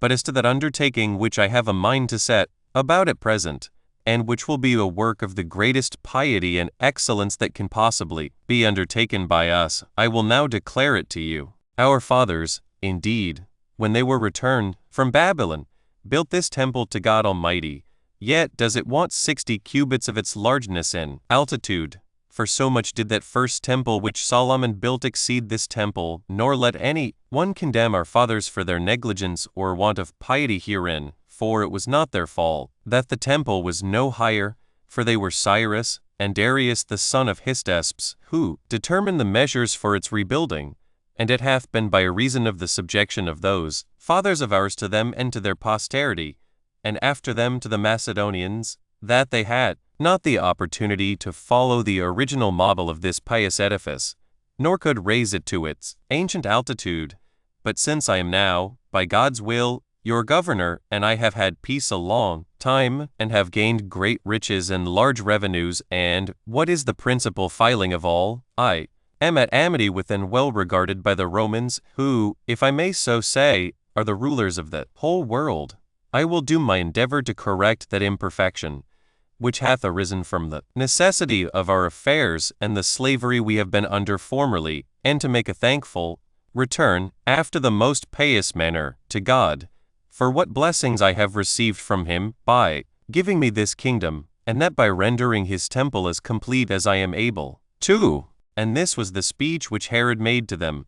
but still this speech affrighted many of the people, as being unexpected by them, and because it seemed incredible, it did not encourage them, but put a damp upon them, for they were afraid that he would pull down the whole edifice, and not be able to bring his intentions to perfection for its rebuilding. And this danger appeared to them to be very great, and the vastness of the undertaking to be such as could hardly be accomplished. But while they were in this disposition, the king encouraged them, and told them, he would not pull down their temple till all things were gotten ready for building it up entirely again. And as he promised them this beforehand, so he did not break his word with them, but got ready 1,000 wagons that were to bring stones for the building, and chose out 10,000 of the most skillful workmen, and bought 1,000 sacerdotal garments for as many of the priests, and had some of them taught the arts of stone cutters and others of carpenters, and then began to build. But this not till everything was well prepared for the work. 3. So Herod took away the old foundations, and laid others, and erected the temple upon them, being in length 100 cubits, and in height 20 additional cubits, which 20, upon the sinking of their foundations 23 fell down. And this part it was that we resolved to raise again in the days of Nero. Now the temple was built of stones that were white and strong, and each of their length was 25 cubits, their height was 8, and their breadth about 12. And the whole structure, as also the structure of the royal cloister, was on each side much lower, but the middle was much higher, till they were visible to those that dwelt in the country, for a great many furlongs, but chiefly to such as lived over against them, and those that approached to them. The temple had doors also at the entrance, and lintels over them, of the same height with the temple itself. They were adorned with embroidered veils, with their flowers of purple, and pillars interwoven, and over these, but under the crown work, was spread out a golden vine, with its branches hanging down from a great height, the largeness and fine workmanship of which was a surprising sight to the spectators, to see what vast materials there were, and with what great skill the workmanship was done. He also encompassed the entire temple with very large cloisters, contriving them to be in a due proportion thereto, and he laid out larger sums of money upon them than had been done before him, till it seemed that no one else had so greatly adorned the temple as he had done. There was a large wall to both the cloisters, which wall was itself the most prodigious work that was ever heard of by man. The hill was a rocky ascent that declined by degrees towards the east parts of the city, till it came to an elevated level. This hill it was which Solomon, who was the first of our kings, by divine revelation encompassed with a wall. It was of excellent workmanship upwards and round the top of it. He also built a wall below, beginning at the bottom, which was encompassed by a deep valley, and at the south side he laid rocks together, and bound them one to another with lead, and included some of the inner parts, till it proceeded to a great height, until both the largeness of the square edifice and its altitude were immense, until the vastness of the stones in the front were plainly visible on the outside, yet so that the inward parts were fastened together with iron, and preserved the joints immovable for all future times. When this work for the foundation was done in this manner, and joined together as part of the hill itself to the very top of it, he wrought it all into one outward surface, and filled up the hollow places which were about the wall, and made it a level on the external upper surface, and a smooth level also. This hill was walled all round, and encompassed 4 furlongs, the distance of each angle containing in length a furlong. But within this wall, and on the very top of all, there ran another wall of stone also, having, on the east quarter, a double cloister of the same length with the wall, in the midst of which was the temple itself. This cloister looks to the gates of the temple, and it had been adorned by many kings in former times, and round about the entire temple were fixed the spoils taken from barbarous nations. All these had been dedicated to the temple by Herod, with the addition of those he had taken from the Arabians. 4. Now on the north side of the temple was built a citadel, whose walls were square and strong, and of extraordinary firmness. This citadel was built by the kings of the Asamonean race, who were also high priests before Herod, and they called it the Tower, in which were reposited the vestments of the high priest, which the high priest only put on at the time when he was to offer sacrifice. These vestments King Herod kept in that place, and after his death they were under the power of the Romans until the time of Tiberius Caesar, under whose reign Vitellius, the president of Syria, when he once came to Jerusalem and had been most magnificently received by the multitude, he had a mind to make them some requital for the kindness they had shewn him. So, upon their petition to have those holy vestments in their own power, he wrote about them to Tiberius Caesar, who granted his request, and this their power over the sacerdotal vestments continued with the Jews till the death of King Agrippa. But after that Cassius Longinus, who was president of Syria, and Cuspius Fadus, who was procurator of Judea, enjoined the Jews to reposit those vestments in the Tower of Antonia, for that they ought to have them in their power as they formerly had. However, the Jews sent ambassadors to Claudius Caesar to intercede with him for them, upon whose coming King Agrippa, Jr., being then at Rome, asked for and obtained the power over them from the emperor, who gave command to Vitellius, who was then commander in Syria, to give it them accordingly. Before that time they were kept under the seal of the high priest and of the treasurers of the temple, which treasurers, the day before a festival, went up to the Roman captain of the temple guards, and viewed their own seal and received the vestments. And again, when the festival was over, they brought it to the same place, and showed the captain of the temple guards their seal, which corresponded with his seal, and reposited them there. And that these things were so, that afflictions that happened to us afterwards about them are sufficient evidence. But for the tower itself, when Herod the king of the Jews had fortified it more firmly than before, in order to secure and guard the temple, he gratified Antonius, who was his friend and the Roman ruler, and then gave it the name of the Tower of Antonia. 5. Now in the western quarters of the enclosure of the temple there were 4 gates.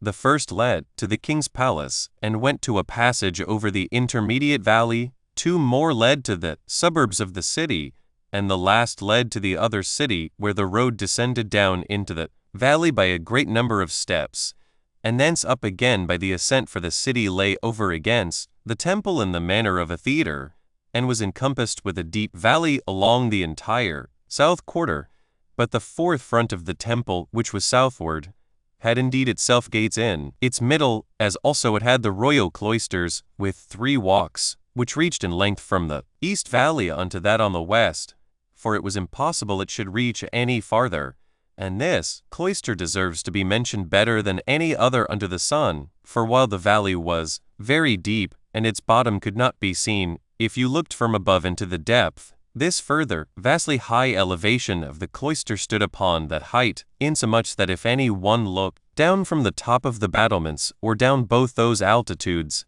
he would be giddy, while his sight could not reach to such an immense depth. This cloister had pillars that stood in 4 rows, one over against the other all along, for the 4th row was interwoven into the wall, which also was built of stone, and the thickness of each pillar was such that 3 men might, with their arms extended, fathom it round, and join their hands again, while its length was 27 feet, with a double spiral at its basis, and the number of all the pillars in that court was 162. Their chapiters were made with sculptures after the Corinthian order, and caused an amazement to the spectators by reason of the grandeur of the whole. These 4 rows of pillars included 3 intervals for walking in the middle of this cloister, 2 of which walks were made parallel to each other, and were contrived after the same manner. The breadth of each of them was 30 feet, the length was a furlong, and the height 50 feet. But that breadth of the middle part of the cloister was 1.5 of the other,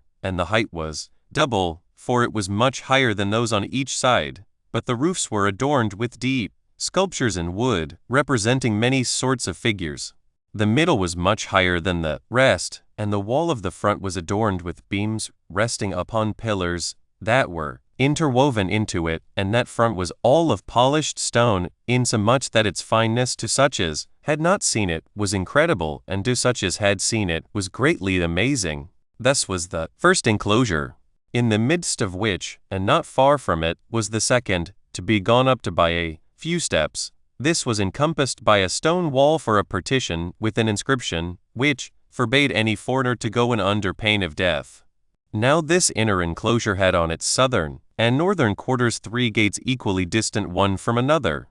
but on the east quarter, towards the sun rising, there was one large gate,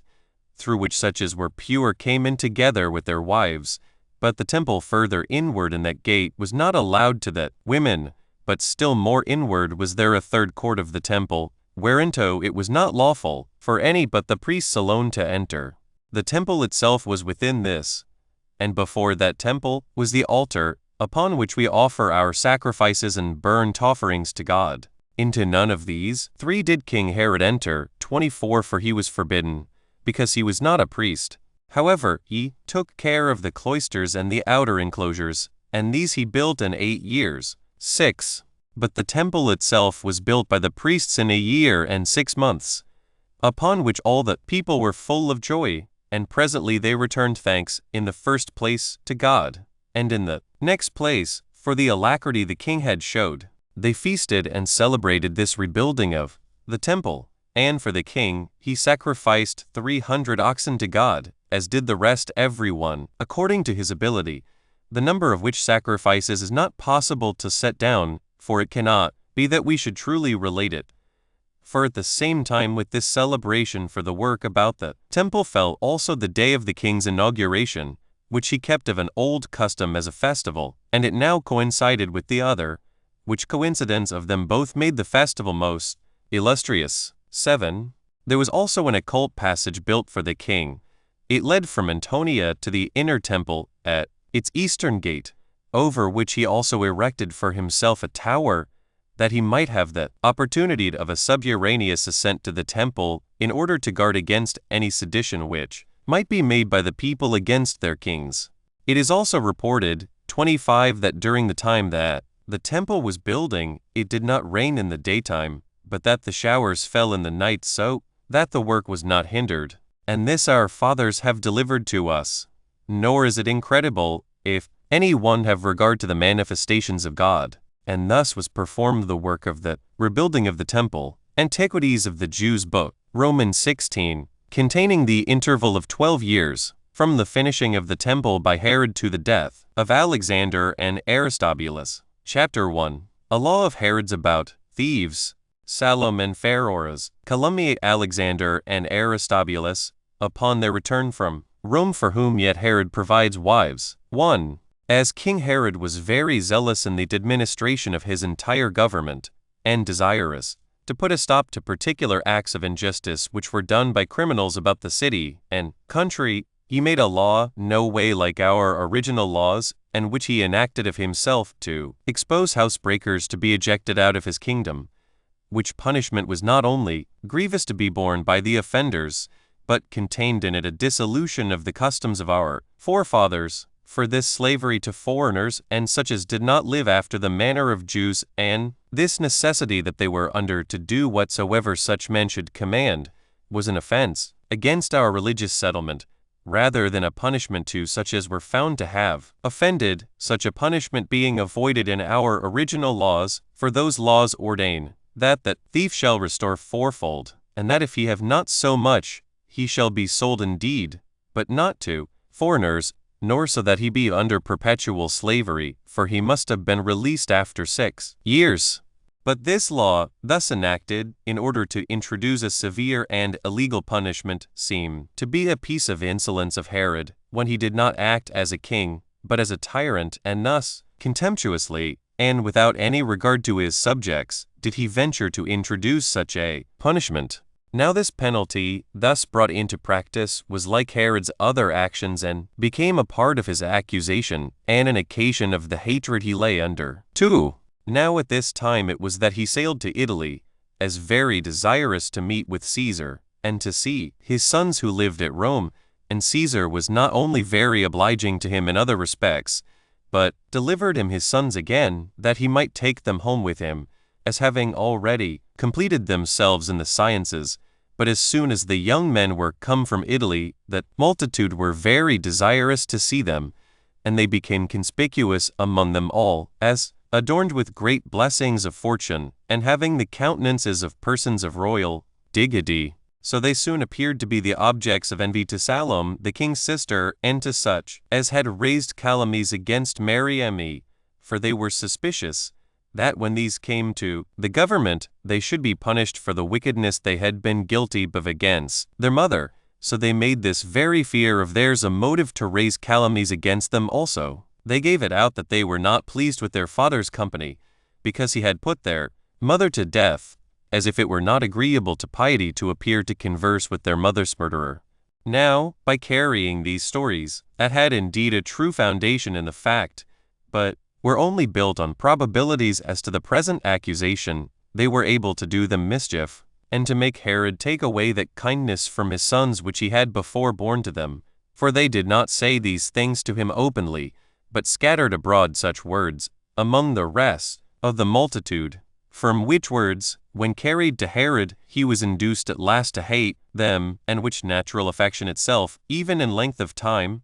was not able to overcome. Yet was the king at that time in a condition to prefer the natural affection of a father before all the suspicions and calumnies his sons lay under. So he respected them as he ought to do, and married them to wives, now they were of an age suitable thereto. To Aristobulus he gave for a wife Bernice, Salome's daughter, and to Alexander, Glaphyra, the daughter of Archelaus, king of Cappadocia. Chapter 2. How Herod twice sailed to Agrippa, and how upon the complaint in Ionia against the Greeks Agrippa confirmed the laws to them. 1. When Herod had dispatched these affairs, and he'd understood that Marcus Agrippa had sailed again out of Italy into Asia, he made haste to him, and besought him to come to him into his kingdom, and to partake of what he might justly expect from one that had been his guest, and was his friend. This request he greatly pressed, and to it Agrippa agreed, and came into Judea. Whereupon Herod omitted nothing that might please him. He entertained him in his new-built cities, and showed him the edifices he had built, and provided all sorts of the best and most costly dainties for him and his friends, and that at Sebast and Caesarea, about that port that he had built, and at the fortresses which he had erected at great expenses, Alexandrium, and Herodium, and Hyrcania. He also conducted him to the city Jerusalem, where all the people met him in their festival garments, and received him with acclamations. Agrippa also offered a hecatomb of sacrifices to God, and feasted the people, without omitting any of the greatest dainties that could be gotten. He also took so much pleasure there, that he abode many days with them, and would willingly have stayed longer, but that the season of the year made him make haste away. For as winter was coming on, he thought it not safe to go to sea later, and yet he was of necessity to return again to Ionia too. So Agrippa went away, when Herod had bestowed on him, and on the principal of those that were with him, many presents. But King Herod, when he had passed the winter in his own dominions, made haste to get to him again in the spring, when he knew he designed to go to a campaign at the Bosporus. So when he had sailed by Rhodes and by Kos, he touched at Lesbos, as thinking he should have overtaken Agrippa there. But he was taken short here by a north wind, which hindered his ship from going to the shore. So he continued many days at Chius, and there he kindly treated a great many that came to him, and obliged them by giving them royal gifts. And when he saw that the portico of the city was fallen down, which as it was, overthrown in the Mithridatic war, and was very large and fine building, so was it not so easy to rebuild that as it was the rest, yet did he furnish a sum not only large enough for that purpose, but what was more than sufficient to finish the building, and ordered them not to overlook that portico, but to rebuild it quickly, that so the city might recover its proper ornaments. And when the high winds were laid, he sailed to Mytilene, and thence to Byzantium. And when he heard that Agrippa was sailed beyond the Cyanean rocks, he made all the haste possible to overtake him, and came up with him about Sinope, in Pontus. He was seen sailing by the shipmen most unexpectedly, but appeared to their great joy, and many friendly salutations there were between them, insomuch that Agrippa thought he had received the greatest marks of the king's kindness and humanity towards him possible, since the king had come so long a voyage, and at a very proper season, for his assistance, and had left the government of his own dominions, and thought it more worth his while to come to him. Accordingly, Herod was all in all to Agrippa in the management of the war, and a great assistant in civil affairs, and in giving him counsel as to particular matters. He was also a pleasant companion for him when he relaxed himself, and a joint partaker with him in all things, ill troubles because of his kindness, and in prosperity because of the respect Agrippa had for him. Now as soon as those affairs of Pontus were finished, for whose sake Agrippa was sent thither, they did not think fit to return by sea, but passed through Paphlagonia and Cappadocia. They then traveled thence over Great Phrygia, and came to Ephesus, and then they sailed from Ephesus to Samos. And indeed the king bestowed a great many benefits on every city that he came to, according as they stood in need of them. For, as for those that wanted either money or kind treatment, he was not wanting to them, but he supplied the former himself out of his own expenses. He also became an intercessor with Agrippa for all such as sought after his favor, and he brought things so about, that the petitioners failed in none of their suits to him, Agrippa being himself of a good disposition, and of great generosity, and ready to grant all such requests as might be advantageous to the petitioners, provided they were not to the detriment of others. The inclination of the king was of great weight also, and still excited Agrippa, who was himself ready to do good. For he made a reconciliation between the people of Ilium, at whom he was angry, and paid what money the people of Chius owed Caesar's procurators, and discharged them of their tributes, and helped all others, according as their several necessities required. 3. But now, when Agrippa and Herod were in Ionia, a great multitude of Jews, who dwelt in their cities, came to them, and laying hold of the opportunity and the liberty now given them, laid before them the injuries which they suffered, while they were not permitted to use their own laws, but were compelled to prosecute their lawsuits by the ill usage of the judges upon their holy days, and were deprived of the money they used to lay up at Jerusalem, and were forced into the army, and upon such other offices as obliged them to spend their sacred money. from which burdens they always used to be freed by the Romans, who had still permitted them to live according to their own laws. When this clamor was made, the king desired of Agrippa that he would hear their cause, and assigned Nicolaus, one of his friends, to plead for those their privileges. Accordingly, when Agrippa had called the principal of the Romans and such of the kings and rulers as were there to be his assessors, Nicolaus stood up and pleaded for the Jews as follows: It is of necessity incumbent on such as are in distress to have recourse to those that have it in their power to free them from those injuries they lie under, and for those that now are complainants, they approach you with great assurance. For as they have formerly often obtained your favor, so far as they have even wished to have it, they now only entreat that you, who have been the donors, will take care that those favors you have already granted them may not be taken away from them. We have received these favors from you, who alone have power to grant them, but have them taken from us by such as are no greater than ourselves, and by such as we know are as much subjects as we are.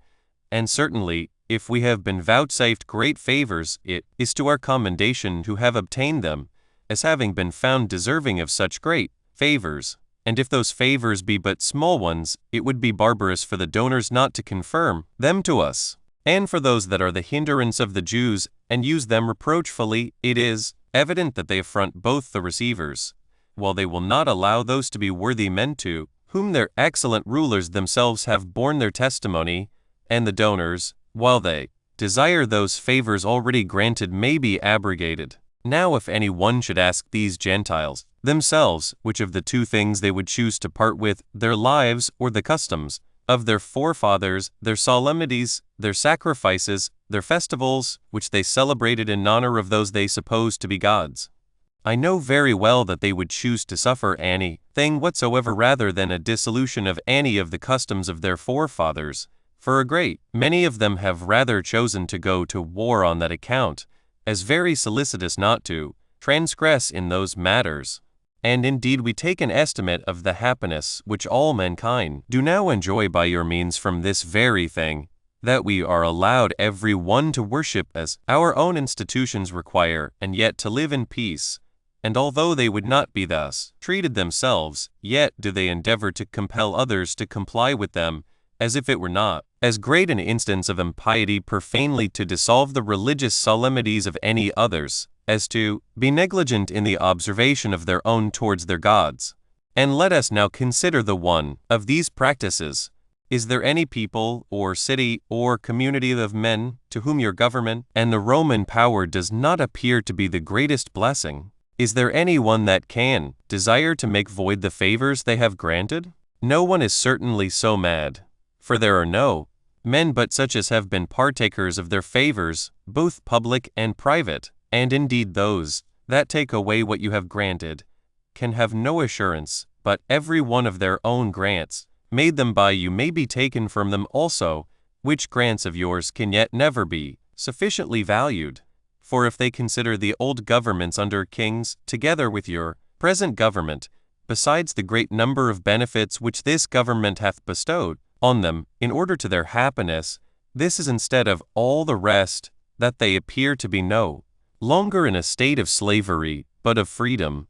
Now the privileges we desire, even when we are in the best circumstances, are not such as deserve to be envied, for we are indeed in a prosperous state by your means, but this is only in common with others, and it is no more than this which we desire, to preserve our religion without any prohibition, which as it appears not in itself a privilege to be envied us, so it is for the advantage of those that grant it to us. For if the divinity delights in being honored, it must delight in those that permit them to be honored. And there are none of our customs which are inhuman, but all tending to piety, and devoted to the preservation of justice. Nor do we conceal those injunctions of ours by which we govern our lives, they being memorials of piety and of a friendly conversation among men. And the seventh day we set apart from labor. It is dedicated to the learning of our customs and laws, one we thinking it proper to reflect on them, as well as on any good thing else, in order to our avoiding of sin. If any one therefore examine into our observances, he will find they are good in themselves, and that they are ancient also, though some think otherwise, insomuch that those who have received them cannot easily be brought to depart from them. Out of that honor they pay to the length of time they have religiously enjoyed them and observed them. Now our adversaries take these our privileges away in the way of injustice. They violently seize upon that money of ours which is owed to God, and called sacred money, and this openly, after a sacrilegious manner, and they impose tributes upon us, and bring us before tribunals on holy days, and then require other like debts of us, not because the contracts require it, and for their own advantage, but because they would put an affront on our religion, of which they are conscious as well as we, and have indulged themselves in an unjust, and to them involuntary, hatred. For your government over all is one tending to the establishing of benevolence, and abolishing of ill will among such as are disposed to it. This is therefore what we implore from thee, most excellent Agrippa, that we may not be ill-treated, that we may not be abused, that we may not be hindered from making use of our own customs, nor be despoiled of our goods, nor be forced by these men to do what we ourselves force nobody to do. For these privileges of ours are not only according to justice, but have formerly been granted us by you. And we are able to read to you many decrees of the Senate, and the tables that contain them, which are still extant in the Capitol, concerning these things, which it is evident were granted after you had experience of our fidelity towards you, which ought to be valued, though no such fidelity had been. For you have hitherto preserved what people were in possession of, not to us only, but almost to all men, and have added greater advantages than they could have hoped for, and thereby your government is become a great advantage to them. And if any one were able to enumerate the prosperity you have conferred on every nation which they possess by your means, he could never put an end to his discourse. But that we may demonstrate that we are not unworthy of all those advantages we have obtained, it will be sufficient for us to say nothing of other things, but to speak freely of this king who now governs us, and is now one of thy assessors, and indeed in what instance of goodwill as to your house hath he been deficient? What mark of fidelity to it hath he omitted? What token of honor hath he not devised? What occasion for his assistance of you hath he not regarded at the very first? What hindereth, therefore, but that your kindnesses may be as numerous as his so great benefits to you have been? It may also perhaps be fit not here to pass over in silence the valor of his father Antipater, who, when Caesar made an expedition into Egypt, assisted him with 2,000 armed men, and proved inferior to none, neither in the battles on land, nor in the management of the navy. And what need I say anything of how great weight those soldiers were at that juncture? Or how many and how great presents they were vouchsafed by Caesar? And truly I ought before now to have mentioned the epistles which Caesar wrote to the Senate, and how Antipater had honors and the freedom of the city of Rome bestowed upon him. For these are demonstrations both that we have received these favors by our own deserts, and do on that account petition thee for thy confirmation of them, from whom we had reason to hope for them, though they had not been given us before, both out of regard to our king's disposition towards you and your disposition towards him. And further, we have been informed by those Jews that were there with what kindness thou camest into our country, and how thou offeredst the most perfect sacrifices to God, and honoredst him with remarkable vows, and how thou gavest the people a feast,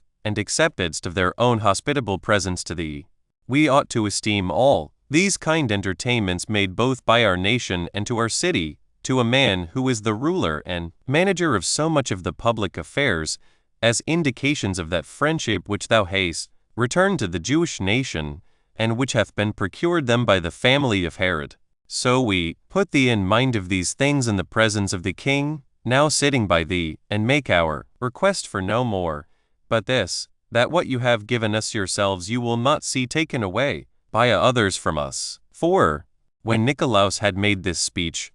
there was no opposition made to it by the Greeks, for this was not an inquiry made, as in a court of justice, but an intercession to prevent violence to be offered to the Jews any longer, nor did the Greeks make any defense of themselves, or deny what it was supposed they had done. Their pretense was no more than this, that while the Jews inhabited in their country, they were entirely unjust to them in not joining in their worship, but they demonstrated their generosity in this, that though they worshipped according to their institutions, they did nothing that ought to grieve them. So when Agrippa perceived that they had been oppressed by violence, he made this answer, that, on account of Herod's goodwill and friendship, he was ready to grant the Jews whatsoever they should ask him, and that their requests seemed to him in themselves just, and that if they requested anything further, he should not scruple to grant it them, provided they were no way to the detriment of the Roman government, but that while their request was no more than this, that what privileges they had already given them might not be abrogated, he confirmed this to them, that they might continue in the observation of their own customs, without any one offering them the least injury. And, when he had said thus, he dissolved the assembly, upon which Herod stood up and saluted him, and gave him thanks for the kind disposition he showed to them. Agrippa also took this in a very obliging manner, and saluted him again, and embraced him in his arms, after which he went away from Lesbos, but the king determined to sail from Samos to his own country, and when he had taken his leave of Agrippa, he pursued his voyage, and landed at Caesarea in a few days' time, as having favorable winds, from whence he went to Jerusalem, and there gathered all the people together to an assembly, not a few being there out of the country also. So he came to them, and gave them a particular account of all his journey, and of the affairs of all the Jews in Asia, how by his means they would live without injurious treatment for the time to come. He also told them of the entire good fortune he had met with, and how he had administered the government, and had not neglected anything which was for their advantage. And as he was very joyful, he now remitted to them the fourth part of their taxes for the last year. Accordingly, they were so pleased with his favor and speech to them, that they went their ways with great gladness, and wished the king all manner of happiness. Chapter 3. How great disturbances arose in Herod's family on his preferring Antipater his eldest son before the rest, till Alexander took that injury very heinously. 1. But now the affairs in Herod's family were in more and more disorder,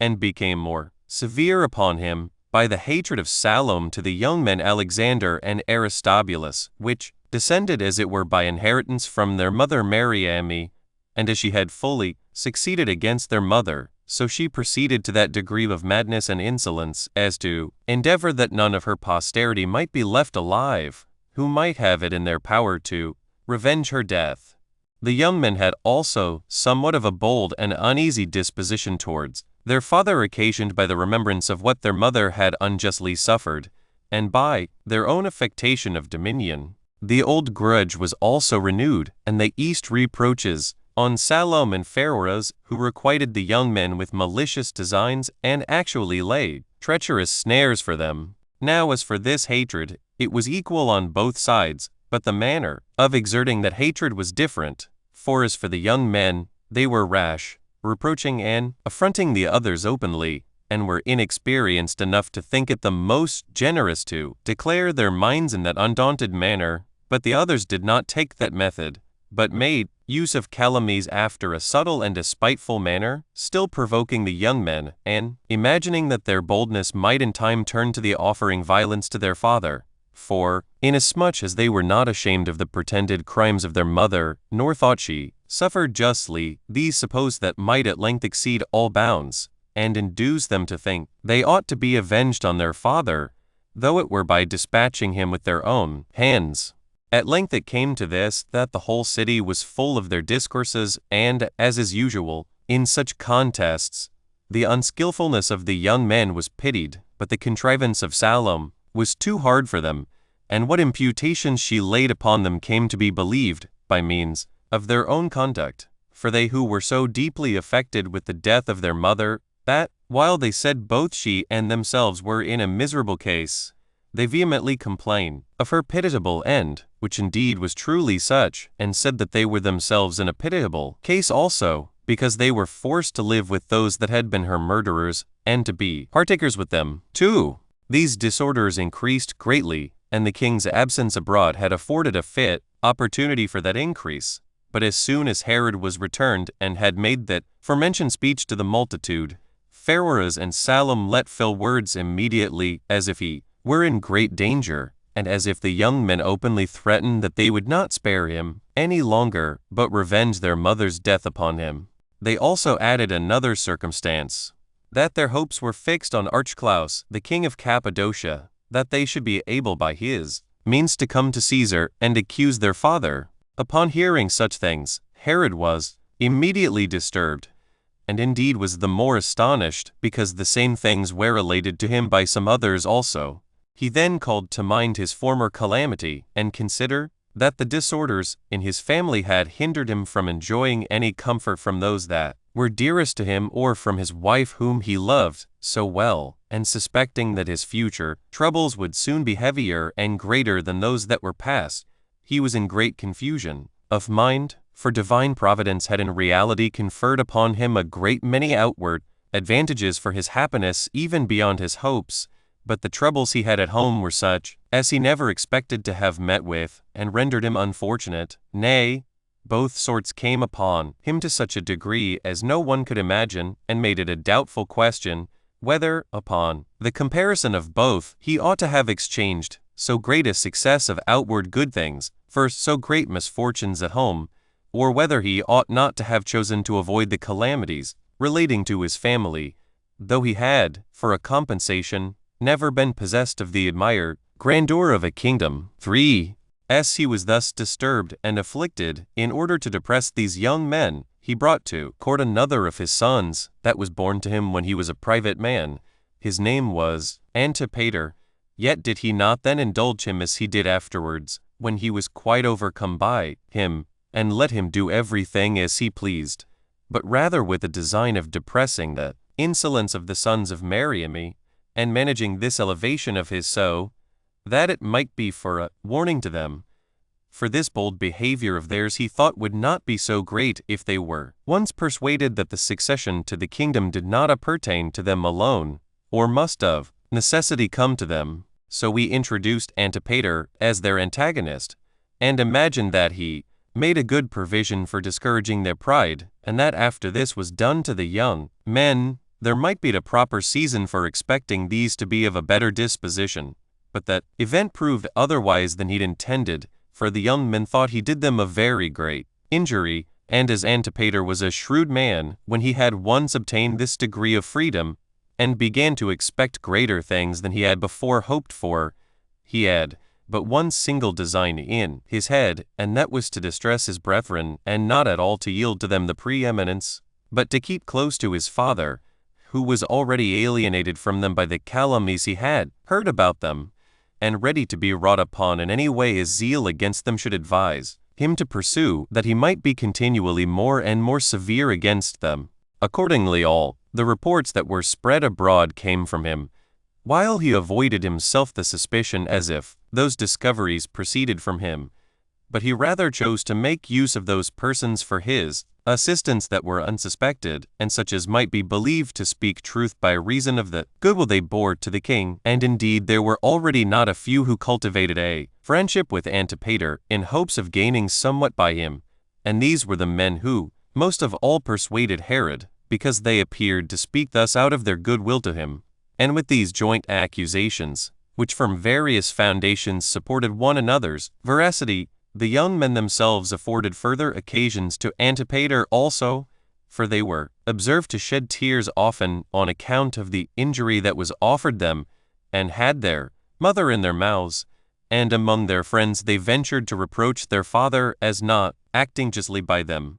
All which things were with an evil intention reserved in memory by Antipater against a proper opportunity, and when they were told to Herod, with aggravations, increased the disorder so much that it brought a great tumult into the family. For while the king was very angry at imputations that were laid upon the sons of Mariamne, and was desirous to humble them, he still increased the honor that he had bestowed on Antipater, and was at last so overcome by his persuasions that he brought his mother to court also. He also wrote frequently to Caesar in favor of him, and more earnestly recommended him to his care particularly. And when Agrippa was returning to Rome, after he had finished his 10 years' government in Asia,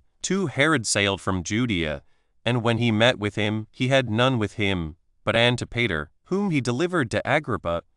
that he might take him along with him, together with manna presents, that so he might become Caesar's friend, insomuch that things already looked as if he had all his father's favor, and that the young men were already entirely rejected from any hopes of the kingdom. Chapter 4. How during Antipater's abode at Rome, Herod brought Alexander and Aristobulus before Caesar and accused them. Alexander's defense of himself before Caesar and reconciliation to his father. 1. And now what happened during Antipater's absence augmented the honor to which he had been promoted, and his apparent eminence above his brethren, for he had made a great figure in Rome, because Herod had sent recommendations of him to all his friends there. Only he was grieved that he was not at home, nor had proper opportunities of perpetually calumniating his brethren, and his chief fear was lest his father should alter his mind and entertain a more favorable opinion of the sons of Mariamne. And as he had this in his mind,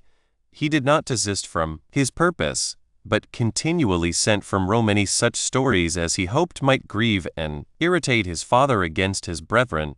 under pretense indeed of a deep concern for his preservation, but in truth such as his malicious mind dictated, in order to purchase a greater hope of the succession, which yet was already great in itself. And thus he did till he had excited such a degree of anger in Herod, that he was already become very ill-disposed towards the young men, but still while he delayed to exercise so violent a disgust against them, and that he might not either be too remiss or too rash and so offend, he thought it best to sail to Rome, and there accuse his sons before Caesar, and not indulge himself in any such crime as might be heinous enough to be suspected of impiety. But as he was going up to Rome, it happened that he made such haste as to meet with Caesar at the city Aquilae 3. So when he came to the speech of Caesar, he asked for a time for hearing this great cause, wherein he thought himself very miserable, and presented his sons there,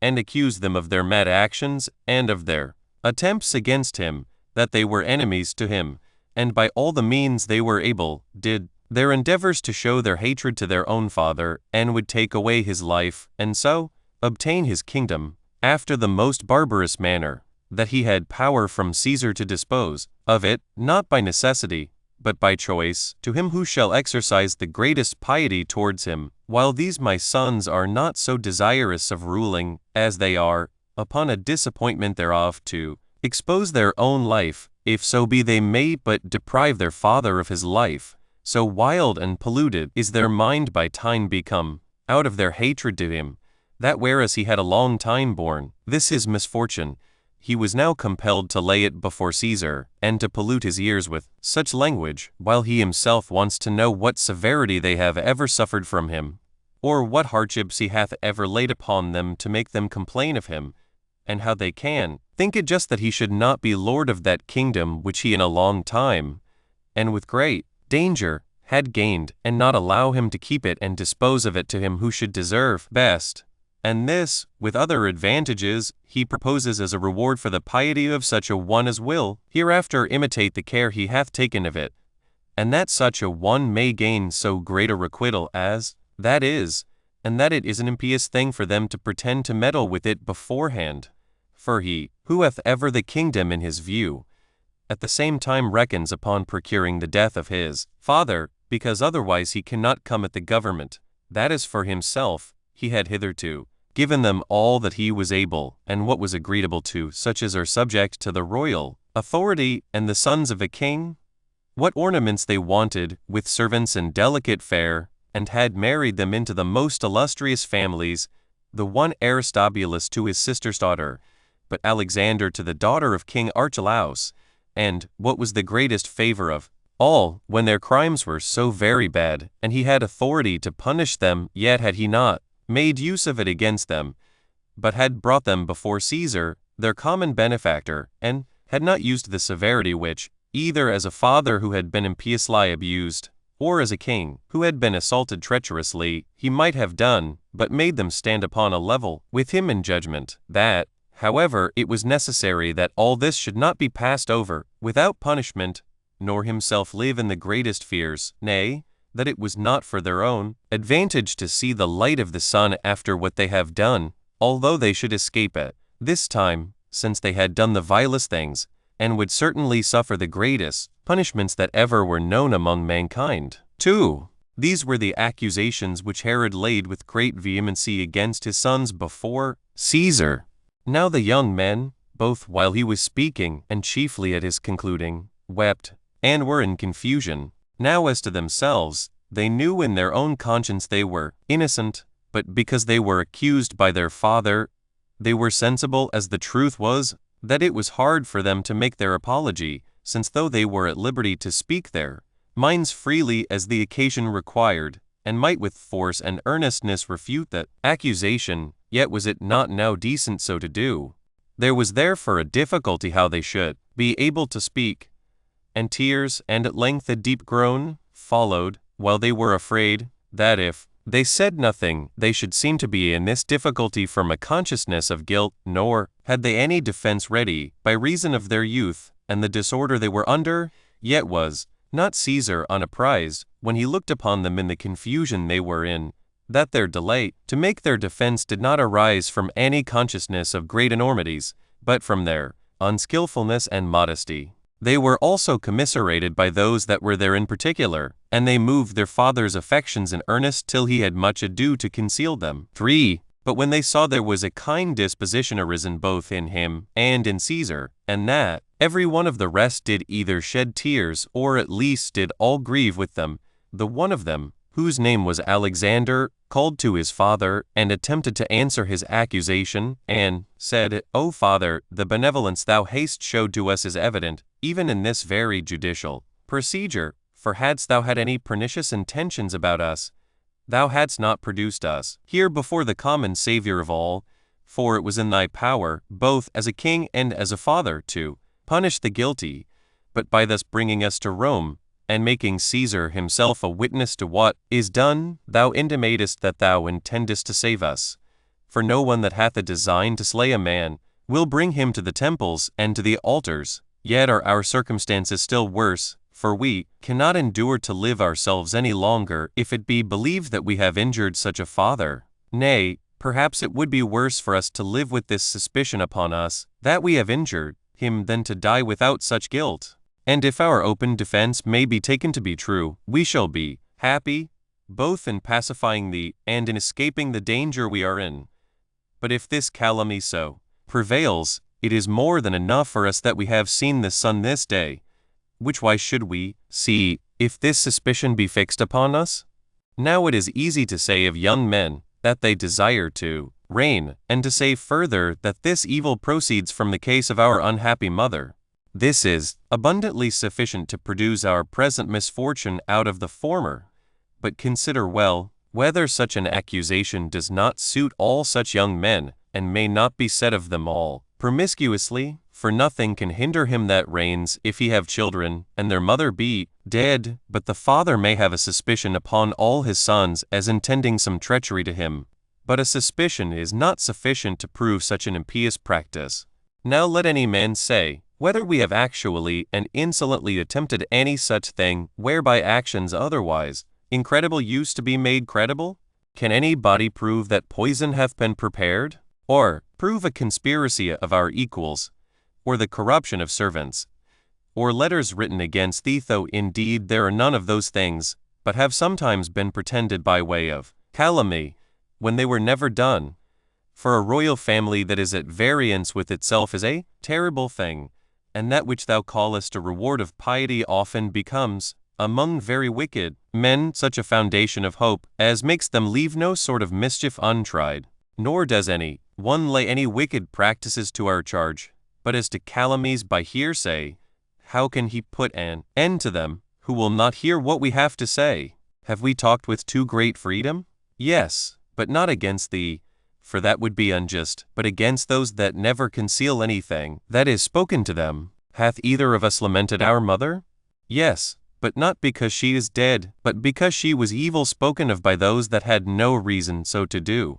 Are we desirous of that dominion which we know our Father is possessed of? For what reason can we do so, if we already have royal honors, as we have should not we labor in vain? And if we have them not, yet are not we in hopes of them? Or supposing that we had killed thee, could we expect to obtain thy kingdom? While neither the earth would let us tread upon it, nor the sea let us sail upon it, after such an action as that, nay, the religion of all your subjects, and the piety of the whole nation, would have prohibited parricides from assuming the government, and from entering into that most holy temple which was built by thee for. But suppose we had made light of other dangers, can any murderer go off unpunished while Caesar is alive? We are thy sons, and not so impious or so thoughtless as that comes to, though perhaps more unfortunate than is convenient for thee. But in case thou neither findest any causes of complaint,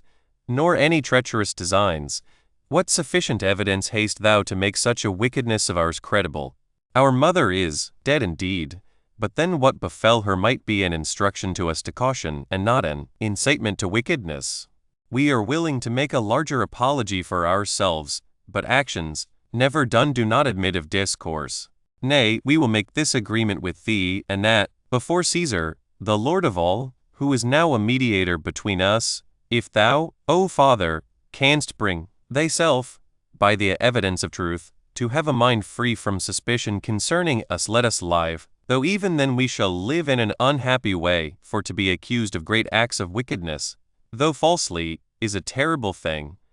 But if thou hast any fear remaining, continue thou on in thy pious life. We will give this reason for our own conduct. Our life is not so desirable to us as to desire to have it, if it tend to the harm of our Father who gave it us. For, when Alexander had thus spoken, Caesar, who did not before believe so gross a calumny, was still more moved by it, and looked intently upon Herod, and perceived he was a little confounded. The persons there present were under an anxiety about the young men, and the fame that was spread abroad made the king hated, for the very incredibility of the calumny, and the commiseration of the flower of youth, the beauty of body which were in the young men, pleaded for assistance, and the more so on this account, that Alexander had made their defense with dexterity and prudence. Nay, they did not themselves any longer continue in their former countenances, which had been bedewed with tears and cast downwards to the ground, but now there arose in them hope of the best,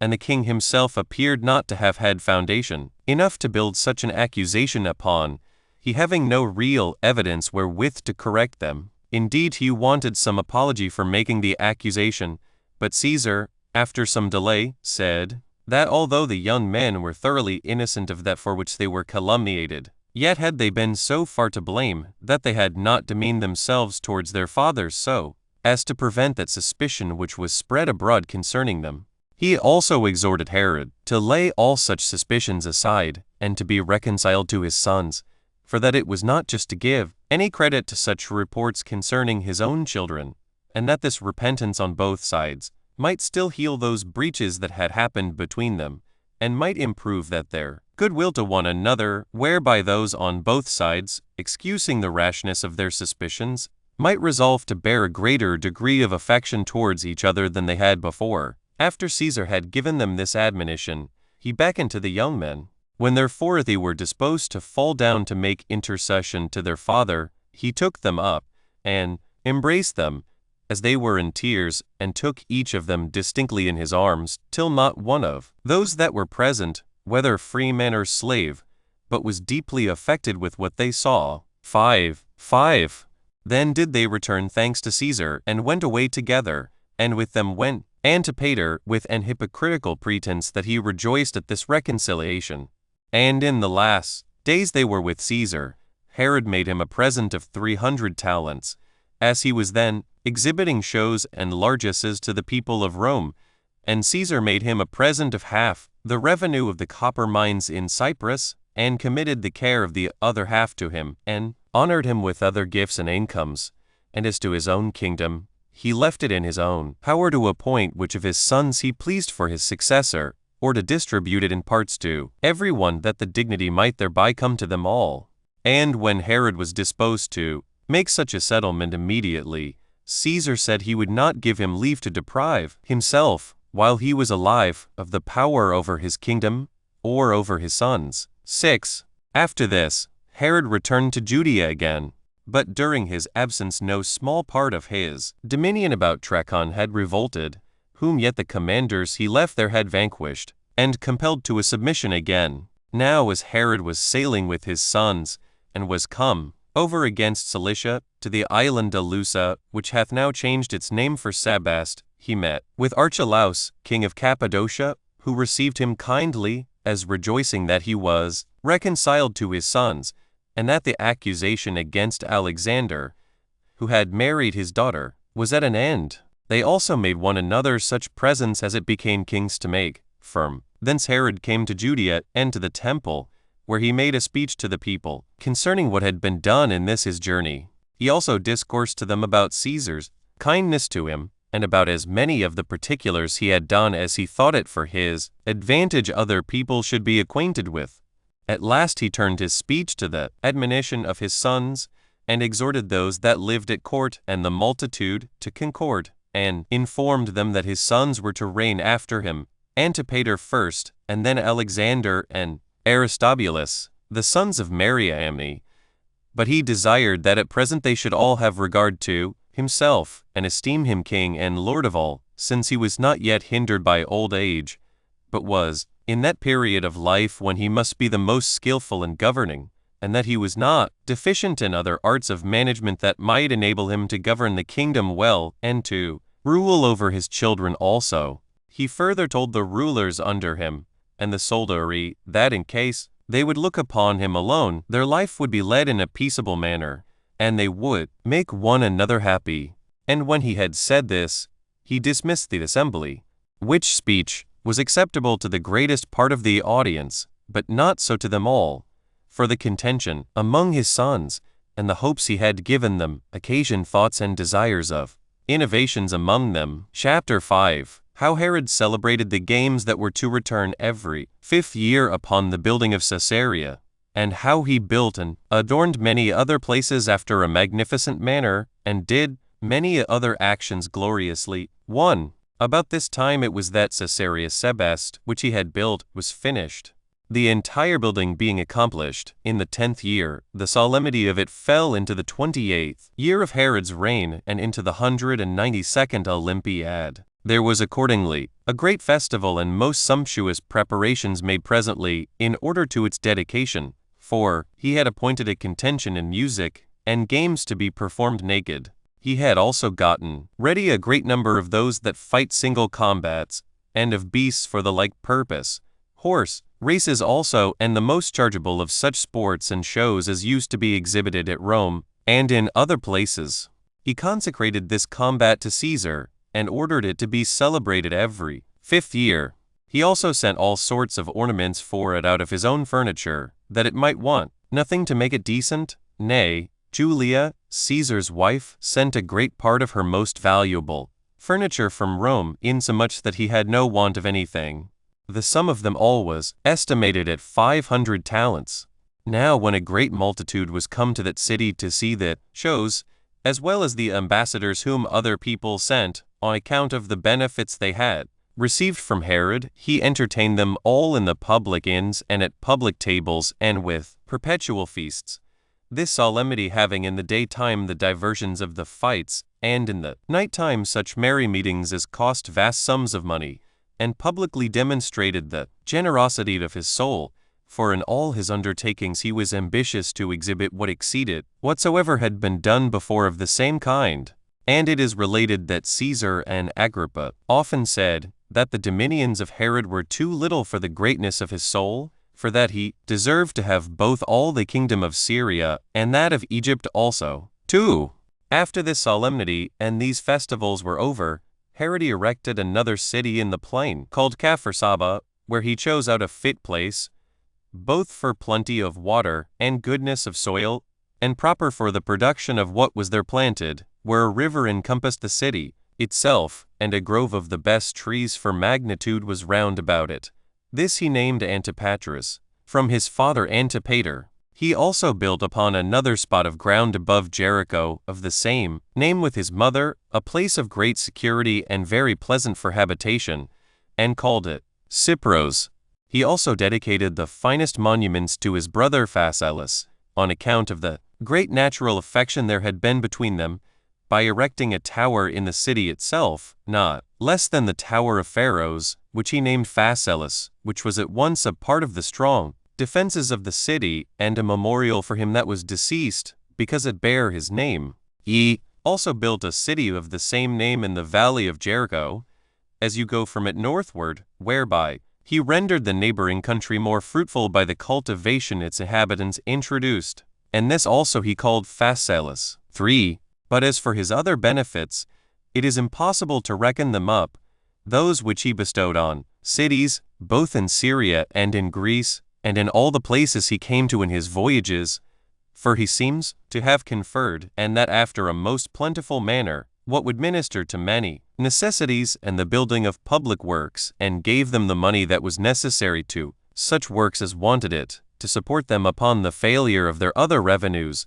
But what was the greatest and most illustrious of all his works, he erected Apollo's temple at Rhodes, at his own expenses, and gave them a great number of talents of silver for the repair of their fleet. He also built the greatest part of the public edifices for the inhabitants of Nicopolis at Actium. 6. And for the Antiquities, the inhabitants of the principal city of Syria, where broad street cuts through the place lengthways, he built cloisters along it on both sides, and laid the open road with polished stone, and was a very great advantage to the inhabitants. And as to the Olympic games, which were in a very low condition, by reason of the failure of their revenues, he recovered their reputation, and appointed revenues for air maintenance, and made that solemn meeting more venerable as to the sacrifices and other ornaments. And by reason of this vast liberality, he was generally declared in their inscriptions to be one of the perpetual managers of those games. 4. Now some there are who stand amazed at the diversity of Herod's nature and purposes, for when we have respect to his magnificence, and the benefits which he bestowed on all mankind, there is no possibility for even those that had the least respect for him to deny, or not openly to confess, that he had a nature vastly beneficent. But when any one looks upon the punishments he inflicted and the injuries he did not only to his subjects, but to his nearest relations, and takes notice of his severe and unrelenting disposition there, he will be forced to allow that he was brutish and a stranger to all humanity, insomuch that these men suppose his nature to be different and sometimes at contradiction with itself. But I am myself of another opinion, and imagine that the occasion of both these sort of actions was one and the same, for being a man ambitious of honor and quite overcome by that passion, he was induced to be magnificent, wherever there appeared any hopes of a future memorial, or of reputation at present, and as his expenses were beyond his abilities, he was necessitated to be harsh to his subjects, for the persons on whom he expended his money were so many, that they made him a very bad procurer of it, and because he was conscious that he was hated by those under him for the injuries he did them, he thought it not an easy thing to amend his offenses, for that it was inconvenient for his revenue. He therefore strove on the other side to make their ill will an occasion of his gains. As to his own court, therefore, if any one was not very obsequious to him in his language, and would not confess himself to be his slave, or but seemed to think of any innovation in his government, he was not able to contain himself, but prosecuted his very kindred and friends, and punished them as if they were enemies, and this wickedness he undertook out of a desire that he might be himself alone honored. Now for this, my assertion, about that passion of his, we have the greatest evidence, by what he did to honor Caesar, and Agrippa, and his other friends. For with what honors he paid his respects to them who were his superiors, the same did he desire to be paid to himself, and what he thought the most excellent present he could make another, he discovered an inclination to have the like presented to himself. But now the Jewish nation is by their law a stranger to all such things, and accustomed to prefer righteousness to glory,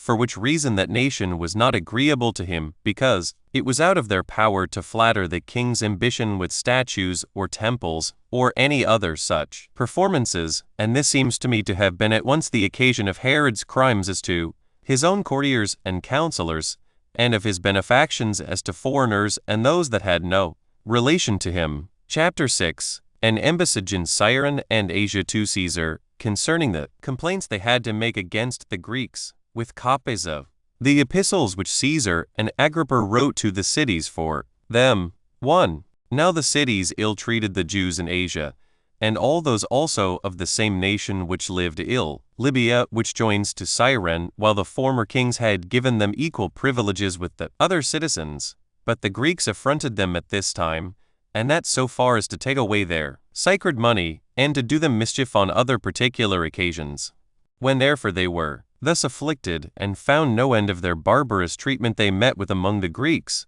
they sent ambassadors to Caesar on those accounts, who gave them the same privileges as they had before, and sent letters to the same purpose to the governors of the provinces, copies of which I subjoin here, as testimonials of the ancient favorable disposition the Roman emperors had towards us. 2. Caesar Augustus, high priest and tribune of the people, ordains thus: since the nation of the Jews hath been found grateful to the Roman people, not only at this time, but in time past also, and chiefly Hyrcanus the high priest, under my father Caesar the emperor, it seemed good to me and my counselors, according to the sentence and oath of the people of Rome, that the Jews have liberty to make use of their own customs, according to the law of their forefathers, as they made use of them under Hyrcanus the high priest of the Almighty God, and that their sacred money be not touched, but be sent to Jerusalem, and that it be committed to the care of the receivers at Jerusalem,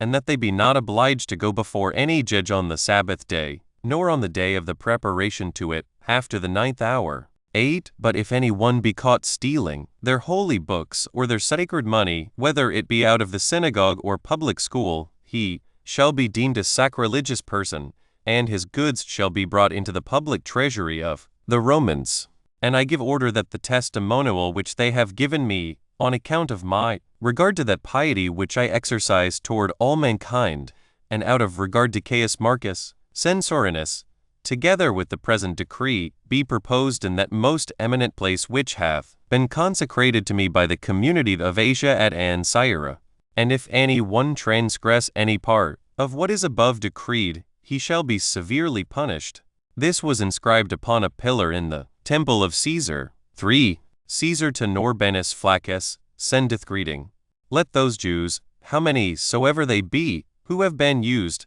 according to their ancient custom, to send their sacred money to Jerusalem, do the same freely. These were the decrees of Caesar. 4. Agrippa also did himself write after the manner following on behalf of the Jews. Agrippa, to the magistrates, senate, and people of the Ephesians, sendeth greeting. I will that the care and custody of the sacred money that is carried to the temple at Jerusalem be left to the Jews of Asia, to do with it according to their ancient custom,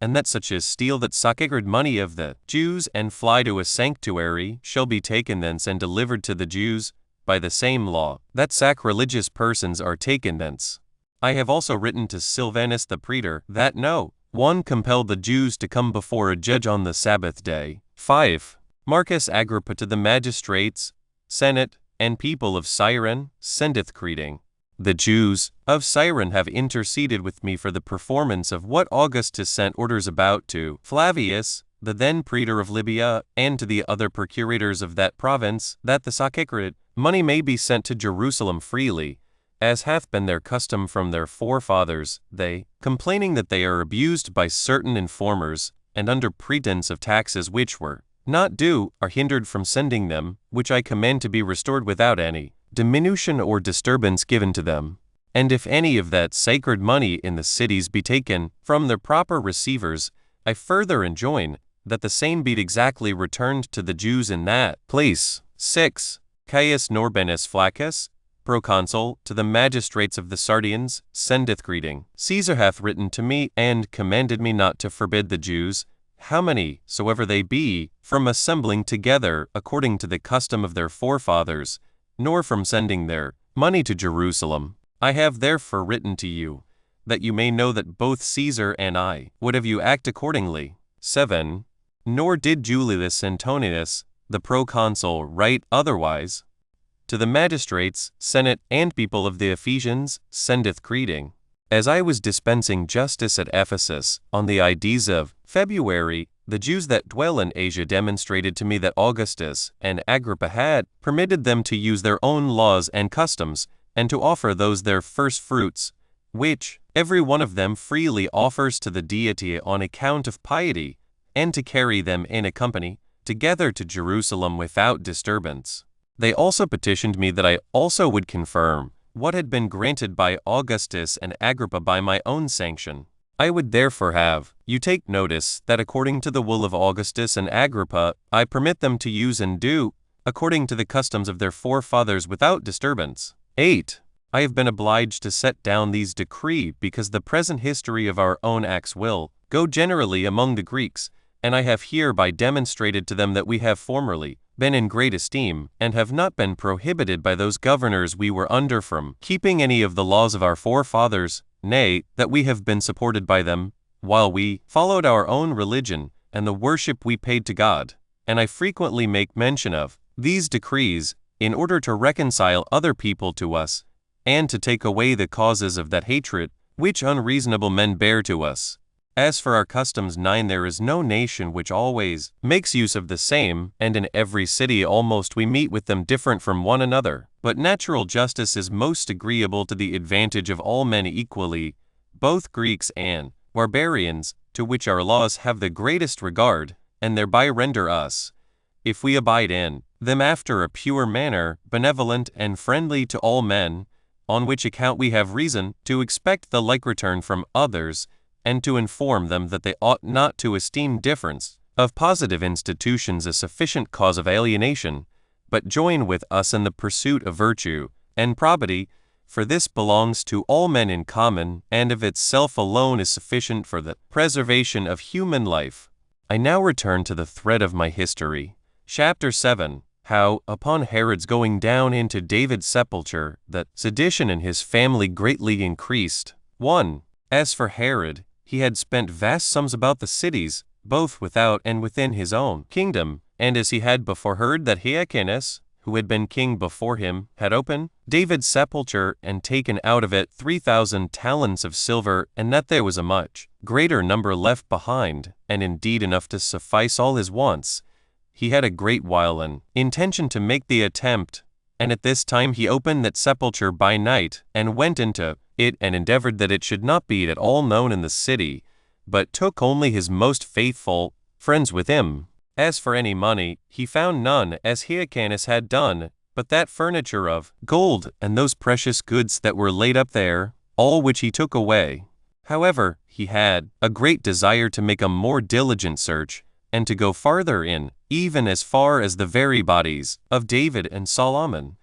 where 2 of his guards were slain by a flame that burst out upon those that went in, as the report was. So he was terribly affrighted, and went out and built a propitiatory monument of that fright he had been in, and this of white stone, at the mouth of the sepulchre, and that at great expense also. And even Nicolaus 10, his historiographer, makes mention of this monument built by Herod, though he does not mention his going down into the sepulchre, as knowing that action to be of ill repute, and many other things he treats of in the same manner in his book.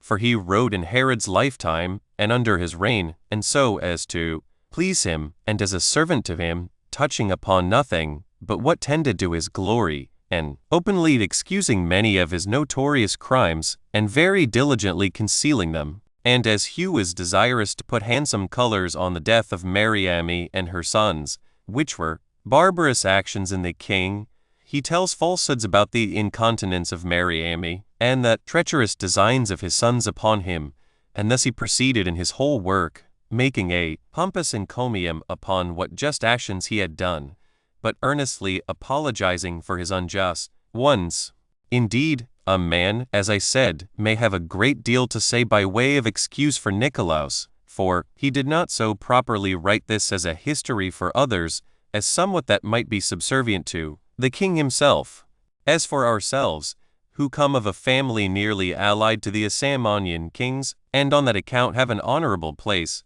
which is the priesthood, we think it indecent to say anything that is false about them, and accordingly we have described their actions after an unblemished and upright manner. And although we reverence many of Herod's posterity, who still reign, yet do we pay a greater regard to truth than to them, and this though it sometimes happens that we incur their displeasure by so doing, too. And indeed Herod's troubles in his family seemed to be augmented by reason of this attempt he made upon David's sepulchre, whether divine vengeance increased the calamities he lay under in order to render them incurable, or whether fortune made an assault upon him in those cases wherein the seasonableness of the cause made it strongly believed that the calamities came upon him for his impiety, for the tumult was like a civil war in his palace, and their hatred towards one another was like that where each one strove to exceed another in calumnies. However, Antipater used stratagems perpetually against his brethren, and that very cunningly.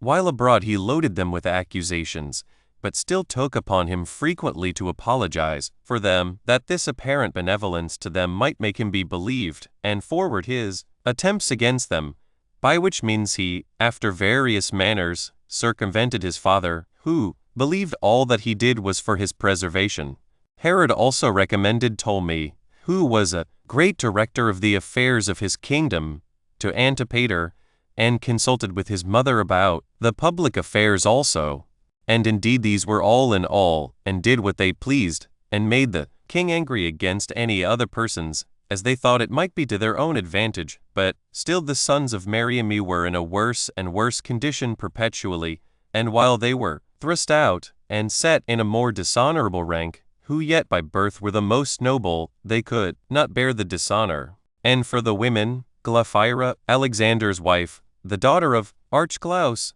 hated Salome both because of her love to her husband, and because Glaphyra seemed to behave herself somewhat insolently towards Salome's daughter, who was the wife of Aristobulus, which equality of hers to herself Glaphyra took very impatiently. 3. Now, besides this second contention that had fallen among them, neither did the king's brother Pheroras keep himself out of trouble, but had a particular foundation for suspicion and hatred. For he was overcome with the charms of his wife to such a degree of madness that he despised the king's daughter to whom he had been betrothed, and wholly bent his mind to the other who had been but a servant. Herod also was grieved by the dishonor that was done him, because he had bestowed many favors upon him, and had advanced him to that height of power, that he was almost a partner with him in the kingdom, and saw that he had not made him a due return for his labors, and esteemed himself unhappy on that account. So upon Pheroras's unworthy refusal, he gave the damsel to Phasaelus's son. But after some time, when he thought the heat of his brother's affections was over, he blamed him for his former conduct, and desired him to take his second daughter, whose name was Cypros. Ptolemy also advised him to leave off affronting his brother, and to forsake her whom he had loved, for that it was a base thing to be so enamored of a servant as to deprive himself of the king's goodwill to him, and become an occasion of his trouble, and make himself hated by him. Pheroras knew that this advice would be for his own advantage, particularly because he had been accused before and forgiven, so he put his wife away, although he already had a son by her, and engaged to the king that he would take his second daughter, and agreed that the 30th day after should be the day of marriage, and swear he would have no further conversation with her whom he had put away. But when the 30 days were over, he was such a slave to his affections, that he no longer performed any thing he had promised, but continued still with his former wife. This occasioned Herod to grieve openly, and made him angry, while the king dropped one word or other against Pheroras perpetually, and many made the king's anger an opportunity for raising calumnies against him. Nor had the king any longer a single quiet day or hour, but occasions of one fresh quarrel or another arose among his relations and those that were dearest to him. For Salome was of a harsh temper and ill-natured to Mariamne's sons, nor would she suffer her own daughter, who was the wife of Aristobulus, one of those young men, to bear a good will to her husband, but persuaded her to tell her if he said anything to her in private, and when any misunderstandings happened, as is common, she raised a great many suspicions out of it, by which means she learned all their concerns and made the damsel ill-natured to the young man. And in order to gratify her mother, she often said that the young men used to mention Mariamne when they were by themselves, and that they hated their father, and were continually threatening that if they had once got that kingdom, they would make Herod's sons by his other wives country schoolmasters, for that the present education which was given them, and their diligence in learning, fitted them for such an employment. And as for the women, whenever they saw them adorned with their mothers' clothes, they threatened that instead of their present gaudy apparel, they should be clothed in sackcloth and confined so closely that they should not see the light of the sun. These stories were presently carried by Salome to the king, who was troubled to hear them, and endeavored to make up matters. But these suspicions afflicted him, and becoming more and more uneasy, he believed everybody against everybody. However, upon his rebuking his sons, and hearing the defense they made for themselves,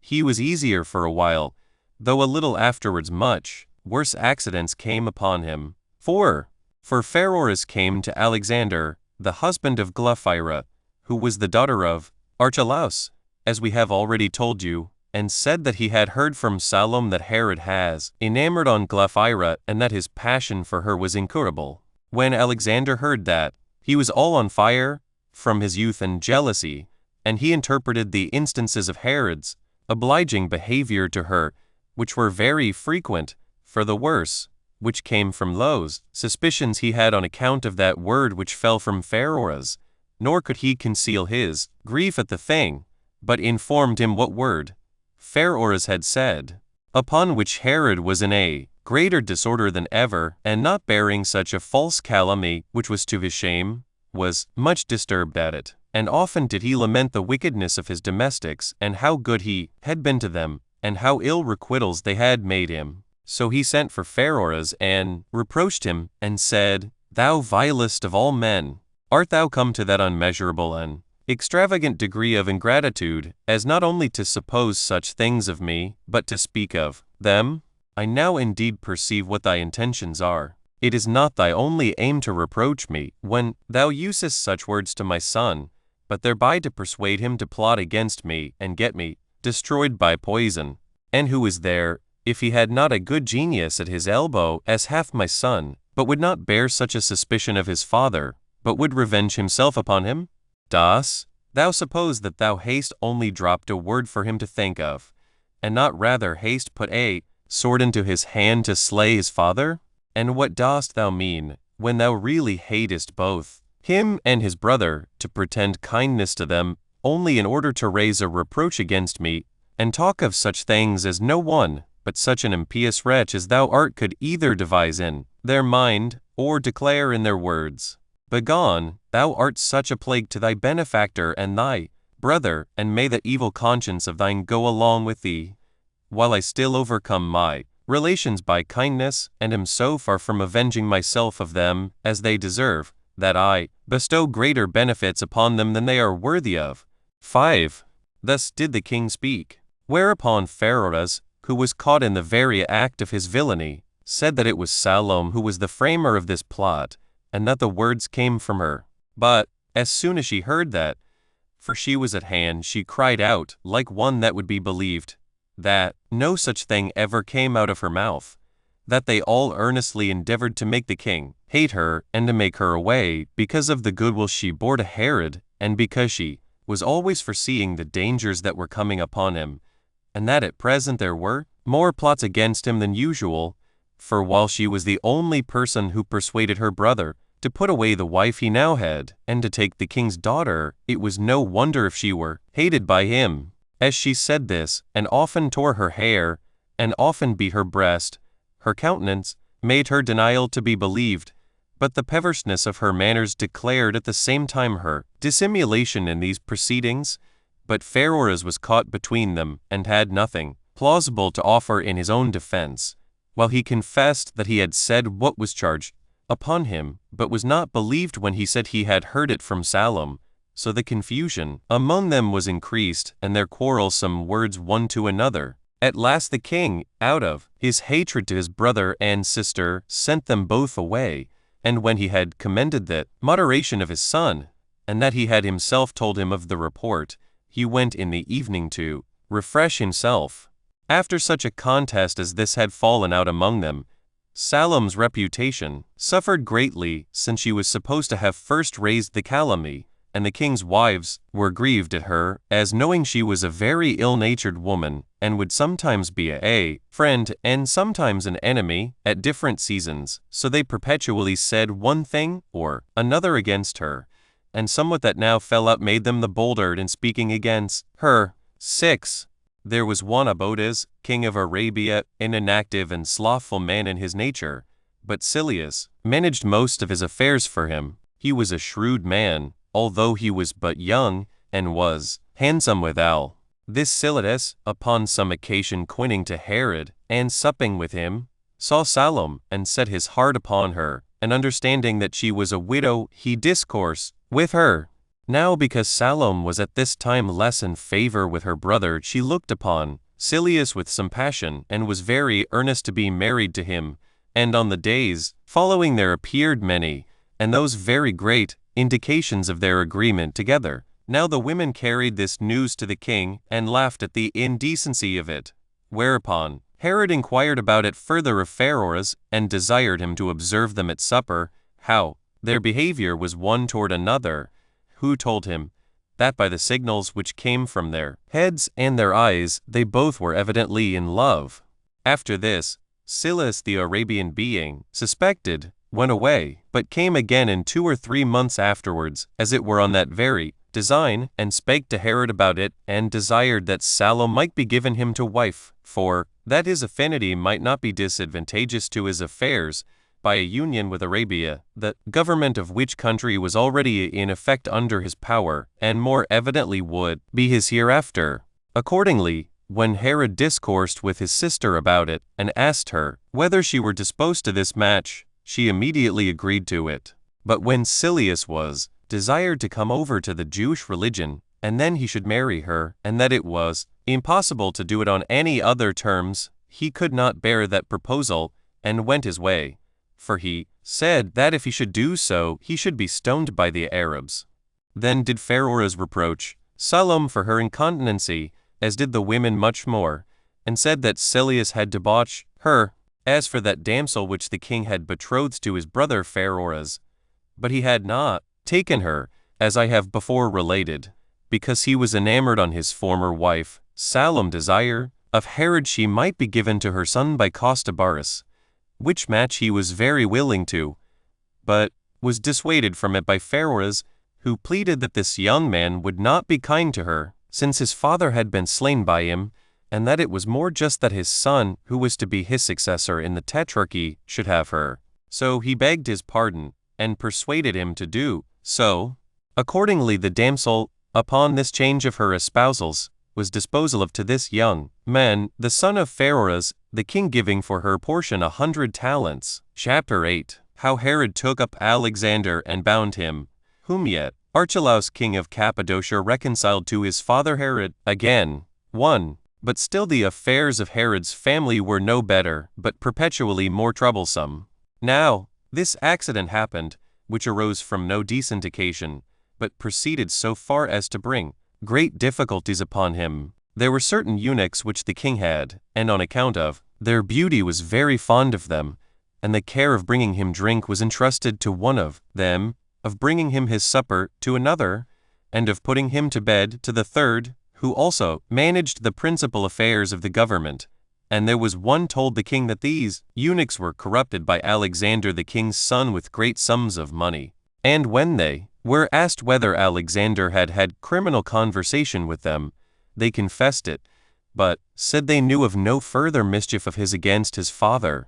But when they were more severely tortured and were in the utmost extremity, and the tormentors, out of compliance with Antipater, stretched the rack to the very utmost, they said that Alexander bare great ill will and innate hatred to his father, and that he told them that Herod despaired to live much longer, and that, in order to cover his great age, he colored his hair black, and endeavored to conceal what would discover how old he was, but that if he would apply himself to him when he should attain the kingdom, which, in spite of his father, could come to no one else, he should quickly have the first place in that kingdom under him, for that he was now ready to take the kingdom, not only as his birthright, but by the preparations he had made for obtaining it, because a great many of the rulers and a great many of his friends were of his side, and those no ill men, neither ready both to do and to suffer whatsoever should come on that account. 2. When Herod heard this confession, he was all over anger and fear, some parts seeming to him reproachful, and some made him suspicious of dangers that attended him, insomuch that on both accounts he was provoked, and bitterly afraid lest some more heavy plot was laid against him than he should be then able to escape from.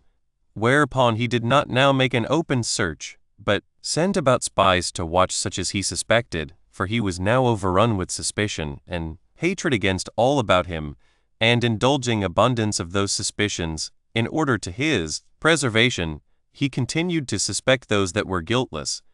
nor did he set any bounds to himself, but supposing that those who stayed with him had the most power to hurt him, they were to him very frightful, and for those that did not use to come to him,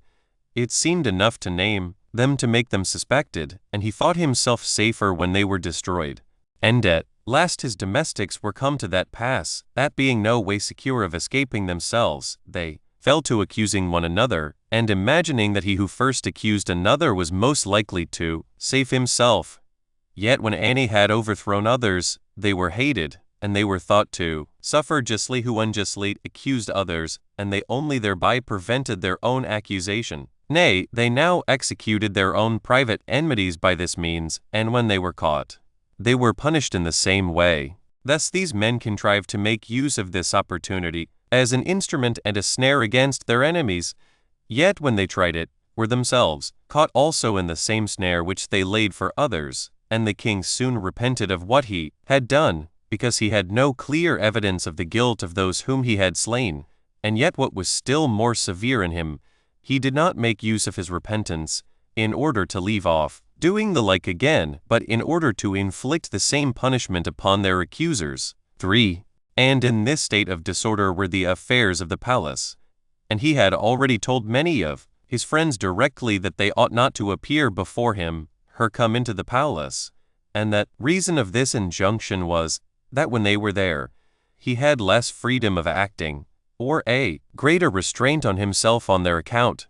For at this time it was that he expelled Andromachus and Gamaliel, men who had of old been his friends, and been very useful to him in the affairs of his kingdom, and been of advantage to his family by their embassages and counsels, and had been tutors to his sons, and had in a manner the first degree of freedom with him. He expelled Andromachus, because his son Demetrius was a companion to Alexander, and Gamaliel, because he knew that he wished him well, which arose from his having been with him in his youth, when he was at school and absent at Rome. These he expelled out of his palace, and was willing enough to have done worse by them,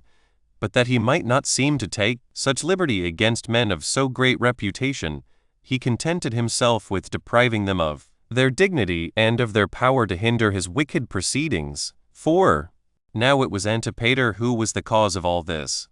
who, when he knew what a mad and licentious way of acting his father was in, and had been a great while one of his counselors, he hurried him on, and then thought he should bring him to do somewhat to purpose, when every one that could oppose him was taken away. When therefore Andromachus and his friends were driven away, and had no discourse nor freedom with the king any longer, the king in the first place examined by torture all whom he thought to be faithful to Alexander, whether they knew of any of his attempts against him, but these died without having anything to say to that matter, which made the king more zealous after discoveries, when he could not find out what evil proceedings he suspected them of. As for Antipater, he was very sagacious to raise a calumny against those that were really innocent, as if their denial was only their constancy and fidelity to Alexander, and thereupon provoked Herod to discover by the torture of great numbers what attempts were still concealed. Now there was a certain person among the many that were tortured, who said that he knew that the young men had often said, that when he was commended as a tall man in his body and a skillful marksman, and that in his other commendable exercises he exceeded all men, these qualifications given him by nature, though good in themselves, were not advantageous to him, because his father was grieved at them and envied him for them, and that when he walked along with his father he endeavored to depress and shorten himself, that he might not appear too tall, and that when he shot at anything as he was hunting, when his father was by, he missed his mark on purpose, for he knew how ambitious his father was of being superior in such exercises. So when the man was tormented about this saying, and had ease given his body after it, he added that he had his brother Aristobulus for his assistance, and contrived to lie in wait for their father as they were hunting, and kill him, and when they had done so to fly to Rome, and desire to have the kingdom given them. There were also letters of the young man found, written to his brother, wherein he complained that his father did not act justly in giving Antipater a country whose yearly revenues amounted to 200 talents. Upon these confessions Herod presently thought he had somewhat to depend on in his own opinion as to his suspicion about his sons, so he took up Alexander and bound him. Yet did he still continue to be uneasy, and was not quite satisfied of the truth of what he had heard. And when he came to recollect himself, he found that they had only made juvenile complaints and contentions, and that it was an incredible thing that when his son should have slain him, he should openly go to Rome to beg the kingdom. So he was desirous to have some surer mark of his son's wickedness, and was very solicitous about it, that he might not appear to have condemned him to be put in prison too rashly. So he tortured the principal of Alexander's friends, and put not a few of them to death, without getting any of the things out of them which he suspected. And while Herod was very busy about this matter, and the palace was full of terror and trouble, one of the younger sort, when he was in the utmost agony, confessed that Alexander had sent to his friends at Rome, and desired that he might be quickly invited thither by Caesar, and that he could discover a plot against him, that Mithridates, the king of Parthia, was joined in friendship with his father against the Romans, and that he had a poisonous potion ready prepared at Ascalori. 5. To these accusations Herod gave credit, and enjoyed hereby, in his miserable case, some sort of consolation, in excuse of his rashness, as flattering himself with finding things in so bad a condition. But as for the poisonous potion which he labored to find, he could find none. As for Alexander, he was very desirous to aggravate the vast misfortunes he was under, so he pretended not to deny the accusations, but punished the rashness of his father with a greater crime of his own, and perhaps he was willing to make his father ashamed of his easy belief of such calumnies. He aimed especially, if he could gain belief to his story, to plague him and his whole kingdom, for he wrote 4 letters, and sent them to him, that he did not need to torture any more persons, for he had plotted against him, and that he had for his partners fair Orazan, the most faithful of his friends, and that Salome came into him by night, and that she lay with him whether he would or not, and that all men were come to be of one mind, to make away with him as soon as they could, and so get clear of the continual fear they were in from him. Among these were accused Ptolemy and Sapinius, who were the most faithful friends to the king. And what more can be said, but that those who before were the most intimate friends were become wild beasts to one another, as if a certain madness had fallen upon them, while there was no room for defense or refutation in order to the discovery of the truth, but all were at random doomed to destruction, so that some lamented those that were in prison, some those that were put to death, and others lamented that they were in expectation of the same miseries, and a melancholy solitude rendered the kingdom deformed, and quite the reverse to that happy state it was formerly in. Herod's own life also was entirely disturbed, and because he could trust nobody, he was sorely punished by the expectation of further misery, for he often fancied in his imagination that his son had fallen upon him, or stood by him with a sword in his hand, and thus was his mind night and day intent upon this thing, and revolved it over and over, no otherwise than if he were under a distraction. And this was the sad condition Herod was now in. 6. But when Archelaus, king of Cappadocia, heard of the state that Herod was in, and being in great distress about his daughter, and the young man her husband, and grieving with Herod, as with a man that was his friend, on account of so great a disturbance as he was under, he came to Jerusalem on purpose to compose their differences. And when he found Herod in such a temper, he thought it wholly unseasonable to reprove him, or to pretend that he had done anything rashly, for that he should thereby naturally bring him to dispute the point with him, and by still more and more apologizing for himself to be the more irritated, he went, therefore, another way to work in order to correct the former misfortunes, and appeared angry at the young man, and said that Herod had been so very mild a man that he had not acted a rash part at all. He also said he would dissolve his daughter's marriage with Alexander, nor could in justice spare his own daughter if she were conscious of anything, and did not inform Herod of it. When Archelaus appeared to be of this temper and otherwise than Herod expected or imagined, and, for the main, took Herod's part, and was angry on his account, the king abated of his harshness, and took occasion from his appearing to have acted justly hitherto, to come by degrees to put on the affection of a father, and was on both sides to be pitied. For when some persons refuted the calumnies that were laid on the young man, he was thrown into a passion. But when Archelaus joined in the accusation, he was dissolved into tears and sorrow after an affectionate manner. Accordingly, he desired that he would not dissolve his son's marriage, and became not so angry as before for his offenses. So when Archelaus had brought him to a more moderate temper, he transferred the calumnies upon his friends, and said it must be owing to them that so young a man and one unacquainted with malice was corrupted, and he supposed that there was more reason to suspect the brother than the soft. Upon which Herod was very much displeased at Pharoras, who indeed now had no one that could make a reconciliation between him and his brother. So when he saw that Archelaus had the greatest power with Herod, he betook himself to him in the habit of a mourner, and like one that had all the signs upon him of an undone man. Upon this Archelaus did not overlook the intercession he made to him,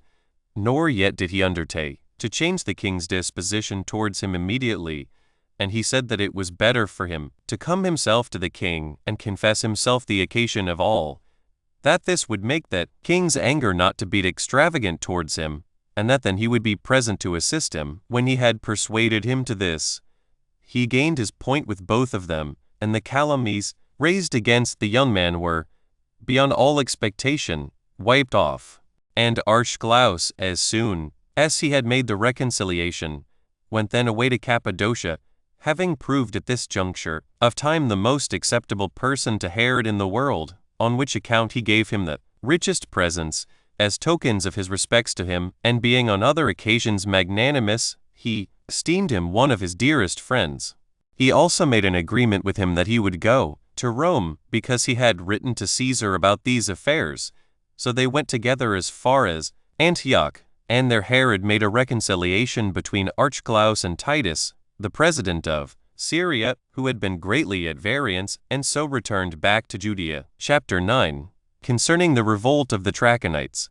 how Silius accused Herod before Caesar, and how Herod, when Caesar was angry at him, resolved to send Nicolaus to Rome. 1. When Herod had been at Rome, and was come back again, a war arose between him and the Arabians on the occasion following. The inhabitants of Trachonitis, after Caesar had taken the country away from Zenodorus and added it to Herod, had not now power to rob, but were forced to plow the land and to live quietly, which was a thing they did not like. And when they did take that pains, the ground did not produce much fruit for them. However, at the first the king would not permit them to rob, and so they abstained from that unjust way of living upon their neighbors, which procured Herod a great reputation for his care. But when he was sailing to Rome, it was at that time when he went to accuse his son Alexander, and to commit Antipater to Caesar's protection, the Trachonites spread a report as if he were dead, and revolted from his dominion, and betook themselves again to their accustomed way of robbing their neighbors, at which time the king's commanders subdued them during his absence. But about 40 of the principal robbers, being terrified by those that had been taken, left the country and retired into Arabia, Silius entertaining them, after he had missed of marrying Salome, and gave them a place of strength, in which they dwelt. So they overran not only Judea, but all Celesyria also, and carried off the prey, while Silius afforded them places of protection and quietness during their wicked practices. But when Herod came back from Rome, he perceived that his dominions had greatly suffered by them, and since he could not reach the robbers themselves, because of the secure retreat they had in that country, and which the Arabian government afforded them, and yet being very uneasy at the injuries they had done him, he went all over Trachonitis, and slew their relations, whereupon these robbers were more angry than before, it being a law among them to be avenged on the murderers of their relations by all possible means. So they continued to tear and rend everything under Herod's dominion with impunity. Then did he discourse about these robberies to Saturninus and Volumnius, and required that they should be punished, upon which occasion they still the more confirmed themselves in their robberies, and became more numerous, and made very great disturbances, laying waste the countries and villages that belonged to Herod's kingdom, and killing those men whom they caught, till these unjust proceedings came to be like a real war, for the robbers were now become about 1,000, at which Herod was sore displeased, and required the robbers, as well as the money, which he had lent Abodes, by Silius, which was 60 talents, and since the time of payment was now past, he desired to have it paid him. But Silius, who had laid Abodes aside, and managed all by himself, denied that the robbers were in Arabia, and put off the payment of the money, about which there was a hearing before Saturninus and Volumnius, who were then the presidents of Syria. 11 At last he, by their means, agreed that within 30 days' time Herod should be paid his money, and that each of them should deliver up the other subjects reciprocally. Now as to Herod, there was not one of the other subjects found in his kingdom, either as doing any injustice, or on any other account, but it was proved that the Arabians had the robbers amongst them, too. When this day appointed for payment of the money was passed, without Silius's performing any part of his agreement, and he was gone to Rome, Herod demanded the payment of the money, and that the robbers that were in Arabia should be delivered up, and, by the permission of Saturninus and Volumnius, executed the judgment himself upon those that were refractory. He took an army that he had, and led it into Arabia, and in 3 days' time marched 7 mansions, and when he came to the garrison wherein the robbers were, he made an assault upon them, and took them all, and demolished the place, which was called Rita, but did no harm to any others. But as the Arabians came to their assistance, under Nasab their captain, there ensued a battle, wherein a few of Herod's soldiers, and Nasab, the captain of the Arabians, and about 20 of his soldiers, fell, while the rest betook themselves to flight. So when he had brought these to punishment, he placed 3,000 Idumeans in Trachonitis, and thereby restrained the robbers that were there. He also sent an account to the captains that were about Phoenicia, and demonstrated that he had done nothing but what he ought to do in punishing the refractory Arabians, which, upon an exact inquiry, they found to be no more than what was true. 3. However, messengers were hasted away to Silius to Rome, and informed him what had been done, and, as is usual, aggravated everything. Now Silius had already insinuated himself into the knowledge of Caesar, and was then about the palace, and as soon as he heard of these things, he changed his habit into black, and went in, and told Caesar that Arabia was afflicted with war, and that all his kingdom was in great confusion, upon Herod's laying it waste with his army. And he said, with tears in his eyes, that 2,500 of the principal men among the Arabians had been destroyed, and that their captain Naspus, his familiar friend and kinsman, was slain, and that the riches that were at Rita were carried off, and that Abodes was despised, whose infirm state of body rendered him unfit for war, on which account neither he nor the Arabian army were present. When Silius said so, and added invidiously that he would not himself have come out of the country, unless he had believed that Caesar would have provided that they should all have peace one with another, and that, had he been there, he would have taken care that the war should not have been to Herod's advantage, Caesar was provoked when this was said, and asked no more than this one question, both of Herod's friends that were there, and of his own friends, who were come from Syria, whether Herod had led an army thither, And when they were forced to confess so much, Caesar, without staying to hear for what reason he did it and how it was done, grew very angry and wrote to Herod sharply that some of his epistle was this, that whereas of old he had used him as his friend, he should now use him as his subject. Silius also wrote an account of this to the Arabians, who were so elevated with it that they neither delivered up the robbers that had fled to them, nor paid the money that was due. They retained those pastures also which they had hired, and kept them without paying their rent, and all this because the king of the Jews was now in a low condition, by reason of Caesar's anger at him. Those of Trachonitis also made use of this opportunity, and rose up against the Idumean garrison, and followed the same way of robbing with the Arabians, who had pillaged their country, and were more rigid in their unjust proceedings, not only in order to get by it, but by way of revenge also. For now Herod was forced to bear all this, that confidence of his being quite gone with which Caesar's favor used to inspire him, for Caesar would not admit so much as an embassage from him to make an apology for him, and when they came again, he sent them away without success. So he was cast into sadness and fear, and Silius's circumstances grieved him exceedingly, who was now believed by Caesar and was present at Rome, nay, sometimes aspiring higher. Now it came to pass that Abodas was dead, and Aeneas, whose name was afterward changed to Aridas, 12 took the government. For Silius endeavored by calumnies to get him turned out of his principality, that he might himself take it, with which design he gave much money to the courtiers and promised much money to Caesar, who indeed was angry that Aridas had not sent to him first before he took the kingdom.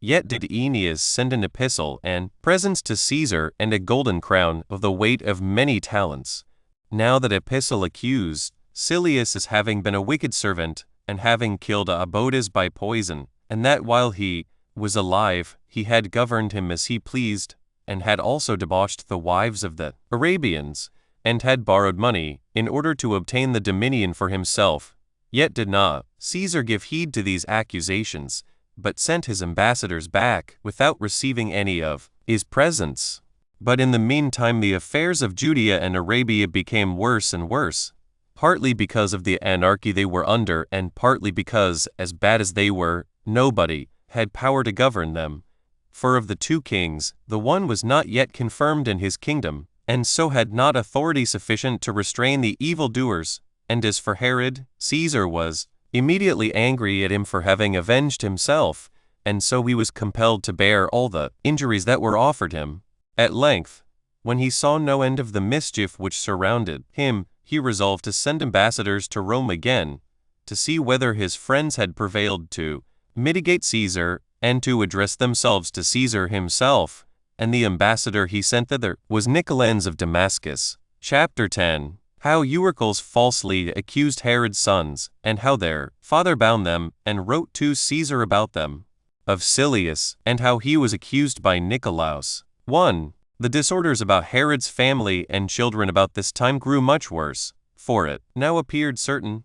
nor was it unforeseen beforehand, that fortune threatened the greatest and most insupportable misfortunes possible to his kingdom. Its progress and augmentation at this time arose on the occasion following. 1. Eurycles, a Lacedaemonian, a person of note there, but a man of a perverse mind, and so cunning in his ways of voluptuousness and flattery, as to indulge both, and yet seem to indulge neither of them, came in his travels to Herod, and made him presents, but so that he received more presents from him. He also took such proper seasons for insinuating himself into his friendship, that he became one of the most intimate of the king's friends.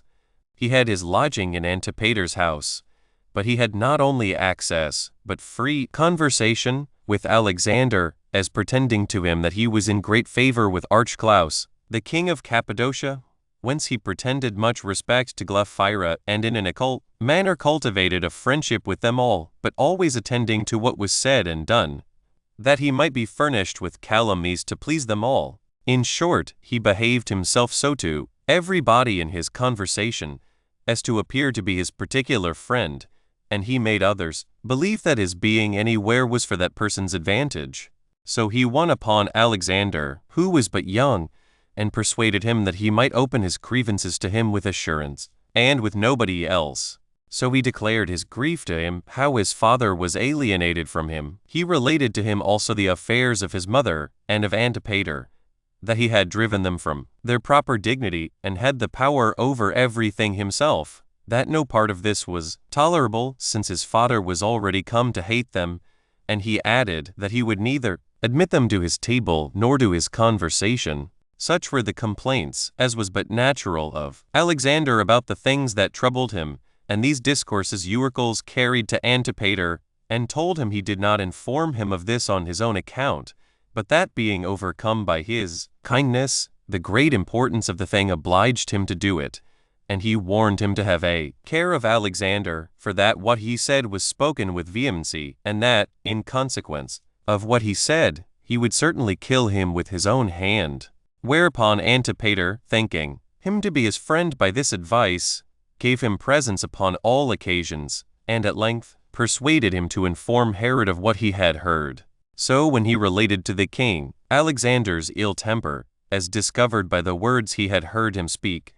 he was easily believed by him, and he thereby brought the king to that pass, turning him about by his words, and irritating him, till he increased his hatred to him, and made him implacable, which he showed at that very time, for he immediately gave Eurycles a present of 50 talents, who, when he had gotten them, went to Archelaus, king of Cappadocia, and commended Alexander before him, and told him that he had been many ways of advantage to him, in making a reconciliation between him and his father. So he got money from him also, and went away, before his pernicious practices were found out. But when Eurycles was returned to Lacedaemon, he did not leave off doing mischief, and so, for his many acts of injustice, he was banished from his own country too. But as for the king of the Jews, he was not now in the temper he was in formerly towards Alexander and Aristobulus,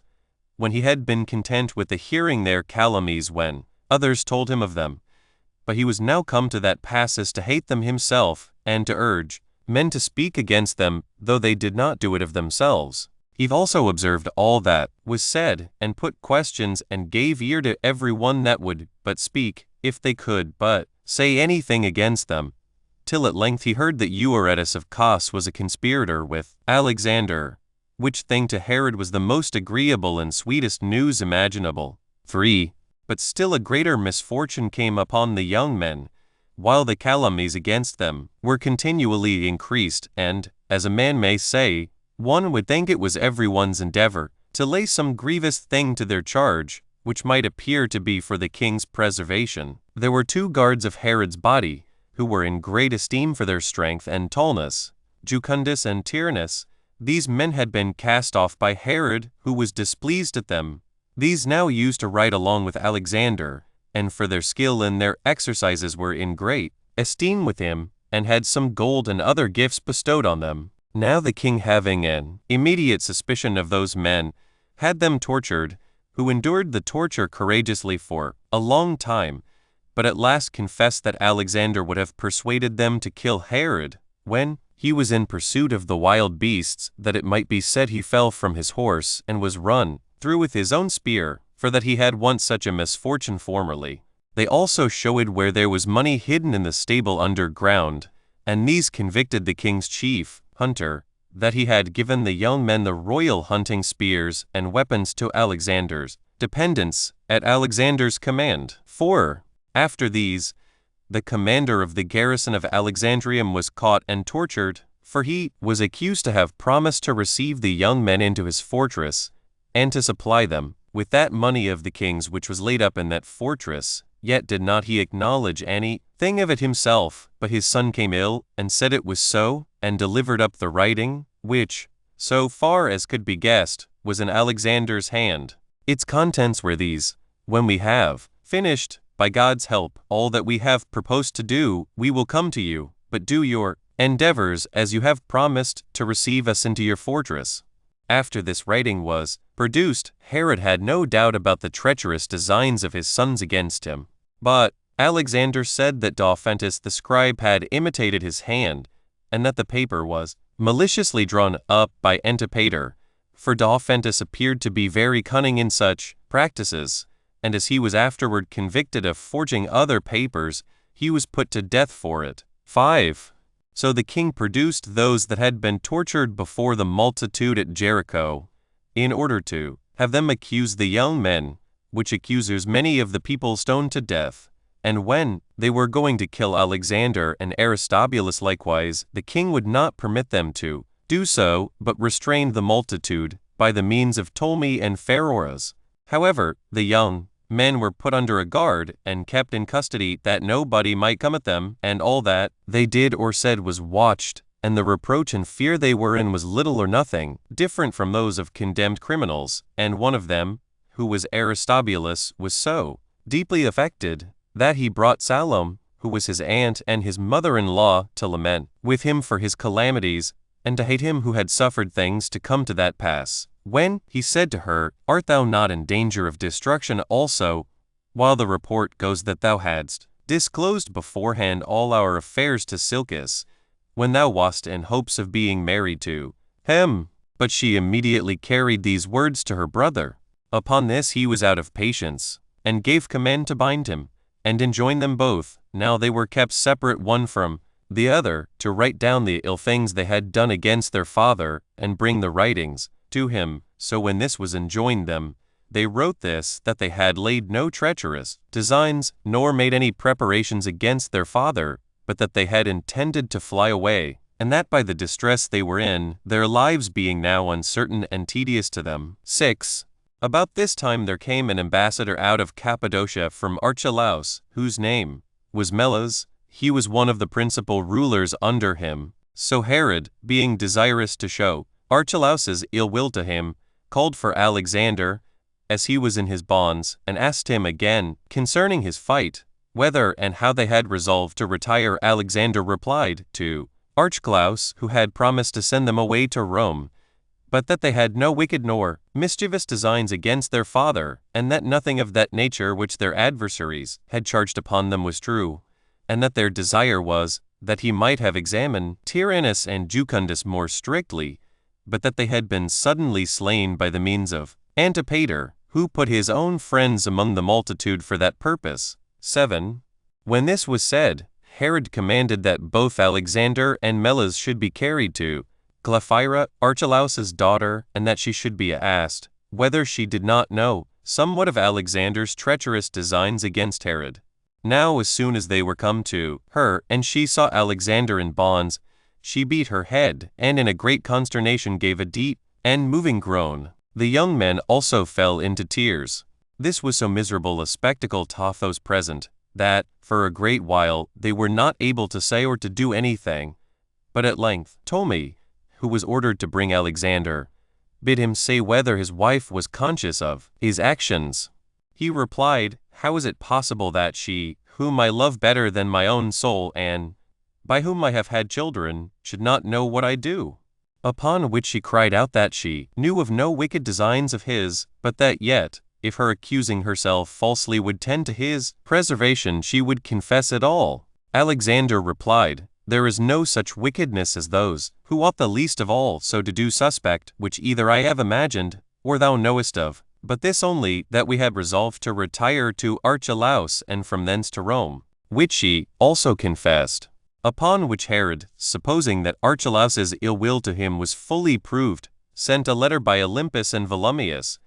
and bid them, as they sailed by, to touch at Alusa of Cilicia, and give Archelaus the letter, and that when they had expostulated with him, that he had a hand in his son's treacherous design against him, they should from thence sail to Rome, and that, in case they found Nicolaus had gained any ground, and that Caesar was no longer displeased at him, he should give him his letters, and the proofs which he had ready to show, against the young men. As to Archelaus, he made his defense for himself, that he had promised to receive the young men, because it was both for their own and their father's advantage so to do, lest some too severe procedure should be gone upon in that anger and disorder they were in, on occasion of the present suspicions, but that still he had not promised to send them to Caesar, and that he had not promised anything else to the young men that could show any ill will to him. 8. When these ambassadors were come to Rome, they had a fit opportunity of delivering their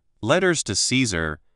because they found him reconciled to Herod. For the circumstances of Nicolaus's embassage had been as follows: as soon as he was come to Rome, and was about the court, he did not first of all set about what he was come for only, but he thought fit also to accuse Silius. Now the Arabians, even before he came to talk with them, were quarreling one with another, and some of them left Silius's party, and joining themselves to Nicolaus, informed him of all the wicked things that had been done,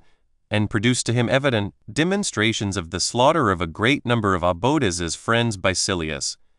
For when these men left Silius, they had carried off with them those letters whereby they could convict him. When Nicolaus saw such an opportunity afforded him, he made use of it, in order to gain his own point afterward, and endeavored immediately to make a reconciliation between Caesar and Herod. For he was fully satisfied that if he should desire to make a defense for Herod directly, he should not be allowed that liberty, but that if he desired to accuse Silius, there would an occasion present itself of speaking on Herod's behalf. So when the cause was ready for a hearing and the day was appointed, Nicolaus, while Herod's ambassadors were present, accused Silius, and said that he imputed to him the destruction of the king Obodas and of many others of the Arabians, that he had borrowed money for no good design, and he proved that he had been guilty of adultery, not only with the Arabian, but Rhenan women also. And he added that above all the rest he had alienated Caesar from Herod,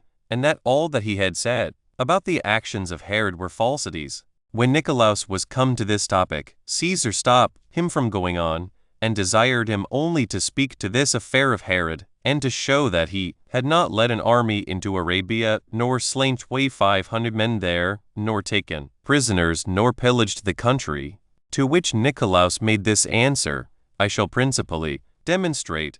that either nothing at all, or but a very little, of those imputations are true, of which thou hast been informed. For had they been true, thou mightest justly have been still more angry at Herod. At this strange assertion Caesar was very attentive, and Nicolaus said that there was a debt due to Herod of 500 talents, and a bond, wherein it was written, that if the time appointed be lapsed, it should be lawful to make a seizure out of any part of his country. As for the pretended army, he said it was no army, but a party sent out to require the just payment off money, that this was not sent immediately, nor so soon as the bond allowed, but that Silius had frequently come before Saturninus and Volumius, the presidents of Syria, and that at last he had sworn at Berytus, by thy fortune, 13, that he would certainly pay the money within 30 days, and deliver up the fugitives that were under his dominion. And that when Silius had performed nothing of this, Herod came again before the presidents, and upon their permission to make a seizure for his money, he, with difficulty, went out of his country with a party of soldiers for that purpose. And this is all the war which these men so tragically describe. And this is the affair of the expedition into Arabia. And how can this be called a war when thy presidents permitted it, the covenants allowed it, and it was not executed till thy name, O Caesar, as well as that of the other gods, had been profaned? And now I must speak in order about the captives. There were robbers that dwelt in Trachonitis. At first their number was no more than 40, but they became more afterwards, and they escaped the punishment Herod would have inflicted on them, by making Arabia their refuge. Silius received them and supported them with food, that they might be mischievous to all mankind, and gave them a country to inhabit, and himself received the gains they made by robbery. Yet did he promise that he would deliver up these men, and that by the same oaths and same time that he sware and fixed for payment of his debt. Nor can he by any means show that any other persons have at this time been taken out of Arabia besides these, and indeed not all these neither, but only so many as could not conceal themselves. And thus does the calumny of the captives, which hath been so odiously represented, appear to be no better than a fiction and a lie, made on purpose to provoke thy indignation. For I venture to affirm that when the forces of the Arabians came upon us, and 1 or 2 of Herod's party fell, he then only defended himself, and there fell Naspus their general, and in all about 25 others, and no more. When Silius, by multiplying every single soldier to 100, he reckons the slain to have been 2,500. 9. This provoked Caesar more than ever. So he turned to Silius full of rage and asked him how many of the Arabians were slain. Hereupon he hesitated, and said he had been imposed upon. The covenants also were read about the money he had borrowed, and the letters of the presidents of Syria, and the complaints of the several cities, so many as had been injured by the robbers. The conclusion was this, that Silius was condemned to die, and that Caesar was reconciled to Herod, and owned his repentance for what severe things he had written to him, occasioned by calumny, insomuch that he told Silius that he had compelled him, by his lying account of things, to be guilty of ingratitude against a man that was his friend. At the last all came to this. Silius was sent away to answer Herod's suit, and to repay the debt that he owed,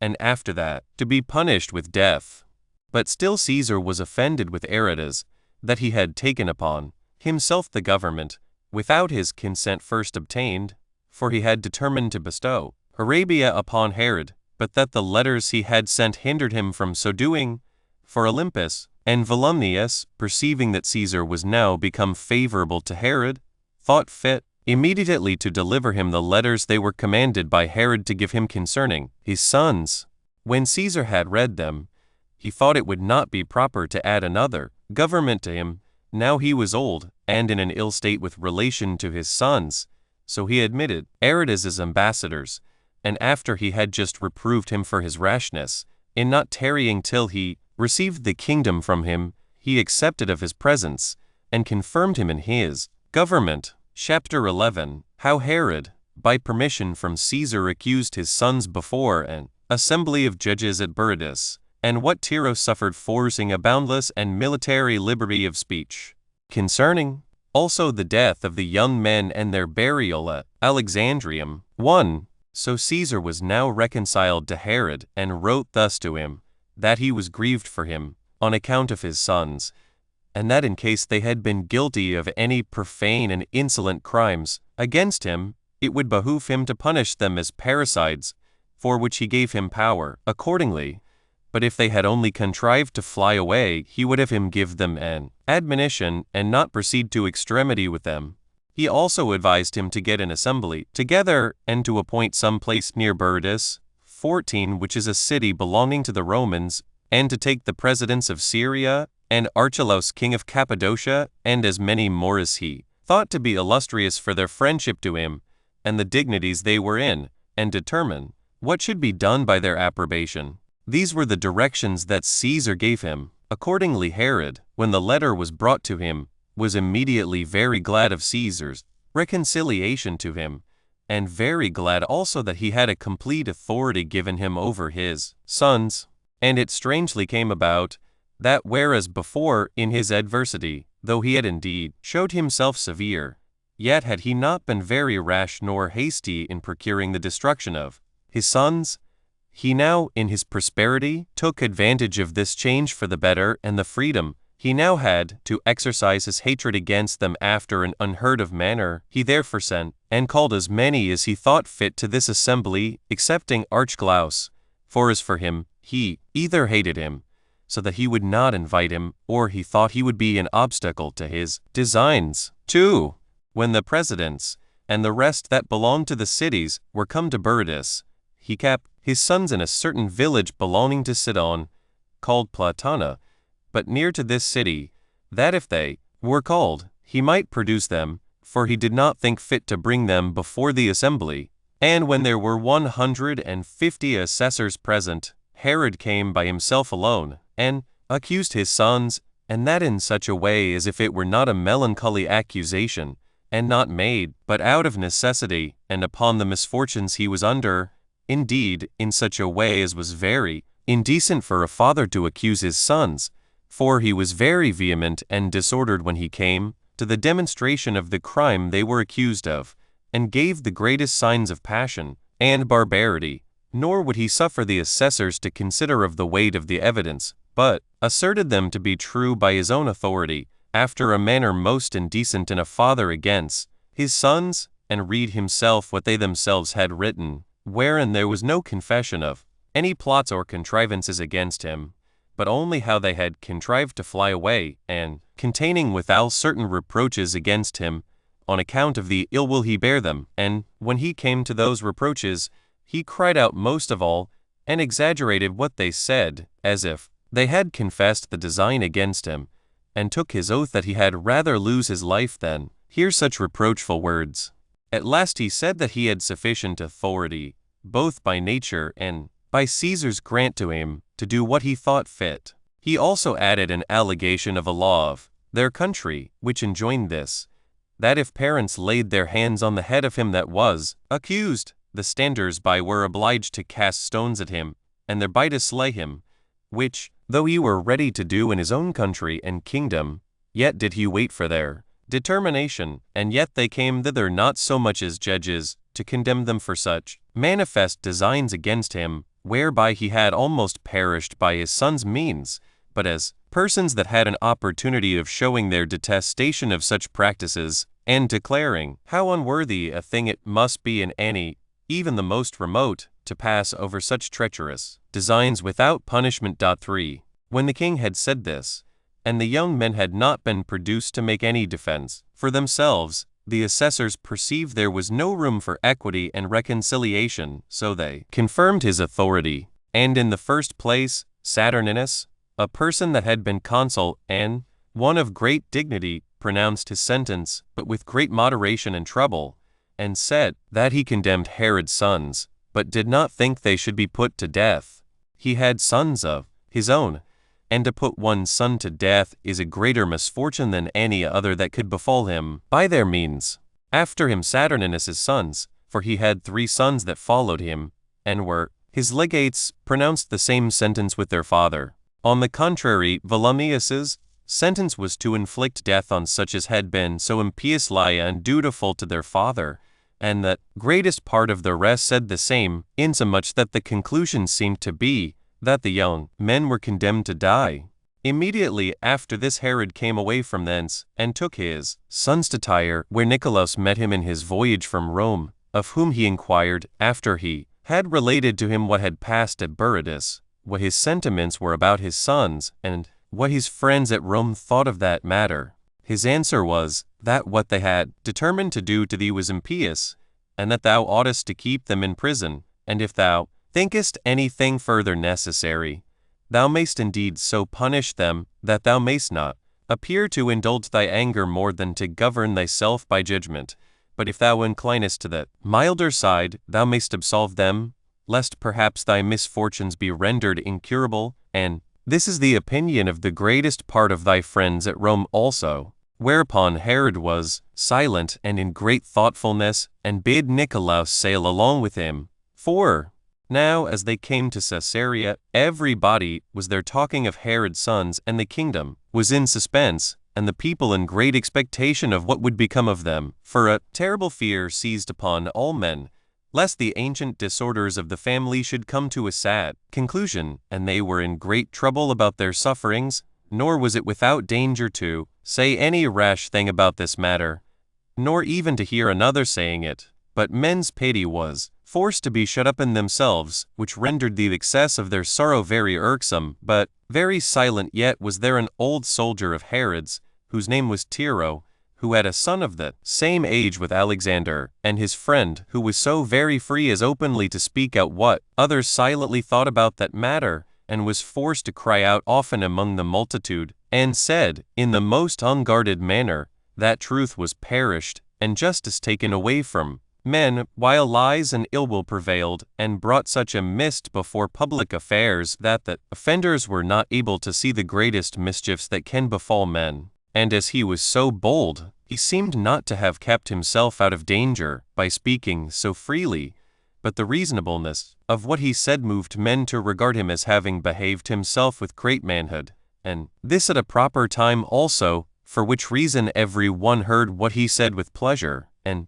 although they first took care of their own safety by keeping silent themselves, yet did they kindly receive the great freedom he took, for the expectation they were in of so great an affliction, put a force upon them to speak of Tiro whatsoever they pleased. 5. This man had thrust himself into the king's presence with the greatest freedom, and desired to speak with him by himself alone, which the king permitted him to do, where he said this: Since I am not able, O king, to bear up under so great a concern as I am under,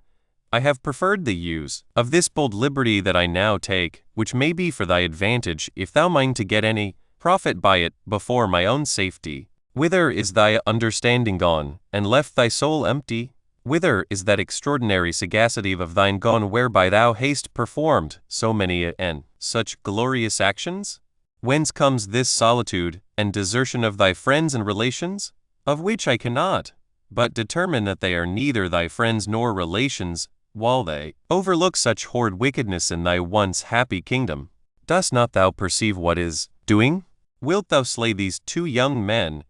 born of thy queen, who are accomplished with every virtue in the highest degree, and leave thyself destitute in thy old age, but exposed to one son who hath very ill managed the hopes thou hast given him, and to relations whose death thou hast so often resolved on thyself? Dost not thou take notice that the very silence of the multitude at once sees the crime and abhors the fact? The whole army and the officers have commiseration on the poor unhappy youths, and hatred to those that are the actors in this matter. These words the king heard, and for some time with good temper. But what can one say? When Tiro plainly touched upon the bad behavior and perfidiousness of his domestics, he was moved at it. But Tiro went on further, and by degrees used an unbounded military freedom of speech, nor was he so well disciplined as to accommodate himself to the time. So Herod was greatly disturbed, and seeming to be rather reproached by this speech than to be hearing what was for his advantage, while he learned thereby that both the soldiers abhorred the thing he was about, and the officers had indignation at it, he gave order that all whom Tiro had named, and Tiro himself, should be bound and kept in prison. 6. When this was over, one Trypho, who was the king's barber, took the opportunity and came, and told the king that Tiro would often have persuaded him, when he trimmed him with a razor, to cut his throat, for that by this means he should be among the chief of Alexander's friends and receive great rewards from him. When he had said this, the king gave order that Tiro and his son and the barber should be tortured, which was done accordingly. But while Tiro bore up himself, his son, seeing his father already in a sad case and had no hope of deliverance, and perceiving what would be the consequence of his terrible sufferings, said that if the king would free him and his father from these torments for what he should say, he would tell the truth. And when the king had given his word to do so, he said that there was an agreement made that Tiro should lay violent hands on the king, because it was easy for him to come when he was alone, and that if, when he had done the thing, he should suffer death for it, as was not unlikely, it would be an act of generosity done in favor of Alexander. This was what Tiro's son said, and thereby freed his father from the distress he was in. But uncertain it is whether he had been thus forced to speak what was true, or whether it were a contrivance of his, in order to procure his own and his father's deliverance from their miseries. 7. As for Herod, if he had before any doubt about the slaughter of his sons, there was now no longer any room left in his soul for it,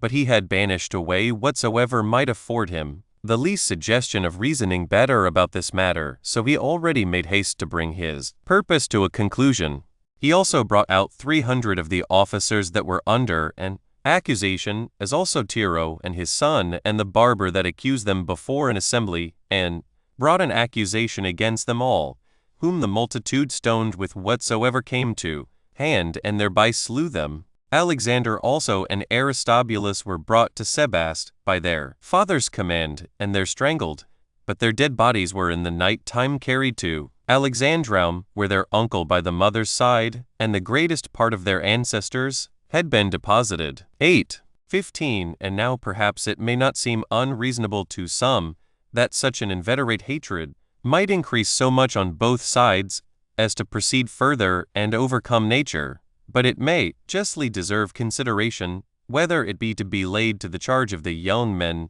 that they gave such an occasion to their father's anger and led him to do what he did, and by going on long in the same way put things past remedy, and brought him to use them so unmercifully, or whether it be to be laid to the father's charge, that he was so hard-hearted, and so very tender in the desire of government, and of other things that would tend to his glory, that he would take no one into a partnership with him, that so whatsoever he would have done himself might continue immovable, or, indeed, whether fortune have not greater power than all prudent reasonings, whence we are persuaded that human actions are thereby determined beforehand by an inevitable necessity, and we call her fate, because there is nothing which is not done by her. Wherefore I suppose it will be sufficient to compare this notion with that other, which attribute somewhat to ourselves, and renders men not unaccountable for the different conducts of their lives, which notion is no other than the philosophical determination of our ancient law.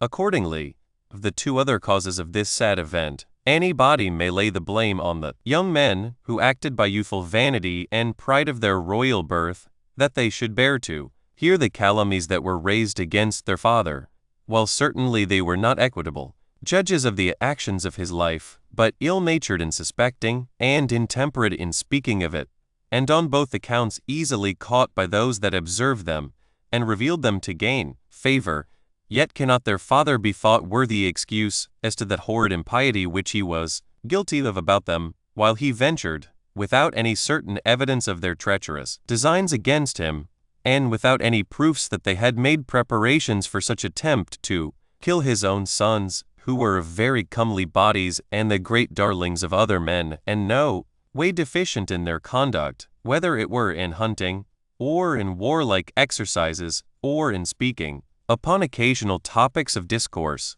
For in all these they were skillful, and especially Alexander, who was the eldest, for certainly it had been sufficient, even though he had condemned them, to have kept them alive in bonds, or to let them live at a distance from his dominions in banishment, while he was surrounded by the Roman forces, which were a strong security to him, whose help would prevent his suffering anything by a sudden onset, or by open force. But for him to kill them on the sudden, in order to gratify a passion that governed him, was a demonstration of insufferable impiety. He also was guilty of so great a crime in his older age, nor will the delays that he made, and the length of time in which the thing was done,